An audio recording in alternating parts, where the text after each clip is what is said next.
for seasons. Where are you? On the bottom. Right. You know, I've been selling Nico as an IGL for most of my career anyways. So did you know that there's a certain type of squid where his stomach is located inside of its brain?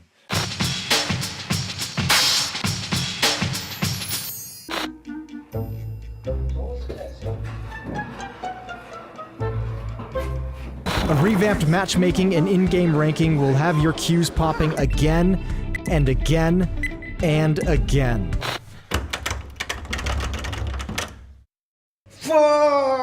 Rob's good, be good. Rob's good, be good. Roll CT, bring me the pistols, let's fucking go!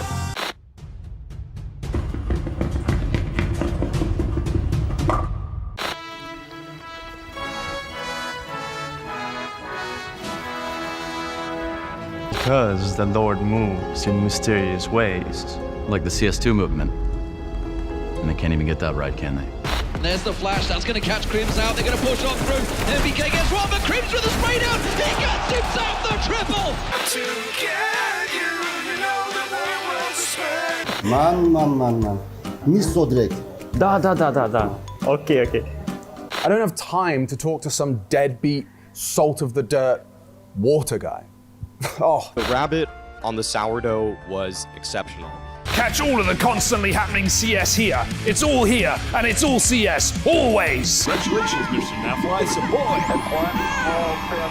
And he's ended world Never. Next round.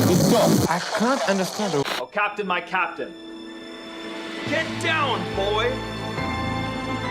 Oh, Captain, my captain.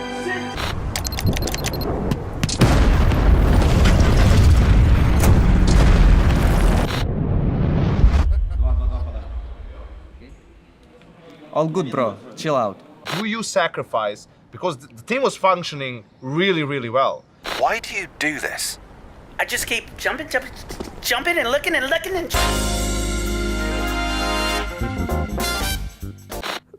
Could someone take a photo of my face? Is that all we're doing here? It should be a human right, and a right is one that is afforded to all.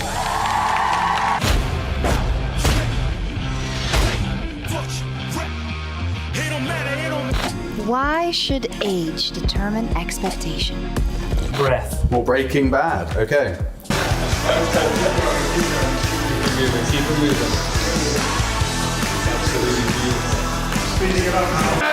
For he's a jolly good fellow, for he's a jolly... But did you know the fake flash play has a long and storied history? Day off. Wrong answer. Start doing push-ups. Hello?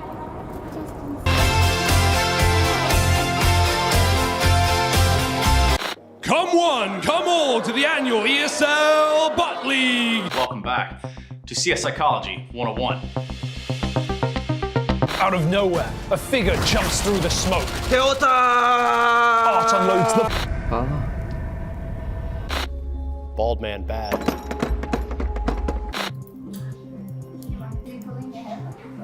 Блять. What the fuck?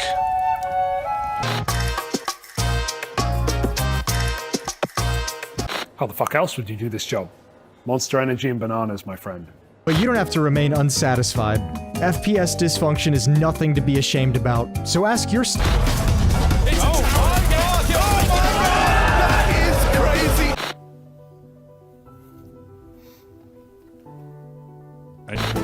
Can warm it up. How long? Yeah. You gonna tell me that this game is ready? I never said that. Let's say about this tournament and we'll see. Have it your way. Hey guys, what's up? Hey bro, nothing much. Why are you even here? 23 for party!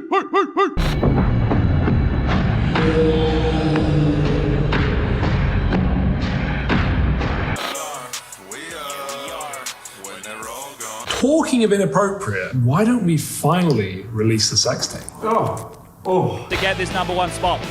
Я думаю, я не знаю, не понимаю, что сказать на английском, я не понимаю. Thank you very much, Shiro. Thank you for your time. Das ist eine absolute Katastrophe. Was sollen wir jetzt machen? Why so serious? gonna slop this in here. Look at the whole thing. Beautiful. Alex, hello? Hello?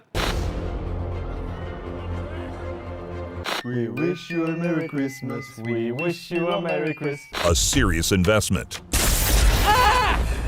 Do you like CSGO skins? They're okay. Rumors, man. Like, socks aside to who I am, it's a fashion statement. It's not like I'm gonna slip and fall in the ocean or anything silly. Chad? He's gonna throw the AWP in. Oh my god! Simple! What is happening?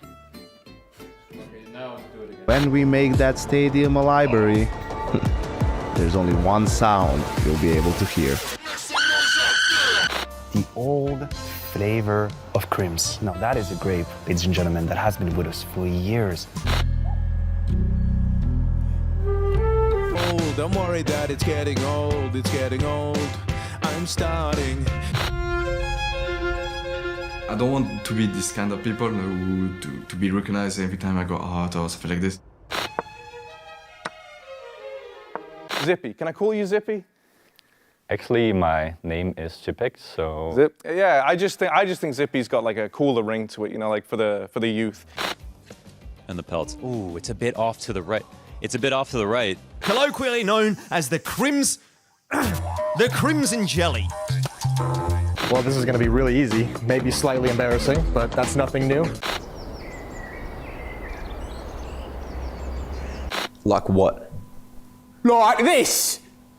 That's just my regular accent, mate. That's just how I sound. Finals, Pronact and Crims. They just need 2 kills here and they will win it for the second time. 47 kills, 23 deaths. Or should I say, 4, 7, 23. Okay.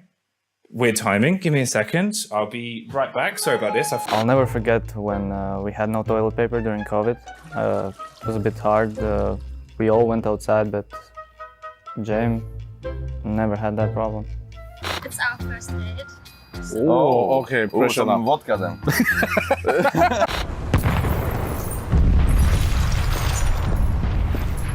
Yeah, I don't know about that one.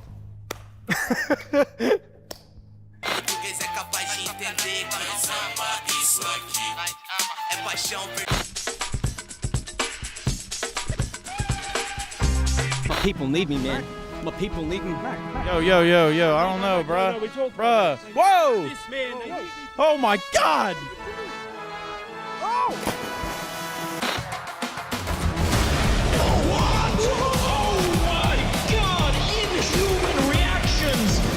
Nice braise on it. It was very nice. It was almost like pulled pork in some ways.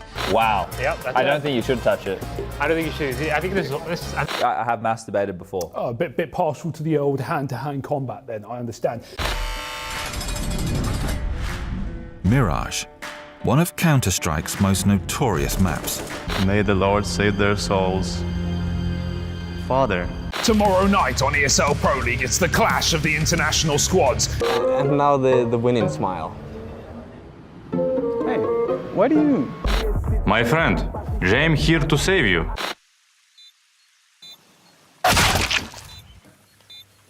Don't go. I don't want you to go. You've done so much. I know. Somehow my bot is more red than Harry is, and that's unfortunate. Back then, technology was different. Keyboards used a PS2 plug as USB wasn't widespread.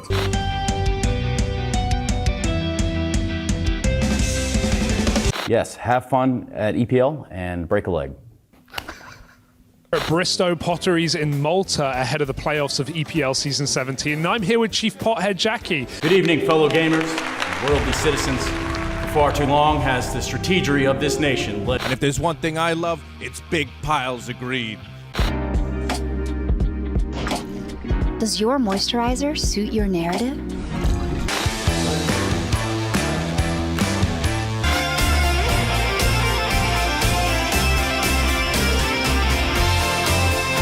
Wash. I don't know why I say watch. Like I want to put the T. The open wash. I want to put the T. I don't know why my. Dobra, brat. Is that what you wanted to do, Elfishka? Don't look at me. my job. Look That's my forward. job. Look forward. Side there. Look at that. Coming out of that. That's a bit of a money. I have absolutely no idea what's going on. Shadows. of ourselves. Game religion.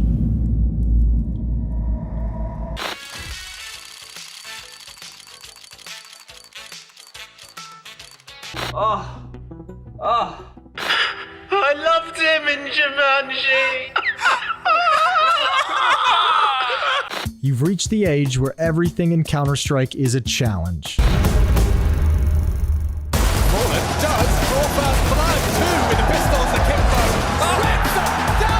Someone calm and collected. Many ramp. This is impossible, honestly. I have no clue. Giga-chan, Hooksy, Giga-chan, Hooksy, Lord Hooksy, Lord. Not today, fella.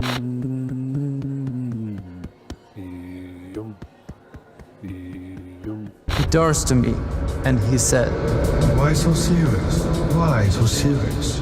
Is back on the menu. Yes. Woo!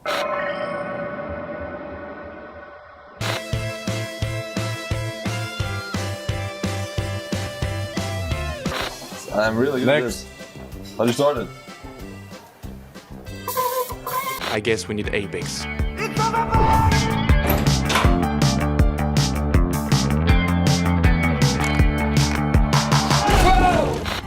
KNG versus Config. You know what I'm saying? Whoa. Nico is the in-game leader. Yes, I know, I see. Yeah, I mean, someone's probably going to get kicked tonight again. You may see a plaster on my hand. Let's just say this is no longer a vegetarian dish. It was CPL winter 2002. Zaiwu was 2 years old, and Monasi wouldn't be born for another 2 years and 5 months. Finish him! Finish him!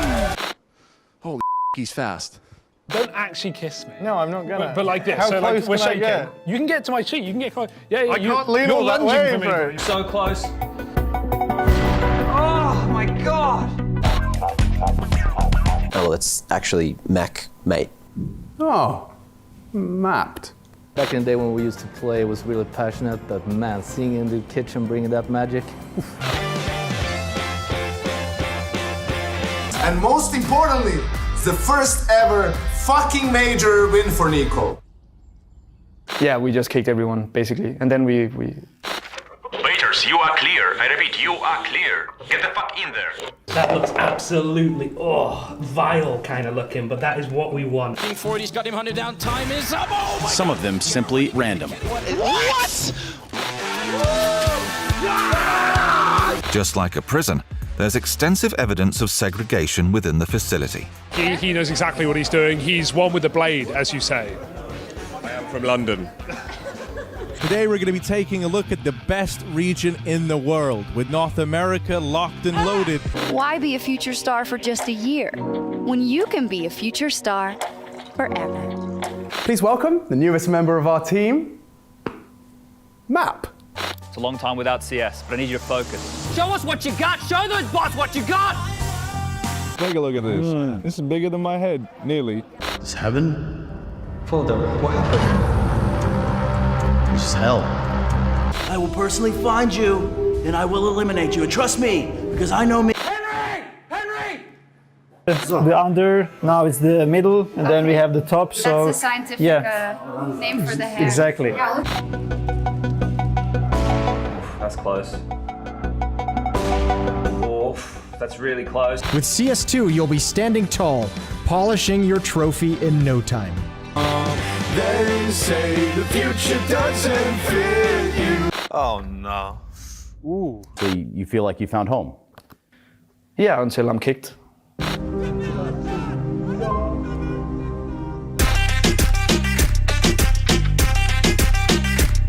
Now we're cooking, bro. Look at that go. Oh, green mounting. Look at those wheels, they're chewing up.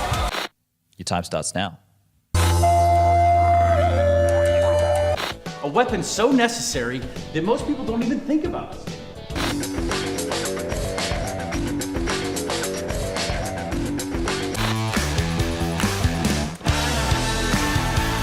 Well, we really backed up for this one. Oh my God! That's the #1 player in the world, ladies and gentlemen. Measurements. Measurements, yes. The measurements never lie. Never. Like a pendulum where all the swings are blessed, but to play in this part. Everything fights for its time in the sun. Wasn't it you two who were flown out to Seattle by Valve? Look at you two, complaining about who's gonna squeeze into each other's hole first. Of course. Talked highs, now let's talk lows. If any cold callers... Perfect, actually. Alright, so we're gonna pop this flower. Potential defense against the 4 symptoms of underachievement. 0 to 6. 0 to 6? You're right. Not only does it have strength, but it has powers.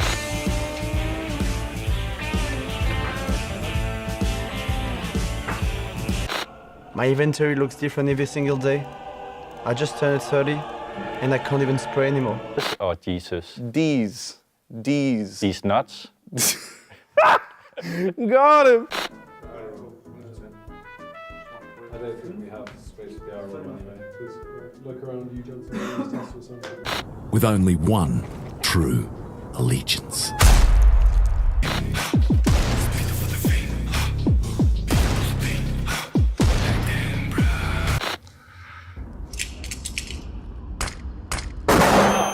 And now we're gonna have to lock you up and throw. This one's for Now he's on the bomb, that volley. And I think it's too late. He can still stick it. He can stick They say the Dexter's out to get.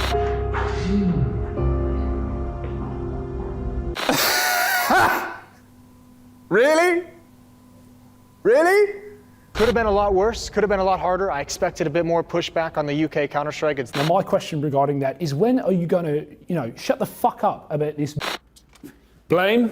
Ich weiß, es ist schwer, aber wir schaffen das zusammen, Alter. Hashtag gemeinsam, wir können das packen.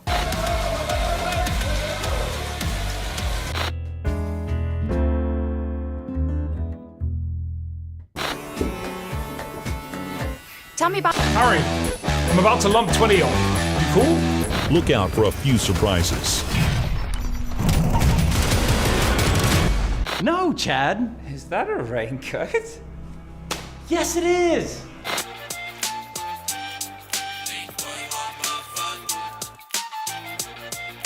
Now that is a dank, dirty banana. So this type of banana, this. Oddsy. Keep his eyes glued exactly where you want them. Secondly, This time we'll make a mistake. We're now falling. Gonna break through. He's on his left foot here. Didn't quite get the ball past the last. Lurking in the shadows and the shallows, the saltwater croc. a promise of ever-shifting tides. Can I get you something? Glass of warm milk? Little Kool-Aid? Why'd you never even communicate anymore?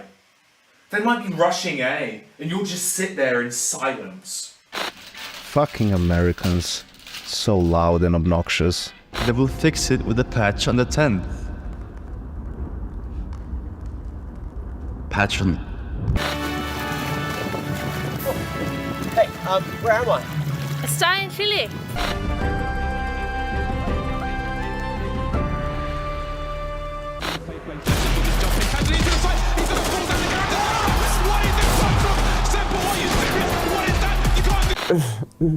Yes, I'm the manager of this here establishment.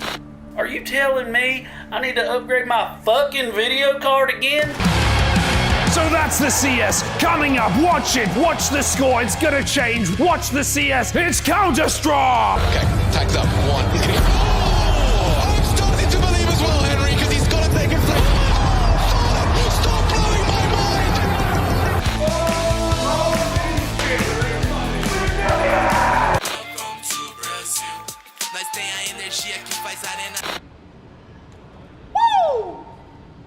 Next выиграем 100%. You that guy. Extra out. Here we go. Always toxic. Oh, Captain, my Captain!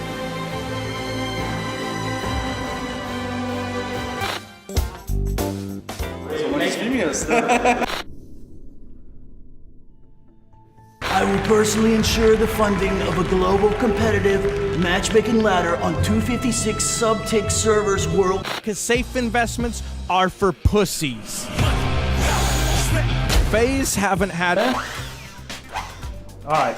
Save your skin with the all-new Potential. There? Yeah. Okay. It's feel Vaxteren. Refamiliarizing yourself again. Where are you, Justin? An isolated land. Fantastic. Now I can't spend precious team building time with my employees. Such as the famous buy an op and then use the deagle. I was watching. I'll take responsibility and leave. It could have been beautiful. It could have all been ours. Yeah. Skyboxes allow for a whole new world of nade lineups, so you can get as sweaty as you'd like. Feels bad, man. That is not so poggers. Bible thump. QQ.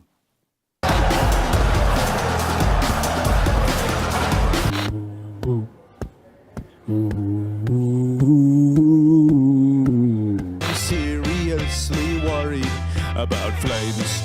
Oh my god, this guy is so good. So if it came down to me having to buy that for myself, probably just tell you no flat out. Who's the wanker now?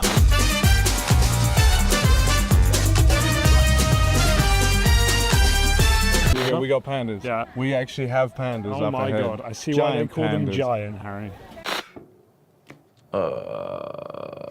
He will never learn. If we were to do a bunch of exercise, die, and then eat the meat, it'd be sour. Oh! Can you believe it, Harry? FaZe Clan. Oh no.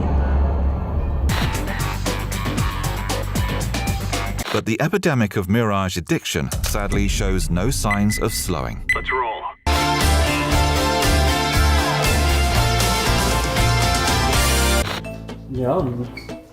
Nice. Отлично, брат, отлично.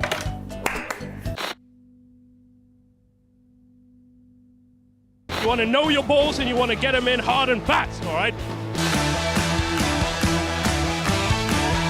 No, I don't care about Stana, man. He's a fucking gold Nova. ESL Pro League Season 19 is brought to you in part by Intel, Acer Predator, Kadia,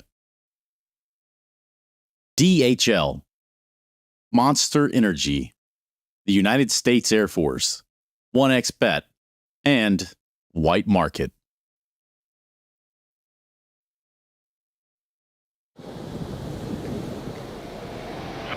Hey, Chad.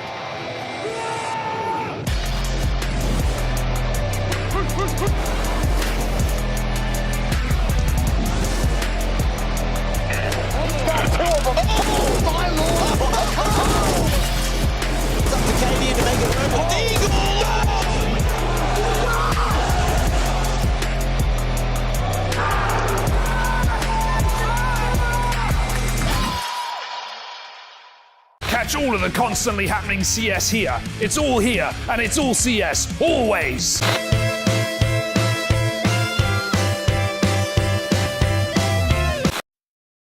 This is ESL Pro League. This is Season 19, and this is where all the madness begins. Still 32 teams, still 4 groups, key difference being 2 groups will be played simultaneously. Now, Malta, it's been our home for multiple seasons. I'm sure you'll all remember FaZe. They earned the Intel Grand Slam here. Mouse, just last season, the last ever CSGO trophy was listed on this ground. But our castle, it's had a few upgrades, so come on, let's go check them out. Oh, it's a little bit dusty. There we go. Nothing to be afraid of because, Chad, what's going on all the way over there? We got one of the biggest and best changes for Season 19, and that is this beautiful stage setup. We have the teams no longer facing in, facing out, facing each other. Jason, this is the old school LAN environment that we were hoping to see. Yes, indeed, Chad. This is a fantastic environment. You're going to see it on the cameras as well. Players standing up, shouting at each other. This is old school Counter-Strike. High energy shit talking Counter-Strike. They're damn close to each other. We got the smart glass here. Let me see if I can get this to work.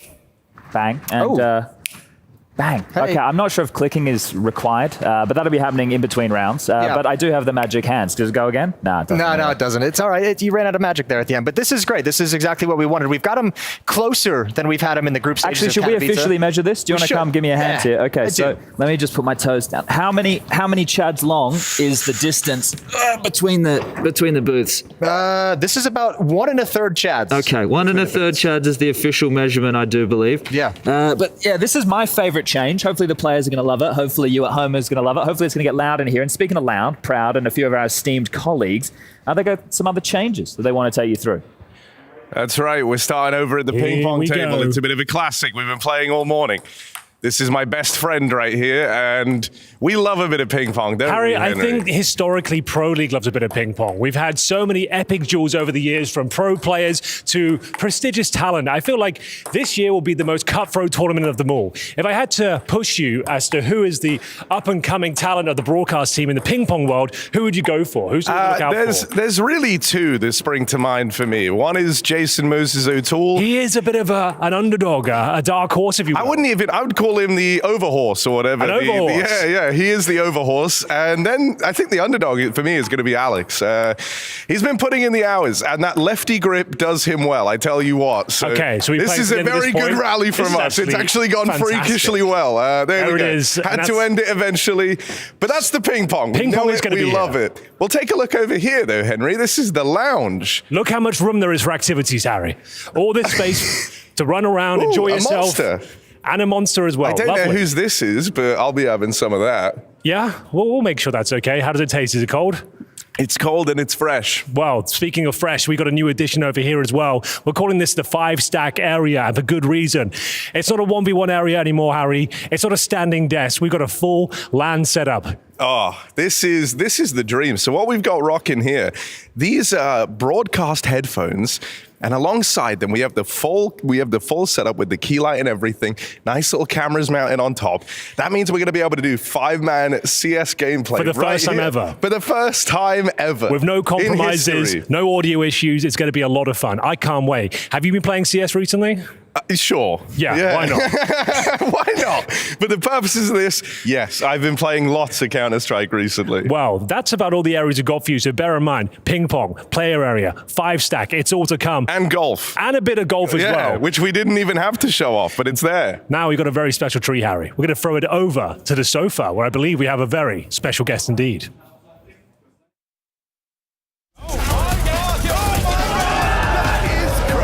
But did you know the fake flash play has a long and storied history? Das ist eine absolute Katastrophe. Was sollen wir jetzt machen? Now, are we still calling it the casting couch? Yeah, hello. I think we should still keep it as the casting couch. Now, Henry's joined us. We have Matt from Tournament Management. Yeah, that's correct. No longer League Ops. No longer Just League to be the Ops. girl. They want it to be a dead term. That's like dead naming, Henry. They call them, I'm just making only it calling clear, them tournament clarifying, management. that's all. Tournament management. That's what they're going with. We've got a couple of bits of housekeeping that we have to get through before we can get into this. Now, tournament format, Freya kind of mentioned that as she was coming through the door. We've got 4 teams, 8 teams per group. 4 teams per group make it to the playoffs. Did I say that right? Yeah, you just started out a little bit weird. 8 teams per group, 4 of them make it to the playoffs. Yeah. Yes, and there's 4 groups. If you're first in the group, you're straight to the quarterfinals, right? Matt, there it is. Thumbs up from Henry. Yeah, there we go. There it is. And if you're second in the group? Then you go to the 16 round of 16. Right? There you go. Round, playoffs, right? Yeah. It's called. And so what if you come 3rd or 4th in the group? Well, then you're in the round before. See, we're testing round already. of 24. And then if you come 4th, you get in the last chance qualifier. Then if you get through, then that's for the 4th place. Yeah, so right? you can drop down. So in the group stage, there's a whole lot of bracket play. It's all best of 3s. It's all that good 16 games per group, I believe. Hell, you been counting? I've been keeping up. That's a lot of games of Counter-Strike. Yeah, so I think that's one of the changes that we have, right? It's no longer 5 weeks, it's 3 weeks. All the action's being condensed. How's that make you feel? Was it fun just bottling all that up? I mean, we're not here for as long. That's a good thing. That's a good thing. You get paid by the day, Matt? Well, yeah, I'm a salaried employee, so... Oh, okay. Well, I guess he's all right with that. Paid for the day. No, not paid for the day. Clear that up. Yeah, all right. Well, we needed to make sure. And how much do you get paid at? No. Look, it is condensed. We do have 16 teams here at any given time. So there's going to be a lot more players making their way through. And a B stream downstairs as well, right? Does that make things more challenging for a kind of tournament management perspective, having to have 2 teams going on at the same time? I mean, yeah, we have to have more referees, obviously. Sure. We have 1 game extra extra per stream now every day. So days are longer. So less time, more stress. Do you have a runner that carries messages between the two? We have radios, but yeah, we do also have a runner. Perfect. Exactly for Is he that. in good shape? Yeah, it's going to have to be. Well, yeah, I'm sure he will be after this event for sure. Are they taking the elevator or the stairs? Well, we'll see. Okay, depends on the time parameters. Exactly, yeah. Now, look, when we come to a tournament like this, we're talking about 16 teams, there's plenty of goddamn players. And in terms of tournament integrity, people are always asking questions at home. Like, we get tweets that people are like, why do they have a headset over the top and in-ears in? Well, the headset over the top is noise cancellation. It stops, obviously, you from being able to hear the other teams just across because, we've got a close LAN set up here. We've also got the flashbang glass, stops you from seeing other players during the live rounds. Just you can't read lips or. Thanks to Jordan Nothing Gilbert, that one there. Yeah, Once upon a time. Summer of C9. Yeah, it was a long time ago. And we also have cameras, what are they called? Over the shoulder? Security cameras. Yeah, okay. Checking from behind all of the players to make sure we can see all of their monitors and stuff like that. So if we need to go back and record a clip or something, we can do that as well. Okay, I didn't know that. No. So something fishy happens, you've got a different perspective of it. Yeah. Back in my day, ancient history, majors once upon a time, 2015, 2016, we used to have to hand our peripherals in overnight. Do they still do that? No, we don't do that anymore. We take peripherals basically as they come. All of our PCs are pretty well locked down by our dedicated IT team, so we're pretty confident that nothing's going to come in. You mentioned the USB ports can only handle the actual data of the movements, no actual there's data being transferred. No data itself. transfer on all of our right. USB So it's just ports, the movements of the peripherals. You can't even upload or download anything. Yeah, obviously locked down on the internet as well. Yeah, of course. Yeah. What about before the players sit down? What do you do before the players sit down? Well, we have dedicated SSDs for every player. So obviously before they sit down, we need to set all of those up. So every player loads their config during a setup day, which is when they do all of their media obligations, they also come in, set up their SSD, make sure their config's loaded on there. So every SSD is loaded per player. So we plug them in 1, 2, 3, 4, 5 based on where the player's going to sit. Obviously they tell us that in advance. And that's pretty much it. We turn on the PC and we wait for them to sit down. And what is on the PC, right? Because Counter-Strike, obviously, TeamSpeak. Windows. Yeah, Almost certainly. Yeah. TeamSpeak, Counter-Strike. Spotify, maybe. Yeah, they have Spotify. They send their Spotify playlists in advance.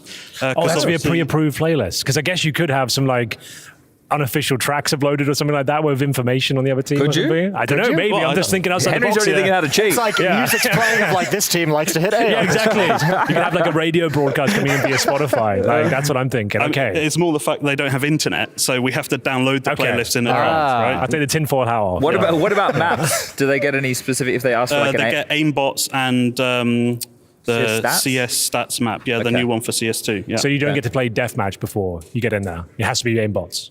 Well, I mean, you can play deathmatch with bots, I guess, if you set it up yourself. But no online No service. online, yeah. Okay.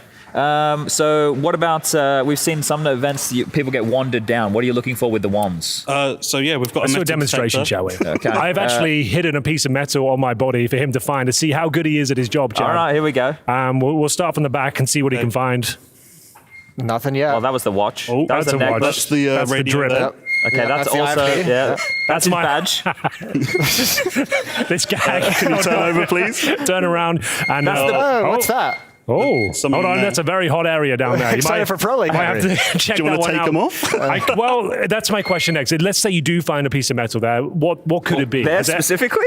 Yeah, well, not there specifically. Let's say you do find a piece of metal. It's not in the place it should be. What are you doing next? You're saying, please, can you take your trousers off? Or No. We'll ask them to take out whatever it is. It's probably a phone. I put my keys down my boxes just so everyone's aware. It didn't really work. Wasn't the payoff I was looking for. This is where the latex gloves come out. Yeah, it was really uncomfortable playing ping pong with that. But So we asked them to take out whatever it is the metal detector finds, and then I know we'll in do it chess again. there was this whole theory that there was a cheating device inserted inside a person. Have you ever come across anything like that in Counter-Strike? No, of course not. No. Funny. Not yet. Yeah. Okay. I mean, the cheats are getting pretty advanced now. Have you seen that people have got AR glasses they're using to have you seen that? It has a film so you can see the radar through the glasses, but it's not on the screen, and it connects via a website, and you just have to have one player on your team that's cheating. Bloody hell. And then it connects to your glasses and you have the radar overview through the sunglasses. You know a lot about cheating, Henry. I go on Should we be YouTube. I'm actually investigating kind you? of pissed off with the whole cheating situation in Counter-Strike in general. So I do a lot of research. I go on YouTube. I got to see what's going on, who's fighting it, who's not, that sort of thing. So let's keep my finger on the pulse. I think I kind of draw the line. I say, if you're willing to insert a vibrating object in your body to cheat, you deserve it. Some people do that without wanting to cheat, Jason. They'll do that for fun. True, yeah. What about, so in the past we had like things like the Olaf boost, right? I remember for a while there, they were asking players if they have something that they think could be a little bit dodgy to show the tournament management, league ops at the time, if this was okay, right, to be used, and then they could use it in a tournament. Do you guys still have players coming to you with those things? Yeah, sometimes players come. Most of the time, obviously, they've found pretty much everything they can find. But we also look at like social media and stuff like that. So sometimes someone posts something on Twitter or on TikTok or something like that, and we see that, review it, and then if we decide it's something game breaking or that is not intended, then we'll write it down on our spreadsheet. And spending a lot of time on Monacy's stream. It's public for everyone. Yeah, everyone can see the. I think we call it the boost. Was anything added before this tournament? That. Any kind of last minute additions? Wait, anyone is in the fans, the viewers? Yeah. It's We should tweet that out there. Yeah, we should tweet that out. Yeah. Okay, we'll do that. Was there anything before this event? No. Nothing new. Nothing. I saw there was some overpass boost in CT Spawn, similar or akin to They were doing a run boost to get there, though, I think. Yeah, so I think it's okay. They were killing Sprout, guys in right? Spawn. Was it Apex? Could have been Sprout. I think maybe it was Apex. I think it was Apex. I saw like a double orb kill in T-Spawn. Yeah, that seemed a bit jumping on the jump. Anyway, there's some stuff. I have a question. I'm not sure if this is appropriate to ask. Here we go. My I know kinds. in the past has been random drug tests. Is that still a thing? Does that happen? Not so much anymore, but obviously it is still a factor. Sure. We can't tell people in advance because, like you said, it's random. Yeah. But yeah, we're. Good to know. Henry, you don't do the talent though, do you? No. No, okay. Obviously, just probably okay. Thank God. What about in terms of? We've had a couple situations recently. With what? Of just if you can clarify for the audience, we've had a couple of these mid-round game crashes, game hitches. On Inferno, I will say. Inferno seems to be a popular site for What's the these rule things. on that? Because we always butcher it while we're casting. We're like, well, we're going to have to, we're speculating. We should shut our mouths. So what happens if a player does drop? Well, most of the time we check if damage has been done, obviously. So any damage? Any damage. What if it's a TK? Well, what if it's one damage? It depends, right? If it's in spawn and it's clearly unintentional, then sure, maybe we'll overlook it. But like if they're running out of spawn and I don't know, he's thrown a nade or something and he's hit a teammate, then that's damage that's been done. So, okay. Yeah. No, go on. We've got one more question left. Yeah, I think I have a banger. Okay. Unless you have a good one. You have a good one? Mine was kind of a banger, but if yours is a banger, I think you got the same one. You go for it. I was wanting to know about the shit talking. Oh, that's quite good as well. I want to know if there was any rules about like what they're yelling at each other. Is there anything off the cards that's going to get them in trouble? Again, I mean, it's fairly situational. If they start being like crazy racist or something like that, obviously we're going to shut it down. We don't like to tell them where the line is. But let's just say that's the line. Yeah. Fair enough. But yeah, there's a line and it's pretty obvious where the line is, right? So I guess we don't have time for your banger, Henry. Okay, I was going to say we didn't touch a seeding situation. The seeding was done in January, right? Can you just explain briefly why that was? Sure. So the reason we do seeding so early is obviously because we have 4 groups. Yeah. The seeding determines which team goes in which group. So that also depends when a team turns up. Sure. So logistically, it helps for that. So we need to book flights for all of the teams, and obviously to save costs and stuff like that, we need to do it as early as possible. Should have finished on your question. There was a funny. That's all right. That was quite a serious we can one. cut that in post. Yeah. It's all good. It's all good. Yeah. So anyway, we mentioned the B stream. So maybe we should check what's going on with the B stream. Absolutely. Let's do it. Yeah, to answer the age-old question of what's underneath the A stream, it is indeed the B stream, where I've managed to grab Roman from Saw. Thank you so much for joining me this morning. I want to recap just what happened at the Major. We saw you guys in the opening stage, winning your 2 best-of-1s. Best-of-3s got a bit tricky. What did you learn from that? I mean, our goal was to be in the Major, so that's a great achievement for us. But we saw all teams that were there, we felt like we couldn't have achieved a lot more. So it was a bit of disappointment for us, and we started 2-0. And we expected to be through to the next stage, so it was a disappointment for us, but we learned a lot and we fixed a lot of mistakes we had. Now, just upstairs is going to be the OneXBet power rankings, where the talent are going to be rating the teams from 1 being the best, 16 being the worst. Where would you place yourself between 1 to 16? Let's be honest, we are the wildcard team. We had a bit of luck to be here, so we weren't expecting it. So I can be a bit humble, and I'll put ourselves in the 16th place. But if I look at our level, I feel like we are around mid-table, around 8, 9, I'd say. Okay, 8, 9. That sounds pretty good. Well, thank you so much for your time, Roman. Best of luck versus 3D Max. But on the A stream, it's going to be VP versus Fnatic. Gamer's life, there's a question to be asked. Do your clothes match your hobby in any situation? Or do they just represent what you dream of? No matter what situation, there's always the right way and the wrong. The only real question is, which are you going to choose? Decide for yourself. Smokes. You see double smokes in the same place there. Simple just jumping casually into the side. Wait. What was that? Never miss a play again. Simple. That's not allowed. This is not FPL. This is a major. Finally. With Faceit Watch, you're in control. Switch between player POVs live and see the game through the eyes of any pro. Never miss a moment with replays. Relive each highlight on demand from all angles. Watch it, control it, face it.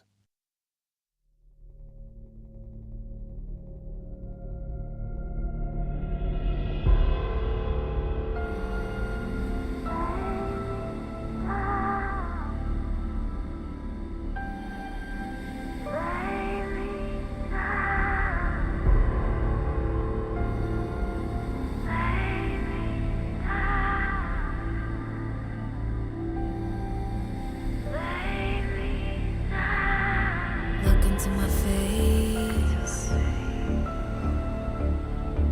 Tell me now why you want to wait. Running out of words you wanna say.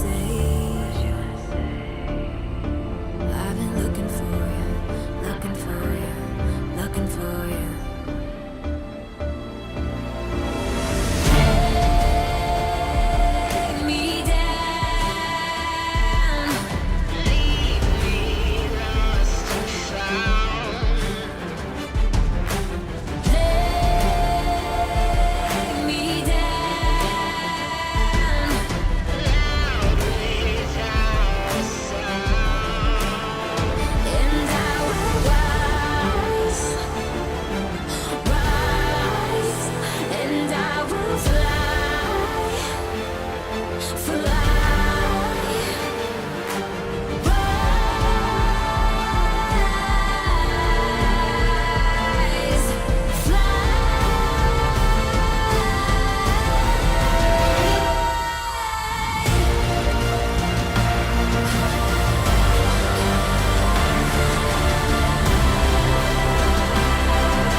Oh yes, it wouldn't be a bit of ESL Pro League without this, the infamous buzzer. Boy, I have missed that noise. And of course, you guys can be involved in the action and the quizzes that are going to be up here at home in our DHL drop. You guys also have the opportunity to vote on which quiz we are going to be doing right here next week at EPL Season 19. We're also going to be checking in with our DHL MVP check-in between maps 1 and 2 today. So we're going to be selecting who we think is going to be taking the MVP title in terms of Group A and Group B. But, Jason, I see a big board and a big stick over there. Yes, indeed, Freya. Quite a big stick, if I do say so myself. Intimidating, powerful. Harry, Chad, how you doing? I feel like he's a lecturer right now. Do you get that kind of vibe? Yeah, kind of. I mean, he lectures me a lot, so it's true. It's true to form. I'm stern but fair. You still got to get him back for that season in Copenhagen. All them years ago, dude. No one ever lets me live this down either. You shouldn't live that down. If it means anything, I don't actually think you look like a testicle. So you look like just a man. Started again. Just a regular man. You set him up so open. You guys are plotting this. All right, let's get under control. We're here at the 1xBet Power Rankings. This is a great time to thank our sponsor for putting up with our shenanigans that we enjoy. Okay. 1xBet Power Rankings, 1 through 16, groups A and B. I've already placed Saw here right in the middle, as Roman kind of said, 8 and 9. So you guys can shift that, but I've just got something on the board for you. So let's start with 16, down at the bottom. Jason, where were we before? We had to wet the whistle. We need to get hydrated. Yeah. No, you should too. Where's your water bottle? It's over there. Want me to grab it? No, no, you should stay here now. Okay. So you want to start with Saw? Interesting. They normally cut things in half. I just like the way Roman put them there. I just like to place it there to get the board, something on the board. So Harry, I have got notes. Well, so I did have one question with this one. Yeah. Right. Are we saying for like, because I want to put FaZe at number 1 Well, they too, should be and number 1. That's what he's got written down on this little bit of paper. Okay, you guys are here. starting at the top. Yeah. Well, just to be a bit crazy with it. Okay. We want to mix things up a bit. FaZe number 1. Yeah. Sure. But the only issue I have there is by their own admission, they take the hardest path through anything. They're a little bit of a wild card. But it's a power ranking. Exactly. And so I was just, I don't want it to come back on us that when they struggle through in the last chance qualifier and then go on to win the event or whatever. That's their fault, not our fault. Yeah. All right. You can have the caveat if they're exhausted. We'll do that all tournament long. Yeah, that's true. Now look, although they seem pretty hyped. Got another note here. Rain had a haircut. Ooh. How's it look? What, the haircut? The haircut. It's a buzz cut. A buzz cut. Wait, really? Good for him. Yeah. Really? Yeah, he buzzed down. That's awesome. Oh, you didn't see him? No, I haven't seen him yet. No, they'll be playing later today against Imperial. Can I put Sharks at 16, please, Jason? Absolutely. Sharks at 16. It's a beautiful logo. Yeah, and the logo does a lot for me. Okay. 15 now. We gotta start moving this along. Right. Ty Lue, 50. Any objections? No objections. All right. Your Honor. Can we put number 2 in, please, Jason? Sure. What would you like? Now, because it's a power ranking, it's gotta be a Vitality, no? Could I make an argument for Astralis? You could make an argument for Astralis. We haven't seen Vitality play in some time. Astralis is a 3-map affair against FaZe in the semi-final. A 2? Damn more convincing than Mouse, who aren't on the board. I will gladly put Vitality at 2. We can put Vitality at 2. Harry, you get the final decision here. Astralis. I'm fine with Astralis at 2. Wow, honestly. I've persuaded. You persuaded Harry. You didn't get me. Yeah. But then the thing... Nearly 100% win rate from Device. So apart from the games he lost. Apart from the games he lost, which was only one game. So then if you wanted to put Vitality, I'd love to hear the rationale, Jason. We haven't seen them play in some time. Yeah, but I think they've got a deeper body of work, certainly, than this new Astralis lineup. They've had some decent showings. Major was a little bit rough for them. I guess you could also argue G2 would be up there, semifinals. Sure. And the Major. You could. Would you like to put G2 ahead of Vitality, or are we getting a bit funky? I think if we're going to go by some of them recent results, you kind of have to, don't you? Man, that's the thing. Chengdu came before everything else. Yeah, I don't know. I just feel weird, like, putting G2 ahead of... but then do I? Because Monacy's so good. What about VP with Electronic? We get anyone... I don't know. There's an unknown factor there, so I want to kind of account for that in putting them maybe at like a 5 or a 6. 5 or 6, yeah. Because I think Electronic makes them better, but this is their debut. First game today against Fnatic. 6. Okay. I want him to move it to 5. Yeah, let's do 5, Jason. Okay, sure. Yeah. You've been overruled. And then Vitality G2 in any order you'd like, Jason. Okay. Well, no, we can give him full control here. This is nice. Yeah. It's like when you say, surprise me. Yeah. Bang. And there's only 2 options. Yeah. Okay, so people are going to really not like the Astralis call, but it is only. I don't like the Astralis call. Well, if you want to move it around, I would. No, you're fine. Hands off. No, this is your party. I don't want to take the blame. I'm just putting up the balloons. Okay, we're good. Would we say Eternal Fire might be coming in like a 6th position? Yeah, I like that. You'd have I to like almost. that. Yeah. Okay. So that means Falcons don't make the top 6. Is that surprising to anybody playing at home? No, not at all. Yeah. Okay. No, fair enough. But maybe they can do 7. Do you ahead of Mongols or Imperial? Those would be the next 2 for me. M80 beat Liquid recently, and Liquid did good in Chengdu. Yes. Yes, indeed. I don't feel like M80 could be any higher M80's than been 9. rising the ranks of North America, and it's always hard to find where that positions. Hey Jason, how many Americans are on that team? What, like 2? And you've got Malbs in there as well. I said Americans. Yeah. Yeah. You got him technicality.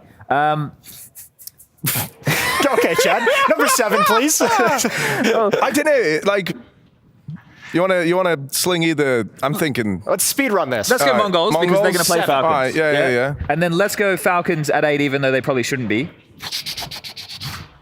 Okay. Slide Saw over to 9. Can Saul be like 12? 12, yeah, respectable 12. We'll bring them up in a second. That's a little bit harsh in my They will opinion, come back up in a second. Okay. I feel like next has to be either M80 or Imperial. I think Imperial. They were always a safe bet for me. Bang. And then M80. Yeah. Bang. Yeah. It's all coming together How do now. we say the new kid's name in BetBoom?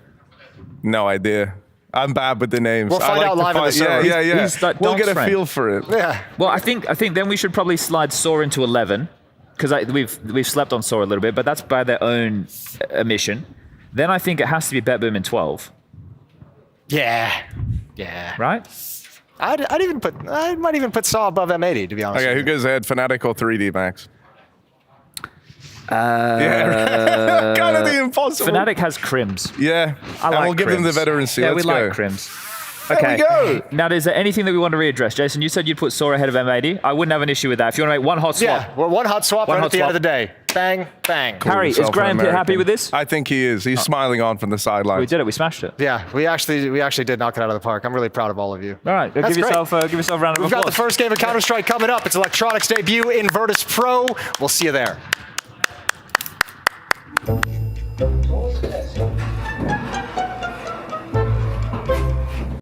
Everybody must play a game that they find to relax. It could be Rust, it could be Minecraft.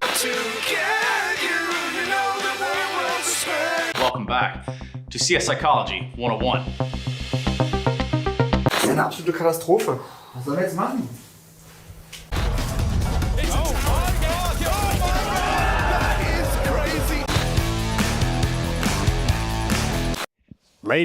Ladies and gentlemen, is this thing on? Hello? Is it on? It's on. Okay, hi, how you doing? Hey, bro. First game that of was such a ESL good Pro opener. League Season 19, Harry. Yes. After doing the major final, the grand final of Chengdu, you're now doing the opening game here at EPL Season 19. What a heater you're on right now. I'm just going from strength to strength. I don't know how this has happened. I feel. I don't know either. Yeah. Kind of shocking, really, isn't it? Came out of left field, didn't it? No one could have seen this coming. Now, what? Oh, look, we have the veto. Okay, the exciting veto. I don't see one of them. What's the first? Oh, Nuke. Okay, nice.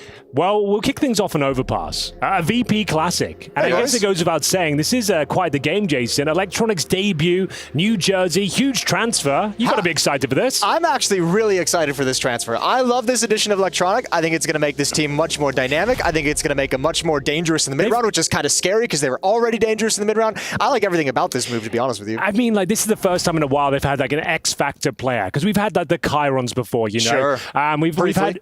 Yeah, very briefly indeed. I mean, we've never had that X-Factor player, and I think Electronic brings that to the table, and I think this is going to be kind of telling us to which direction they're going. I don't expect them to be world-class from the get-go. It's been very early dates for them, but starting an Overpass, a bit of a dream, I would assume, considering their play style. Oh, sure. They have to love that they get it. This has got to be a little comfort. It's like starting at home. You know, you get to hang out. I don't know. Yeah, there's no better place than home, right? Famously. There's no place like it, you could say. We're getting in. You know what that means. That music sounds great. Well, ladies and gentlemen, the opening game of ESL Pro League Season 19. It kicks off right here, right now. Virtus Pro taking on Fnatic here on Overpass. A best of 3 in the new format. 3 weeks of fun, ladies and gentlemen. Buckle up. Buckle up. Pistol rounds. Okay, 20 seconds to get through. Utilities being picked up. Smoke 2 flashes. Nice. Classic. Nice and epic there. I was really hoping that would lead us into the footsteps. Fair, this is a very technical purchase. The fact they've got 2 smokes and 4 flashes, this is set piece territory, Jason. So you mentioned utility in a pistol round, and Henry just gets so jacked up. That does get me going. Let's get him going. Kind of my thing. We've only got 1 set of Julies, so we'll say that. Kiabi will be using those, and for now, we've got an HE for Crims as well. A flashbang and no defuse kit. So, a slow start as you might expect. Which is fine. Yeah. which is cool. Yeah, that's one way There's to open going to the be a rounds. lot of slow starts in this game. Yes. Yeah, we know that. That's a talking point we've been hitting on VP for a while. But, certainly now that they have electronic and extra voice in there, I would wonder, how it's been so recent. They haven't really had time to, get him involved in any way, right? So he's just kind of following the leader, I would imagine, in this stage.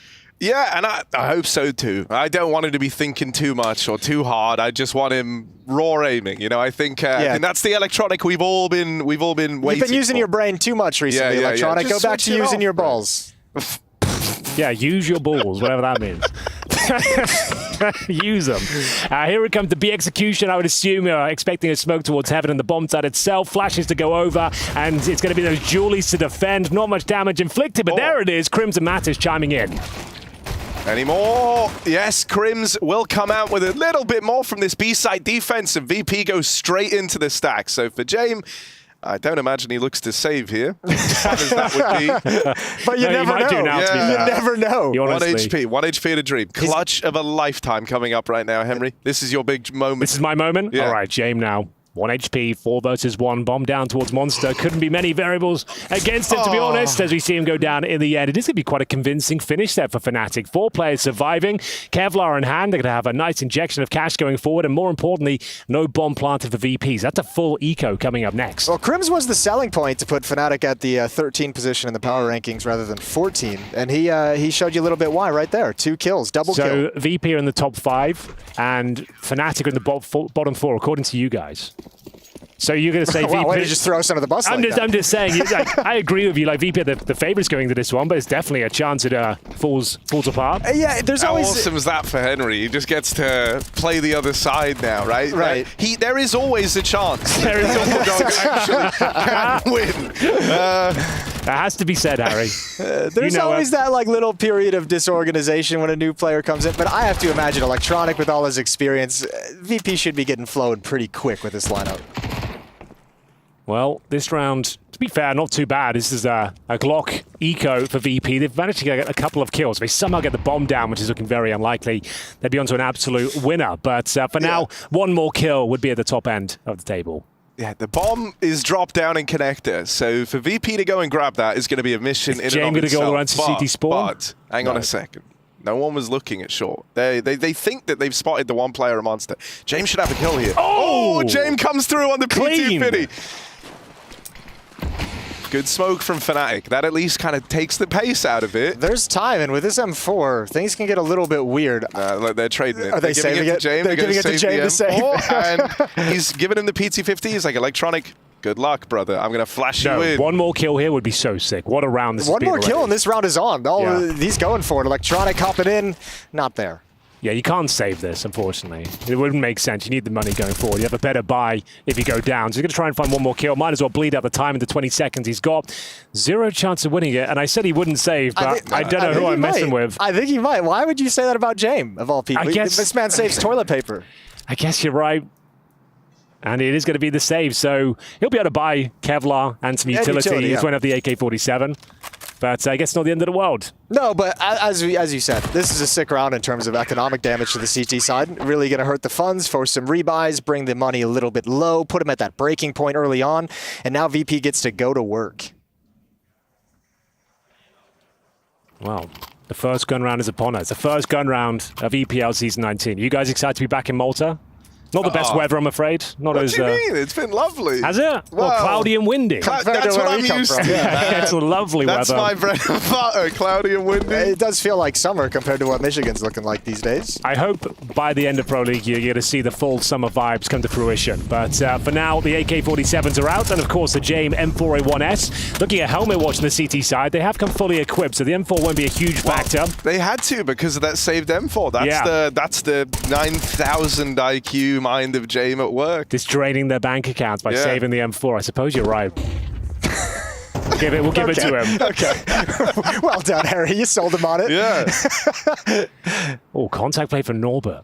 Now he loves these. A flashbang over, perhaps. He's got two teammates behind him in support. He's just waiting. Dangerous place to just kind of sit and chill, and counter utility going to come in. Here's the flash. Norbert turning the corner. First one's easy. Second one's beautiful. And the third one's going to burn in the fire. I like that a lot. Very assertive stuff from Norbert. Gets himself the double kill. The third player on the bomb side burnt out. And Afro Body, no choice but to say very clean round from VP. Stellar execution, finding the space in the form of Norbert and then punishing with the flashbang and the double entry. So, of course, they're going to slow it down. They're not planting the bomb straight away. They want to make sure they take everything from the CTs, considering they had such an impactful round with the Glocks. They know they can drain the bank accounts here and they take everyone down. And if they can find this off, that's a free AWP. You Yeah. take it away. JAME will love that. Oh, Good done. shot, good reaction, but Flitz coming in slow and quiet. There was nothing there. There was nothing there. Oh, that's, very well done on the hunt. And I do like that they delayed the bomb plant as well to give themselves extra time to do it. I mean, that's classic VP, right? Trying to, for these guys, it's more of like an economy simulation, right? They're trying to maximize their own and minimize the opponents, and I love that. Well, that's certainly worked out for them. There's scouts, Famases, 5-7s. It's kind of ugly out there, to be honest with you, as they will be force buying into round number 4 here. It's 2-1 in favor of Fnatic, but this could be an incredibly difficult round for them. Back into the default spread for VP, working what they're up against. Electronic, feeling a little bit frisky in the smoke. Might want to push through it with the MAC-10. Thinks better of it. Back towards short as they try and see if there's any aggressing CTs here. It's actually very passive, Fnatic. No one really exploring the map. Afro has long control, enabling to have 3 players in towards B with a boost, but nothing being given away thus far. They don't really have any utility to give them like an early advantage, right? You got to go for kind of these cheesy little boosts. Norbert's going to make this play again. Same thing. Flashbang over the top. He's on point. Yo! Double kill again for Norbert on the entry. I mean, this is Norbert pass. Oh, but Crim's pass. Yeah, hang on a second. That P250 double kill? No, That's not bad at all. Surely this doesn't complicate the round. They're right here. They can deal with him. They're being a little bit tentative. They're not sure what to do next. There's still a minute on the clock, and Afro has rotated in. JAME considering the options. The bomb's making its way to T spawn, so a few more twists and turns here, chaps. First kill comes in. That's Flitz, bringing it down to a 3 versus 1. Crims has got the M4. He's known to clutch once or twice in his career. We'll see if he can step up here. Unfortunately, though, Fame will take him down. Decent attempt. The force buy, though, as predicted, doesn't do a whole lot for Fnatic, and they're going to be full eco going forward. Norbert is like the overpass goat. I loved it. Especially that you just put him at monster every round. Either side. Doesn't matter. Doesn't change the outcome. Kind of wild he gets a triple kill here. Absolutely loves it. I mean, he is the monster. Also, it feels so good if you're Norbert that play just worked out twice. Like, really simple, right? Like, I just walk through, they're giving me space, one flashbang, and I'm through, and I'm going at it. That gives you such a confidence boost for Norbert. So, I mean, it's part of the reason why this edition of Electronic is so exciting, because, like, you look at it and you're like, Flit, Fame, and Electronic as a rifling core, but then it's like, oh, yeah, don't forget about Norbert. Homeboy can have some maps. Yeah, and, I mean, even, it's clear that VP have a lot of faith in him, because those monster walks were plays that were, like, synonymous with Electronic, right? So the fact that, I mean, he's done it now, right? But still, the fact that they're letting Norbert lead the charge there kind of shows he's got a real bit of mastery on this portion of the map. I think it's fair to say Norbert might be the best support player in the game right now. I think it's fair to say he might be the best player in general, full stop. Yeah, fair enough. I think that's fair to say, yeah. In history. Of esports, not even Counter-Strike. Just gaming. Yeah, fair enough. That's probably accurate. We've got a Fnatic stack Is it a unicorn round, or is Fame? No, it won't, yeah. Dude, we won't get a unicorn round. Not for a couple of games. They're quite rare, as we will see a 4-man spray down from Fame. mops them up, and one player remaining is going to be Body. Another clean round. 3 in a row for VP. Certainly the favorites going into this one. Fnatic, though, after winning the pistol and the second round. What's funny about that? But there's always a chance. But there is still, a chance. Right, we can't forget about the chance. Fnatic could win. All right, here's a question for you. Harry, what do you reckon about the new stage setup? They're playing head-to-head. You can literally hear your opponents from across the stage. I really like it. You know, I'm young, so I wasn't around. You didn't get to play in that environment, right? I'm only 15, as we know. That's true. Yeah, I don't know. I really like it. I don't think these are the loudest. I don't think these are the loudest teams. No, I think when you get some Imperials on there, perhaps, or Apex up there with some Apex Vitality. Yeah, do you get some screaming going on? Jason, do you believe there'll be any mind games? Do you think that people going, "Oh, rush B," and then you go, "Actually, we're gonna rush A," just to kind of get in their head? Do you think there'll be any of that tomfoolery? I don't think there will be. I hope there is, though. They would be cool if there was. It's like the leveled up, typing in all chat. That was the old school way of doing things, but we didn't use noise-canceling headphones back then. I don't think they're going to be doing that too much. But the mind games will happen when someone wins a clutch and you start yelling at him and you start to make him really feel like crap. Wow. And that's what it's all about. It's another making other people feel like crap. That's what it's all about here. That's why we play Counter-Strike. Nice opening frag. That's from Crims. It's a pretty crap buy, to be honest with you. FAMAS's and little to no utility remaining on the CT side. We're going to see them with the opening frag, though, and it's going to be VP repositioning. Bomb down at T-Spawn. Norbert, no access in towards Monster. Smoked off for now, and Body in towards that connector. Needs to be careful, and he's actually one step ahead of Flit. Didn't see that position coming whatsoever. 5-on-3, and surely to break the streak of VP. Surely you know it's coming if you're Fnatic. You're like, this little monster walkout has worked twice. They've got a perfect setup for it. Matty swings on contact, and it's not even needed. They wipe them all out, so a clean victory for Fnatic, and they get to upgrade to some AK-47s. How do you guys say? Is it QB? I keep wanting to say Kiabi all the time. I can't stop saying it. It is close. It's right there. QB. Yeah, QB. QB. Kiabi. Think of it like the letters Q and B. That's quite nice. Thank you for that. QB. That's why you get paid. That's why you do major finals, right? What can I say? Yeah. No, I just have it. You wouldn't last 5 minutes in my dark, twisted mind. I actually believe that. I actually do believe that. I don't want to experience it at all. Not putting out the Molotov, running through. Electronic said, I want none of that business. So Jame with the off grabs a fast angle for a long push that's not coming. But Body again pushing down connector. Ooh. He wants to try and fight this. And he's been very brash. Like, they know he's here. He hasn't tried to hide it whatsoever. Although rather questionably, Flit in the last round acted like actually he didn't know Body was there. He pretended he didn't exist. I think that was more of the Flit, downfall than anything else. Body has been very active over in connector. Even now, they're throwing these flashes over to give the illusion that there's still this player down in con, and so VP are going to waste time and resources going and clearing this. This is nice from Fnatic. Nice from VP as well. Pretty important part of the map to control, and we know VP want to have that option to work themselves between the bomb sites. So next up, you'd imagine maybe putting a little bit of pressure on Crims, taking control of bathrooms, establishing some presence as if you're going to lurk towards the A bomb site. Here we go, Afro takes down Fame. That's towards long A as well. And you can see they've actually got a bit of an A focus on the CT side. Electronic with a nice headshot on the AK-47 does find the aforementioned Crims, and they got to reposition back in towards B. Norbert's up to his old tricks. He's getting ready the monster tunnel.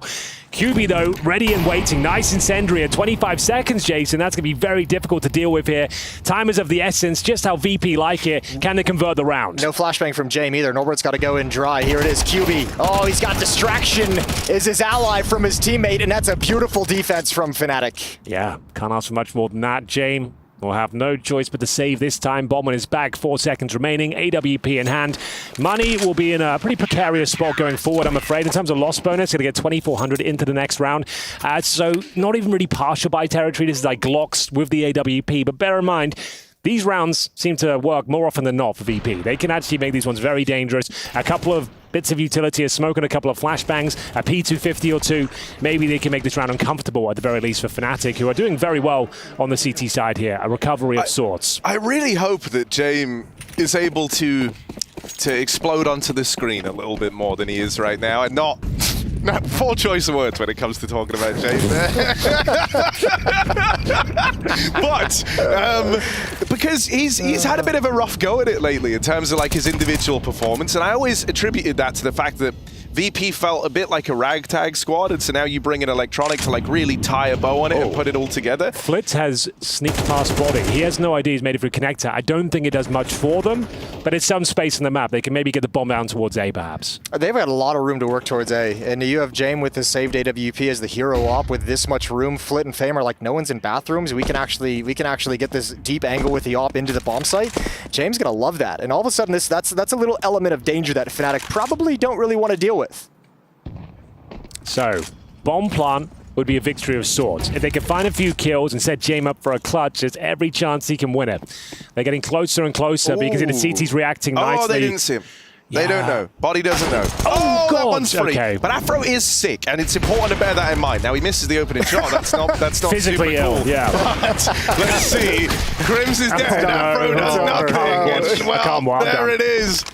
James Orb didn't even have to fire a bullet. It's too much space given up. It's too much space. That was the key. It wasn't actually, was it Flit getting through connector smoke undetected or Fame, one of the two? It was actually Body going down and kind of evacuating to the B bomb site. That much space and just one kill and VP's so ready to pounce. Man, that defense just crumbles. Yeah, you're right though. It wasn't even the Jame Orb. That was the difference maker. It's these P250s that are continuing to find headshots. They've got a double orb set up on the T side now as well. QB quaking in his boots back in T spawn here. It's going to be the clean sweep with just 4 pistols and the AWP. Norberg goes absolutely bananas here in round number 8. We are going to see him convert it cleanly, and that is a massive problem for Fnatic. Free weapons all around. I want the final form of VP for them to be like just a sick pistol team. And that's all they play with. That's literally all they ever buy, apart from Jame, who gets an orb. Bro, and then everything else is just the guns they pick up. They had a double orb set up on the T side. They opted to throw it away in T spawn. Let me just confirm that. They don't even want to mess with that at all. So yeah, they're leaving $5,000 in T spawn just because it doesn't seem viable. What do you think about that? I like that. Why would you want the 2 ops? The cash, bro. The money. The cash, bro. Think about the money. Think about the win. 4 rounds left in this opening half. I thought they'd just make it work, but AKs it is. Who are you putting the op in? Who's the second opper on VP? Good question. Electronic? Yeah. Give it to him, why not? Yeah. Sure. See what he can do. Okay. I can't remember the last time I've seen Electronic with an AWP. That's what I'm saying. We never know. Maybe it's something, but for now, it is going to be Afro. We said he was sick. And that's a shot converted. An easy one.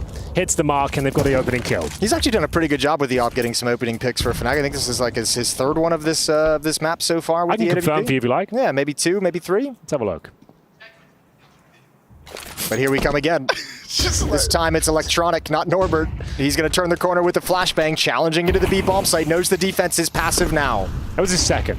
That was close. Very deep for Electronic here. Fnatic can feel all this pressure. They've rotated a 4th player down here towards B. But VP don't want to use that space. They were trying to convert back to the A bomb site, right? Electronic ran that route along the smoke wall to get back towards short. They just get stuffed at A and now getting stuffed at B. Good shot from Crims. QB sees some danger, and this passive setup is working perfectly. Here we go then. It looks like the job is done. Fnatic will take the lead, 5 rounds to 4. No choice but to save here with 20 seconds remaining. It's Flitz trying to fend off the aggressing CTs who are trying to punish VP at this stage. Looks like they've done enough. I don't think Jane will be surviving this one. I say that. He does manage to scare them off somewhat, but he's down at 6 HP. Afro on the hunt here. Wants to take down his rival or player, and Jabe is definitely done at this point. Surely he goes down, boys. Ooh, not good bad. Pace made, but yeah, he's just getting hunted by everyone, isn't he? Now the money's in a bit of a precarious spot. Yeah, but they wish they had that other op. Exactly. That's what I'm saying. That's what you're saying. So now you might need a tactical timeout, I would say. The first one required. Yeah, this round got a little bit disorganized. I feel like VP... That's a bit of a sloppy move. Like the fact you're jumping around your knife out in such an open spot, like that's not a great way to give up the first kill. And there's a tactical timeout because the money is absolutely stuffed. I have to imagine they'll buy here, though. They can get 3 AK-47s. Jame and Fame can be down to pistols as well. I mean, they want to Glock some P250. Yeah, still can be a dangerous round for them.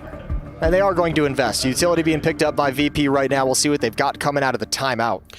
So this one, you'd want to drop one of those pocket strats. It's back-to-back timeouts? No, just... Okay, got to have... Yeah, your internal timer's a little bit off. Yeah, the 20 that's the first game. Yeah. We'll get there. So yeah, like I said, a pocket strat required here, some sort of set piece, ideally towards B is where you would expect it to happen, with Fame and Jame leading the way. They've got lots of utility to work with here. We'll see what they've got up their sleeve. What's up, Harry? You look like you had something to say. Yeah, I don't know. I was just checking, right? Because James had this AWP affair deal already in this game, and those were his first kills with it in that save. His other 2 kills were from the P250 in that round that VP went and fought down in Con, if you remember. Sure. So in spite of the AWP coming out a lot for Virtus Pro, it hasn't had any kills that have carried any impact yet for VP. Yeah, it's a classic, but also think of some of the ways they've won some of those rounds, right? Like the Norbert just springing out of the B bomb site, getting 2 kills, getting through, like the round's done. The AWP doesn't really have to do a whole lot, but certainly, yeah, there's some rounds in here where Jame could have had some influence and maybe a little bit passive. Third opening kill for Afro. He's done it. Number 3. He's made it. And quite a significant one as well. That's the entirety of the A side of the map. That's exactly where the last opening kill happened as well. You're right. That is getting a little bit sloppy down there in the. Oh no, that's out towards. It was towards Monster, long. but it was like that shows you Afro's being dynamic. He's kind of dictating the pace of each round. They don't know where to go with this one. Like we said, it has to be a set piece really, but they're not really getting much of an opportunity. Body from the heavens takes down Flit. Finds VP in a 5-on-3 scenario. They're smoked off towards Monster as well. VP looking a little bit flummoxed here. Fnatic looking pretty good so far. Yeah, they're very switched on. I mean, I hope they still go for this round. I know it's VP, so they might not, but you've still got Norbert and Electronic. These two, both of them, love a battle out through Monster into this B site. They're getting opportunities to get a pick and actually decide to go for it. There's enough of these peaks coming through Monster. They just haven't landed the kills yet. But I mean, the opportunities have been there for them to get back into the round. There we go, Jame. There we go, Jame. Save time.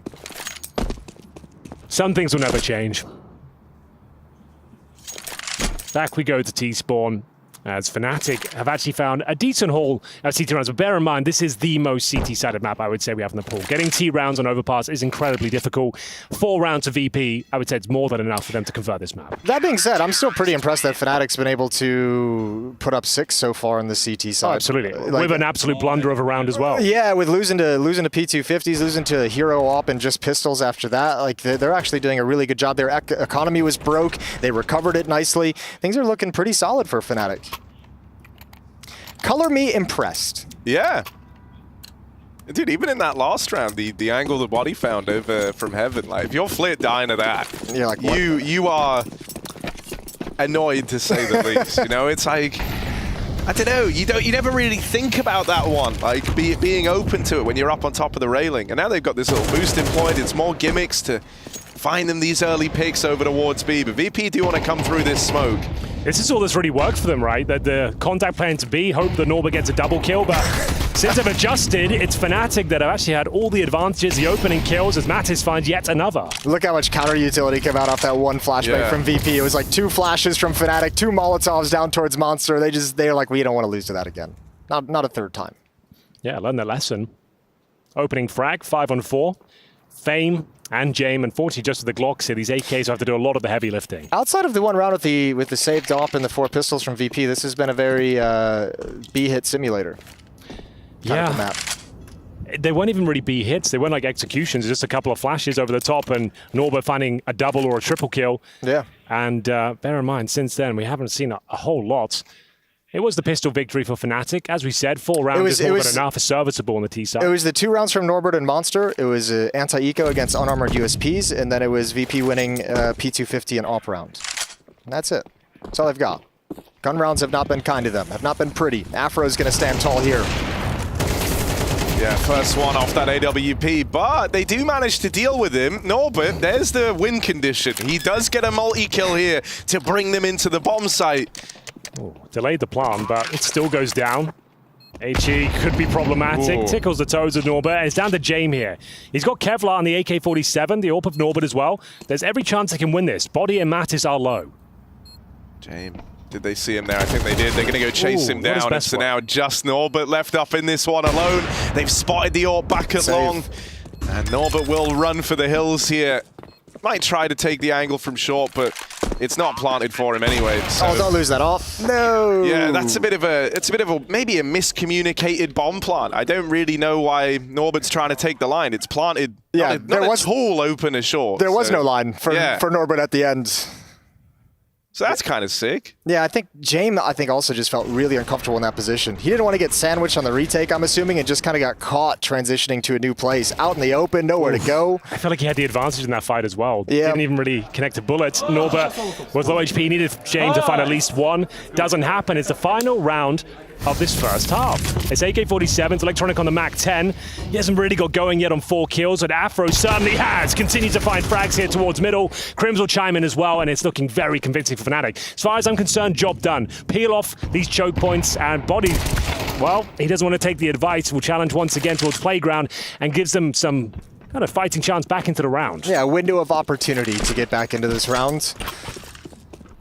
Afro's low, he's going to play it passively with the AWP. James maintaining presence at the B bomb site. They'll step forward toward Monster. That is smoked off. Plenty of utility still for Fnatic with a minute left in the round.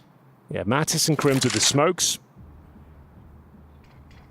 As the first of the couple they've got. We're going to see if James, he's had a pretty quiet performance so far. Afro certainly not. Continues to dominate the server. 4 versus 2. Surely this round is all said and done. Should be, but it's this tag team of Norbert. Well, now just Norbert, actually. One man left up against it all here for VP as Fnatic edge towards 8 on the end of the half here. Come on, and Norbert. It's just Let's one go. man left to get past, but Norbert is the monster. Out in the open now, this AWP. Noise made. Norbert can't quite find him. And so Afro secures a clean CT half for Fnatic.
Touching on me, I'm winning so good. Go write that check, cause I'm feeling too much confidence on that heavyweight flex. I've been earning and working, everybody want this.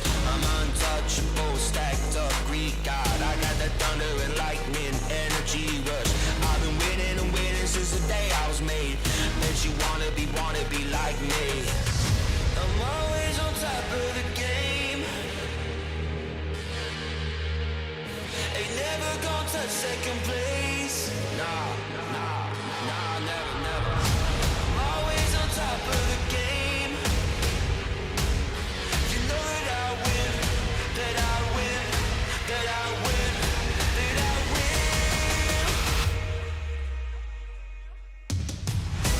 I was born to be bad, so go 100%. Cause all I do is win and win and win and win. You already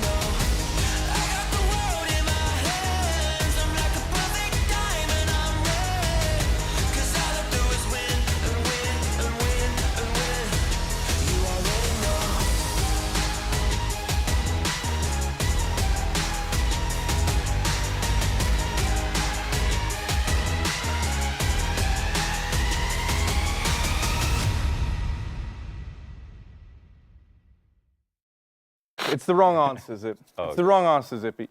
This is how you would... Ich raste aus.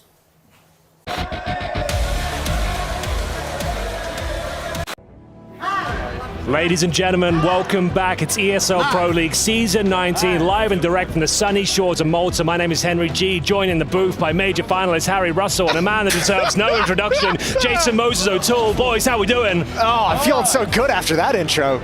Let's go. I've never really gotten a Henry G intro. I'm jacked up. No, it is good. Whenever Henry does the talking thing.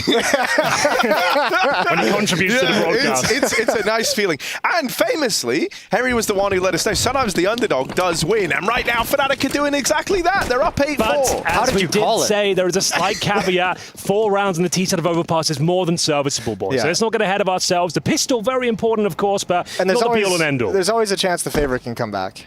There's always a chance. Yeah. Good to clear that up. Oh, I love it. Oh, but not like that they can't. Not like this they can't. Electronic dinked. Flit dead. Norbert's still alive, which makes this round way more interesting. And if anyone can do it, it's God Norb. If anyone can do it, it better be him. He's the only one doing it, and he's going to do it again. Double kill in Monster, his little playground. His little playground indeed. It's not to be confused. It's a small playground. Not to be confused with the other playground on the map. No, good point. Yeah. It's his small playground. Pales in comparison to the size of his accomplishments. Fame. This one's still pretty dangerous. Pincering Fnatic in. Sure, they've got some room in the site, but all the extremities are getting pressured, so they go clear that now. Jane will get one. And hang on, Fnatic could pull in a little fakeroo here. Yeah, strong pull-out game from Fnatic. They're going to move over to the A bomb site. We're going to see what they're going to be able to get. James already here. He's out in the open again, and he's got to back away into bank. Call for reinforcements. He hasn't looked his best. Jame, he doesn't connect any shots. It's a guaranteed bomb plant here. Norbert considering the swing. Jame commits to the fight and goes down. Beautiful shot from Afro. More of that, please. As Norbert does bring it down to a 1 versus 1. Crims, the old master, up against Norbert here. He's on a bit of a heater. 14 kills to his name. Who will come out on top? It's going to be Norbert. Clean in the end, and VP win a much-needed pistol. Best player in esports right there. In 25 Norbert years. is like the guy on VP. Yeah, he's in hard carry mode right now. Let's be honest. Their T-side rounds were 3 of the 4 were due to his kills, Norbert. And now on the CT side, he's just bailed him out from a pistol round that it's going to allow them to have a stronger stance and a comeback. This is beautiful stuff. Flashbang peek, and then the clutch. Very nice indeed. A little bit dicey, but they get the job done. The bomb being planted, though, bit of a masterstroke from Fnatic. Look at that round was done for them. As we mentioned, rotating back and towards A, guaranteeing the C4 going down, enables a strong buy in round number 2 here. You might even give them the edge, but James got an AWP? How's he done that? He always does. He won't kill anyone with it, but he does have it. But he does have it. It's on the field. That much is undeniable. Shout out to Norbert. So yeah, he had to have dropped it. Yeah, he's like, he's the hard carry. He's like, yeah, I'll still drop so it. I'll take a UMP. He gets no helmet, a UMP, while James gets the AWP. He's had 2 kills with the weapon thus far. I like it. Maybe it works out. It does. Hey, he's done it! Nice. And he bested Afro too in the head-to-head, so that's exciting. That's nice. And now what do you do if you're Fnatic? Because you're like, oh, there's an AWP on the map, and we have 1 smoke. We have no flashbangs. We can't do anything to move him. We can't do anything to take him off of a line. Back to the B-bomb site. Let's walk out Monster. How are we feeling about the electronic debut so far? Pretty underwhelming. Like 4 and 10. Like I'm sure everyone was excited for this one, but he hasn't really. It's a CT side now. You know, this is where he does his best work. Currently going to be positioned. Where is he? Over towards that B bomb site. Dropping some utility, rotating towards A. He's got the MP9. So not expecting much from him this particular round. 5 versus 4 in favor of VP though, as Norbert continues to be aggressive, assertive almost, as he gets a bit of information towards Connector, converted by a Flit HE. No getting past Norbert. No getting past Too it. good. No, honestly, Monster is his domain. Like if you want to study a Monster player, look to Norbert. You'll have a great time. Just do what he does. Yeah, everything. Carbon copy it. Don't question it. Just do it. Well, that's going to close the gap considerably because now it's full eco territory for Fnatic. Didn't really get anything done in that particular round. No bomb plan, most notably. So Jane with a surprise AWP works out perfectly. That pistol round loss hurt so much for Fnatic. That would have been so nice to win the 2-on-1 clutch against Norbert. And now they got to descend into unarmored pistols.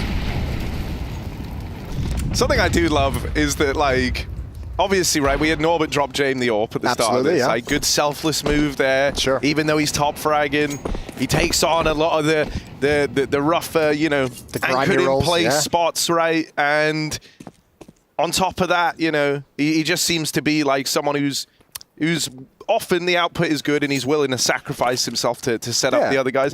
And yet it feels like Jame always wants to cut him. Like, there was after they won the major, Norbert out, Chiron in, Norbert back in actually. They go, oh shit, like actually, we need this guy. Like, come on back. But then even when we had like the rumors of changes with MVP, it was Mir and a Norbert alongside him who were like the rumored ones. It's like, bro, like they just hate him. Like, no, it's just like, what do I have to do? I'm top fragging. I'm doing I'll buy you all the AWPs. Please just let me play. He seems like a cool guy too.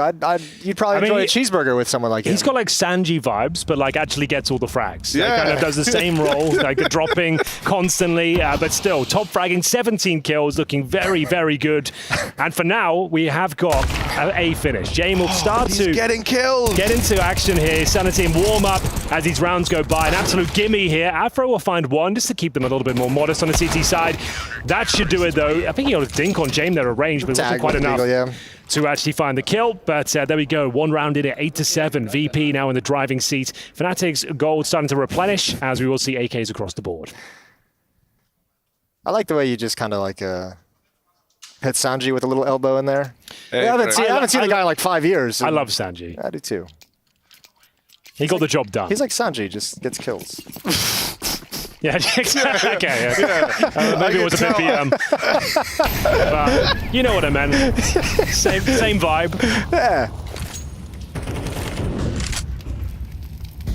So, very important round here. Fnatic won't have the luxury of an Afro AWP.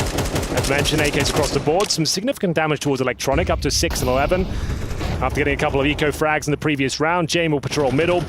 And it's a bit of a default here from Fnatic, focusing towards the mid-control by looks of things. So nice Molotov towards the divider. This round will tell us if Fnatic actually have a chance on this T side, like how they're able to kind of attack into this first gun round defense, if they're able to do anything with it, or if this is just going to like look sloppy and like they're just getting outplayed. So a little bit of pressure, as you mentioned, towards bathrooms. Now back to the B bomb site. Looks like 4 players through Monster with QB, just lurking aggressively by sandbags.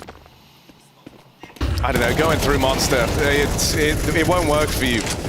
There's a lot of bodies here for VP ready to put a stop to that. It is a convincing shutdown of the B play. That's a statement round. Throw in the towel. That's indicative as to where this one's going in the second half. They don't get anything done here. A consolation frag, sure, for Crims, but he's got nothing to do here. Bombs within his reach, but time is of the essence. He's being surrounded here. He knows it. Trying to buy himself a bit of space, a bit of damage towards Norbert as well, but surely he goes down. Very convincing there from VP. They tied things up 8-8. That 8-4 lead is completely diminished for Fnatic now. Yeah, it's like, I feel like Fnatic had so much more time to play with in that round. Like, they didn't really actually show a lot of presence at the A-bomb site. They didn't really actually put utility down anywhere close to the A-bomb site, force any rotations, and then they're trying to come through this smoke and Monster at a minute on the clock. Oh, it's ugly. Like, you still got a minute to play with, boys. We don't have to be jumping through this smoke like this. 4 players, that's a tight corridor. It doesn't really work out for them. Proof is in the pudding, and it will be a tactical timeout, the second of which used by Fnatic here. The money, even though they got the maximum loss bonus to this stage with no plant, it looks to be Hero AK for Afro, and I'd assume maybe some Tech 9s and PT50s to go around it. You do not want to see a force buy here. That cannot happen, boys. No, that Hero AK, though, just designed to kind of work with those pistols to grab a couple kills, put some money low on the VP side, but I don't even think that's likely with the way that we saw that first CT side come out for VP in the gun rounds. Also, this is like a big decision for Fnatic. The whole reason Afro can even afford this is you imagine it's because he was saving for an AWP in the follow-up gun round, but instead now he's put that money into buying the Hero AK. Oh, so excellent point. Yeah. That's major final material right there. Oh, well, there's the Hero AK swept aside. Nice and cleanly to open this up. Will be picked up by QB. Hello. Knocked that after the fact, but now they've scavenged some guns here. Electronic. Control. Electronic has been quiet across this debut series. That's and more there's like it. his impact. A double up from Electronic. And the third. There There we go. He gets a golf clap from Henry G. I love that. That was very nice. That's spectacular from Electronic. Denies the plant, finds all 3 kills. Difficult ones as well. High pressure situation completely shuts it down as VP take the lead 9-8 now. It's a best of 3, bear in mind. No best of 1s in this new format. Best of 3s throughout. As we will see the VP pick, of course. They were favorites coming into this one, but Fnatic play this map a lot. I think they've had 8 outings in the last 3 months, 60% win ratio. Not against the best opposition, I'll say that much, but still, they've had a decent showing so far on Overpass, but now the T side is starting to fall apart. Unraveling at the seams as we see them enter with a Galil for Afro. As you guys mentioned, won't have the AWP due to that hero AK in the previous round. So another hamstrung purchase. They do not have their strongest pieces on the board. And we've got AK-47s out in full force for Flit and Fame. Jame on the AWP as well. This will be another incredibly difficult round for Fnatic. Let's see how much they can actually force back the defenders over towards bathrooms, because Fame is playing aggressively towards Divider. Jame is out towards long with the AWP. Let's see if they can actually force them back and make VP feel like the A bomb site can actually be hit. That's one point of pressure we haven't seen Fnatic able to apply. And once again, it's just that Divider Molotov, that front bathroom smoke, and they're already disappearing and descending back towards the B bomb site. So this time a split. This time it'll be 3 players, 2 players through short. Maybe a little bit of a boost. I hear shouting in the studio. Someone knows something. The mind games. It started to begin. The double nade from Fnatic doesn't connect whatsoever. It's Norbert, the final boss of the B bomb site. He sets up Flip for the double kill. Significant damage inflicted before he went down. And looks like another clean-cut round for VP. Double digits on the horizon as they keep 4 players alive. Very, very impressive. Behold, once again, Fnatic just keep forcing the issue this side of the map, and it's not working. It's a carbon copy of the first gun round, where they threw the same utility towards bathrooms, walked downstairs, and just hit the B bomb site at right around the 1 minute mark. Electronic was smiling too. No way. It's over. It's done, man. I haven't seen. He's enjoying himself. I haven't seen him smile since he won the major in a very long time. Wow. And he's smiling, and that's a good sight.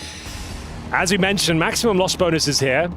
Bomb not down again, but they have accumulated decent cash. Definitely worth the tactical timeout, as we do see $4,000 on average for Fnatic. Now, if you buy this one, it's AKs, Galils with basic utility, or you take the half buy once again, and you try and make it uncomfortable. I just don't think they have the time or space. They might have to invest into this one fully. We'll see what they've got up their sleeve as the timeout's coming to an end. That he is enjoying himself. That damn a laugh smile. as well? Yeah. Oh, dude, he has a great laugh. It's, it's like a little gremlin. It does. It does. It is complete contrast to the voice you normally hear out of him. Because when he speaks, he's so... That's like the deepest voice ever. Yeah, I actually don't like it when he laughs. And then he makes me uncomfortable. Yeah, exactly. I can't do it. It's like, okay, I did not expect that out of you. So Electronic. It is. The half by just a note, and another opening frag. James certainly starting to get warmed up here. CT side and Overpass, his bread and butter, as we're looking for 11 rounds here for VP. It's been a clean sweep in the second half thus far. These Deagles, sure, they can be deadly arranged, but they've got no utility to find advantageous duels. They're just going to have to take dry peaks and hope for the best here. This is how much faith VP have in Norbert. They left him alone down towards the B site for almost the entirety of the round. Even as Flit is rotated in, he's playing over in the heavens. I mean, I guess you kind of at some point expect them to go to the other bomb site, right? Like, surely. Right? There's two of them for a reason, right? They're going to come to A once, but not this round. They're being quiet, though. Norbert, he might get surprised. No utility being spent. Flit, oh, now he's going to have the information. Norbert's going to peek. Good shot from Crims. Flit handles the spray, a little bit awkward. Molotov not in a good position to put it down for the bomb plant, but he's doing his best to delay. What a bit of time here. Oh, Fnatic heaven boost. All right. You don't see many of these these days. You don't. Let's see why that is, shall we? Mattis put up there. Tucks himself in, and now that they've seen Crims under the heavens, they don't seem aware. Mattis, oh my god, the this bomb's could not really be the planted round for him, though. No, he wants to get involved sooner rather than later. That much is certain. Oh, this is the moment. Oh no, it's just one. Afro, you've got to do it. It was meant to be Mattis, but now Afro's got to rise to the occasion, and he might. Kid, there's so little time left. He's got it. Fnatic. Oh. No, he's defused it. He's defused it. Nice. Oh, that was close. So good in that first round. That was the most exciting moment Fnatic have had on their T-side campaign, and that was Deagles and the Galil. And yeah, the crafty boost does manage to get a double kill, but that's about it. They shut it down. Afro, some nice shots there, but unfortunately not quite enough. It's going to be the second tactical timeout used by VP. Looking to close this one out cleanly. Don't want any bumps in the road here. Gotta maybe come up with an aggressive formation to really find the opening kill once again. Afro, for the first time, has the T-side AWP. Yep. They seem to be in high spirits over there still. I'll say that much. Smiles on the face. It was a fun round. Yeah. You know, they almost won an eco with Deagles. So yeah, I mean, you know, finding a way to get some energy up in the team. They're still blanked though in the second half. It's not pretty. It's not good.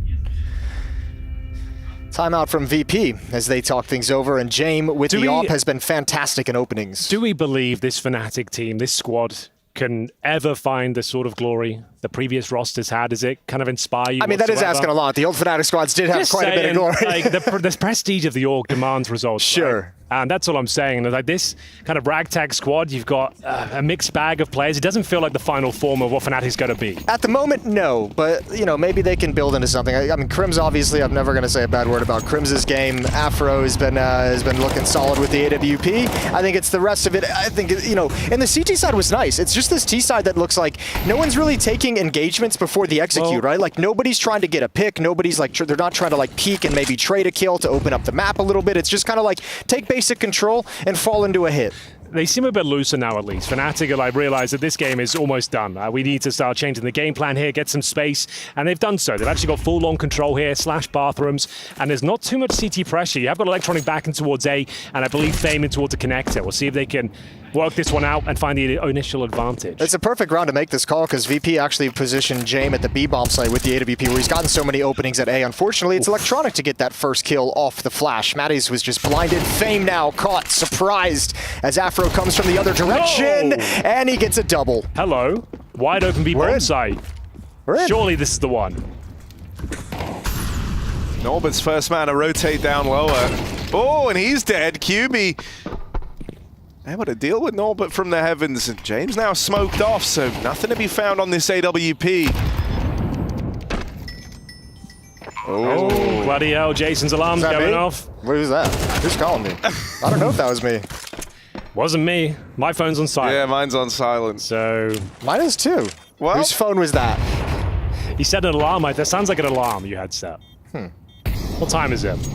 2:15 p.m. What can I have set an alarm for at 2:15 in the afternoon?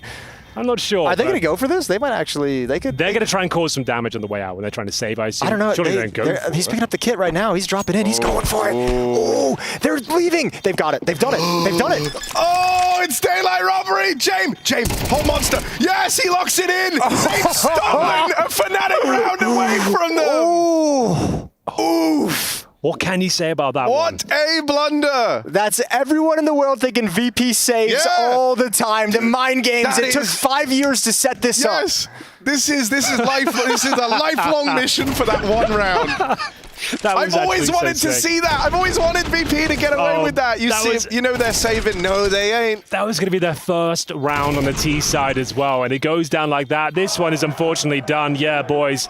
They're still kind of looking okay with the situation, but my God, that's a difficult one to stomach as we get into what could be the final round of this first map. VP flying in the second half here, 12-8 map points up against a pretty decent buy, has to be said, but Fnatic now need a perfect game, and it's anything but in the opening sectors of round number 21. Ooh, another opening kill for Virtus Pro. Through the wooden boards as well. Yeah, it's not ideal. VP, this one's done. Fnatic's just going to march into the A bomb site. Norbert's already cleared out the B bomb site. VP knows everything that's happening on the map.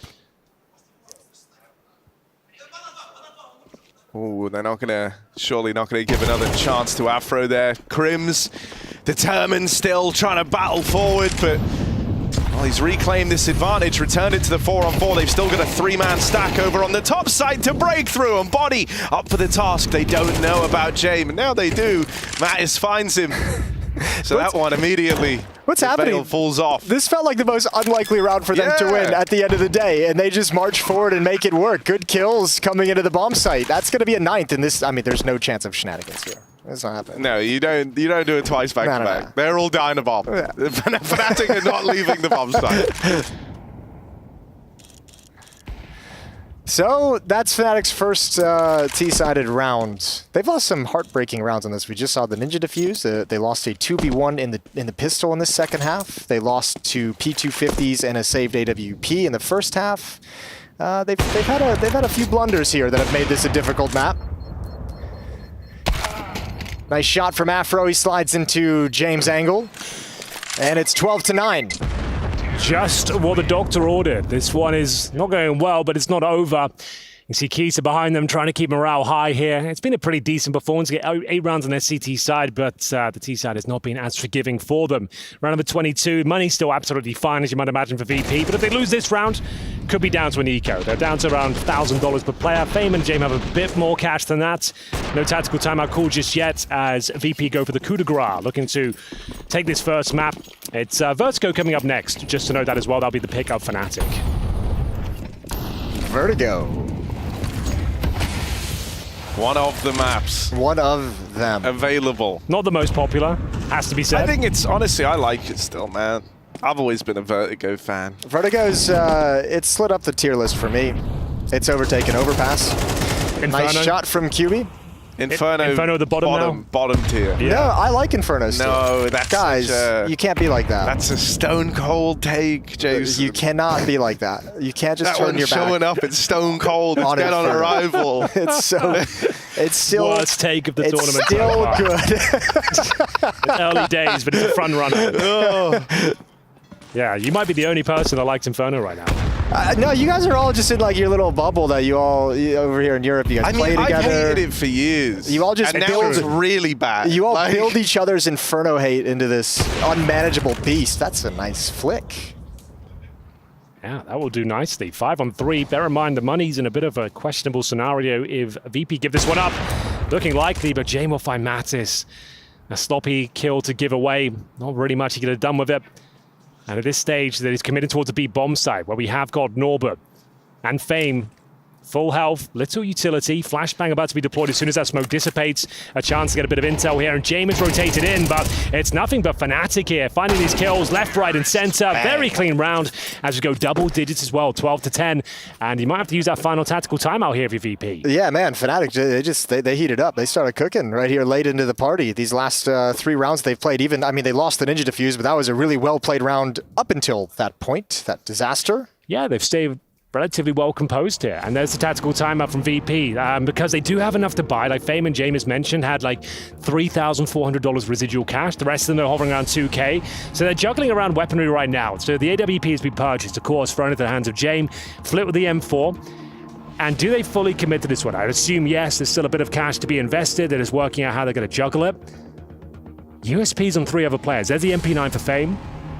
MP9, can they get it done now? If they don't win this round, boys, we're pretty much guaranteed overtime. Well, they have money behind them on Jame, who's not dropping an M4 over to a teammate, so they'll save that for the next round if they need it.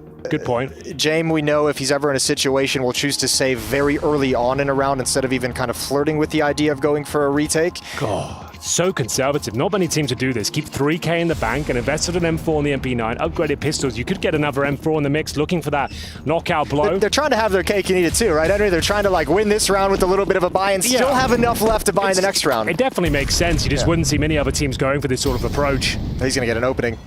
Is he? No. Oh, it was there.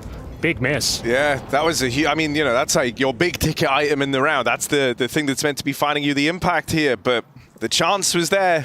They're unable to get away with it. Fnatic's all here, all 5 players at the B bomb site. They want to do an execute. I wonder if the AWP ringing out like that actually scares them away from it, because remember, most of this half has been them throwing some of that utility divider Molotov, front bathroom smoke, and working their way down con to the B bomb site. They have no presence on the other side of the map at this point, so I'm actually even surprised that VP has cheated a 3rd player over towards A. Norbert, 5-7 in a dream. He's doubled up. Why is he so good? That's Norbert for you. It's over. 2 quick kills and molly. Fnatic. This comeback could draw to a close right here. You thought they were broken after that Ninja defuse. They go on a little streak to reignite some hope, but now it's all hinging on getting past this kind of half buy from Virtus Pro, and Norbert has really complicated matters. Body up in the face of that AWP, up and over the boxes. Jane caught sleeping at the wheel, but Norbert rings out with a trade, a 3rd in the round. Fnatic battling back, and it all comes down to this 2v2. I'm kind of nervous for this one. Which way is it going? We've got a brave play from Fame, hiding behind the barrels here. Tucking down, hoping Electronic can take enough aggro for him to close out the round with the MP9. Fnatic have no time to fall back towards A. Do they check the position? Yes, they do. Afro surely confirms the round here. Nice ding from Electronic. Brings it down to 1 versus 1. 10 seconds. Time is on his side. And this is for the game. And Crims will hold his nerve. We're going to overtime potentially. The money is broken. VP with no timeout remaining. They did have enough to save the Jame AWP, saved $3,000, bear in mind, but MP9s, Flick can afford maybe a FAMAS to go with them, but that's a great clutch from Crims. Keeps the dream alive here. How did Fnatic recover that round? Norbert gets 2 kills and has control of sandbags. This is crazy, and maybe everything after that is a little bit too much. The swing to take the angle on Monster. James out in the open, scoped up with the off, doesn't see the jump up on the box. VP gave him a couple kills back when they didn't necessarily have to, and yeah, now we've got this. Round 24, OT or a VP victory. Man, oh man, what a way to kick off Pro League. What a treat. The debut of Electronic as well. Really sunk his teeth into the second half. 14 kills now. Final round of regulation.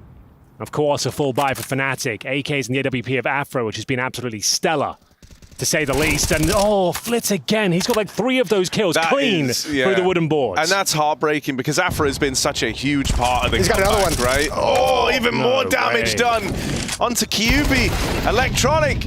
Debut game, and he extends that advantage even further. 5-on-3 for Virtus Pro. But you have to say, Fnatic have been tenacious in these scenarios. A 5-on-3 in the previous round as well, but Jame, that might be enough. The money shot connects. 5-on-2 now, low HP for QB, and they're stuck towards short. Nothing to do. It's ruined anyway. The round's done.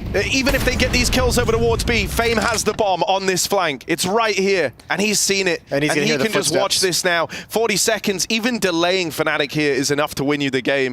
There should be no way back into this. He gets his kill. No way. And cut down by that MP9. It is a sad end for Fnatic as they battle back with 3 in a row. It all comes crumbling down right at the end of regulation. Virtus Pro lock in their map pick of Overpass, and they do it in the full 24 rounds.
sacrifice because the team was functioning really, really well.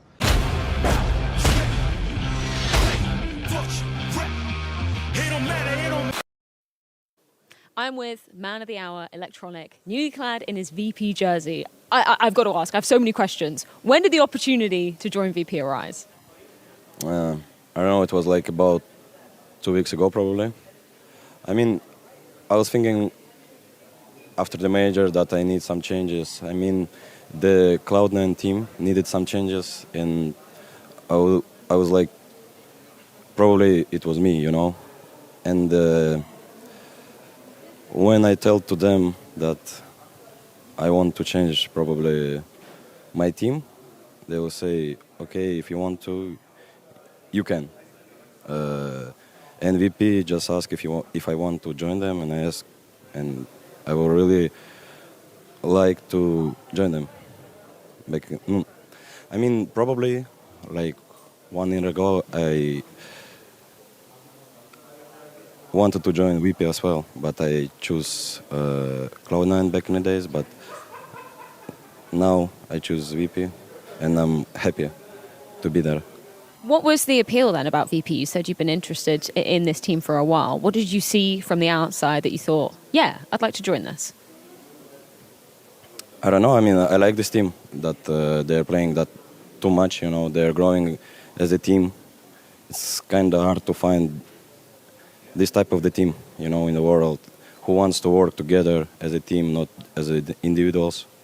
So yeah, as I say, we are just trying to play as more as we could, you know. So yeah. I imagine there's probably a lot of changes for you. So speaking of yourself individually, any big role changes, any big position switches for you, or are you kind of still figuring that out? Yeah, I had to change some positions, but it's fine. I mean, I have enough experience to change my mind, to play on other positions, and I guess I can do good in these roles.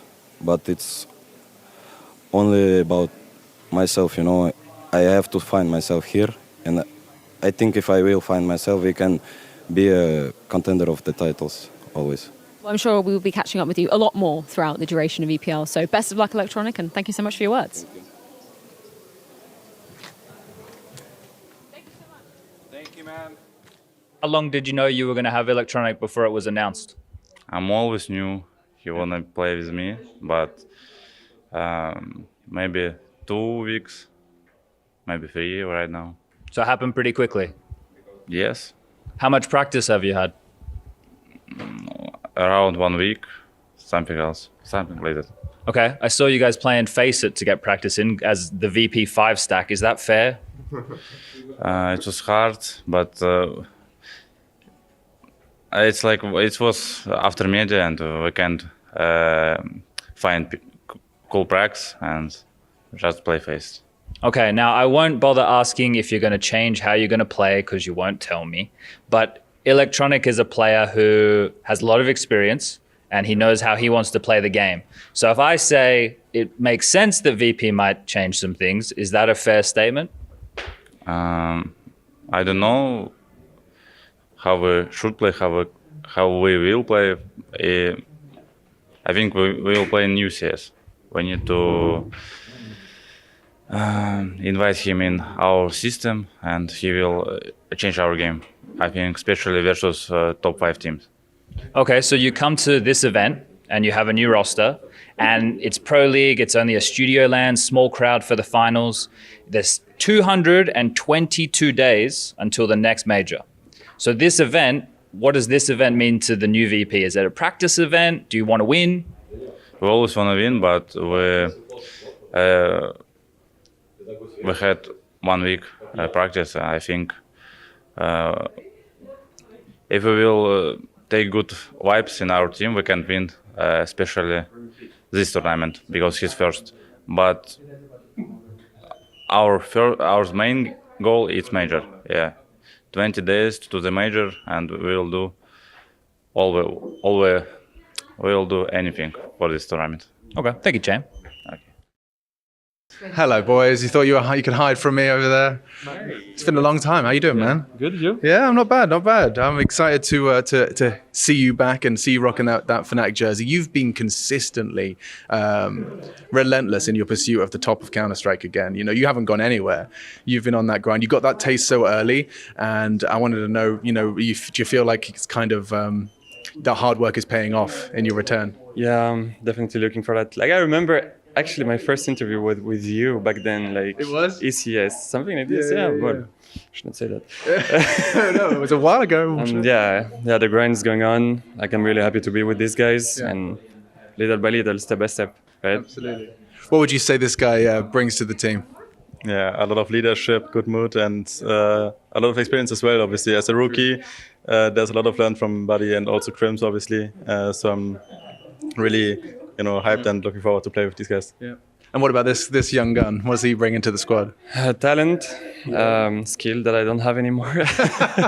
Not just like this energy that we've been playing a lot, and we've been playing for so long that you need this renew of like new energy and new mood and stuff, and it makes us actually want to grind more because they're bringing this grinding mentality that we have, or like obviously, but that's something that we kind of lacking because like we've been stuck for some time and stuff. So I feel really good to have rookies in the team, and he's like really hardworking and dedicated. So a lot to do with this guy. Well, I think it's really interesting to think about what rookies combined with that experience. You know, we're seeing that all over Counter-Strike right now, where they bring that new kind of that passion you had when you first arrived, and now you've had so many reps. It's really interesting. Yeah, thank you for your time. I'll catch you guys in a little bit. Thank you. What the hell you mean there's another map? Who you sacrifice? Because the team was functioning really, really well.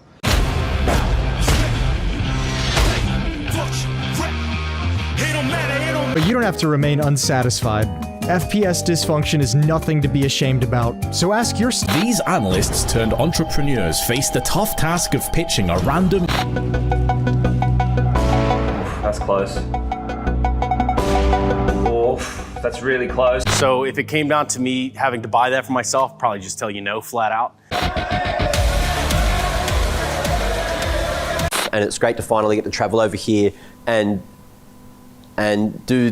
Don't actually kiss me. No, I'm not gonna. But like this, How so like close we're can I shaking. get? You can get to my cheek, you can get close. Yeah, I can't lean you're all that lunging way, for me. bro. Why be a future star for just a year when you can be a future star forever?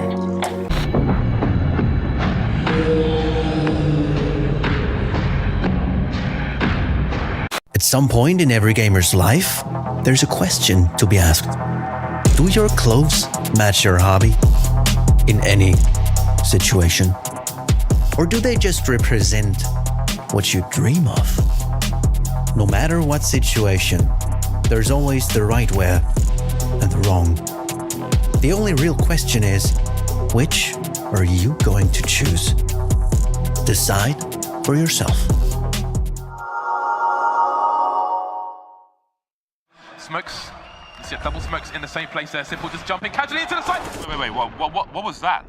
Never miss a play again. Simple. That's not allowed. This is not FPL. This is a major. Finally. With FaceIt Watch, you're in control. Switch between player POVs live and see the game through the eyes of any pro. Never miss a moment with replays. Relive each highlight on demand from all angles. Watch it, control it, face it. All right, well, we're back. Jason's going to whack his headset in a second, and we'll be fine. It's not your fault, Jason. We don't have a countdown timer. We do not have numbers on the screen at all. We might even be on the screen right now. We wouldn't. Actually, no, the jib's not looking at us, so we definitely aren't. No, we're good. But the timer said 4 minutes.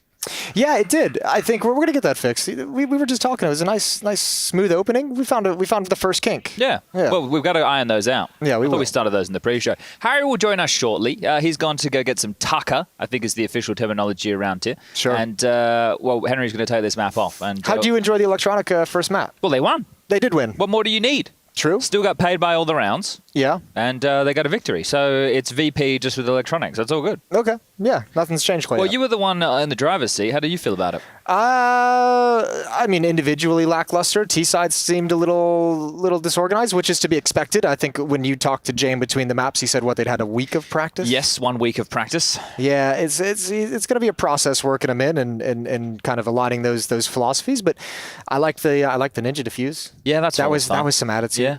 Well, I was talking to Dastan. He said that Electronic's the bad boy. He brings some attitude to the team. So I am paraphrasing a little bit, but he said he's going to be the big brother, the daddy for Fame. Might give him some attitude. Fame slept in on media day. He was the last. Actually, most of them slept in. They were all about 10 minutes late. And I brought goodies that day, Jason. When I was doing the lobby, I brought chocolate-filled croissants, jam-filled croissants, some donuts. I was trying to bribe the players. Yeah, it didn't work with VP at least. We saw him at the steakhouse the other day walking in. We were getting some dinner. Just the what is it? I don't know the name. Sciatica Grill. Yeah, it's right next door, essentially. Yeah, okay. But yeah, they walked in. Electronic was leading the pack, and I was like, oh, cool. I haven't seen Electronic in a minute. And then the rest of VP shot, I was like, what is he doing with VP? And then it clicked in. And then my brain hadn't made the switch yet. Yeah. Well, maybe that's the same for a lot of people at home who are just tuning in.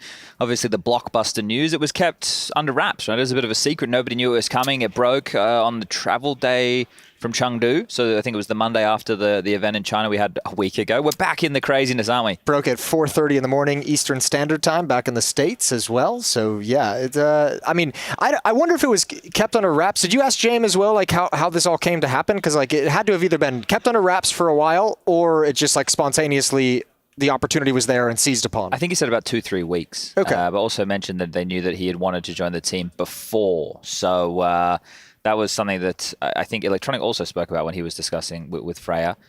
So in terms of him wanting to join this team, look, it talks to how dysfunctional Cloud9 was because, what was it, about 6 months ago? We couldn't get more, well, it was more than 6 months ago now, but how much hype there was about that team coming together. It was Electronic, Perfecto, Shiro, Axel, and Hobbit. It was like, holy moly, red beans and ravioli, as Trace likes to say.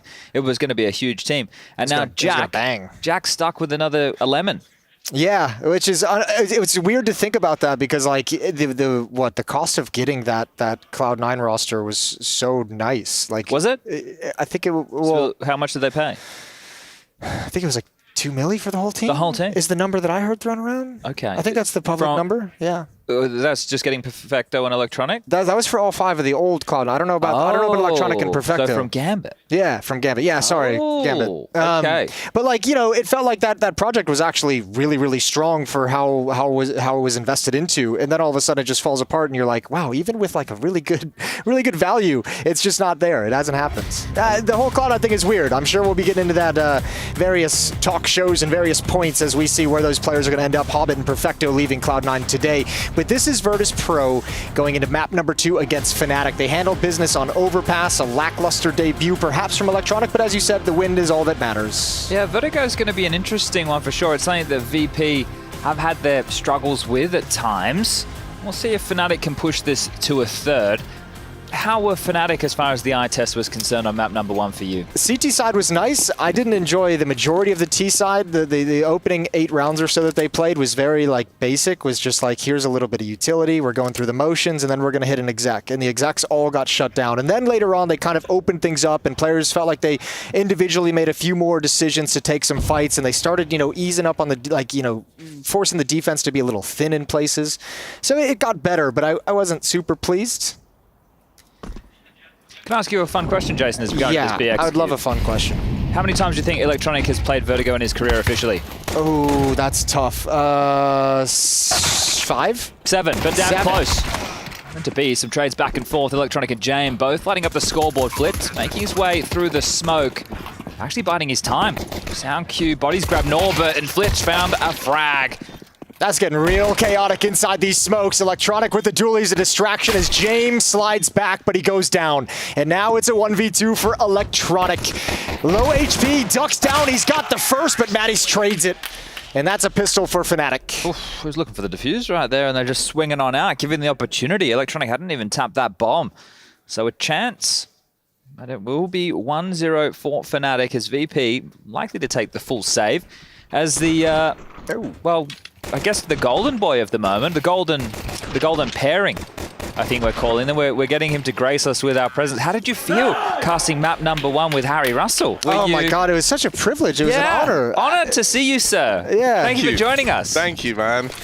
I love these welcomes. It actually feels really nice. It makes me feel important. Oh, you are Which important. I don't normally feel. You're important to us, Harry. Yeah. I said it was going to be a full eco. It's not. It's a full force buy. And the UMPs, VP love them. Have you worked it out yet, Harry? You cracked the code? You know why they're buying the UMPs? Value. Value. Yeah, value. Why do we do anything in life? Value. I asked the biggest Counter-Strike nerd I know about the UMP purchase. I asked Elige back in Katowice. I was like, what did he say? What's up with this? And he's like, I don't know. Like, I have no idea. He's like, he objectively feels it is a worse gun than the MP9. Fair enough. MP9, I'd say, pound for pound, very best gun strong. in the game. Yeah. We're into B. They might just have to give this up, VP. Oh, this swing, though. This double swing on the flank could be nice. Fame's going to go for the really late bait lurk. Oh, he was in another area. I got full backs right. Yeah, it happens to the best of us. Now it will be a save. Electronic gave it a good look. QB and body both low. Afro with the MP5. At risk of losing a lot of weapons in this contact victory, button though. is J, Harry, if you were curious. Observers use J, so they don't accidentally hit J for tilde. J-Raz. J-Raz, yeah, that is why. Going to get some damage done on the way out the door. It's a nice little trap set up, but the rest of Fnatic is just bailing out in the other direction, so they'll be able to save. And it's 2-0 for Fnatic. How do we feel about the MP5 SD? What's the SD stand for? So it just Silence means it has destruction. the inbuilt silencer, but I don't know what it stands for exactly. A silencer device? Rush, do you know what SD stands for? I actually don't know. Do you know what SSD stands for? Solid state drive. When are you going to come around and install the fans in my PC? Have they arrived? I don't know. I think they're meant to arrive today. Okay, yeah, we can do that. Yeah, okay. Maybe film it. Yeah, okay. Right. We can do Some more content. content, I guess. We really can't do anything in life without a camera pointed at us, can we? No, apparently not. Well, there's a Galil in the hands of Flit. What if we did, when we have the live show element here, fans v fans in a PC? So one is fans keeping it cool, and the other is a group of people blowing on it to keep it cool. Can they use a piece of paper? Sure. Okay. Why not? How many people? As many as we can get. Possibly hundreds. But minimum, I would say tens of people. Well, 5 of them are executing into B, Harry. You want to take this one away? Yeah, why not? Give this one some cool whip. All right, Fame's up close on this UMP that we were talking about, and he's going to put it to work. Good first kill found, but there's that MP5 replying. It's a clash of the SMGs. Fnatic managed to break through, but loosely done right now, and Norbert on the push turns them to mincemeat. It's only Afro left standing, and a tricky 1v2 here as the site is blanketed in these smokes. He tries to finesse it, but Norbert is hot on his heels with the backstab. And Virtus Pro, that's how they get on the board. It's King Norb. Norbert's having a day. He was fantastic on Overpass. This is a big impact round from him. Correct me if I'm wrong, Harry. Did you say Norbert is currently the best Counter-Strike player in the world? Esports player. Best esports player. Oh, okay. Every Across game. all titles. Yeah. Okay. I'd love to see his hand at some Fortnite. He looks like a builder. Yeah, I think also maybe like Clash Royale or one Mobile of those phone games? Yeah, he's even good at them. Oh, okay. Oh, He's out of really his chair. sharp. Hold up a second. Well, what's going on here? Where did Mattis go? Is he under the table? He must be. We've lost him. I'm going to stand up and see if I can see him. Okay, well, this is happening. I have the MacMate, our friend Map. Map? Oh yeah, MapMate. He sent us what SD stands for. Okay. It's German. So I'm gonna butcher this. You ready? Yeah, I'm ready. You guys know I'm great with accents. Yeah. Schalldampfer. Yeah, that's pretty good. You guys pull it off a little bit? Yeah, It Blair means also sound, messaged me the same sound thing. suppressor. Yeah. Yeah. Okay, Map and Blair obviously hanging out somewhere. Are you guys going to remember that key piece of information that you were just taught? I'm going to remember that it means sound suppressor in German. Okay. I won't remember the actual German word. Fair enough. One of our German cameramen earlier was when he was telling me to click, he was using the German name for click. Which is? It's straight in, straight out. Perfect. All right. Well. Yeah. Okay, I have an interesting message here. Here we go. Now, reading DMs on air. Yeah, why not? You know, we can try anything. I'm trying to get off the internet more these days. This is Doki from the Ultimate 10 that we did last season. Oh, yeah. And so message here says, I think the UMP buy is due to its awkward spray pattern. It means that if the other team pick it up on an eco and they don't have armor, they're less likely to be able to use it against So they bought it on a force buy. Yeah, well, I don't know, mate. I'm just reading the message I was sent. That's, I appreciate the attempt at scraping the barrel for a reason, for some logic. Yeah. I don't buy that. I would say this is not live. There you Probably go. not, yeah. We'll have to get Matt from Tournament Management out of here again. Matt. No, I did enjoy that conversation earlier today. I'd like a follow-up. I did. We'll bring it back like maybe once a week. Once a week's nice. Once a week. Once a week. Check in with Matt. Yeah. With Tournament Management. Do you think, Harry, you might get in front of the green screen and get Matt an intro? Yeah, we could do. It's Matt. We could do Management. It's Matt. And we have to say, how's the tournament for Matt? Hey, he used it yesterday, didn't he? Yeah, I did. That one's that one's canned.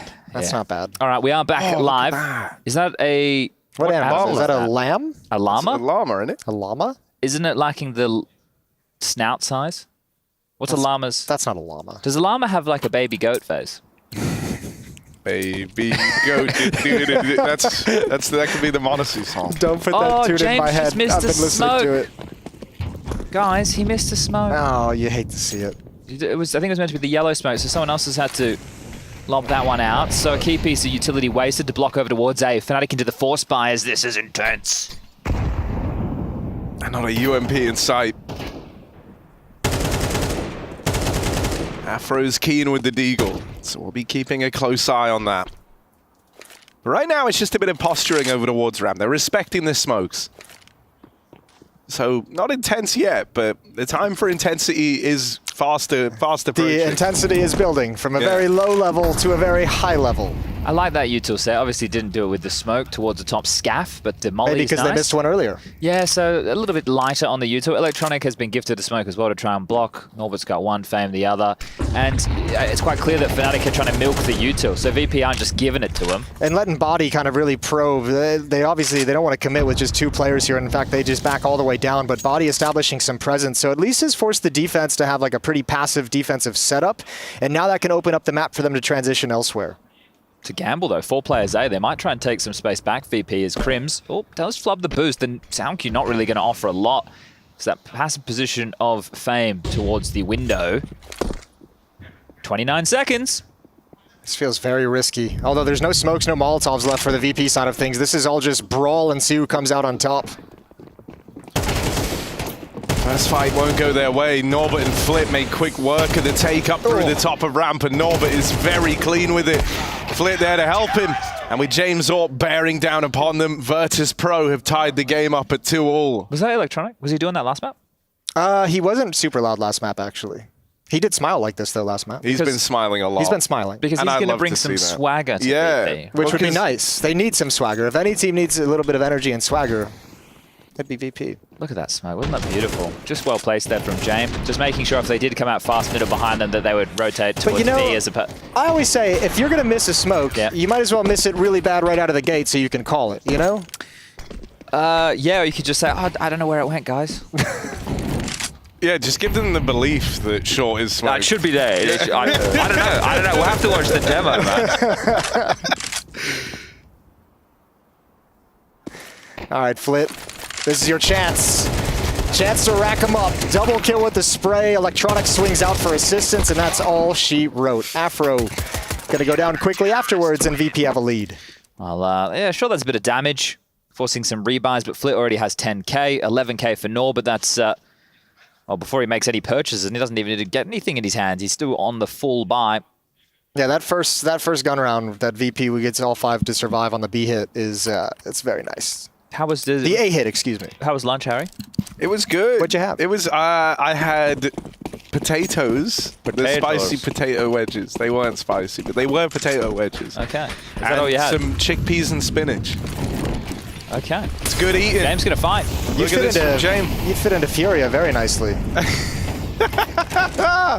That was my idea. Whoa, James. Don't make a meal out of that one, but Mattis is walking on them through this smoke at the top of ramp. It's quickly dealt with. Electronic going to pull that one back and keep the advantage in favor of VP. I like that. looking for a pick, clearing the nade. Sorry, clearing the smoke with the nade, and that's a little bit overzealous. Electronic getting loud. We saw that in his in-game leadership time for a moment. The stress levels, huh? Yeah. For the best of us. And making sure everyone knows what's happening on the map that he sees as he peeks down and dies. Both there. Everyone's shifted over. Electronic has marshaled the defense to the right place at the right time. There's a minute left on the clock for Crimson QB to play with. What are they? They are run boosting. Oh, limp. I think bit of a limp run boost. Molly's late. All right, that allows the plant to come in. Victory might be short-lived here. It's all eyes on Crims in the clutch, and that's a keen response from Jame. It looked like he was cooked. Did Jame just smile as well? Yeah, there's a little bit of a smile. Guys, what's happening? There's a new energy in the room. Wow. I like it. I like the way this feels. When we get the other team, when we get a 3-mapper and the other team here at the main stage setup is setting up, there'll be a lot more of a vibe going on. You know, there'll be 2 teams playing, 2 teams setting up, all the bodies moving around, and some hitting the floor as Fnatic take a tactical timeout. Yeah, talking things over. Who's going to be the loudest team that we get to see? Henny. Just him individually. Apex will be loud. Apex will be loud and proud. Vitality should be loud. Proud. Eternal Fire? Are they a loud team? I don't know if they play loud Counter-Strike. They play Counter-Strike that you feel should be loud people behind it. Keep saying loud. It's starting to sound weird. Loud. Ugh. Does it turn into one of those words that doesn't make sense? I don't want to say Nafany's playing. Yeah. He gets vocal. Some noise. He gets in there. Some noise. Hooksy likes to get loud as well. I want the Mongols to be like... They're not going to make any I noise. want them to be loud. Let's get loud. They found a bit of a voice after the Cadian back and forth. Yeah, they had some... That was a while ago now. Yeah, that was a minute. All right, well, an AK and a Galil in pistols for Fnatic, and completely outmatched in terms of utility. So they're going to have to be patient and pick their moments and opportunities around these smokes, and actually they're going to try and come right through them. It's a ballsy play. Oh, Flit. The jump made that feel way more awkward than maybe it needed to. Every jump he's taken has made it feel awkward. Crims has to try and get some space here. You can see him leering up the B stairs looking for a fight, but nothing being offered. Makes you wonder, is there a player up close and personal? Are they opting for the boost? They are. Okay. Yeah, they went about it the awfully wrong way. Comes up. Different angle for the boost. Flash off the line, and now the AWP established. Yeah. Good Counter-Strike. Oh, that's annoying for Crims, you feel like. Oh, and he sees that elbow as well. He's called it out. So Jame, and you got Fame just chilling. Back in quad, the AWP, it's an easy shot as Crims turns the corner, but they were desperate, and he had the weapon to make something happen. Good nade work, really fine utility work, and once again, it's all VP. Yeah, they even double stacked the nades, like one after each other. A drop nade to go in, and they have dealt with this one from Fnatic cleanly. VP are building. They are not messing around here. That's 5 like straight. And 5 staying alive. Yeah.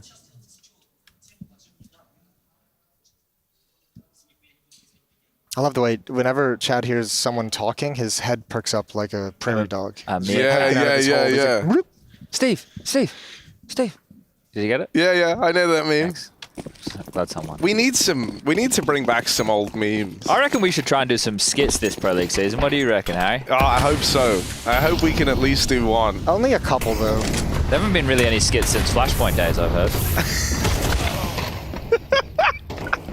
Oh, it's a good point. It's a fair point. Flit out towards the top of ramp. Mattis looking like he wants to make a move here. Plays through the smoke down on yellow. And so we'll reclaim this 4-on-4. Fnatic are now going to look to group.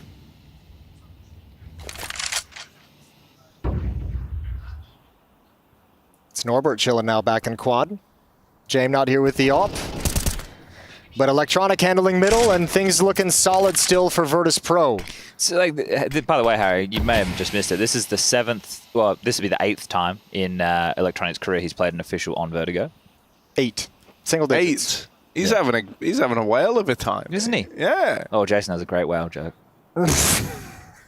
I do have a good whale joke. You want to make it? Well, should we wait and see how this round? We This is a should very maybe important round. wait for a pause. Look at this flank. Look at electronic. This is all this Vertigo knowledge that he's had stored up for years, unable to use it, coming into play. Block piece of util. Flank's coming. Hello. And goodbye. Just Mattis. A 1-on-3 situation. 27 seconds left on the clock. And a tattered mouse pad. Oh yeah, he is the man with the mouse pad. I forgot about that. Yeah, the man with the mouse pad. We're going to get to the bottom of that at this event. Okay, take it away, Jason. Is this where we do it? Okay. Do you want to think about it a little bit? Oh, it's a pause. We can do it now. Okay. All right, so these... You ready, Harry? Yeah. You ready? Yeah, Okay. yeah. All right, these two whales walk into a bar, right? Yeah. So they sit down at the bar, order some drinks, start having some drinks, shots, beer here and there, having a good time. Hours later, another round of shots, another rounds of drinks. They just keep going with it. These two whales are just going hard in the paint at this bar. First whale turns to the second whale and goes,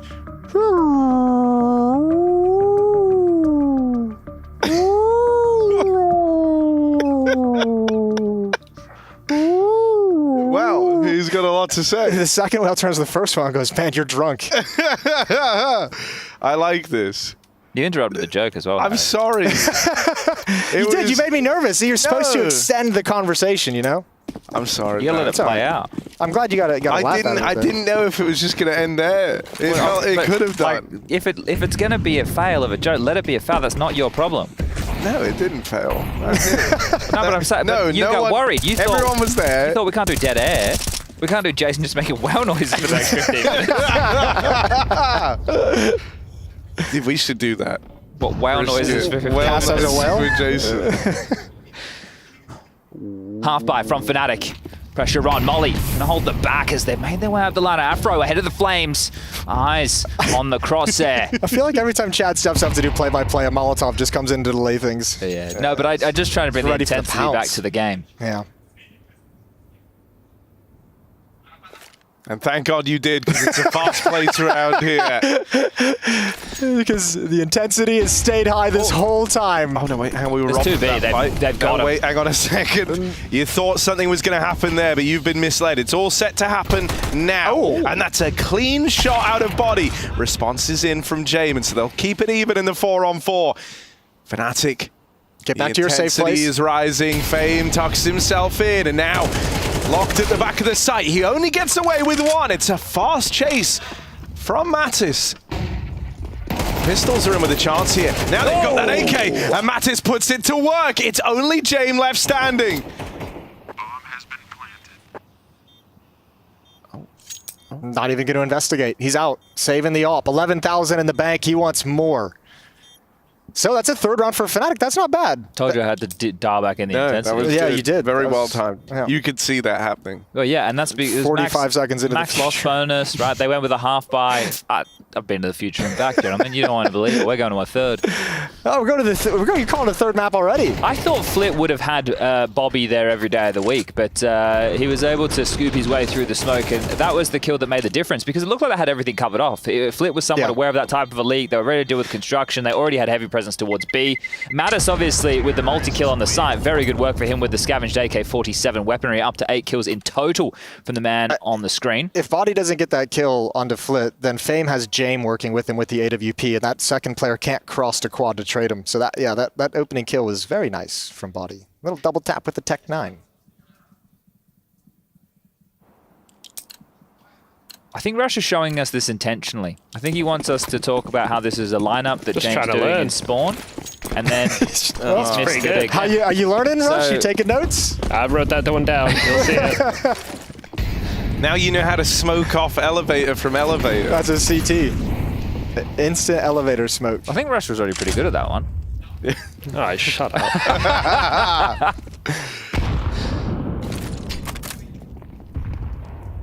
Waiting up the nades. Fnatic don't want to take any unwanted damage. While holding on to an awful lot of util of their own. They still have 4 smokes to work with, a bucket load of flashes, HEs, Molotovs, all the goodies. There's a bit of a mid-round activation, though, from VP happening right now. Over here in middle, right? They've grouped up Electronic and Co, and now they're starting to pressure mid-control with a flash to... oh, no, that was a molly over at B-Ramp, ignore me. Oh, double up, QB. Quick work at that double mid take. So VP, they had their idea, they had their contact point they were looking for, but it doesn't go their way. And now with A-side control taken, this is looking really good for Fnatic. There shouldn't be a way back in here. No, I don't think they know about Flit. The question is how much can he actually get done, which is not much in this position. They are going to be cautious of it. Oh, he doesn't clear it all the way. Oh, he's aware. Bang. Nicely done for Mattis. Yeah, obviously the two newer names, and they're not so new anymore, but Mattis and QB can pack a punch. We've seen that previously. Jame will note his presence once more with a shot of the AWP. I want to retain the AK just for his honor, and he wants to take the AWP still. I think he's just keep it to save. It'd be better for them turning the corner, trying to swarm him at the end. Yeah, the finances have been whittled down on most of his teammates after that, so back-to-back rounds from Fnatic breaking through. Important. And yeah, Harry, you were talking about that activation. What were the deliverables on that one? I don't know what any of the marketing terms mean.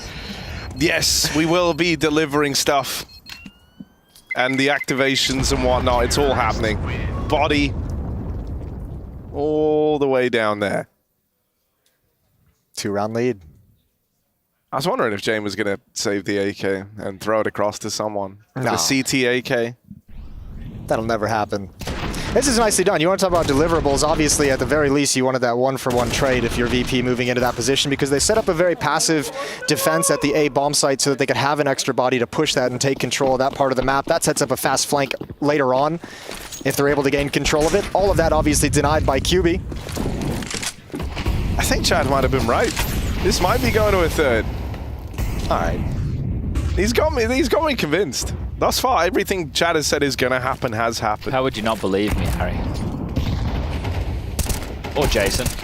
And we want to watch some Ancient, don't we? I wouldn't mind. I like an Ancient game. I'm good for it. Nice trades. Good defense. Electronics swinging out to trade off Mattis as his teammate falls and actually evacuating the B bomb site. They saw enough bodies to convince them A is the final plan of Fnatic. So everyone's shifting over. Body. Oh, he would have loved that opener. That could have given Fnatic all the room they needed, but instead, Electronic closing that out, and now Fnatic in a bit of a rough spot here. VP have full rotated over the way with a minute left. Oh, look at the utility just primed. Yeah, there shouldn't be a way in here for Fnatic. Afro is going to look to make an incision on this AWP, but they won't give him the fight. If he dribbles the smoke, maybe they can try and get into the site, but then... Oh, he's seen it. Oh. Nice reposition from Electronic. That's spotted out as well. They do clean him up, but that play, Jame over towards yellow. Jame missed. Ooh, that's not ideal. But that's still such a strong position to be in. A low HP on the other players, though, so if they do find Jame, VP's in a lot of trouble. But the Molotov combined with the AWP is too much to handle in Afro. He's got to think about saving his AWP now as well. James behind him. No way back for Afro. Has to fight forward. Step made. Player heard. Ugh, this is so awkward. You kind of just want to die. And there we go. They will oblige him at least. So that AWP removed. They're not able to punish after time. Electronics comms are so... I don't know if domineering is the right word, but he heard the bomb get dropped there over towards the ramp, and we immediately heard him erupt.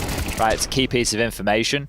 But just making sure that it's quite intense. And one of the things with new relationships, Harry and Jason, and the two of you... Tell me about it. You might not know about this. Yeah, it's been a while. They can be quite intense in the beginning. Okay. Right, it's where everybody wants to be on their absolute best behavior. Yeah, you're pushing... Well, yeah, you're finding out where the boundaries are for everything. Precisely. Yeah. So getting a bit of that for early VP. I like it when they're intense throughout. Cheers, guys. Just going to leave that one out there. Matt is going to open this up. I didn't know you went camping so much. Hey, okay, intense. Get it? Oh, like when you go camping, you're in a tent. It's only day one. That's like a week 2 joke. That's like 10 days in. Thought it was pretty good. No, it was. Just a little and it was delayed. quick. Yeah, well, we have very different opinions on the speed of that joke. I felt like the comedic timing was good. Fnatic, will their timing be good here? Because right now the B site is empty. See that link in? That was pretty smart. Fame on the rotate around. He's going to get here just before that hit comes through. And with Jame opening up over here in middle, Fnatic have missed that window. Yeah, this is going to be sketchy now. Body's going to try and lead the way, utility raining in, but VP have such an early call on this due to the deep angles. Electronic missed it! That's a massive kill, and how does the defense start shifting now? They don't even have the bomb. Bomb is still dropped. Uh-oh. Oh my god. Body will eventually get it. Delayed gratification there, and a key kill to open up this B site. They just lost Mattis over towards A, so they needed that kill on... Oh, Norbit's running him down. Oh, charging in, and the molly burning Afro as well. It is cleanly done for Virtus Pro to silence that comeback and lock in an 8-round CT side on the half.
I have masturbated before. Oh, a bit partial to the old hand-to-hand combat then, I understand. Fucking Americans.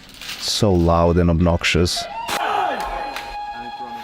Oh, here we are. We're right back in Virtus Pro. I'm still a bit jarred by that. Leading the charge. Fnatic are the ones playing catch up here on their map pick, but they're now moving over to the CT side. Thus far, it's been Mattis really who's been a defining point for the Fnatic squad. He's the guy leading the charge. A little quiet from Afro. We're hoping to get more mileage out of him because he looked great on Overpass. Yeah, put him in that CT side op. We'll see him get a few more picks. He had, what, 4 openings with the op on Overpass on their CT side. He was super impactful, and I expect something similar as they switch over to the defensive side of things. Ooh. QB. Contact looked to come in over at ramp, but QB hears all those footsteps and he decides he doesn't want to get involved just yet. Instead, going to go take up position over at short with the dual Berettas and Virtus Pro. Are they going to boost over this? Split's looking for a teammate, maybe just a flash.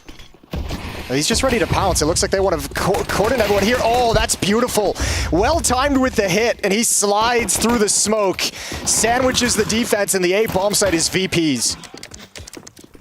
That's a really cool way of dealing with that lean over towards short, something that's so common when you have that exec coming in up through ramp. Body, oh, he will complicate matters here on the backstab. 2 quick kills from the man, and there's Crims on the board. It's just Fame in a world that belongs to Fnatic here. The pistol round taken away from Virtus Pro, who had a gnarly opening move, but couldn't stick the landing. Both pistols for Fnatic in their map choice. So very strong regarding the opening rounds of the halves. It's all about the conversions. Now, it was allowing the bomb to go down, which we know what that means, right? Yeah. The next round, we will likely see some Galils purchased from VP to keep the pressure on. I would say this is the toughest round for Fnatic to deal with. They win this one, they're going to grab the third for free, likely up against a bit more of an eco. Speaking of eco, James has kept his he had kept his investments very light, and now he's shoved all in. That's what I like to see. Right at the end of the day. Good. B pressure. Looks like they're going to search. Crims with the... Oh, he missed his molly. Good golly. Oh, that's poor timing for Crims on the follow-up as well. Just when he... Well, actually, maybe it was great. Just as he drops off, he sees some of the feet. Nade doesn't do as much damage as he would have liked. Fame is chunked down. They still just want to B execute, though. Yeah, it was literally just one person over at the A ramp just making footsteps to keep him honest. If they can take the attention off of QB, it gives him a lot of room to work there. Crims and QB trading contact, and that lets him get away with a double kill here, and they won't flush him out anytime soon either. He's preemptively dropped that smoke, gives himself a route out of there. This is well handled from Fnatic. That's so dominant. I think maybe the lack of a molly for VP would have been nice if they could have had one. Fun's obviously going to be very tough in that round, but that quad position just so strong. Yeah, and I think the fact that Fnatic started 2B as well really helped them out, right? It's that pressure. They already had multiple bodies to mitigate any of those issues. They had a little bit of everything, didn't they? Started 2B, Crim spotted the foot as they came out, so they knew they could keep 2B there because they knew there was going to be presence at stairs. They got just the right amount of information at the right moment, but the A bomb site is relatively weak for now. Yeah, and so is QB and Crims. There's 35 seconds left on the clock, and what that normally means for VP is a save. Flit has the bomb up short, multiple to find. Yeah, but James stayed way back to look for a fast flank. Of course he did. So Flit's really got nothing to do except that. Well, James, this can actually get worse for you, son. It's so respectable. He's 13-3. You're playing for KD. But if he goes down after time, Harry, you need to disconnect your mouse and keyboard and go home. Oh, well. It's like, you know, like what a gamble really at a 2-on-4. At least he still gets some money at the end. Yeah. At least. No bomb plant, so nothing going to help VP continue any kind of economic pressure. Didn't get enough kills to really desire it anyways. Nice hold. Crims at range with the MP9. Versatile, cheap. It's beautiful. Yeah, and the fact that they're able to retain so many guns, it's great guns going forward because VP have to take the lightest of investments. It's not a full eco. They've actually treated themselves to a couple of P250s and a Tech 9. I love the way Americans say versatile. It's so good, versatile. I love that. It just hits. There are some words that are a little better. Aluminium. Aluminum. Wait, is that how aluminum's how Americans say it. Yeah, that's how you say it. Your people say it aluminum. Yeah, I messed up then. That was my bad. Yeah, sorry. Aluminum. You don't like aluminum? You like versatile, but I think they spell it differently. Versatile. No, you've made it in my. I put it in my head. We do spell it differently. I think the spelling updated to match the pronunciation, not the other way around. Okay. Just like the way people use literally. Yes. Yeah. That's literally the wrong way. Literally, right, guys? LOL. Literally. How do you... Harry, did you have leet speak? Yeah. His generation had leet speak. I don't know about Flit. Oh, and that's a freebie. Can't build off this, though. Again, this position just so very strong. He's got teammates coming over. Good trade. Afro, though, should be able to hold down the fort. They do have a rifle picked up on Fame. It'd have to be something special, and he delivers. James so close. Don't underestimate a JMP 250 now, do underestimate it, of course, as Crims will swiftly deal with him. Fnatic are closing the gap. This is exactly what VP did to them in the first map, right on Overpass. Fnatic had an 8-4 lead coming out of the CT side.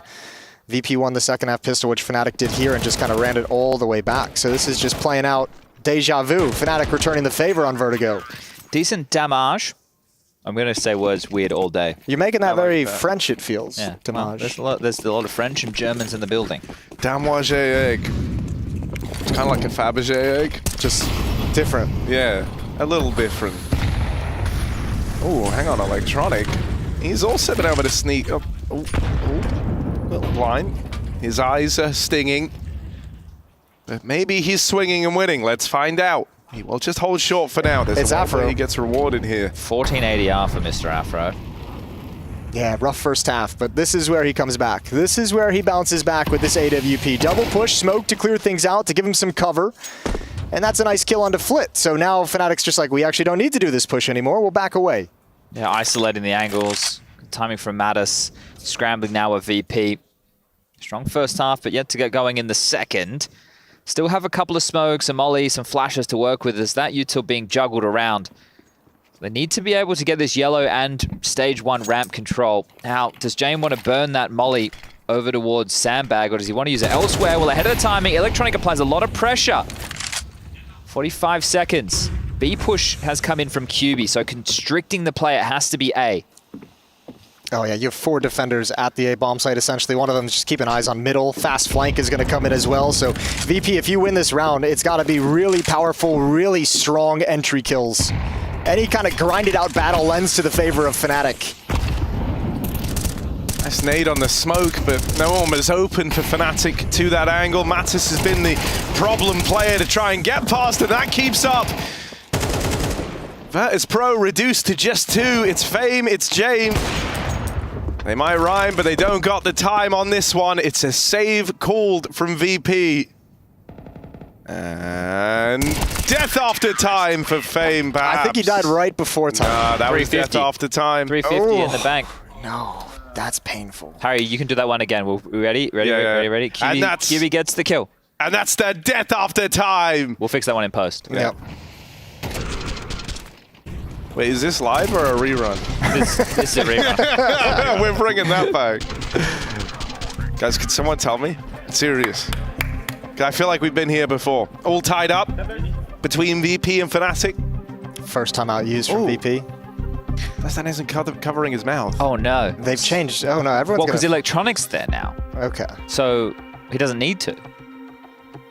But like, surely in this sort of environment, this is... well, I know Keita has actually been learning Russian in his spare time, so he has been trying to read lips. Is the glass clear during timeouts? That's a Matt question. Get up there. Have a look. Look clear right now. It looks pretty clear to me. I can see through it. No, that's not clear. Jason, what do you mean? Yeah, that is. You see how you can see through it? See, 3. I wasn't setting it up, 1. you know? No longer clear. Okay, no longer. And now that's not clear. Yeah. Okay, so he does need to cover his mouth. He needs to get back into exactly. that. Okay. Everyone should cover their mouths when they yawn or cough. And sneeze as well. And do it into the crook of your arm, not the hand? Yeah, that would be preferential. Oh, those are harassing nades from middle. Very well done for the clean sweep. Or clean and sweep. There's not a clean sweep at all. Bowling with some nades. Harry's favorite pastime. Bit of a lawn bowl specialist, Harry Russell. I don't know if you guys know what he gets up to on the weekends, but he's down there giving it a go. Bocce ball with grenades? Bocce ball, I think, is a different game to lawn bowls. What's lawn bowls? Harry knows about lawn bowls. I do. It's actually a timely classic of where I'm from. Yeah, in Australia as well. The old people love it. I play it with them. You guys haven't... okay, yeah. It's the one with the... It's like a green, and you bowl the balls. That was loud. That was crazy. Oh! A lovely triple kill from Mattis. And there's Body to finish the job. I love the Mattis clap after. I'm happy with this, boys. I'm happy with this. Mattis clappers. Got to get that one checked out.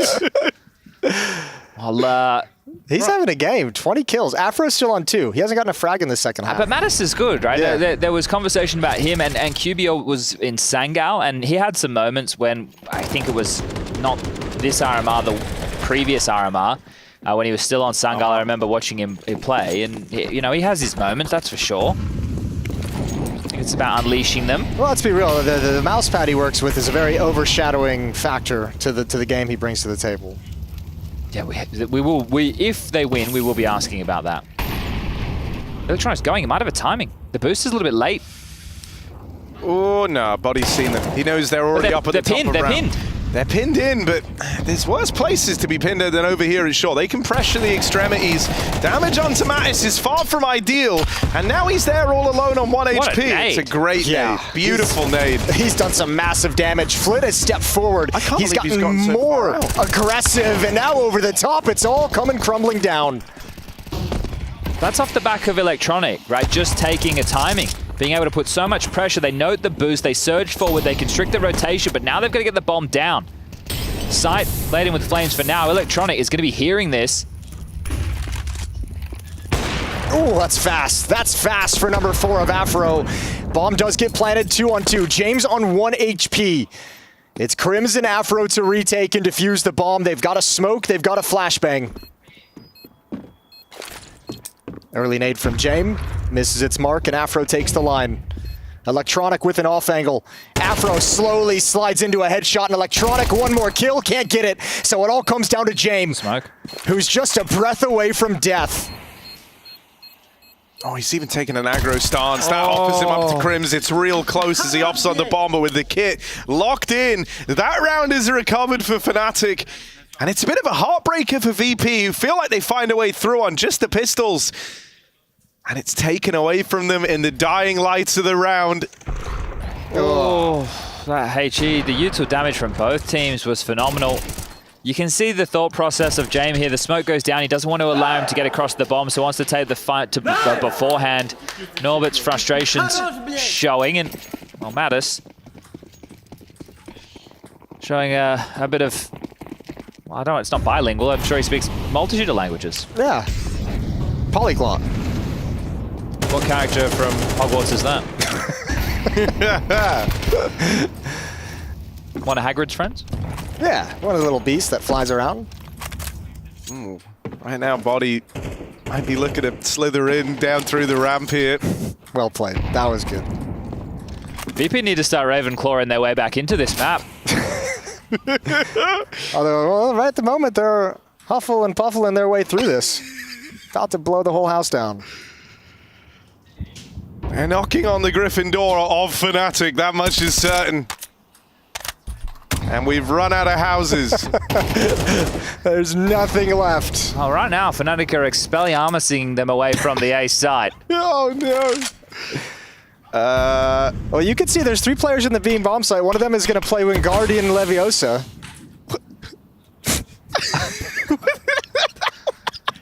Flit. He's going to get Avada Kedavra here. Oh.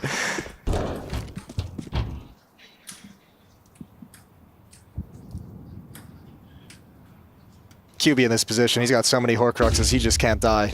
Waiting for it. Oh, nice shot.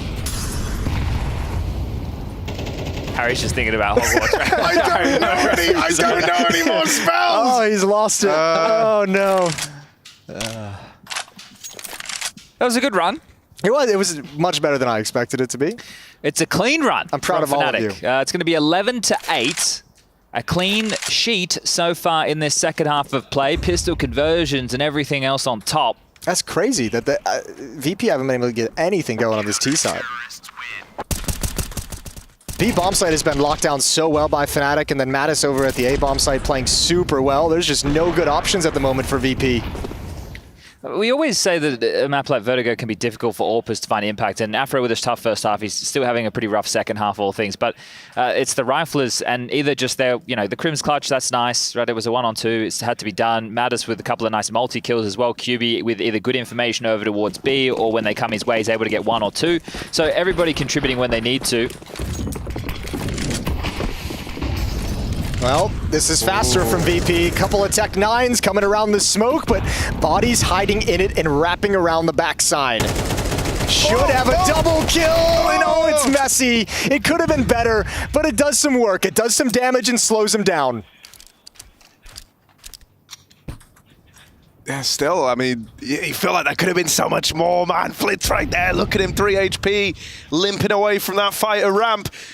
They're going to actually be left to hang around here, keep lobbing in some nades, trying to give the illusion that VP still are looking for this control. That's a bit of a... It makes this defense so thin. Like, Fjord QB has like mid and the B bomb site is such a tough prospect. He does have the molly though, so as soon as they start planning, he can dissuade this and hopefully buy time for the rotation. That should do it. Good damage. Yeah, they have to cancel. But he's still fighting. And his teammates have at least arrived. QB punished. It's just the one and done. Low HP on Electronic and Flit. Another Molotov on Afro. That's going to slow this down even more so for VP. Flit arriving very late from this A site. Yeah, but I mean, this is also, it feels like Krim's just looking behind for that lurk, right? You always know VP's gonna have one extra player coming in where you don't expect it. All three of them are at the B bomb site, so he's gonna have to turn and help Afro out. 2 on 3, but there's low health. And Flit's the one who survived the body engagement early on. Crims just went back to clear out the back line, and so that gives them a little bit more security, but they're still so paranoid. Crims is really taking his time to go and check everything, and so that leaves Afro fighting alone for control over this site, and it's just one. Norbert cooks up the reply, the only guy with full health for Virtus Pro, and he takes every fight to walk that one over the line. That's a Norbert round if you've ever seen one. Took them a damn while, didn't it? Finally, they break through on this T side. All came down with the chaos on that A ramp. James found the opener bodies in the smoke, and then the miss on that second kill does come back to haunt them.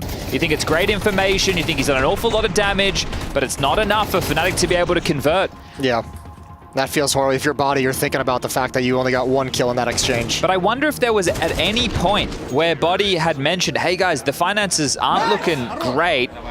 We are going to have a conversation, and that conversation has come through by virtue of a tactical timeout, the third used by Fnatic and Kita, to discuss can they drop enough guns, can they make the purchases schmick, and that seems to be the case. But the problem is, if VP grab back-to-back T-side rounds, their money's in the bin. Yeah, and that's such a VP way to win it, is just right at the end of the day, you take that economic control and just stroll over the finish line. So this round is everything for Fnatic. This would be a very, very tough way to let VP come back into this map and a chance for them to take the series.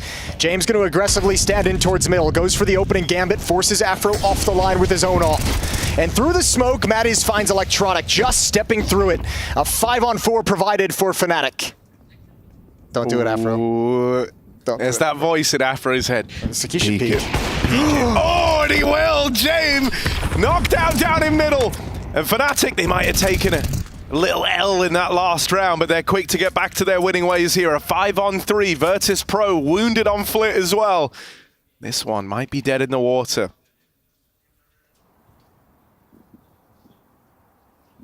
Oh, it's so hard all of a sudden for VP.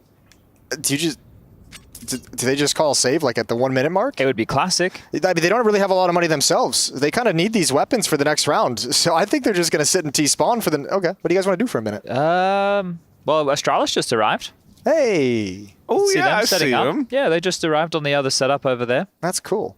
I wonder, right, I understand that we said we have a minute, but will Fnatic call forward for the fight to try and take away these rifles, or do they know their finances are still a little bit touch and go, even though they're about to be up to 12? I think you have to hit tab and look at the money and be like, it ain't worth. Well, that's a tough call, though. Yeah, maybe 1 or 2. I think the safety net of being at 12 it feels, in my mind, so much more important. Yeah, all right. Well, we are about to go to a third map. Just as I called. I think it was that's me. a bit of a rewrite in a history there. Silently, craftily done from Jason. You wouldn't have noticed, right? It was so subtle. It nearly flew right under the radar, but... I'm pretty sure I was the first to claim a third, and very early on within the map that I started You did. casting. I think the remark You called it was at like even... 6-3 or something like that. I want to say it was even earlier. Yeah, I think so too. Was it? The record will show. Okay. Eternal Fire are also now arriving, everybody playing at home. And everybody playing at home, use the email EPLmailbag@efg.gg Nice. Send in some of your clips you got from FaceIt or Matchmaking. Maybe you made a song. Maybe you made a poster. Maybe you got a question for Jason on why he's telling lies on broadcast, for Rush, how he does it behind stage. Maybe you want a question asked to a player, and if we get him in a post-game interview, we can ask it from you at home. That is EPL mailbag at efg.gg. That was nice. That was a really good read, man. Yeah, that was I feel all like off the we cuff. played like a pre-done audio tidbit for that. We might have. All of Chad's lines are pre-recorded. This is a rerun. Chad's entire season is pre-recorded.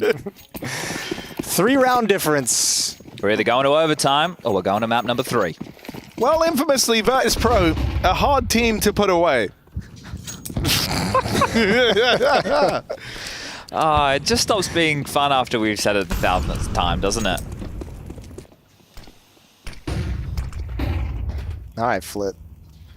Matt is still not shying away from the aggression. I like to see that, Jason. Yeah, well, he's had such a good game. I think their confidence has got to be flowing, and it's just like, yeah, keep doing what you're doing. Standing behind this smoke, ready and waiting. Oh, that's a lot of damage on a body, though, Sketchy. and that might actually force Mattis back. Mattis! It's awkward. The smoke clears. He comes back for it, and that might be the wrong decision. Looking a bit rattish right now. I know, it looked like he was like managing his inventory, man. Like he's like quick switching through everything over on shore. Loot hypnosis. What skins on my knife, my nade? They're still 2 on B. They're still 2 on B. This is a crazy bit of dedication for Fnatic to have full faith in this double stack in spite of losing the player at A, but it might serve them well. Once you find QB here, your guard might be down if you're Virtus Pro. Maybe you're expecting one more, but to have all 3 players for Fnatic loaded and ready to go, Body makes a play, and Fnatic are hunting for that third map. It's just Electronic that stands in their way. He knows that Body was lost over towards the ramp side. He's chased down, pins it in, and Electronic, they put a stop to his clutch. Fnatic take us the distance as Vertigo goes their way. This score is now to be settled on Ancient, that third and final map.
All good, bro. Chill out.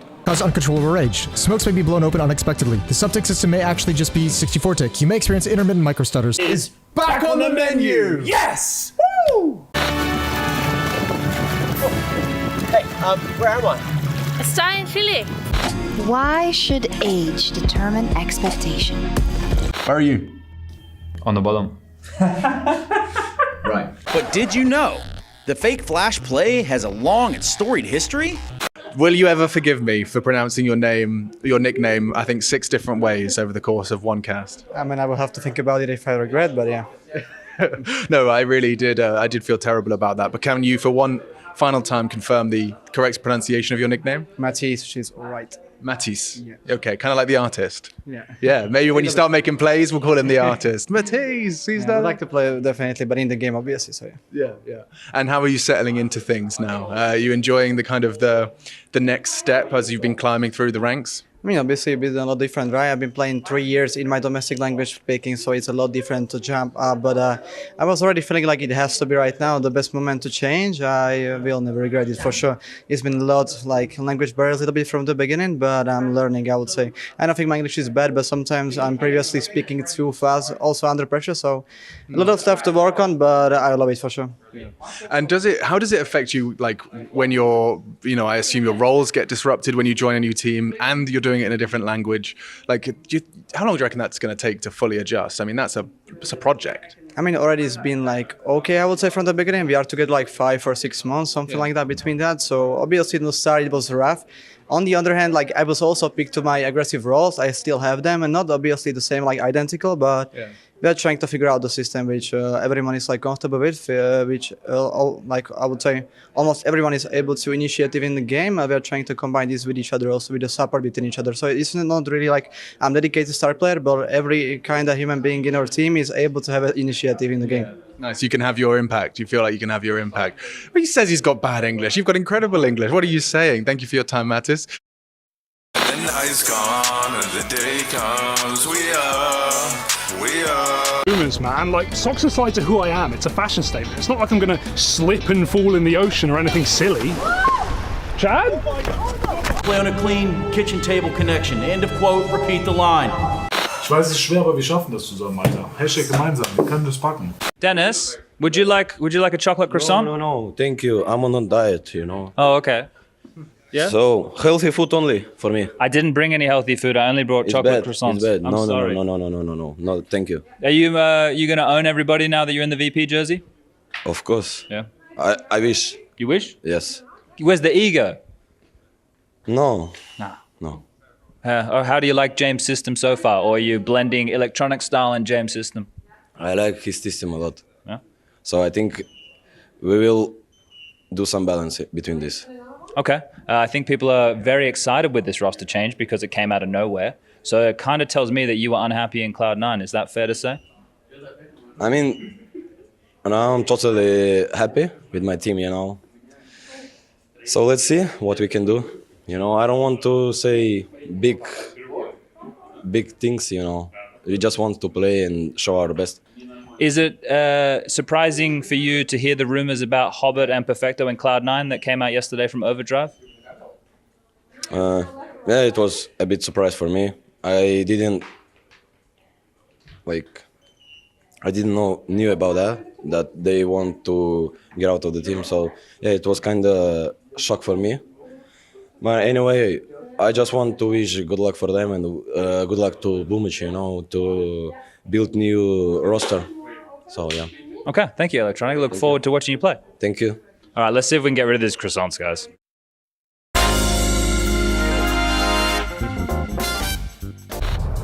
Why so serious?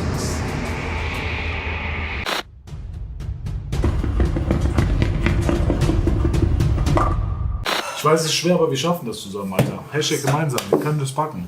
Salut, monsieur. Hello. Bonjour. Comment allez-vous?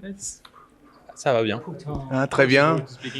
Yeah, I think we should. I definitely think we should. How you doing, my man? I mean, I've been watching the development of Afro over different Pro League seasons. I feel like you kind of burst onto our screens a couple of seasons ago. Now you're back here.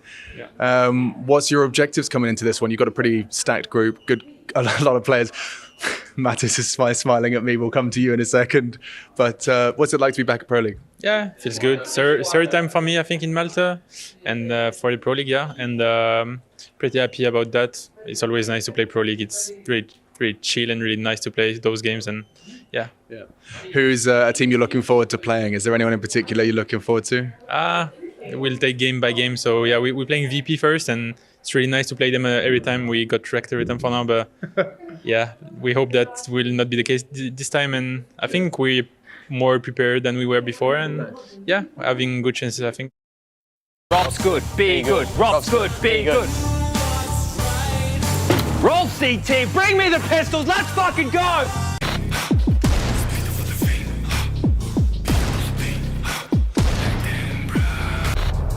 Why so serious? Am I a sellout, Father? Should I give up the bag? Alex, hello? Ich weiß, es ist schwer, aber wir schaffen das zusammen, Alter. Hashtag gemeinsam, wir können das packen. Ja, nice. Отлично, брат, отлично.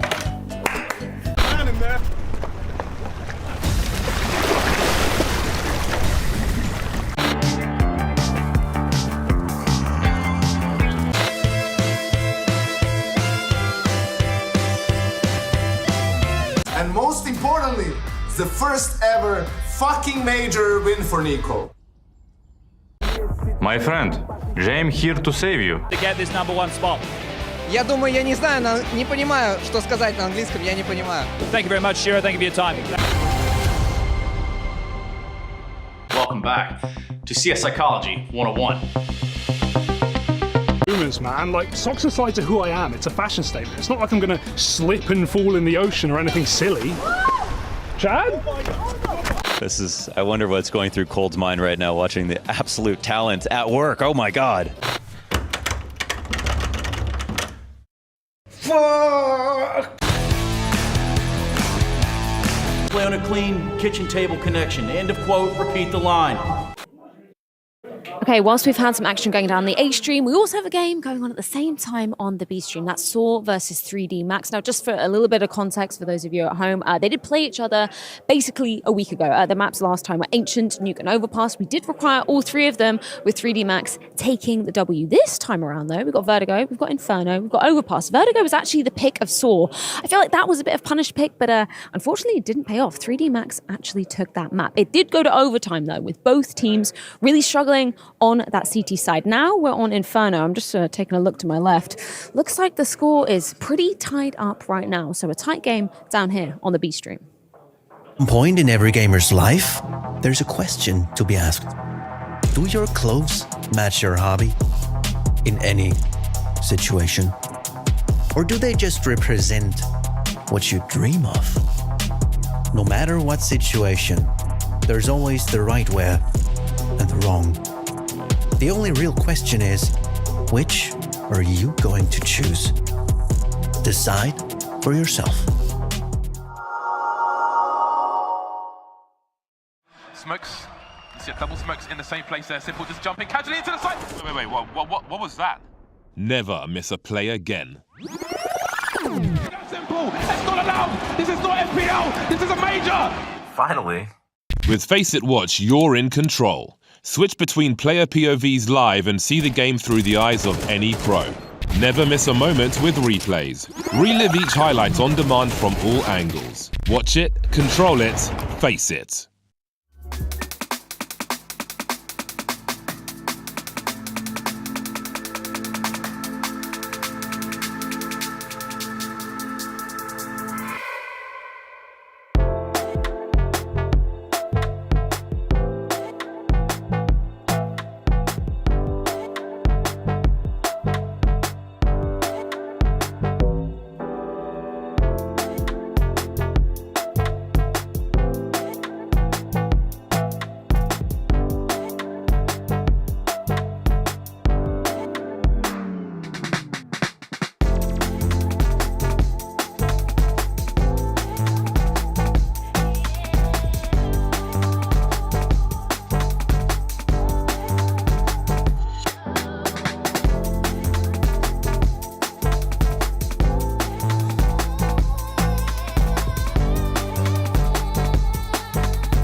And we're back. Fnatic and VP rages on into the night.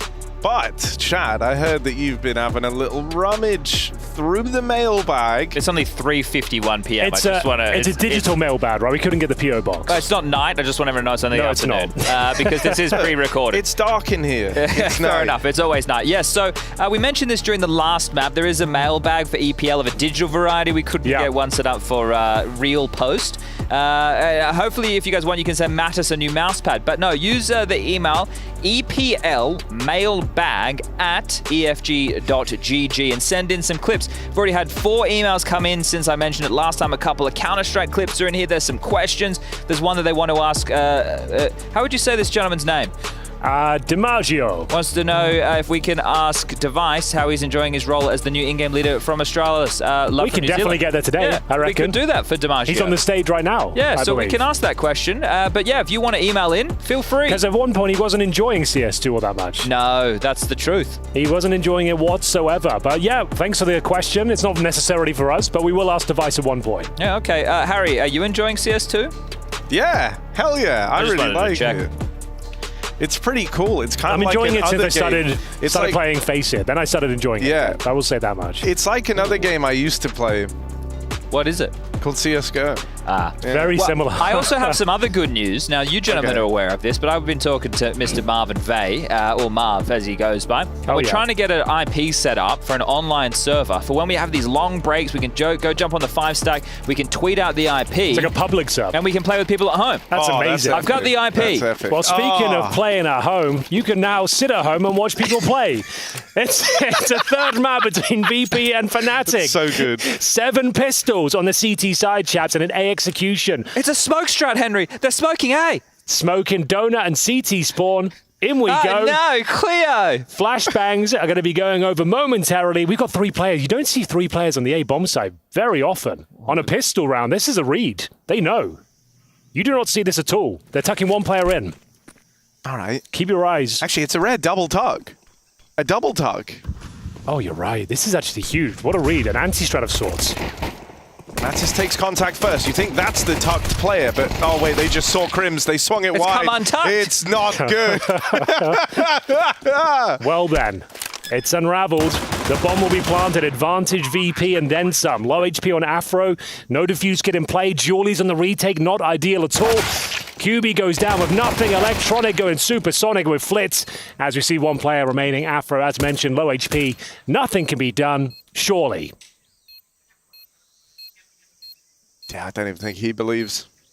No, it's done. You can just tell it is. Oh, that's so annoying when you get, like, you've made the perfect read. A 3-man stack on A. As I mentioned, very rare to see that. And it's the perfect call. The wide swing around big box exposes Crim's position. He goes down, double kill for VP, bomb planted, job done. Pretty clinical stuff there from VP. Do you think Matters activated too late, though? Because if they were clearing from that side of the big box, then that was already bad for Crims. He had to take more aggro from the right-hand side of big box, I would say. So they were, as soon as they leaked left side, well, now they're looking at Crims, and the information's given. Yeah, that's the qualm. Yeah.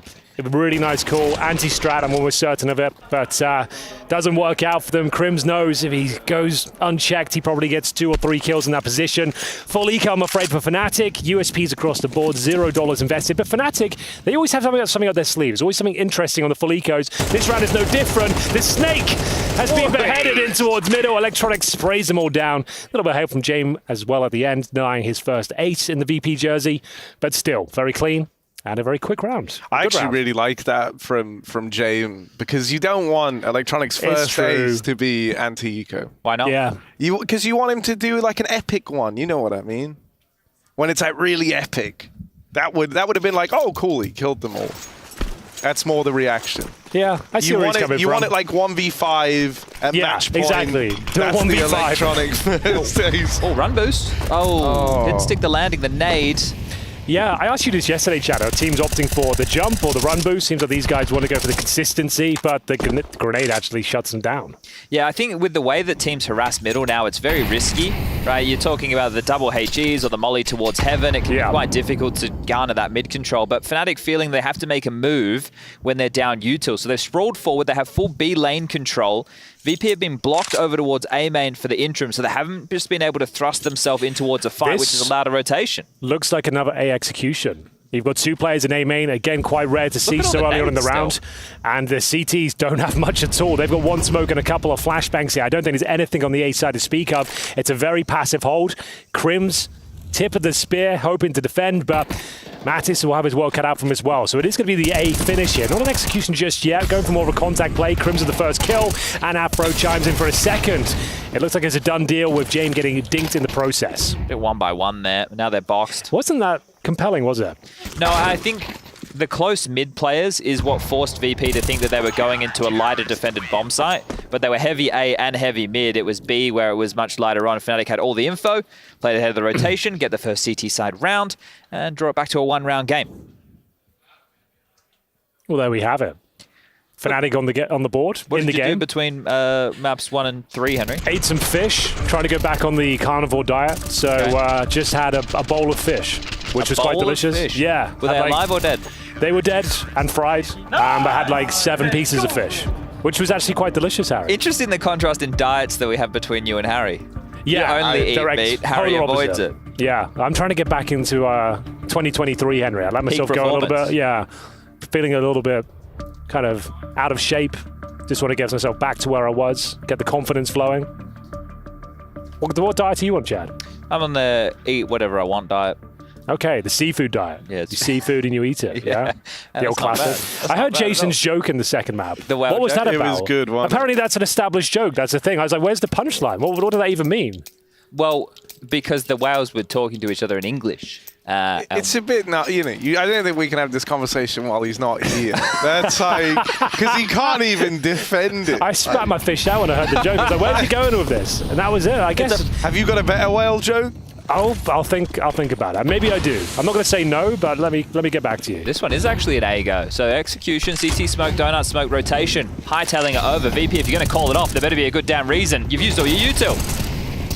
Oh yes, they turn them to dust on the A play. There you go. Fish food. That was a really good moment. A nice 3K from Afro.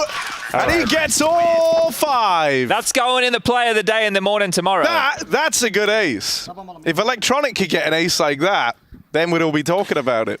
Well, that A bomb site's getting a lot of attention here, but not really reaping the rewards. VP, no plan once again. Very stable from Afro, just mowing them down. No problem at all. The M4A1S, you can see he's got full vision as well. Good smoke down towards A main. Once again, Chad, 1 by 1. Has to be said. They're not really causing that much damage or pressure towards the A defenders. I want to say, sorry, Afro, if you were hoping there was going to be some sick line. There could be some cool moment. I hadn't spoke for a couple of rounds, and I was just kind of... They turned to dust. Was quite poetic. I liked it. Could have been worse. And let's see if QB can find himself an ace. Body denies that prospect, but there's 3 on the board for him. 5 versus 1. Jame of no Kevlar and a Desert Eagle. Nothing to do, nothing to say, as Crims will close the gap and presumably close out the round in a moment's time. So it could be 3-2 here on the CT side. What's that little bobblehead dog from the car insurance advert? Oh, Churchill. Yeah. Oh, yes. That was oh, yes. Oh, Chad, that's a very niche British reference. Yeah, okay. It's an advert from like the early 2000s. Churchill Direct, an insurance company, I believe. Oh, yes. Oh, yes. Oh, yes. Yours is so good. He was based on Winston Churchill, so he was like a British bulldog that had like a nodding head, but he looked like Winston Churchill. Okay. It's quite good. I need to say something, gentlemen. It's very difficult to function on the T side of Ancient without any Molotovs, and that's the situation for VP. Oh, out of middle, taking massive damage on route. Mattis looking like he'll get a double. Afro will beat him to the punch. Bring me old VP back. That should have been a slow round. Yeah, Why did you rush? Totally agree. Come on, guys. That was a rough one. All the rounds since the gun rounds have began have been very much one way. It's rhythm calling. They're hoping that the stack from Fnatic is like playing in elsewhere on the map, right? So they're able able to isolate some of these fights. And the way that they did it middle there, they had the red smoke, they had a donut smoke, they had some flashes, but they had no Molotovs, so they couldn't really isolate control for like cave pushes. The other round where they went all in for A, they were assuming that it would have been a heavy mid, heavy B setup again, so that A would have been slightly less fortified, but it's never the case. They haven't taken any damage. They've got full B lane control, a 5 versus 2. This is like the dream round for Fnatic. It's 2 wasted gun rounds out of the last 3 rounds for VP. Yeah. Like, absolutely wasted. They didn't even play. They just ran in and died. We will say they've only had 1 week's worth of play with Electronic. It's map number 3, bottom of the 9th. The bases are loaded. And, yeah, it's not looking too good. They don't look that established on would any of you back Fnatic to win today based off of Fnatic's murky history? I think we should move them on the power rankings. Where are they right now? 14th. 4. No, sorry, that's not 13th. We should swap them with VP. Yeah, 1-to-1. put them in top 5, yeah. Okay, fair enough. I don't think we could do that, Harry. I think they've taken a picture of that now. That's going in a museum. Damn. Well, Photoshop. That does exist. Yeah. That's true. Yeah, I forgot about that. Photoshop has been a thing for at least, 10 years? Possibly. Yeah, maybe even longer. At least 10 years, I reckon. Hard to function on the T side. Are they going to get him after time? No, they're not. Well, they'll get him just before. All 5 still staying alive. Fnatic are functioning Ancient Holics here. There you go. Can't get enough of it. Ancient Holics. They won't put it down. Well, it wasn't 5 AK-47s. I got excited for a moment. It's only 4. No Royal Flush? No. But now the Tech-9s are out. You know, you don't hate a bit of a fast round. Flit has a Molotov. What's his spawn looking like, Harry? Where's Flit's spawn? He's second in line. Okay, so that's good for Cave, but potentially. Is there a Brolin? Is he doing a Brolin? The bomb's not here, though, so there won't be anything fast. No Brolin. If this is the round they play slow, and it's looking like it, they do this little back and forth dance for the ramp control, but Fnatic have been keen on bullying through Cave. Kyubi gets that spot. Well, hightail it out of there. You also have Electronic on a real lurky lurk over and now towards A is open, right? Look how open the A side is at the moment. So this is where Fnatic are doing the full They've press, conditioned essentially. them real nice, haven't they? So now that VP think, oh, we'll just return and try and grab this control a little bit later. Being aggressive as well. James got a flash. Hold up. Is it coming? It'll be too late. They can just peel off now. It's done. Job's done. Oh, that flash is brutal. Afro might get caught in this too. AK for fame, but he can't control it, and Afro will hold the line. Electronic makes his presence known over towards the A side, and they're looking to pressure Norbert while they've got him boxed in. This is wild. That bomb is still down over towards B, but Norbert's been able to grab it. But you can't full rotate back. It's just not an acceptable maneuver because Crims is playing ahead. You can't come towards the back turn. Crims spins on a dime. What up, VP? That's a lovely maneuver from Crims. How does he get away with that one? I will never know. This will be the clutch that Harry wants to see from Electronic. This could be the raid. Well, couple shy of the clutch, we'll say. That was, look, Crims can't quite believe big it. smile after that one. He can't quite believe it. Norbert should have likely taken him down there, and then that whole round could have been up for conversation. Looking very assertive, Fnatic. Not resting on their laurels. Not afraid to take the challenges against the pistol. Shut down the round before it even begins. Crims is sick at like the 180 turnaround shots. Because it was him as well on Nuke, right? Like top site of the vent, if I remember right, back in Go. He got that crazy one where like he hit one of his binds. And so it like put him off. Like, he like ended up facing the wrong way and then had to turn around. I know what you mean. I think I remember, yes. I think I commentated that. I'm pretty sure, actually, I think it was even at Pro League. Okay. What was the bind, you reckon? Like a 180 bind? He had, it was like a bind that like sped up his mouse movement or something like that.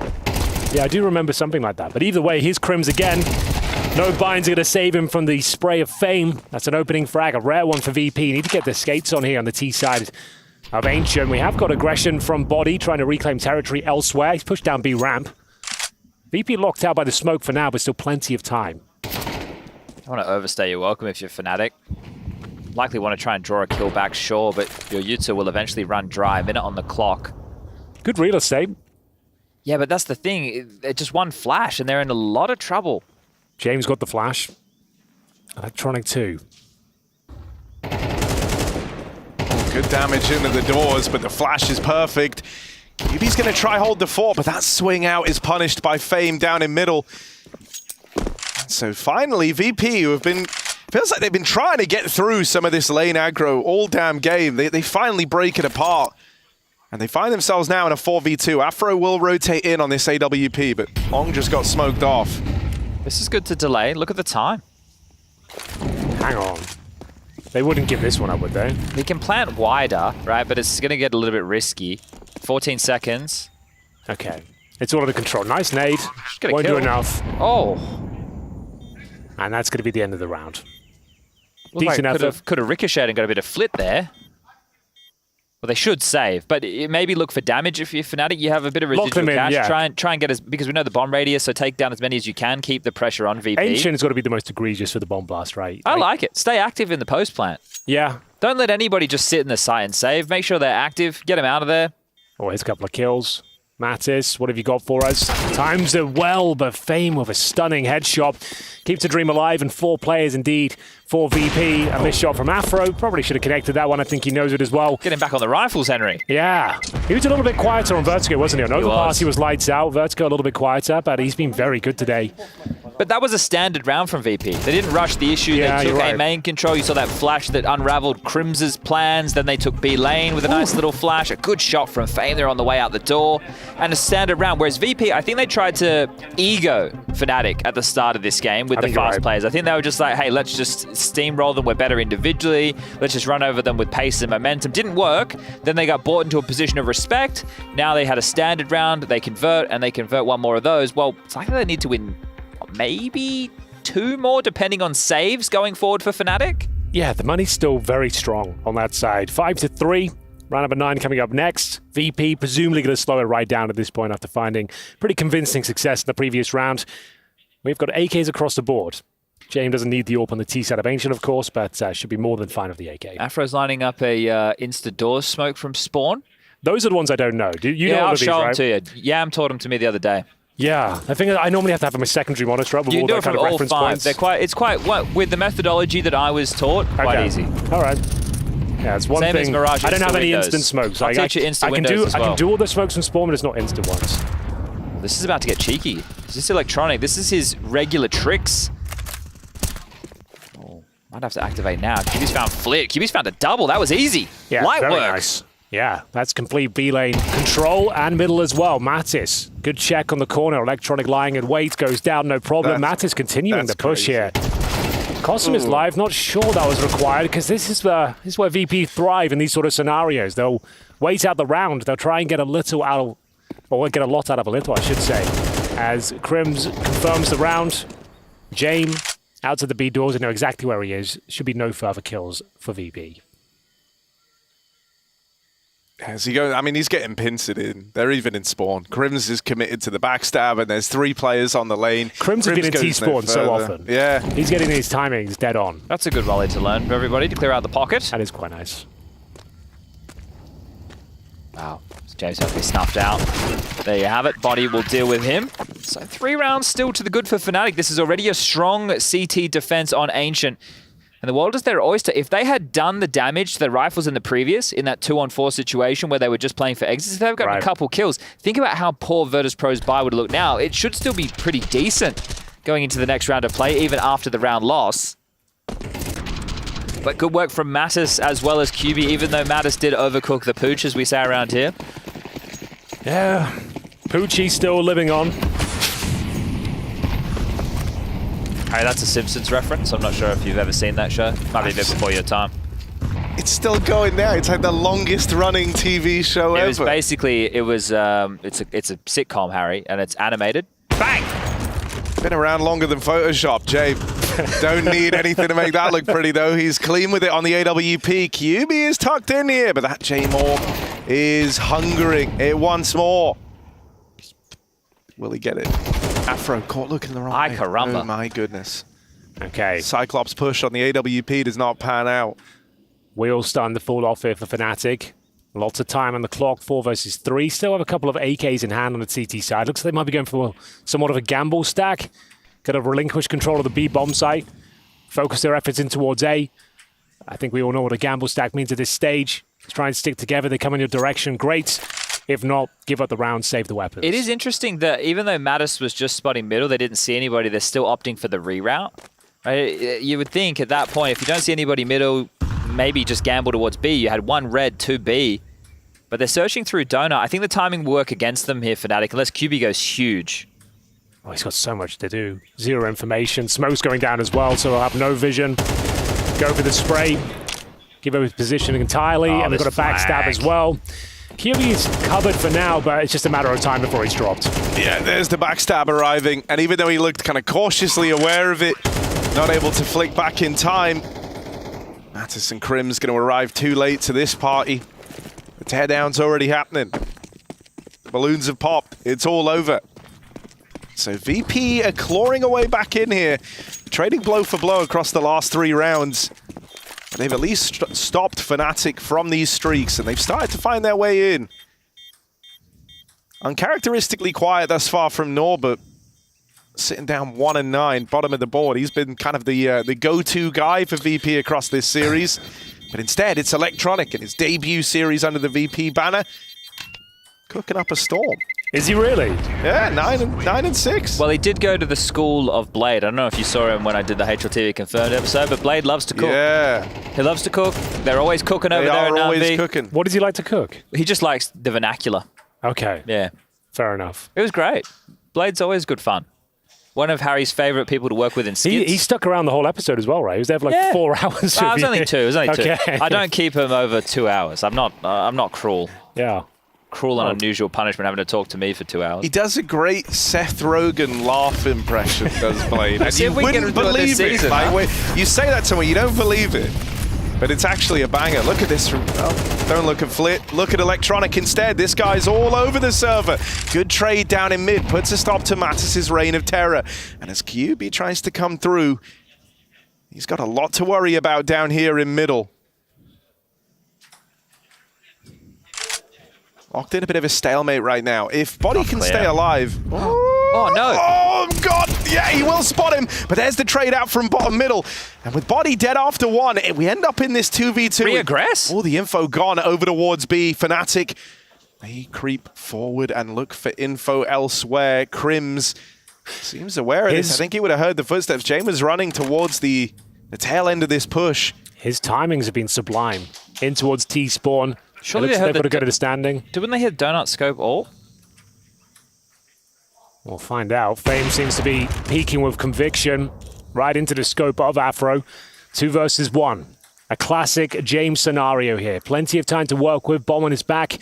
Up against 2, and it all starts here. If he can find this first kill, he might be onto something and start to cook himself. But unfortunately, it all falls apart after to close things out. And we go 7-4. Yeah, interesting round. It is very difficult if both teams go all in for mid control. We saw the CTs as well as the Ts with this all in shove. The initial, we just saw Flip before that with the extinguish on the lane molly. That's really strong with the HE combo from the CTs. But this one here, Electronic looks away, thinks he's being covered just above. The stereo trades back immediately, but the 2v2 falls in the favor of Afro and Crims. And Afro having a great third map, showing up when the team needs him most. 12 kills in total for him. Run boost successful this time. Mattis is on the ledge, but smoked out for now.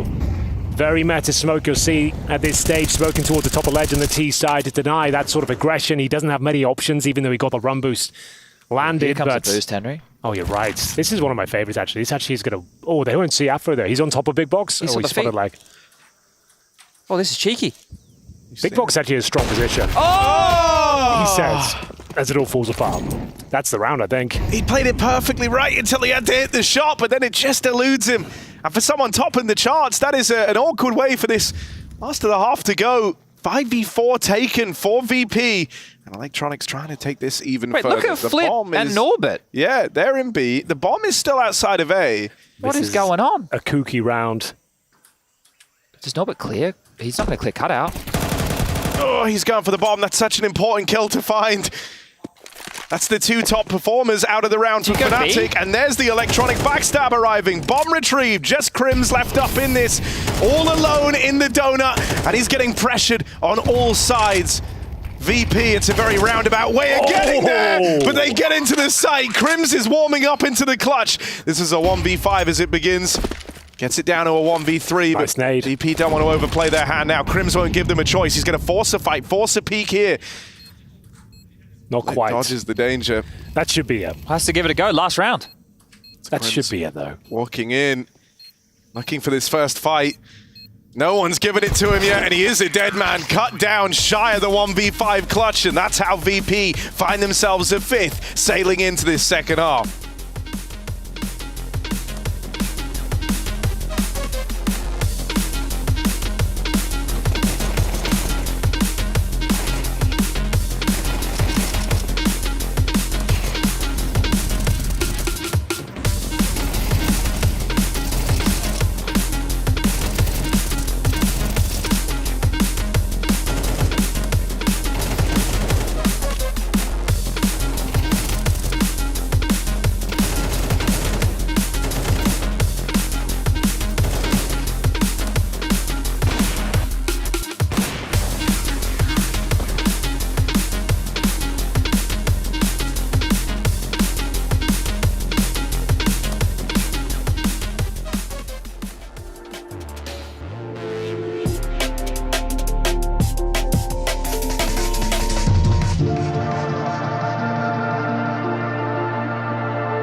Oh, okay, pressure now. Vodka then. Ladies and gentlemen, you are watching the inaugural day of ESL Pro League Season 19. What a banger. What a way to kick things off. It's the third map between VP and Fnatic. And guess what? Fnatic are leading 7-5 after a very successful CT campaign. VP on the ropes, Chad, but still, they might be behind, but 5 is more than enough on the T side of Ancient. And Electronic leading the charge on map number 3. What a debut it would be for him and the boys to pick up a victory here today. A roster change that went down under all of our noses, a surprise to the Counter-Strike world. Must have been a big transfer as well, right? Well, VP, they've said they're willing to spend. Yeah, they had to splash the cash for this one. It's another 3-player A-stack. You're right. This is so weird. And it's the same execution as well. Berettas. They've copied their pistol. It's the same strat. I think they only have one smoke, to be fair. It looks like it's smoking spawn, but... The CTs are doing a very similar pistol. This is a player tree this time. That's slightly different. I think it might work out better for them. They've got a lot more guns the smoke is main, brutal. and now, yeah, blocked out a Fnatic. You can't go. You have to reset the round. You can't just go for this, can you? Oh, that's crazy. They are popping through. They're trying to take this. One kill from QB, sure, but there's so many more bodies here. It goes left and right. And somehow Fnatic have battled their way into this one. Flip playing through the smoke. It's the 2 kill players on VP left standing in the pistol. And they've got to go up against the heavyweights of Afro and Crims from the Fnatic side. This is where Flit and Norbert have got to get switched online, because they've had a free ride thus far.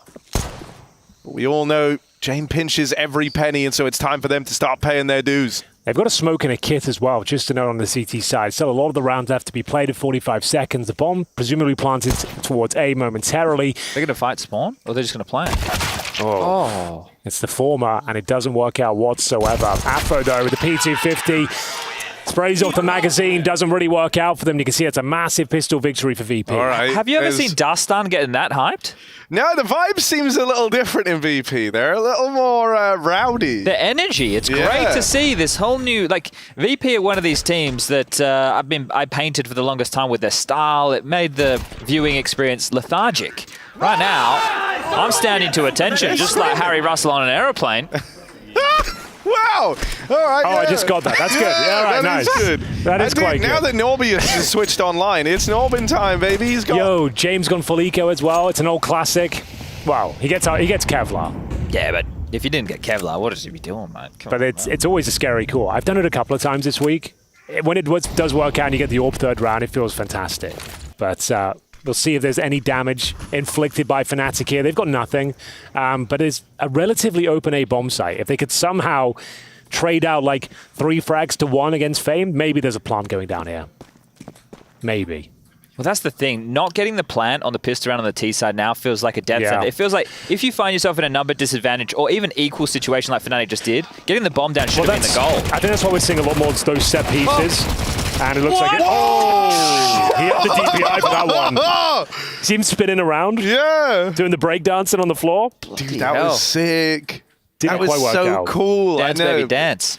Imagine if it did.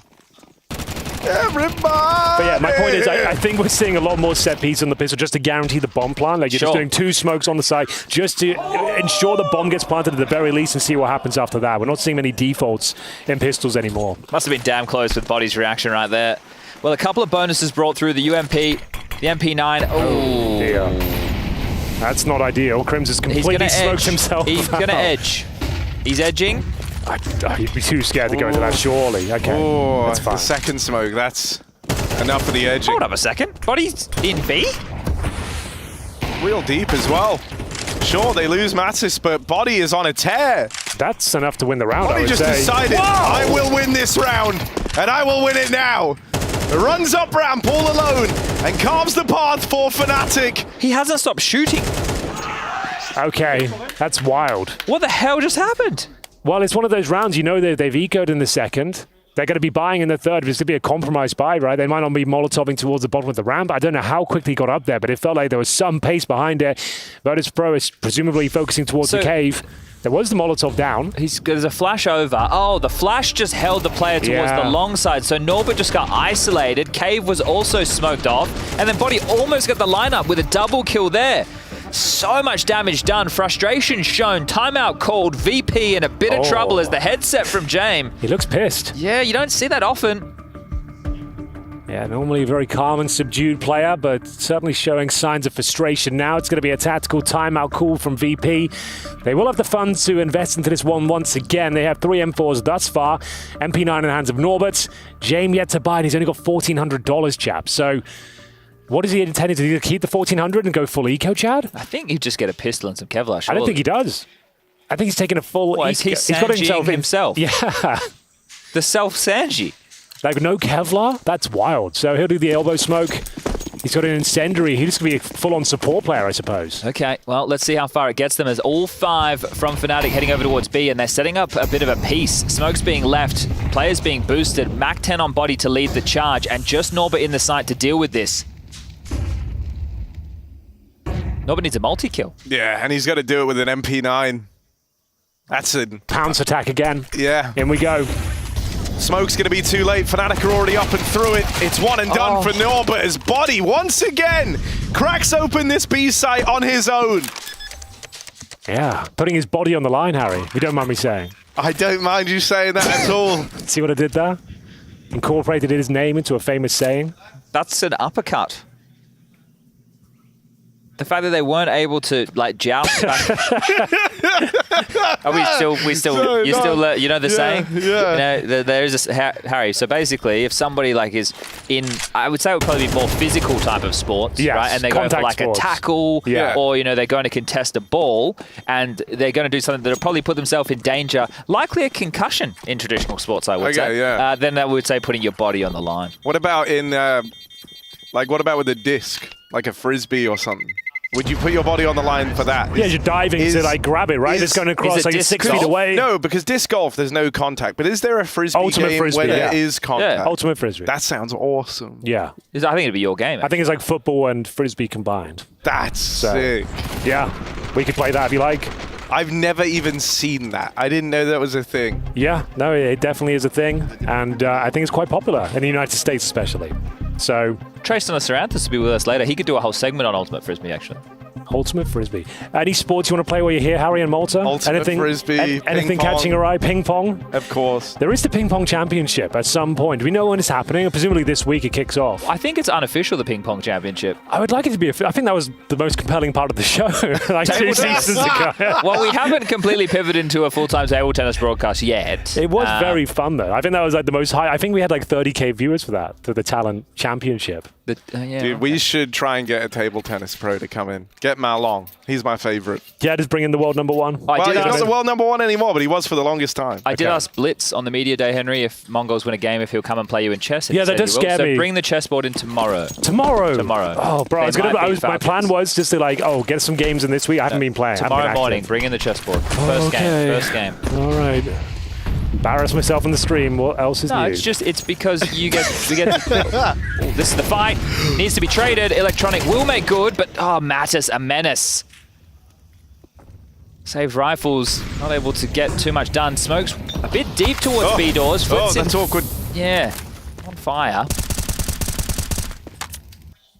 Manages to get out at least. But that's the one gun left still in it for VP. And now Fnatic know where it lies.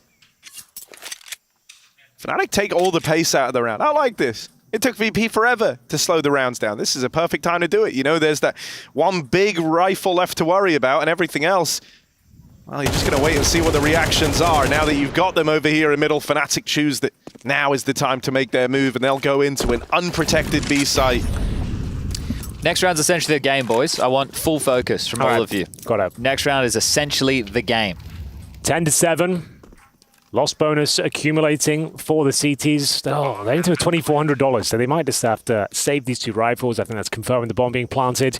They have 2 smokes as well, so the money will be pretty decent, all things considered. They can at least drop 1 weapon. Fame can do that. But ultimately, Fnatic very comfortable once again. This T side coming together quite nicely. A lot of B side pounces. Very efficient mid takes coming through, Henry, isolating the fights. Let's make a prediction. Go on. So James took that eco in the round where they forced, saved him to the 14, then he had the 19, now he's going to get the 2,400. So he's going to get himself 5.7. Yep. AWP available. Does he go for it, or does he go rifle and try and value a bit more util? He goes for it with just standard Kevlar and a smoke. That would be it, I think.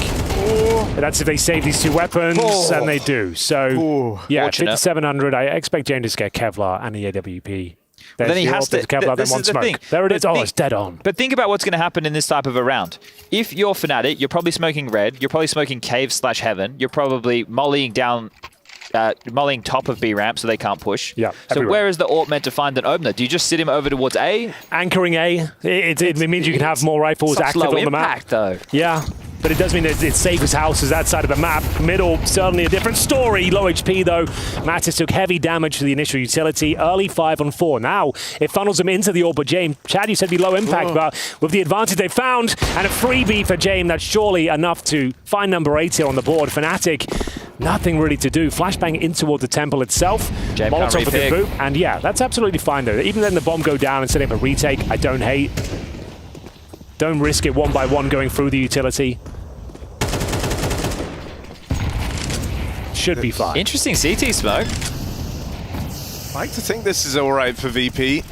The one question for me was Norbert arriving on this wraparound. He gets there, but he's been spotted, and considering how long they were waiting for that flank to come in, not ideal that he gets seen straight away. QB will fall, and Electronic restores a great degree of faith to VP here on this retake. It's even more from Electronic with just Afro left in the picture. He's locked off back in main. He's got to save this AWP, meaning that VP 8th is delivered as promised. Huge round from Papatronic. Earning his stripes, day number 1. In fact, he has 19 kills. The biggest is obviously the frag over towards middle. It means that that space can't be taken. All it negates the early control that Fnatic were going for. As you mentioned, Henry, it funneled them into James AWP. And he took his time to take the shot, didn't he? Wanted to be certain.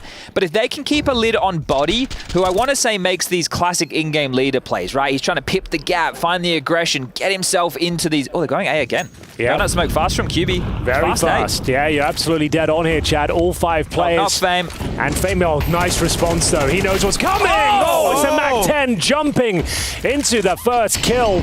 Fame goes down, and that might be enough to convince him to save here at this stage.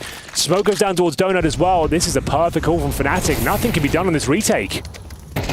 You surely have to save. I think they're cooked. Yeah, look at all the pressure that's being applied. Can't get through Temple, CT smoke. Yep. Donut was also negated early by the Mac-10 damage of Crims. Get out of there, boys. I thought that was the perfect response. It usually is. If it's an AK coming through the flames at that point, he has to run and gun, right? You can't jump around the corner just like that. I assume Fame had no helmet, right? That's got to be a factor. Another round where he got shredded, but look at the residual cash. So the fact that he...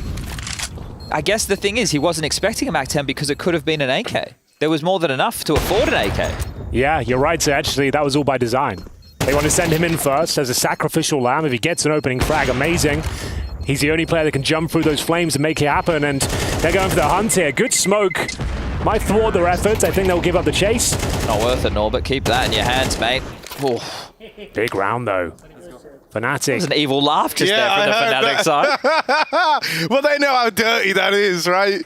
You win the whole round on a jumping Mac-10 out of Crims. Maybe here we get to see it again from his POV. Here it is, Henry. Bam. Mid-air.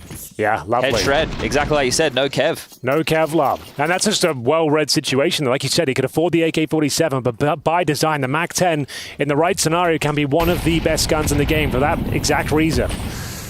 Good stuff. Fnatic now in the driving seat. 1 away from series point. Flashes over towards middle. Red Room already smoked off. We'll see if they can actually get some control here, but they're once again posturing outside the A bomb site. Oh, wow. Well, Flick gets a freebie, spams down Mattis towards the K position, smokes it off. Body in a very precarious spot now. Can only really make his way towards middle.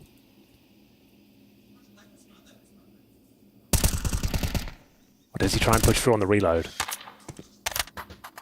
Oh. He won't commit to it, but Fnatic are leaning back over here towards B. They're going to leave Crims alone. So they're just going to try and garner this mid-control. Crims has just done a cutout molly and a heaven smoke, so to deny vision. With Body just peering off of ledge, he can call the donut face clear, and then going to walk into B, but there's still 3 players. Oh, the molly's thrust in black. Afro didn't see him. Oh, he still doesn't know. Still is not aware. Flit tucks into this corner. VP have sent that 3rd player away from the B side. Norbert now in the red room. Going to be here on a quick rotate at least, but will get locked out by utility. Fnatic have got 1 smoke. Where do they want to place that? Right now it's contact up through ramp, but here's that util coming out. A re-smoke in at the top of ramp with 20 seconds left. That's a bit of a disaster if you're Fnatic. You've got to go through this. They try to blow it open. They're not able to win that first fight, and there's the JMAWP lending a helping hand from Long. Crims out through Cave will get shut down, and Body never even gets up the ramp. It's a very good response from Virtus Pro. Call it now. We'll start with you, Harry. Do VP draw this back and win the map? Fnatic win. Henry? Oh. VP win. Yeah, I'm going to go VP I think VP after that convincing round. Yeah, why not? They've learned their lessons. I think there's been a couple of silly mistakes and a couple of rounds that shouldn't have fallen apart. This is it. Body, run up, B ramp round, coming our way. Okay. Well, no Mac-10 though, Harry. Put that in your pipe and smoke it. You don't need it. Well, yeah. Against the helmets, it's not as... Oh, he's throwing us. Not as powerful. They've thrown 2 smokes towards the B side. One of them a lurk smoke, yeah. One's a cave, one's a ledge, and one's for lurk. It would apply so much pressure. I suggest you could use it. You can creep up and just remove a lot of vision. Afro just seeing if a CT wants to jump spot it and have a look over the top, which is a very common response to the lurk smoke. Body is here, and he threw that lurk smoke. Oh, it's happening. It's happening. I don't want to say I called it, but I called it. Here it is. Body, go do it to him. You've done this once before. This is your domain, your territory. Afro lends a helping hand, but nothing found for Body. He gave it a go, but gets cut down as VP. They will lock Fnatic out of this round. Crim's trying to find the gap over in mid, but James right there. And that AWP sings out into middle. Virtus Pro in full control here. Getting stalled out on this T side of Fnatic. VP have to erect a bit of a CT wall. One more after this to tie things up. FaZe, after finding the kill on A, is going to push and shrink the map, allow for his teammates to get some information. Electronics jump spotting red, so they know mid's clear. The other two individuals are able to batten down the hatches. That's James AWP to be removed. Afro with the first. One more to find on the site. The rotations are on the way. Bomb, that would be a godsend for Fnatic as far as the finances are concerned. Oof. Yeah. Got it done. Only chance he had to get the C4 down. It doesn't come to fruition. The money, it's in a precarious spot. This is definitely tactical timeout territory, as they will make that call. Is 3.5K on QB and Mattis. I've been calling him Kiabi or QB apparently, but we are going to see a tactical timeout and a chance to discuss their options. Do they want to fully invest into this one, put it all on the line right here, right now? I would say probably not. Well, with 2,400 as the loss bonus going into the next, if you fully shove right now, like for example, he could get Galil or a MAC-10. Mattis could buy Galil or an AK, and the rest can all get AKs and U2. So they can go for a pretty strapped round. But if they want everything, if Keita wants a round where they need all the smokes, mollies, and firepower, then they should only half buy now, and then full buy next. I think that's the correct call. And I think that's the one they're going to make. So 1 AK, 2 AKs, 3, 4. They're going all in. QB will have a Glock. Maybe he buys late because he had to throw the smoke. Yeah, okay. Throw the smoke, so. All right, fair enough. Crims keeps going for this smoke so he can edge on the double mollies. Okay, so it's by design. Yeah, oh, they're taking mid. Splitting it through heaven. Interesting. Mattis being here at least lets these guys in the bottom mid smoke know that they can gain a bit of ground, but Did he see Flit? Making a play. They didn't know about him. Body back turned. Afro will trade that out, and so Fnatic are able to stem that bleeding. They stop the aggression. 4-on-4. They get out in middle. But Electronic doesn't hang around long enough to give them the fight here. But they know that they can cross to red, which means that somebody from B or A will have to go deal with that leak unless they push. And right now, looking at the radar, it looks like they're going to push. James dropping back to deal with red. Norbert playing retake. If Fnatic go into B right now, they can get the bomb down, but it needs to be picked up. All quiet for now. Slowly but surely, we'll make their presence known in the B bomb side. Smoke down towards long from Afro. He might have another smoke available to it, but no. Flashes will have to follow things up. It's an all-in moment, an all-in round. Flashes go in, commitment from Cave comes through. Bomb coming alone up through ramps, so you need these players from Cave to kind of alleviate the pressure. The bomb will make it across. VP never peaked for it. Now they do have this fast flank in middle from the players that push Donut. Right now it's Fnatic taking long control. This is such good real estate for Fnatic to have. Once you've got yourself locked in over on the long side, it can be so hard for the CTs to disrupt it. And Afro taking that first kill, tipping the scales in Fnatic's favor. It is an all-in shutdown of Virtus Pro. And so Fnatic, with that all-in buy, in a moment where it was do or die. If they lose that round, they're broken. VP are right back into this game, but they pull it off. Yeah. Might even hunt the AWP. Look how close Mattis is. Oh, I think he gets him. James, though, always ready for these little tricks. That's him dead. Oh, no! way. I think the money's still pretty good, right? Yeah, got Norbert almost $9,000. FaZe, same story. So their money's absolutely fine. It's not ideal they lost the AWP, sure, but they'll be okay. But it's 12-10. Series point for Fnatic on the debut game of Electronic for VP. Huge transfer. Huge dreams here at Pro League. 7 days of prac. It's a lot to ask to come here and do well, but against Fnatic, you kind of had them as a lock-in in terms of the favorite. They're trying to finish them with a fast A. Last time they tried this, they slammed it. It's James here. James Orb has to deliver. Crims once again, Mac 10 at the front, but this time it's shut down. It's stopped in its tracks. Jame, even fancy footwork, gets him back into the cave side, and Jame is still striking on this AWP. Mattis claiming one back. Can't get out with all three needed, but he at least gets Fnatic in. Norbert edging this smoke. Well, cool it off and go back to the other side. He's going to wait for this smoke to fade. Fnatic, they hear that tag. They know that Afro is leaning over to Temple. It's QB that's unknown right now, and as he goes back into main, Fame deals with him. It's all eyes on the Fro. 1v3 out in the open. He goes looking for the main fight. That's picked up scot-free. Now they know where he is.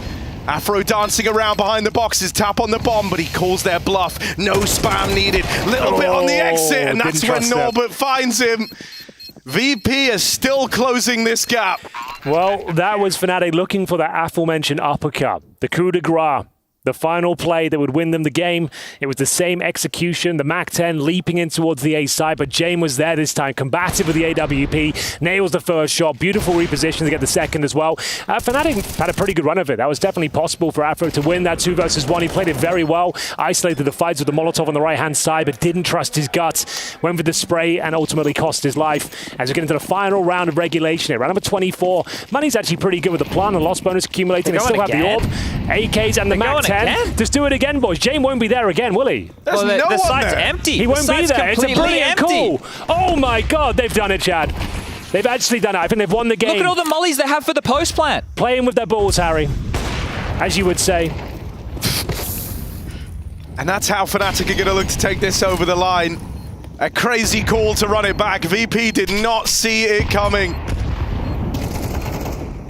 Mattis knocking out another, and for Virtus Pro, they've kept themselves in this long enough, only to have a horrific gut punch close. Fnatic just shy of overtime. Lock it in regulation. Back-to-back uppercut A hits, and that's what seals the deal. Fnatic deny the comeback to Virtus Pro. Oh, I love that game. What a series that was. The debut showing for Electronic, certainly not a bad one, but not the result they were looking for. Fnatic calling with their minds, calling with their hearts, the back-to-back A attack towards the end, and it's a great call if you think about it. Jame, he's the AWPer, he's going to be dynamic, he's going to be moving around the map, and they've read that situation, going for it again, open A bomb site, and that's how they seal the deal. Absolutely fantastic. What a result for Fnatic. Yeah, and unexpected as well, right? They come into this not as the favorites up against a VP that have made a colossal roster move in picking up Electronic, and they shut him down in his debut game. That is no small feat for Fnatic, and that was a ludicrously entertaining game. I can't wait to see more of this team. I can't wait to see it either. Fnatic might actually have something up their sleeve. Either way, we're done on the casting desk for now. We'll throw it over to the sofa and see what's up, guys. Thank you very much, gentlemen. Yeah, what a crazy way to kick off the first game of Season 19. That's, oh, Jason's actually that's good. Gonna grab some players. Keep going, Jason, keep going. Yeah, he's You've working got on this. it. He's really working his magic. Should we talk about how that ended? Yeah, Holy crap. an We went empty A 3 bomb site. That's insane. Yeah, we like that's that. Insane. We will have to ask Body about making that call. He's made it a bunch of times. We're going to have Mattis join us on the couch. Take a seat, mate. Hello. Grab Congratulations. A pad? We're going to talk about his mouse pad. No, a mic. Grab yourself a mic. That's what we... Something on your mind, Yeah, Chad. well, we definitely need to talk about it. Okay, we do have Body as well. Congrats, guys. Jason, you want to sit here or there? Where do you want to sit? Yeah, come in the middle here. That call on the last round, tell me about that. That was just an insane way to end out. I think you should the last start for match. sure to tell. I'm not gonna say everything, obviously, but like we've been playing them a lot. We've been facing VP a lot, getting destroyed a lot on this map as well. So like send it until you make it, pretty much. Because every time that Jame played the AWP at A, the next round he then played the AWP somewhere else. So that kind of feels like what you were calling into just there. Oh, what are you saying, man? Yeah, I'm just saying you may be exploiting a couple of tendencies from the prep work. Maybe prep, maybe feeling. Yeah, okay. Kind of both. But you made a lot of feeling calls in that game. That round that you just ran into B behind the molly and then you just shred them. You had a couple of those type of rounds. Is that more from prep or you just feeling it while you're calling? Yeah, they're really structured and, you know, like it's really hard to play VP and sometimes you just have to do something that you just feel or you love to do, and that's what I love to do, like sending it on sites. I love that, and he loves that too. I mean, especially when you try to be more technical against them, you're gonna lose. You cannot win a game, 8 games against them usually, right? You have to bring the game into them.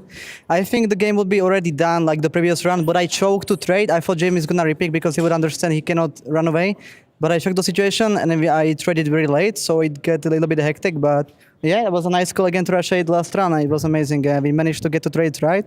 And I also sabotaged almost the last round because I wanted to double click HE before the donut smoke, like after it, but I managed to almost sabotage Alex in the moment and he almost died, but we managed to get the trade, so I'm happy for sure. So did you guys must have liked it then, because in the early stages of their T half, they weren't playing technical at all. They tried to play really fast. Like they tried to fight mid, they tried to fight A, they just played like heads up CS. Afro locked them down with an ace on the A side. They went out all 1 by 1. Were you expecting them to play like that early? Like it felt like they were trying to ego you.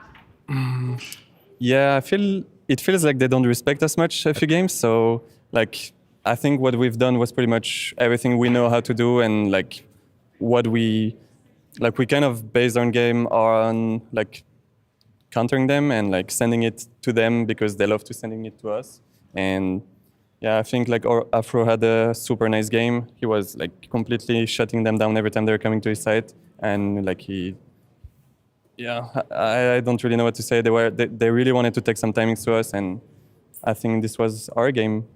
Yeah, I think Afro managed to help us a lot, being in the right position at the same time, as we are fighting some areas. So even if we somehow manage to not fight the areas we want, like the riflers greatly, I would say, or nicely, then he's there to stomp A or banana, example, right? And this was exactly the opponent which we needed to actually from our road to stop them, and they managed, I would say, not entirely right in the moment, and Afro just stomped them, So that's what we like to see and what we like to hear from our also. Amazing energy. Well, don't give all the credit to Afro. You had a pretty sick game on Vertigo. Yeah. Like A ramp was your little. You had a little fun house over there. Yeah, I mean, yeah, I can't really say too much to that. I just wanted to plus B sometimes, We lost like 7 games in a row on Vertigo, and then we changed him to playing A ramp. And yeah, I mean, that's the recipe. Especially against this kind of team, sometimes even if you get the situation 4v4, it's actually sometimes favorable to you when you know actually how the enemy plays, right? So even from our point of view, if it was like 4v4 and I died in gap at the city, then I did an entry and we saw who kind of guy we killed. We killed the fleet. We say like it's an A guy, and we instantly sometimes knew like what's gonna happen, like what's their choices, maybe sometimes. How much of this is like, because you guys are talking a lot about like understanding how VP likes to play situations. How much of this is like prep work for the match versus you guys practicing against them a ton? Like you mentioned, they beat you like what 7-8 times in a row or something. Yeah, we never practice them pretty much. Okay. Yeah, I don't think they want to practice us because we're animals in practice. Yeah. Like we prepped our game for sure, and we had great plans, great ideas, but like a lot of them didn't work out because like of execution. Pretty much we couldn't make them work as we wanted them to work in theory, because VP is VP, right? Yeah. And plan, but there could be one step ahead. And in the end, we just bounced back on pretty much what we like to do, and like adapting to like they still have some huge patterns, right? They're really good at it, but they still have some huge pattern. Yeah. And we try to like play over this, I think, pretty much. And then we have the beast if we need it. Yeah, we couldn't really do anything on our pass C side. We didn't do nice trades. Even if we got the space, sometimes you think like, okay, you have the space, but against them it's so hard to execute the round, to be honest. Sometimes they don't do a single mistake, either micro-wise as an individual as a players, but also team-wise. They are really good, and that's why they are one of the best teams in the world for sure. Who's taking the blame for the ninja defuse? Which one on the team just raised their hand and said, "My bad, boys"? I died first, and then I was like, I said, imagine they defuse now. I said it like this, like I didn't like. Everyone was like, no, like a little everyone joke. left already. It's James. Sometimes he just likes to go back, pack it up, and like I think Electronic like told him, let's go for it. Yeah, everyone like said they're gonna defuse. No, everyone would arrow to T-spawn, everyone. That was okay. I would take it on me, to be honest. No, for sure. That's a team thing by far. Now, Chad, you had something on your mind. Yeah, so look, this is the second international refresh of Fnatic, right? So maybe the people, because you guys haven't been at some big tournaments in some time, and the start of the year a little bit rocky. But Body, you're an individual who's been playing Counter-Strike for an awfully long time. So I dug through your Instagram, and I thought maybe we could bring something up for the people who maybe are newer Counter-Strike viewers, and you can tell them about this time of your life. Holy. Ow, that's some time ago. Oh yeah, I was young. This was Pro League with G2 Super Team, like what we like to call this back in the days. I think it was one of my best individual tournaments. I was really proud of myself in this one. As you can see. Was this Dallas? Dallas? This was Dallas. Yeah, because you won Dallas. ECS in London as well, Yes. right? It was that same year, yeah. No, that was the year before. Oh, year before, and yeah. then we won this one and we jumped in the pool after winning. That was the celebration there. Just to put a date on it for everybody, who were your teammates at the time? Just That so was- everyone can kind of see what French Counter-Strike was once like. That was Apex, NBK, Kenny, and Shox, and Smith as a coach. That was. Oh, that's right. Smith's had a coaching stint. I forgot about that. So Apex is That now was on quite the Vitality. lineup, to be honest. You played with MBK recently. He's Yeah. still floating around. He stood in for 3D Max not that long ago. Yeah, he was IGL in Falcons, got benched for Snappy, and then trying to find his way again. And now Shox and Kenny are streaming. So that's where they're all. Streamers. And you're back here beating VP in their debut with Electronic. That's got to feel nice. I'm trying hard, man. Yeah? It's been 4 years. I'm trying What's hard, man. Smith's up to? I'm coming back. I don't know what Where is Smith's. Smith? He was in Paris. Wasn't He's he? hanging out. He's having a good I think time. he was. Yeah, he was in for the Yeah. show match, wasn't he? He was indeed. Yeah. Yeah. No, he wasn't. Oh, was he not? show match. No, he Not wasn't show in match. Paris. He wasn't. Was he Yeah, not? I don't know. he wasn't Okay, in Paris. crazy. okay. He didn't come. Oh, big sad. Sad. Well, Oh, very yeah. sad. Now, we got one for you as well, Mattis. You're not getting away with this. We need a bloody explanation, mate. You're part of a professional organization. If we could bring this up I screen know for what's everybody. going on, I know. Can you give everybody the answer? But is this like a safety blanket? When I was a kid, I had a Oh my rug I God. kept for like This will 15 be years. the last time we ask this question. This is not mine. It's scripted. It's mine. It's not mine. This is not your. All right. Did you it lose is. your luggage? The biggest difference is for me, I have it for a few years. Obviously, it looked like, I'm not going to say what, but it's really slow compared to everyone I had before. Even if I try to buy like 20 or 30 new mouse pads, everyone was like so freaking fast compared to this one. So that's why I use it. And still, I'm going to glue it to another one if it goes really bad. So Really? Are you really? Maybe I was thinking about it. Bloody hell. Because the surface is really slow. That's all the magic in that. So do you pack this in your carry-on luggage when you travel to events? This is number one, which I have to pack. The first thing I bag to my bag. This is the first thing. So everything else is on top of it. That makes sense. Have you ever lost it before a match or a tournament and you've had to use a different I pad? think that's the biggest counter to Mattis, to be honest. I mean, like, once if I had a teams her- want to counter him, that's the Steal the biggest mouse thing pad. they should do. I mean, once I forgot in the next room, which I used to play LAN in our domestic, for my previous team. I used to have a heart attack like once because I forgot it in my previous room. We played before in the prac room, for example, and that I was filming like, where the hell is my mouse pad? Because otherwise I'm gonna die if I won't have it. Oh, so don't that's want to the be here. attachment. Once to I it. had a heart attack, I almost. Oh, yeah. no. So you can't just, like, have they discontinued that type of mouse pad? Like, why can't you just get another one Well, that's I heard some people are actually trying to get a custom mouse pad, so I will definitely have to look into it close future already. So yeah. Do you have like a plan or a protocol if that pad eventually just like goes away? Like what do you do? I mean, not really, to be honest. I'm just like, it's gonna end it's gonna end surely, like previous, I would say, next month or 1 year, right? But I will definitely figure out something for sure. I always do. So. All right. What about this? If anybody has a used mouse pad at home that they could send in, or does it have to be your gunk and sweat all in the mouse God, pad? it would have to be like a 10 years old mouse pad, something like that. But surely I think it would work, at least from the halfway. Yeah. Wait, how old is it? Probably like 7 years old, I would say. 7 years? Jesus. He said 7 years old as if it was a thing, like he really It's a child. Does it have a name? Yeah. Does it have a name? No. Okay. Even if it would have been in a name, then I wouldn't tell it probably. So. All right. Nice. Thank you. Would you guys like to be the first to dip your hands into the fishbowl? It's questions. No. You managed to don't win want us the to. BO3 today, so. This is like It's a that scene rhetorical from question. Dune. It's going to be painful. What is that? What? What's your most played Sony so far this year? That I mean as a Sony. What do you mean Sony? Can you show me the? Song. Is this Song. my Oh, handwriting? song. Song. right. Yes. Lovely. Yep. This is my Sonny. bad handwriting. Song. Oh, it's handwritten. Can you show me?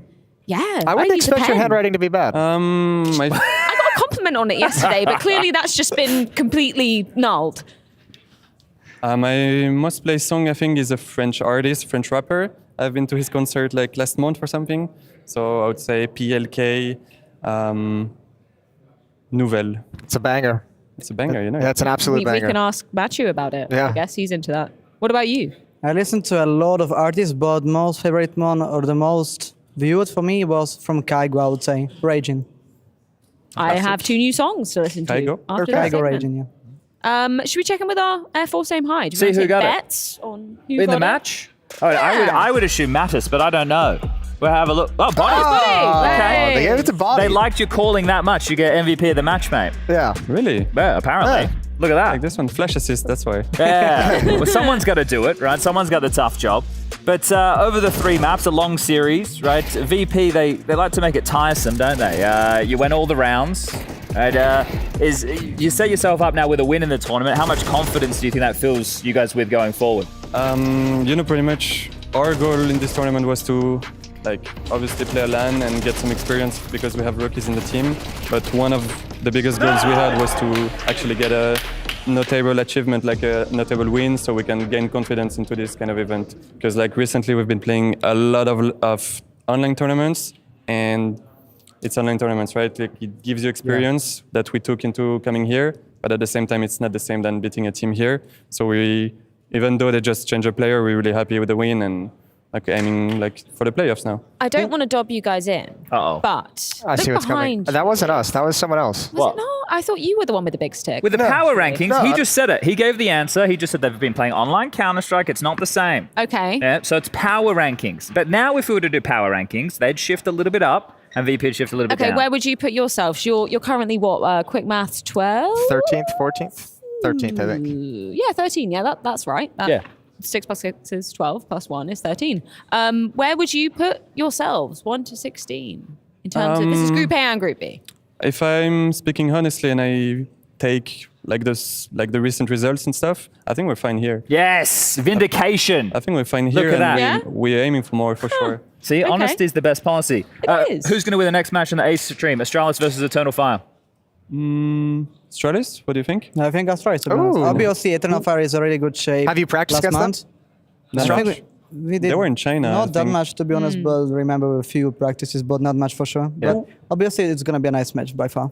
Who won between 3D Max and So, by the way? The French. Really? We're going to face them? Yeah, 2-0. Yeah, that'll be fun. That's the next question then. I got nothing. Interview us. Thank you, gentlemen. But I think it is time to switch channel a little bit.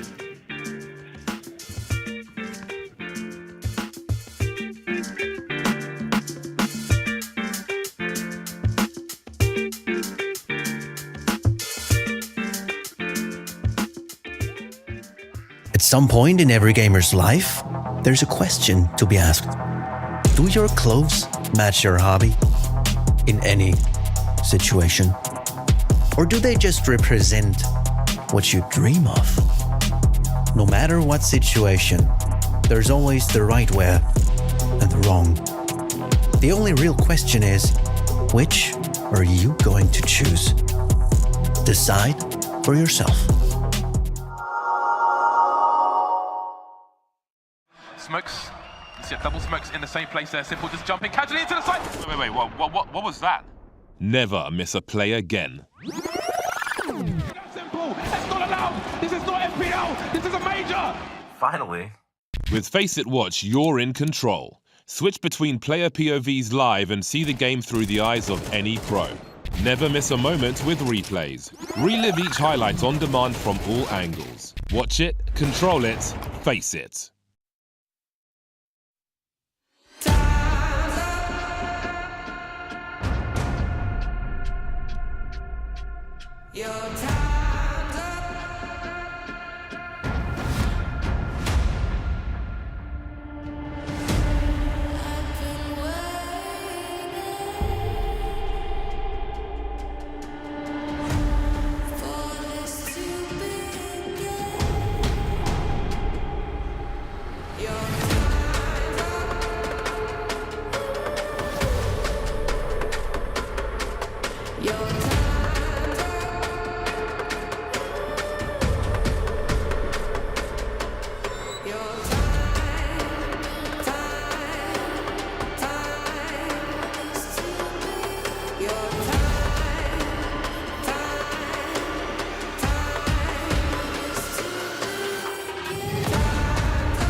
thousands, and they're going to be...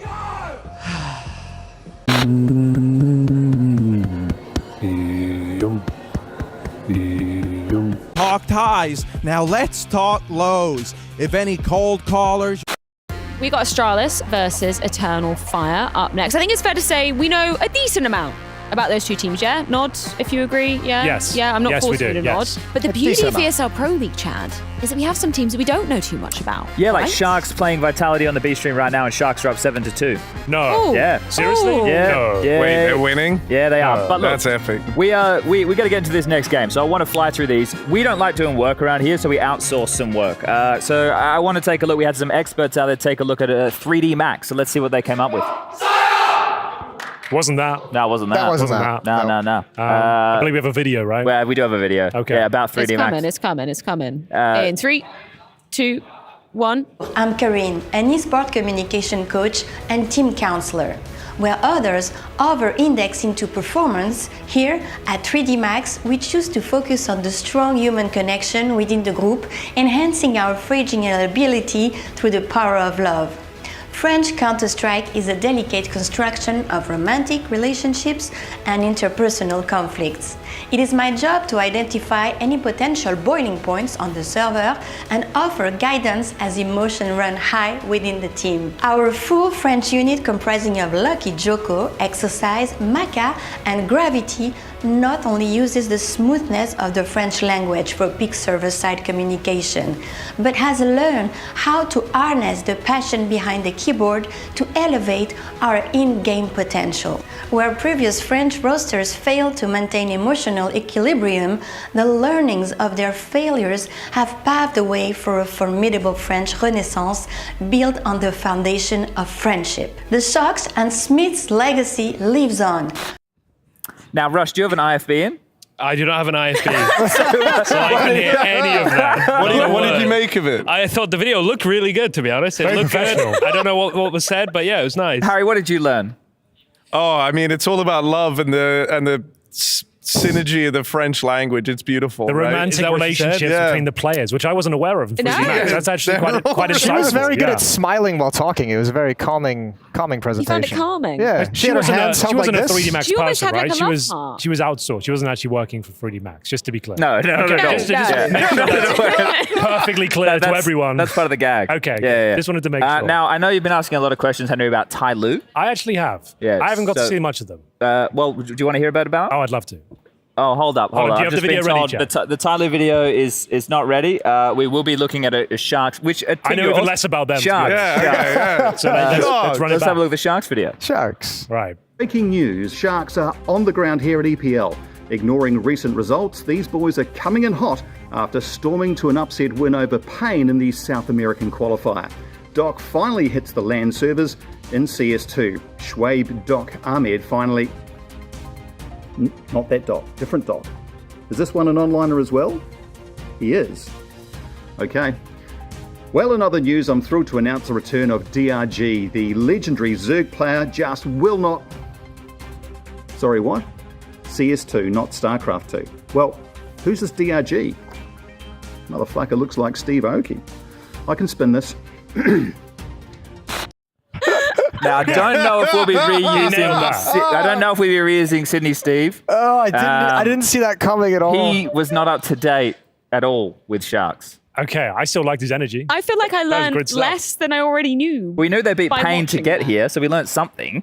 Yeah. But that was a good win. Perhaps their only good win up until maybe when they upset. They could be Vitality. Yeah, they could be Vitality. 8-2 yet? You got it on the screen? No, I was just gesturing for. And Stevie Aoki there as well. Pretty good shout. Yeah. Was that DRG? StarCraft reference, Yeah. a Doc, StarCraft Streamer reference. Onliner. Yeah, he So kind of he's killed it. done some form of research. Yeah, he's done Good well for acting as himself. well. I like the kind of in-ear piece here. Yeah, I do that from time to time That was as a very well. good gag. I like that. Harry, did that live up to your expectations? It exceeded them. Honestly, I think that was brilliant. Maybe the best content that's ever been made, ever. Wow. In the history of film and television. That's quite a bold claim. Yeah, well, today he also claimed Norbert was the best esports player of all time. That's why it was a pretty tremendous L. Okay, I said he's the best earlier on. support player of all time. He goes, no, I think he's the best gamer of all time. So, yeah. Yeah. I was I like, thought yeah, that was fair enough. fatality.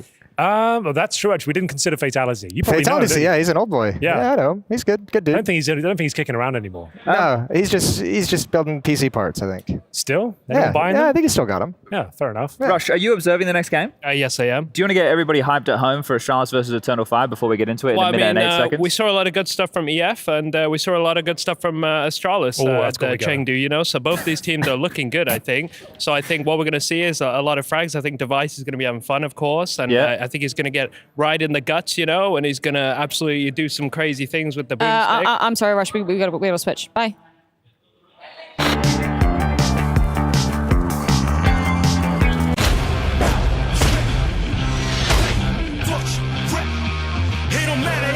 The under, now it's the middle, and then we have the top. So that's the scientific name for the hair. Exactly. Yeah.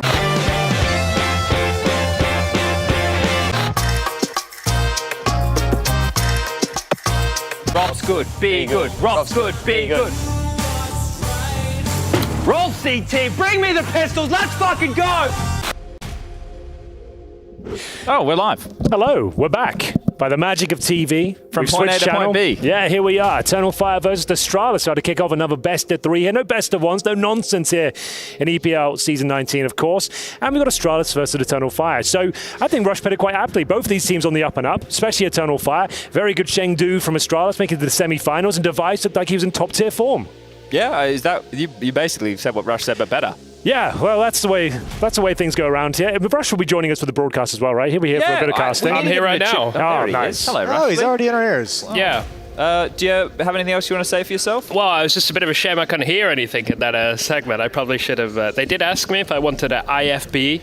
That's a technical term. We know what that stands for now. We do, yes. I hope you remember. Do you? I have no idea. I actually had to go back in my Google searches for a second. Foldable. Interruptible fold back. Yeah, fold back. It's a professional audio term. Don't really say fold back's one word as well. I'm not even sure why it's called IFB. Could just be an IF. Could be. I'm just thinking about that Cell Dweller song, Switchback.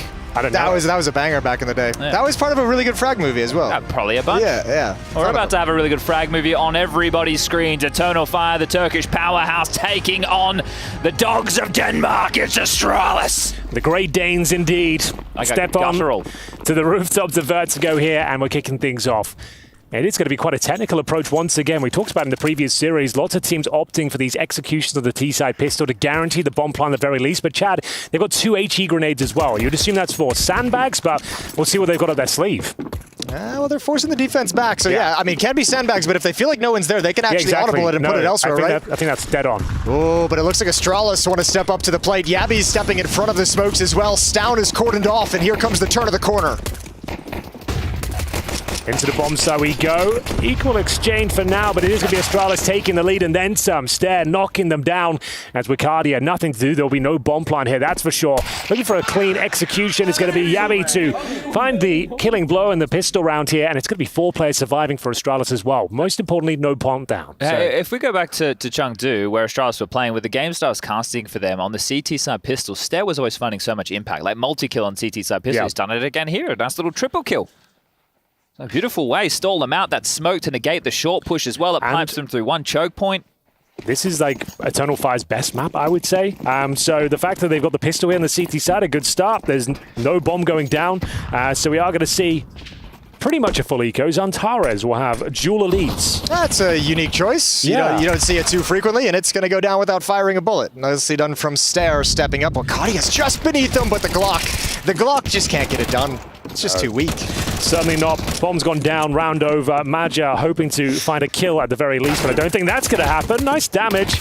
Stanwell to get the hell out of there. I want to bring a point to the table here. Eternal Fire at the Major, against some of the teams they were playing, they were able to do a lot of prep and exploit that in wins, especially against Virtus Pro. Maja talking about the flank on A ramp. With Astralis, the amount of tape is much less. Sure. So I think there'll be some difficulties in that regard. I think going into that Major, no one was that excited about the prospect of Eternal Fire. I think the target's going to be on the back now. You know they're a world-class team with some real stars in there. Like you said, very prepared. And to be fair as well, Chad, Maja overperformed at that event. Like he was getting unbelievable maps. Like, he was like impact. 30 kills sometimes. Like, you just don't see that too often from him, and the fact he peaked at that level, amazing. But whether it's replicable, I'm not so sure. Well, Bro's going to be tested, a new addition to Astralis, and he's going to be playing behind the boxes, backing away to E-Box with just the SMG. It's Yabby who joins him with the FAMAS. Oh, the Molotov, though, burns them both into the open. And 1-for-1 ain't so bad considering the situation. Stare on the flank already, dealing with Calyx. This is going to be tough. Zentaris has grabbed another. The site locked off. EF should be good for their first. No plan yet, though. It does beg the question if this could fall awry. Looks like that C4 will go down eventually. CTs have a very difficult retake ahead of them. Probably better off saving now, considering the heavy damage they've taken. Device down at 6 points of health.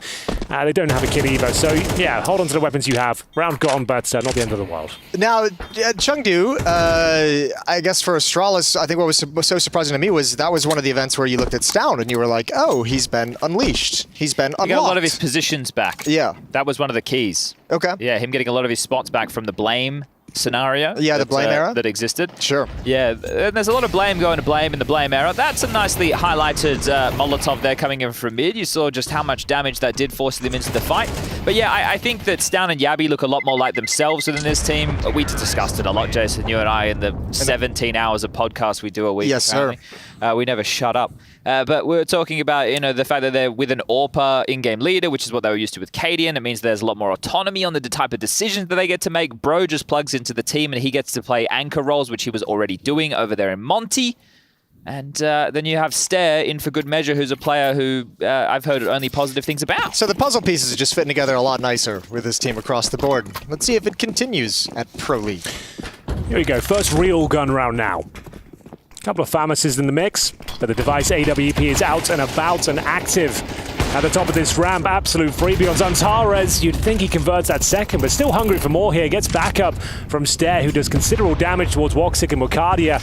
They've been pinned at the bottom of a ramp, trying to flash their way back into more favorable position. But a phase full of frag grenade funnels them in towards B. Powerful smoke as well. This is looking excellent for Astralis. What went wrong there? Zantares just creeping up the ramp. Was he not expecting an AWP? Yeah, I have no idea. Oh! Okay. There's Calyx. Stound's going to have to step up. Molotov to delay any kind of a plant. And Astralis is going to hustle over to try and regain control of this B-bomb site. Tough. Okay. Advantage, Eternal Fire. It's snatched back by Stound.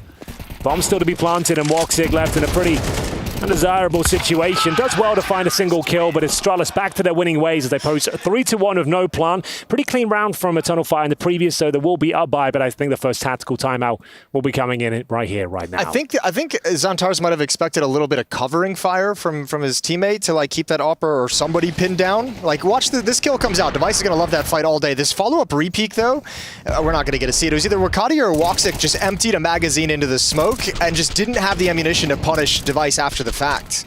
So he kind of gets away with the follow-up peak. No timeout, but as we mentioned, the money's okay. I still would have fancied one, honestly. You're operating with 3 rifles, a MAC-10 and a Tech-9 for Maja. Like we said, not the end of the world, but certainly not ideal. Very strong setup now for the CTs. They've got a AK-47s within their ranks in the hands of Stare, as you can see in the screens right here. The battle for A-Ramp continues. It rages on. Yeah, no lack of output with Astralis names, right? You look at the players, you all know that they can pack a punch when necessary. And the fact they're splitting a 2-1-2 with the AWP in mid, that's very powerful. What did you guys make of Bro over in Chengdu? Yeah, I think seems he's tidy. He fits in quite nicely, does, right? Yeah, and Glue. the dynamic with the team as well seems to get along with the lads, similar age. Yeah, true. Him and Device were warming up with some ping pong a little bit earlier during that last map of the previous series, so they're all ready to go. Well, we did start after schedule, another VP Classic. Well, 3 players here now. Well, this round is still recoverable for Astralis. It will be an A finish by the looks of things. Lots of territory taken by Eternal Fire. They have a couple of smokes, and Molotov as well. Standard execution required here. There's the first smoke. Molotov comes in. It will be the swing off the utility. Oh, that AWP needed to ring out. Needed to get something. Needs one more, and he can't do it. Device goes over the top and taken down by Calyx. Think he considered the monitor punch there? Ooh, yeah, he's got to hold back on those, doesn't he? He's committed to it now, yeah, publicly. He tweeted about it. If you tweet about it, Henry, you have to do it. Yeah. I think that's fair enough. It's probably good to keep yourself accountable. It's not a good look, smashing up expensive monitors.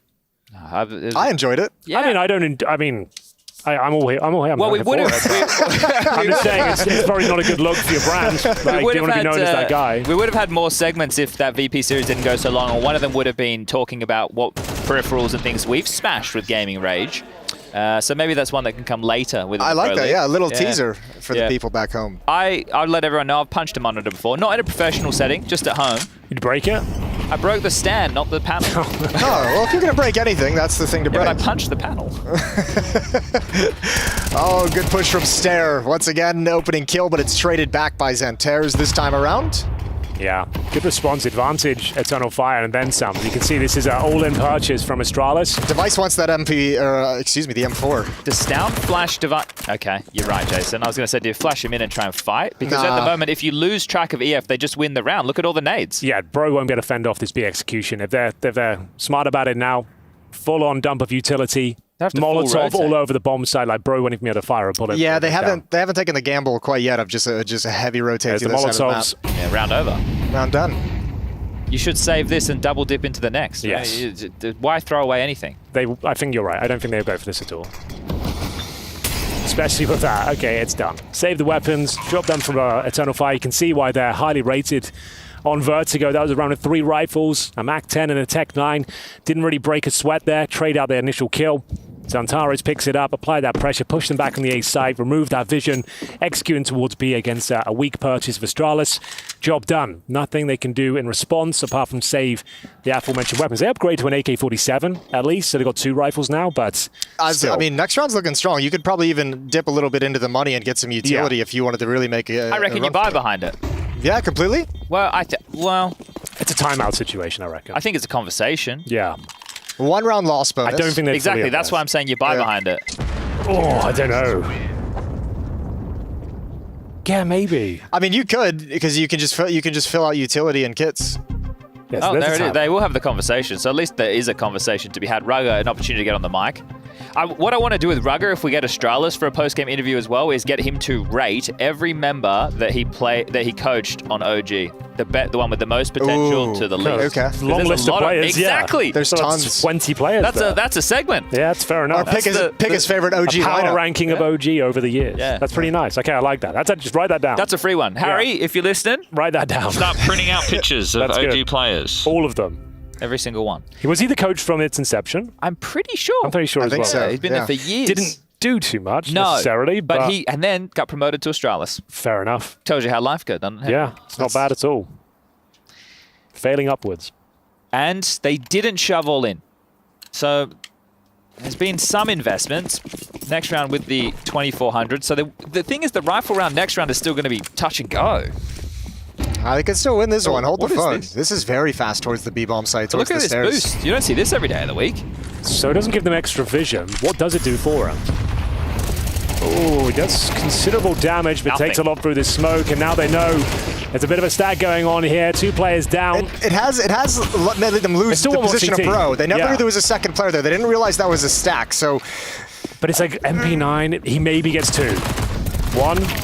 Yeah, there it is. Not going to be enough to do anything with the round. Magic down to 1 HP. Sure, it's uncomfortable, but it's a guaranteed round.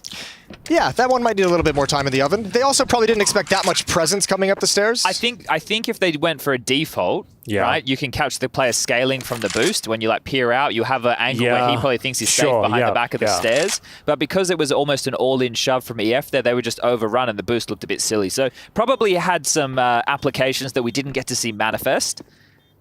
Also had a lot of people email in after the second call to action for the mailbag. Any good stuff? Well, this is the thing. We don't really have the time to go through it. But we can bank it up. We can bank up the mailbag content and we can run it later. But we probably got another 8 emails. That's pretty good. Wow, 8? I think last season we only got about 8 tweets in total. So that's the same number of times Electronics played Vertigo. Yeah. 8. There you go. Great info. Yeah. That's true. Oh, we're pumping the stats out every day. That's amazing. We're killing it. Oh, I like that. Day 1, coming out swinging. We've got a shift change coming up shortly. We'll have one Traced on a Ceranthus. We'll have a Maniac. We'll have a Machine. We'll have a Hugo B. Byron and a Yanko. It's a pretty nice little lineup. Yeah, coming in for the second half of this best of 3 and the FaZe versus Imperial game to round out your day. Gentlemen, just can you press N on that keyboard for me? It's triggering me. Thank you. There you go. And then we'll get a controller. Okay, sweet. All right. Round number 8, Eternal Fire looking pretty strong.